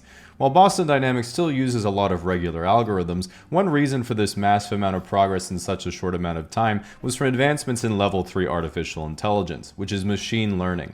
This means that instead of always getting the same output from a given input, the output is remembered, integrated into the software, and a new, more efficient outcome occurs next time. Level 4. Generative AI. Here we are at the present day, where we're all familiar with applications like ChatGPT and Midjourney, and this is where AI begins to finally mimic human intelligence, and in many cases exceeds it as well. For example, using an image generator, here I used the prompt "futuristic affordable city housing," and it looks exactly how I imagined it. Here I asked it "loser of the 2024 federal election," and it knew right away. I even asked it for "average casually explained subscriber," and I'm sure most of us thought we were looking into a mirror. Many people fear that this generation of AI is going to take everyone's jobs in the next 10 years, but AI has taken tens of thousands of jobs already, you just haven't noticed. For example, it's now impossible to tell whether the supermodel you're talking to on Tinder is an artificial intelligence or an actual Indian man. The thing is, every time a new groundbreaking technology comes along, everyone thinks it's going to take all the jobs, which it does, but then it creates new ones that didn't exist before. The Industrial Revolution got rid of the farmers, but created jobs in manufacturing. The internet's killed a huge part of the publishing industry, but created jobs in programming and social media. And while AI is eventually going to come for us all, currently these new tools really only have practical application at image creation and writing, meaning it's only the people in the creative arts that are going to be unemployed. So no change really. Level 5. Ana de Armas in Blade Runner. This is the level where artificial intelligence reaches a point where it's essentially analogous to our own intelligence. It can collect and remember sensory data, and if it has the right hardware, it's able to interact with and manipulate the environment just like a human. Because of this, human-level intelligence can be applied to specialized machines and be used for nearly everything. For this reason, some people believe it's extremely dangerous, while others see nothing but potential. I personally am pretty optimistic because all you have to do is look how it plays out in the movies. Take Blade Runner as an example. Lonely guy lives in dystopian future, climate change has ravaged the world, goes on an adventure, loses sexy AI robot girlfriend, doesn't fix anything. Now look what happens when you use an artificial general intelligence robot as the protagonist instead. Lonely guy lives in dystopian future, climate change has ravaged the world, goes on an adventure, gets a sexy AI robot girlfriend way out of his league, literally saves the Earth. Even if we screw up the whole planet, if we could just make one WALL-E, we're in good hands. Level 6. Artificial superintelligence and cybernetic enhancement. One of my biggest disappointments when I was a teenager was when I first read the term trans person, because I thought, finally, I don't have to be a person anymore.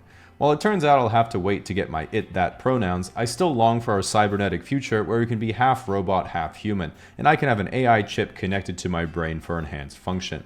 Then people like my dad will say, why would you want an artificial superintelligence implanted in your brain? What's wrong with being a natural human? And I'd say, I have to think. If you didn't get that one, it's a sign you need the implant. Level 7. The Singularity. The highest level of AI in the ultimate event horizon is known as the singularity, which is when an artificial superintelligence is able to iteratively improve upon itself at a runaway exponential rate, and what happens next is completely beyond our own speculation. The example that scientists have given to describe the singularity is to think of a gorilla trying to figure out what it would be like to be a human. Ask a gorilla what it thinks about, and it would say, "All I think about is sex and what food I'm going to eat next." Whereas a human can also have anxiety. It's possible that it could allow far-off science fiction ideas to become real, such as being able to upload our consciousness to a single system, and we all become one machine-human superhybrid. It might extend our reach throughout the galaxy, or perhaps it'll see humans as an inferior species and enslave or annihilate us all. A lot of people are very frightened by what this may mean, but personally, I've hedged my bets. Either AI fails to reach a runaway point and our lives are just massively improved, or the dystopia becomes absolutely real, but my Nvidia calls are deep in the money. Level 8. There is one final step to the whole picture, which is the theory that what the singularity becomes was set in motion from the beginning of time, like a seed growing into a tree, because that's what the universe itself is, and what we're experiencing is analogous to some sort of video game or synthetic dream. And at its core, the whole universe is a single superstructure or intelligence acting itself out, and our little lives are a piece of that. While some call that greater concept God, others call it a simulation, and the rest of us just call it about 7.4 on IMDb. And while there isn't any great evidence for or against such a theory, if you look around you, you can tell from their behavior that you are in fact surrounded by NPCs. Now, while you might be sitting there thinking, wait, am I just a simulation? You don't need to worry, because you're the only real one. It's the rest of us who are part of the hologram and want you to reveal your secrets, which is why you should consider today's sponsor Incogni, which acts on your behalf to request your personal data, including things like your address and phone number, be removed from data brokers who've acquired your personal information through your internet and subscription use, but will remove it upon request. The problem is this will likely take dozens, if not hundreds of hours for you to do manually, and since the last time I talked about Incogni on this channel, it's performed the equivalent of 21 hours of work requesting the removal of my data, despite the fact that I'm Canadian. So sadly, no one really wants to track me in the first place, even though that hurts my feelings. While this means that sadly there won't be any little cyborg Jamie clones running around in the near future, it does mean I far more rarely get spam callers, scammers, and risk. So I had a great opportunity to spend around 5 months in Lyon doing a French language course, and when I went I knew absolutely zero French. And let me tell you, French is extremely unforgiving for beginners. Not because it's super hard, but because it's a minefield of inevitable social disasters. So French has a ton of similar words to English, so you start freestyling when you're not sure what the right word is, and that is a terrible, terrible mistake. Okay, so decided is décider, integrated, intégré, concentrated, concentré. So how do you think you would say excited? Excité. Pretty straightforward guess. So how would you say I'm excited to meet you? Here's the template. Je suis blank de faire votre connaissance. So let's say you're meeting the mother of your host family and you say Je suis excité de faire votre connaissance. But wait, why is she looking at you funny? Because you just said I'm horny to meet you. Basically, once I got that one behind me, I thought I was in the clear, but I was only just getting started. So baisser means to lower, but baiser means to fuck. J'aime le chocolat means I like chocolate. J'aime le secrétaire means I love the secretary. J'ai chaud means I'm hot. Je suis chaud means I'm horny. If you're talking about an apple, elle est bonne means it is good. If you're talking about a girl, elle est bonne means she's good for sex. And une amie m'a introduit doesn't mean a friend introduced to me, it means a friend inserted into me. Okay, but let's say you're just heading to Paris for vacation and you think you're safe. You're not. Let's say you're trying to be health conscious at a restaurant and you want to express to the waiter you don't like preservatives in your food. So you say, Je n'aime pas les préservatifs. And then he gives you a wink and walks away. You should be a little bit concerned because you just said, I don't like condoms. So my French accent isn't great, but a common misstep people make when trying to speak French is basically saying the French words as if they were English words. Now, we're all really used to foreigners with thick accents, but most French people outside of Paris aren't and don't like you screwing up their language. So the usual mistake is going to a bakery and saying, Bonjour, je voudrais une... Honey, what's the French word for baguette? And the guy will look at you like you killed his family. But it gets worse, because the moment you decide to try to actually learn the pronunciation, it's a whole new world of hurt. So OU is pronounced OU, and U is pronounced U. And so there you are on a French plane, and the flight attendant says, De l'eau? which basically means do you want some water? And you're really thirsty, so you want to say oui beaucoup, which means yes, a lot, but instead you say oui beaucoup, which means yes, nice ass. So at this point you're probably thinking, is there anything that doesn't have a sexual connotation in French? Well, let me give you an example. Let's say you've got some game, you're trying to make some moves in France. Maybe you're just looking for a one-night stand and things are going well with a girl. You've had some drinks, you're getting pretty intimate, and things move to your bedroom. Everything's starting to heat up and clothes are coming off, so you whip out this phrase, Tu m'apportes un vrai bonheur. Now guess what that means? Okay, I'll help you out. You bring me a real... But nope, wrong again. It actually means you bring me true happiness. So one-night stands are essentially when you hook up with someone and never see them again, or at least never sleep with them again. And at one point I remember thinking, wow, that sounds so shallow and meaningless. It's just two people giving into raw sexual attraction with no chemistry or romance whatsoever. And then someone said, have you tried it? That hurt my feelings, but they had a point, and I think that if two people want to hook up and are responsible about it, it could be a good experience for both of them. So first things first, you should be prepared at all times, but if you're like me and all your condoms are expired, it can be hard to decide if it's worth preemptively investing. In my opinion, you should always have at least a couple on your bedside table to keep the hope alive, and on the flip side, if you're a guy who gets around, don't try to save money or cut corners. I've heard some pretty ridiculous stories, and my friend told me that she heard of a guy who washed out a condom to reuse. That's being really stupid. Just turn it inside out. So once you're well stocked on the necessary prerequisites, you of course need to find someone else to help you make God disappointed. Whether you're meeting someone in a bar, on Tinder, or through your contact list, you have to be good at managing expectations. Even if both people agree they're just hooking up and you're on the same page, you won't be the next morning, so I like to be as transparent as possible. If she says, I don't really do this kind of thing that often, what should I expect? I'd just be honest and say it's about like a Coke can, but a bit shorter. So if you're hooking up with someone and there's a mutual understanding that you're probably not going to see each other again, don't be afraid to try some new techniques. As an example, the other day a girl was telling me about her sexual escapades and said I should try using coconut oil if I get the opportunity. I haven't had the opportunity. One of my hands is now incredibly soft. So the act of sex itself is a very beautiful thing. Not literally, it's really gross, but the concept is there. I don't have any tips because I know my lane, but I like to think of sex like the opposite of homework. Because with homework, I've always thought, I'm not looking forward to this. It's going to be really hard the whole time, and I'm going to take forever to finish. At least I'll be glad I did it. So when you wake up the next morning, the first thing you have to think about is the repercussions of what you just did. Your friends find out about it, you have to be ready for what they might say. So if you're a girl, you'll probably be hearing a lot of, Amanda, what were you thinking? And if you're a guy, you'll probably be hearing a lot of, dude, nice.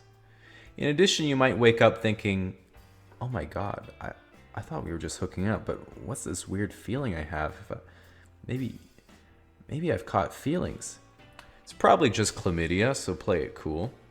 After mentally processing that, it's time to check on the other person in your bed. And this is a major turning point because if either of you had a good time, it's easy to get attached. So when you roll over and look, you'll see one of three scenarios. They're there, they're not there, or they were never there. So plan ahead for each situation, whether you'll be trying to avoid their calls, trying to call them, or just doing laundry and repainting the ceiling. Many of his videos are presented in a deadpan style with little change in expression or tone, and while not considered to be terribly intellectual, he dryly reminded us the only test he ever failed was the Turing. While seemingly introverted, he models a personality that isn't hesitant to keep trying without giving up, no matter how much he probably should.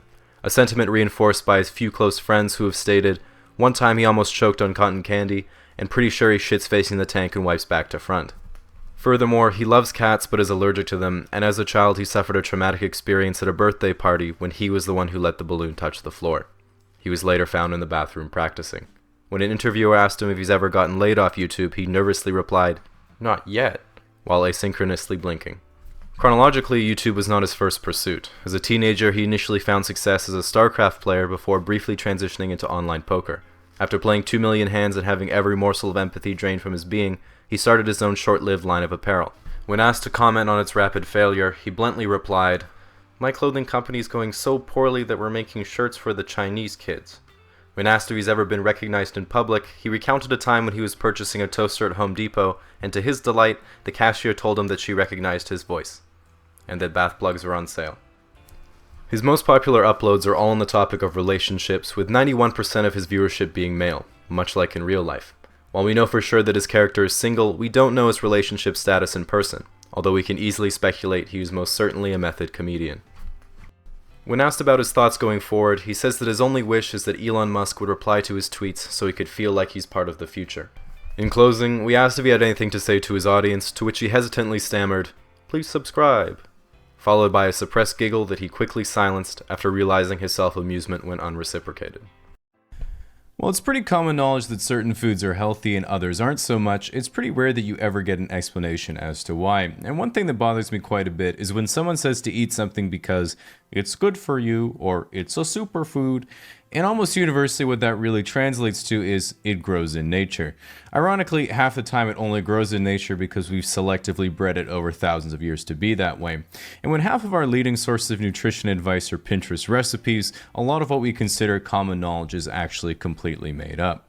As an example, one of the most common terms you'll see online with regards to healthy food is that something gets rid of toxins in your body, which really doesn't make any sense.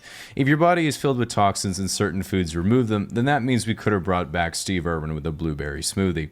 In reality, almost all supplements or foods that get rid of toxins are really just laxatives or diuretics, so it makes you feel like they're somehow flushing something away, when in reality you could have just put 3 shots of vodka in your latte like a regular person. The next thing you'll often run into are online recipes for anything made overnight in a mason jar telling you you're not getting enough antioxidants. And one of the ways you can tell if you're not getting enough antioxidants is by looking at your skin and seeing if it's starting to rust. And while they do play a role in your body, the problem with suggesting that you should consume more is that it's fundamentally like saying the more oil you have in your car, the less likely it is to break down, which is not true, because too much actually makes things worse. The good news is that if you do have too much oil in your car, you can add the excess to your overnight oats because motor oil is also high in antioxidants. Another common idea that's recently started to shift is that you should never skip breakfast, which there is absolutely no scientific basis for except that breakfast food is my favorite. I think the funny thing is that when I used to tell people I skipped breakfast, they thought I was crazy, but now I can say, I'm doing intermittent fasting, and they're like, oh, very disciplined, when in reality I just woke up at noon. Relatedly, the next thing that's often incredibly misunderstood is diet, especially with things like paleo, keto, intermittent fasting, and varying degrees of vegetarianism becoming so popular. We've all heard limitless jokes about, how do you know if someone is a vegan? Because they'll tell you, ha ha ha, classic comedy. But that's not even the case anymore. I see way more people on low-carb ketogenic diets post things on the internet like, look at this fool I saw today, eating an apple like an absolute normie, as they show off their Costco haul of pork rinds and butter. The most important thing to know is that generally speaking, weight is regulated by calorie intake, so you have a certain amount of calories you burn in a day, and if you repeatedly intake more than that, you'll gain weight, and if you intake less than that, you'll lose weight. As a quick disclaimer, the exact amount of calories absorbed from food isn't always 100%, which is why some people claim calories in, calories out isn't true, but being more exact, calories metabolized and absorbed minus calories burned always is true. Now, for the average person, the amount of calories burned is around 2,000 to 2,500 calories a day. Then the generally accepted rule is that there is 3,500 calories in a pound of body fat. So say you wanted to get thick because it's 2019, you would have to eat roughly 500 calories above your daily maintenance for 71 days to gain 10 pounds. Then if we look at the composition of food itself, all food is made up of 3 primary macronutrients that serve a different bodily function, and each has a different caloric value. We have fat, which has 9 calories per gram, protein, which has 4 calories per gram, and carbohydrates, which have 4 calories per gram as well. And then there's a 4th bonus macronutrient, alcohol, which has 7 calories per gram. As for their physiological roles, loosely speaking, fat regulates hormones and stops your cells from imploding. Protein is for bodily function and muscular regeneration. Carbohydrates are primarily for aerobic and anaerobic activity. And then alcohol, which sadly just poisons you. The good news is that because too much alcohol is toxic, if your friend is passed out in the club bathroom, you can flush out the alcohol by popping a blueberry under their tongue, just like a sensu bean. Below that, we have fiber and micronutrients, which are all your vitamins and minerals. Just make sure you get enough of these or your teeth will fall out. Now, with these fundamentals in mind, if we start to take a look at all the popular and successful diets out there nowadays, the fact of the matter is that almost all of them have good points, but they also all have bad points. Meaning that you're not an enlightened member of the nutritional Illuminati just because you stopped eating bread. And if we take a look at all the most common diets that cover the full spectrum of plant-based to animal-based, we can see they all have pros and cons. Veganism is sustainable and very nice to the animals, but it's a bit harder to get the right macronutrients, and you constantly have to wonder if your friends don't want you for dinner because of your dietary restrictions or just your personality. Vegetarianism is sustainable and nice to the animals, but limited food choices. Paleo diets are good for weight loss, but again, limited food choice. Ketogenic diets, very good for weight loss because it massively regulates blood sugar, which affects cravings and appetite, but it's extremely limiting in terms of food choice. Not very good for anyone doing anaerobic sports because there are no available carbohydrates, but it's actually not bad if you run ultra marathons. So next time you go for a 100-mile run, make sure to bring your pepperoni holster. Carnivorous diets, these ones are a bit weird and they're very unsustainable, but very good for weight loss and autoimmune disorders / arthritis / certain types of depression. And while there have been some pretty miraculous anecdotes, the downside is that it has not been well studied long term, and everyone at the restaurant will think you're a serial killer as you peel the breading off your KFC family bucket. For some reason, the community is also really involved with cryptocurrency, so if anyone was actually the nutritional Illuminati, this would be it. And then finally, the classic if it fits your macros, which means eating whatever you want as long as it fits within a designated calorie limit and matches the amount of protein, fat, and carbohydrates you've allotted. This is common for athletes and people who want to be bodybuilders, but in the 7 years they've been going to the gym, they've only made 2 years worth of progress. Speaking of the gym, there are also a few misconceptions when it comes to exercise, and one of the most common jokes you hear in weightlifting communities is making fun of people who say, "I'm just looking to tone." Because the only two variables to your physical appearance is the volume of muscle you have and the volume of fat you have. It's also incredibly difficult to gain muscle, so you'll often hear girls and even guys say, "I'm worried that if I start lifting weights, I'll get too big." And unfortunately, the thing is, no matter how much you believe you're an anime protagonist, it just isn't going to happen. Ultimately, there are two main ways of improving your physical health through exercise, which are strength training and cardiovascular training. In other words, how strong is your bod and how strong is your heart and lungs. And while even 30 minutes to an hour of walking a day is enough to make sure everything keeps working, further training at the gym is not only a good idea, it's a lifestyle where you can lift a heavy thing now so you can be in pain for a while and then lift a slightly heavier thing later, or ski on the elliptical until exhaustion so that once your heart eventually recovers, you'll have more love to give.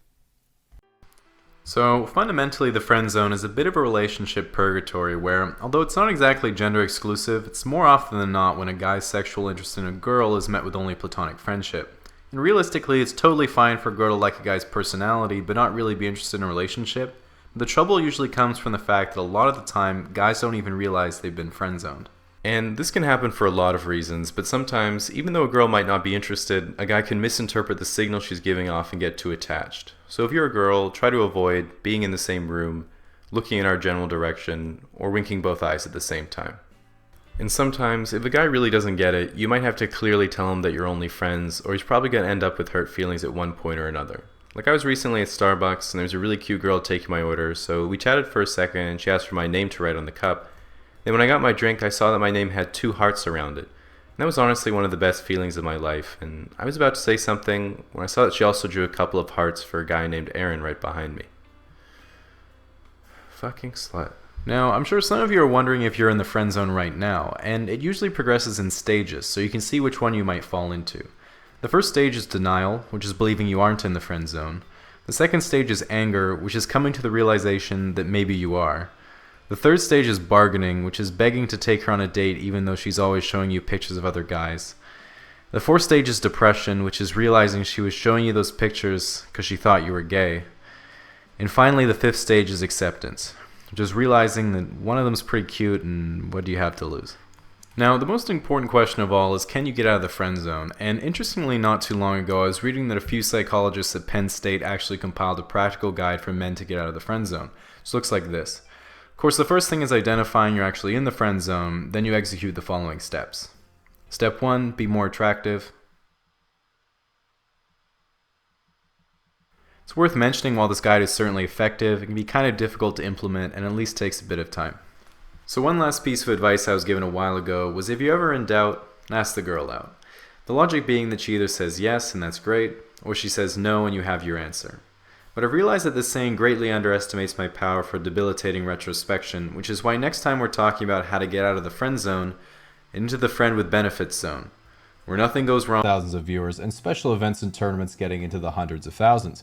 With so much content, there's pretty much something for everyone, whether you're a gamer, a musician, a hobbyist, or just a member of Twitch staff. Unlike TV, streaming appeals primarily to a teenage and young adult audience, and having done some streaming myself, I've realized it's basically a place where high school kids go to learn social skills from adults who act like high school kids. With this in mind, if you're a streamer, it can be hard to keep everyone well behaved in the chat, so you have to set some rules for everyone to follow. Personally, I think it's important to listen to the interests of the Twitch chat, so just like in a democracy, there's really only one good way to make rules. Do whatever the fuck you want till Jeff Bezos stops paying you. Now, a big problem streamers have to deal with is their audience developing what are called parasocial relationships, which is when someone from their chat knows so much about them that they think they're close friends, even though to the streamer they're just some random viewer. And this is worsened because unlike traditional celebrities, Twitch chat can directly message and donate to the streamer in real time, getting a reaction and making them feel more connected. And while most people think, bro, getting validation that way is kinda sad, just remember it's the same thing your grandparents do for you, so make sure you have some empathy. So I can tell you from the perspective of a streamer, by far both the best and worst part of streaming is the chat, because they make you feel like you're the hottest girl in the club. You know there's a chance that someone cool is going to come up and chat with you, but 95% of your interactions are, "Here's $5. How old are you? How tall are you? Are you single?" Yeah, still single. Oh, poggers, dude. Relatedly, because so many Twitch viewers are young males, a big topic of conversation in the gaming community is always female streamers, and frankly, female streamers have it rough on Twitch. Not financially, of course, but in terms of being treated like a human being. This is because of the well-known fact that if you donate all your pocket money for that month to a female streamer, they are now legally obligated to be your girlfriend. I'm not saying it's fair or just, but I am saying I will also do anything for $25. Nevertheless, regardless of whether someone is a pro gamer or you just have a crush on them, at the end of the day, streaming is all about entertainment, and you can watch and support whoever you want. But at least be honest with yourself about it. I've seen people be like, oh yeah, she does like yoga at the beach, and I've donated because she obviously can't afford a proper outfit, and I've been trying to learn yoga myself, you know. Yeah, okay, buddy, and I'm a tier 3 sub to Hassan for his political views. And we're back. Thanks for unpausing the video, Hassan. Now, one thing Twitch is certainly known for is its drama. This is because 98% of all Twitch viewership is concentrated in the top 50 streamers, so they all know and interact with each other. And there's no better place to stay up to date on the latest streamer shenanigans than Reddit's livestream fail. Now, despite its name, LSF isn't just a place to post funny livestream blunders, it is in fact a constantly updated gossip magazine for teenage lore masters to turn the lives of famous streamers into choose-your-own-adventure K-dramas. Imagine someone in the chat is like, hey streamer, you just made a big mistake. And you're like, what did I do? But nice try, liar. You should have said you were innocent before you were accused of being guilty. Now your Twitter notifications look like this, and the top LSF post is 6 months of scandalous DMs the OP found in their Photoshop folder. Every other streamer is giving their lengthy criticism of your entire character 15 seconds after asking chat what they thought you did. Then only once the entire subreddit is filled with clips destroying your life, Asmund Gold says, "Perhaps we should wait for more information before we jump to conclusions," which in a complete turn of events completely stunlocks the entire community who have been starved for such wisdom their entire lives. This effect lasts for a day or two until Destiny absolutely obliterates you for apologizing wrong. You announce you're taking a mental health break from streaming by streaming on your other account, and you begin planning your redemption arc with Dr. K. Now, one of the reasons why I'm a terrible streamer is because I'm never up to date with the latest meta, which is whatever the going trend on the website is that gets the most views. Like when Among Us became popular, I was like, probably just going to be a fad like bean rice. Then a couple months later, I was like, well, I can't learn it now, it's just the end of the life cycle. And then a month after that, I was like, okay, fine, I'll buy it. And then right when I buy it, everyone quits and starts playing Rust. And then when I spent 3 months going through the same process, right when I decided to buy it, everyone just quits to play GTA. And so I was like, okay, the next trend that comes around, I'm completely ignoring it. I'm not wasting any more money. So of course, what was the next trend I missed out on? Fucking GameStop. Then right when I'm ordering my inflatables for the hot tub meta, guess what? In dating and relationships, a red flag is a small thing you notice in someone else's behavior that's symptomatic of a bigger problem. The trouble is that oftentimes a red flag can be hard to pick up on because red flags aren't only what someone does, they can also be what they don't do. And some red flags are certainly worse than others, so I want to start with the more mild ones and move up from there. Assuming you start with a blank white flag, at the lowest level we have red and white flags, which are just small quirks or inconsistencies that aren't bad, just kind of weird. Things like they don't lick the yogurt off the lid, they use Internet Explorer, they hold the door open for you as soon as they see you park your car, or they're apologetic even if something is your fault. Basically, if it can be explained with, oh, Canadian, then it's probably in this category. So let's get started on the serious stuff. Low-tier red flags. A low-tier red flag is something that's probably bad, but not necessarily a complete deal breaker. They don't laugh at your jokes. I thought this was just normal, but they say if a girl doesn't laugh at your jokes, she probably isn't very compatible with you. If a girl is really into you though, she'll likely laugh at all your jokes, even if they're not very good. They have a secretive past. This depends a lot on how communicative the person is. They might just be anxious about sharing personal details, but if they have no problem talking about anything and everything except their past, it's either something they don't want you to know, which is pretty bad, or they're a Russian spy, which is pretty hot. Putting you on a pedestal, that is to say they think you're way out of their league. This one's obviously more common for guys to do to girls, but it can go the other way around too. Imagine I was in bed with a girl. Just gonna let that sink in. Imagine I was in bed with a girl and she whispered, "Oh my god, casually explained, tell me again about how many subscribers you have." Of course that would be a huge turn on and I have dreams about that, but it's probably going to be a pretty one-sided relationship. Think of how celebrities almost always date each other even though they could be with any fan they wanted. They have the same last name as you. That's a bad sign. In most places. Alright, mid-tier red flags. These are a bit more serious and are usually harder to overcome or talk about. Tread very carefully if you notice any of these. They're a stripper. On paper it might sound well and good, but when it inevitably doesn't work out, you'll realize that from now on you can only pay for things by card. Worth it. They don't have any independence. That is to say, if they have no interests or hobbies or ambitions in their life, it's likely they'll try to involve themselves in every moment of yours, which will eventually weigh you down and get in the way of your goals. Kind of like Reddit. They trash talk their ex a lot early in the relationship. This is usually an indicator they're still emotionally invested in their previous partner, and it can be very difficult to build a new relationship from the rubble of an old one. Got that from Tumblr. Using ultimatums. These are saying things like, you have to do X, or I'm going to do Y. You have to watch out though, because that's like me saying, if you don't subscribe, I'm not going to be your friend, which I would never say. Only think. Alright, next is high tier red flags. These are the ones that are complete deal breakers and are pretty much always non-negotiable. They're married, unless you're into that. They're already pregnant, unless you're into that. They're under 18. This isn't just a red flag, it's a felony, but if you do find yourself attracted to girls who are still in high school, a great way to get over that is to talk to one of them.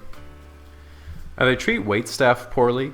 I think being mean to other people in general is a good sign of how they're going to treat you in the future, and I know that'd be hard to deal with because my self-esteem is based on what other people think of me. If you don't like their friends, people tend to be friends with people similar to them, and if someone surrounds themselves with unsavory individuals, it tells you a lot about that person. Now, after a long time, eventually you might find that after going on date after date or going through relationship after relationship, even just after meeting a lot of new people, you start to think, it really seems like pretty much everyone I meet has something wrong with them. They don't get me. They always have problems that they don't think are problems. I can't connect with them at all, and why can't I find someone who's not such a disaster? This is the maximum tier red flag. It's actually just you. This might sound pretty bad, but in a way, realizing that you might be a bit more responsible than you previously thought is the first step to becoming a more wholesome person and having better relationships with other people. And if you have a friend who shared this video with you, now is the moment where you reflect on whether they thought you'd find it funny and interesting, or if they're...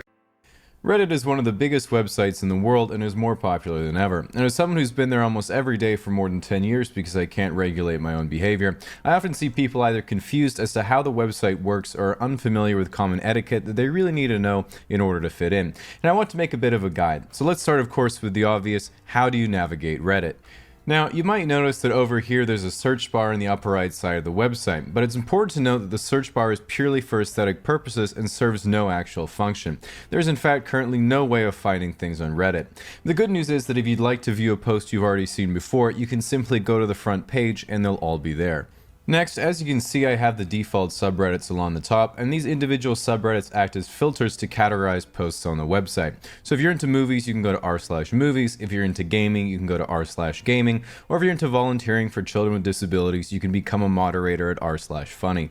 Now, when it comes to how to use the website, instead of making content, there are several advantages to maximizing your time lurking and never really posting anything. Take me, for example. I now know a small number of incorrect facts about an extremely large number of things.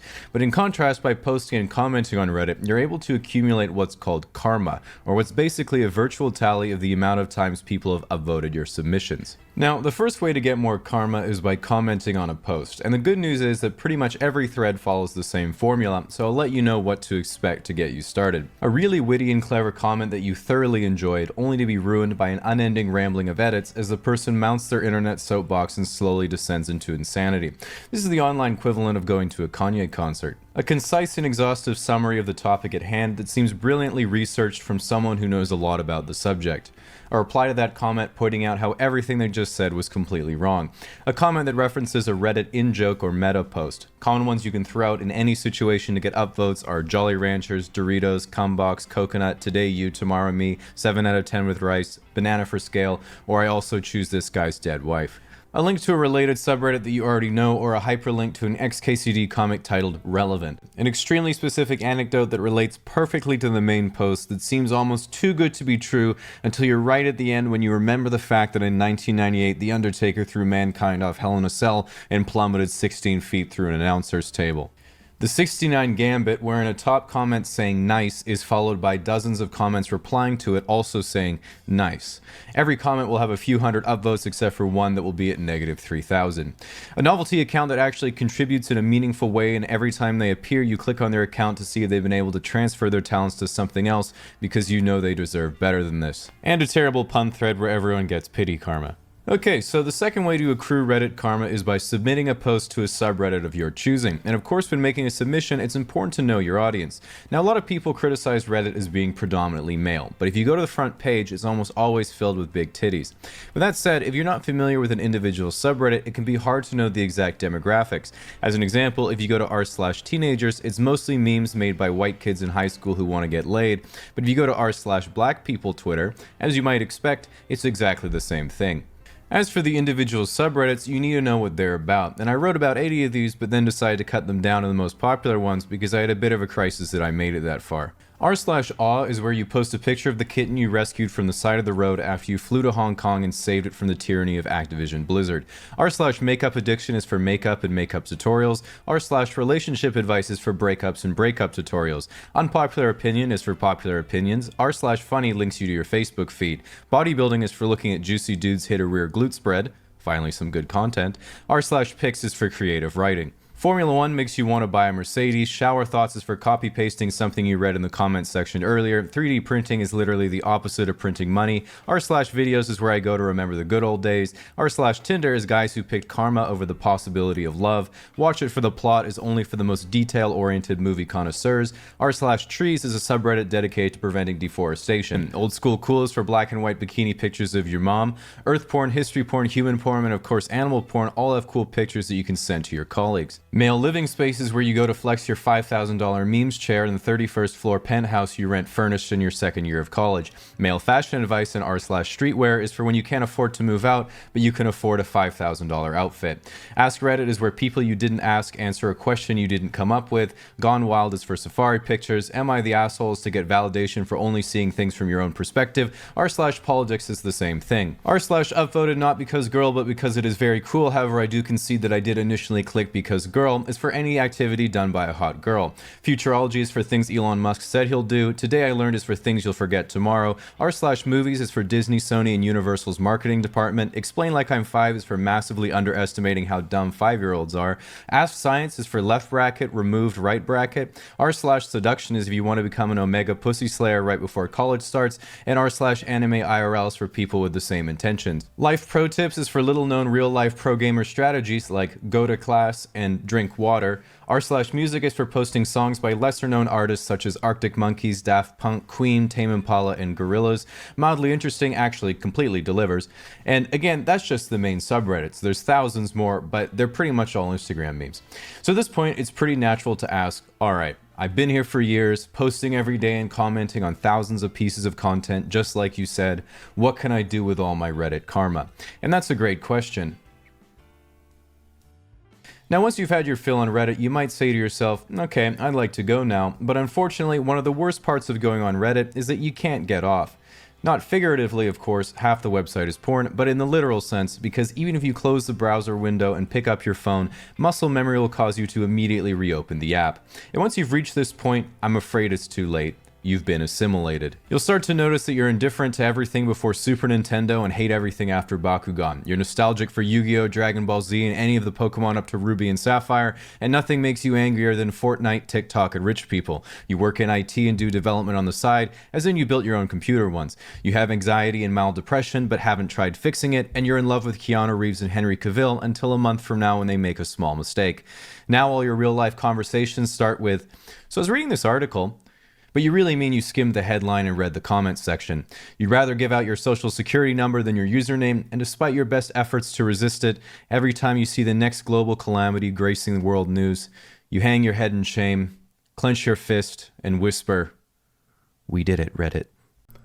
Lifting isn't just a hobby, it's a journey. And that journey often begins with feelings of inadequacy and ends with feelings of inadequacy, but now you can't wear jeans and you sink in pools.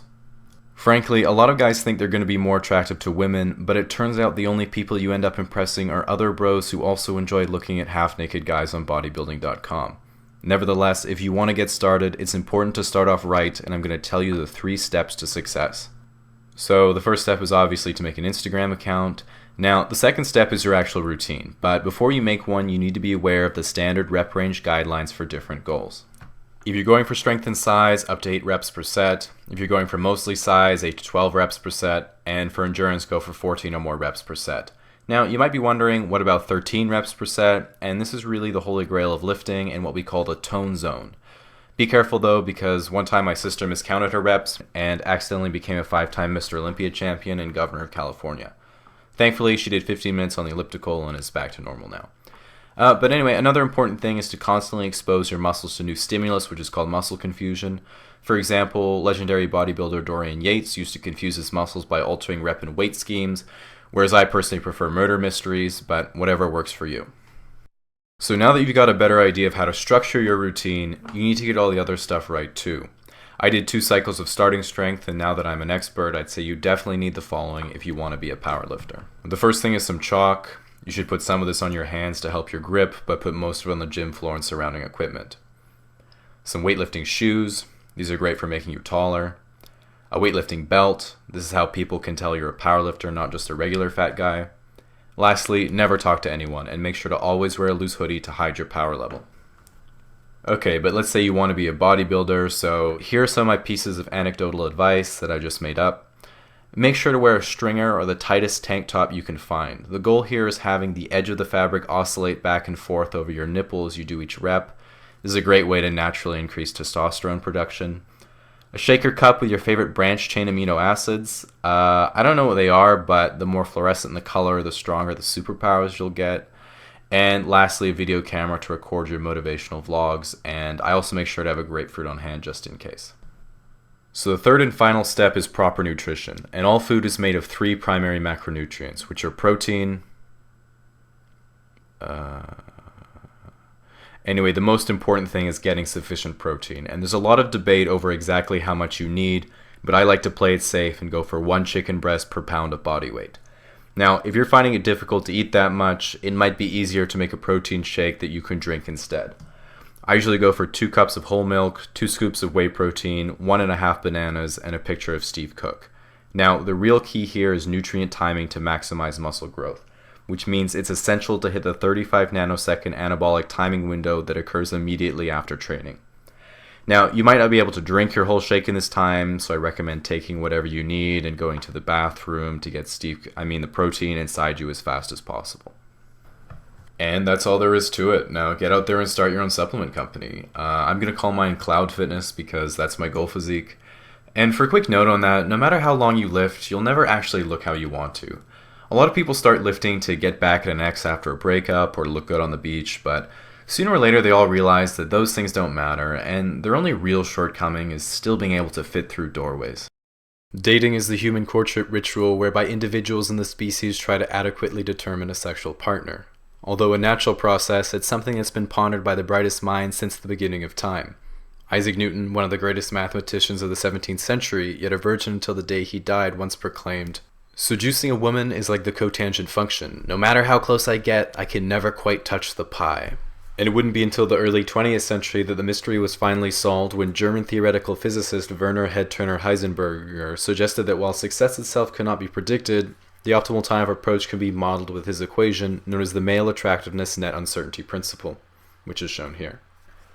As for the corresponding variables, A is how attractive you are on a scale of 1 to 10, B is how drunk you are on a scale of 1 to 10, C is obviously just the speed of light, and then the D is just in inches. So lastly, you want to multiply by H2O when L goes to S, which is just the freezing point of water, and you get how long you should wait before talking to the girl you like. In modern times, dating hasn't changed much. It's still 2 people in a neutral, inoffensive location doing something neither person wants to do while trying to mask their own degenerating self-doubts. And for first impressions, it really doesn't matter how much the other person has right, it's how much they have wrong. You can go on a date with someone who has the perfect face, great sense of humor, plays sports, awesome personality, apple-bottom jeans, boots with a fur, but there are no perfect 10s. They're a Scientologist. And based on the Bernoulli Booty principle, as the number of positive qualities in a person increases, the possibility of that person being a Scientologist or hairdresser exponentially approaches infinity. With all that said, you still might be looking for the fastest way to get to a girl's heart, and nobody knows more about dating than YouTube's 2015 Sexiest Hands Alive, You Suck at Cooking. When I think of dating, I think of romance, and when I think of romance, I think of strawberries. It's been said that they teach us about vulnerability because they carry their seeds on the outside, which is just like me, because on a first date, I bring a complete list of my insecurities, so that way we can start by having 0 secrets. This allows us to get as close as possible, as quickly as possible, as forever as possible. And much like the strawberry, I also wear my sunflower seed headband, which not only shows my ability to be vulnerable, but also keeps the enormous amount of nervous first date sweat from drenching my face, body, and mustache. So those were some really good tips, but let's say you aren't a sex god and you want to know some practical advice. And I don't mean to brag, but one time I went on a date. So I would say the worst thing to do is be straightforward and honest about how you feel towards the other person. Like, if you're going to ask them out, don't say, "Hey, I think you're really cute. Do you want to get a drink with me sometime?" I think a much better approach is to sort of do them small favors and slowly befriend them over the course of the next few years. And then when she develops feelings for someone else, just hope that it doesn't work out, and then she'll see that you're the one she actually liked the whole time. So yeah, just common sense, really.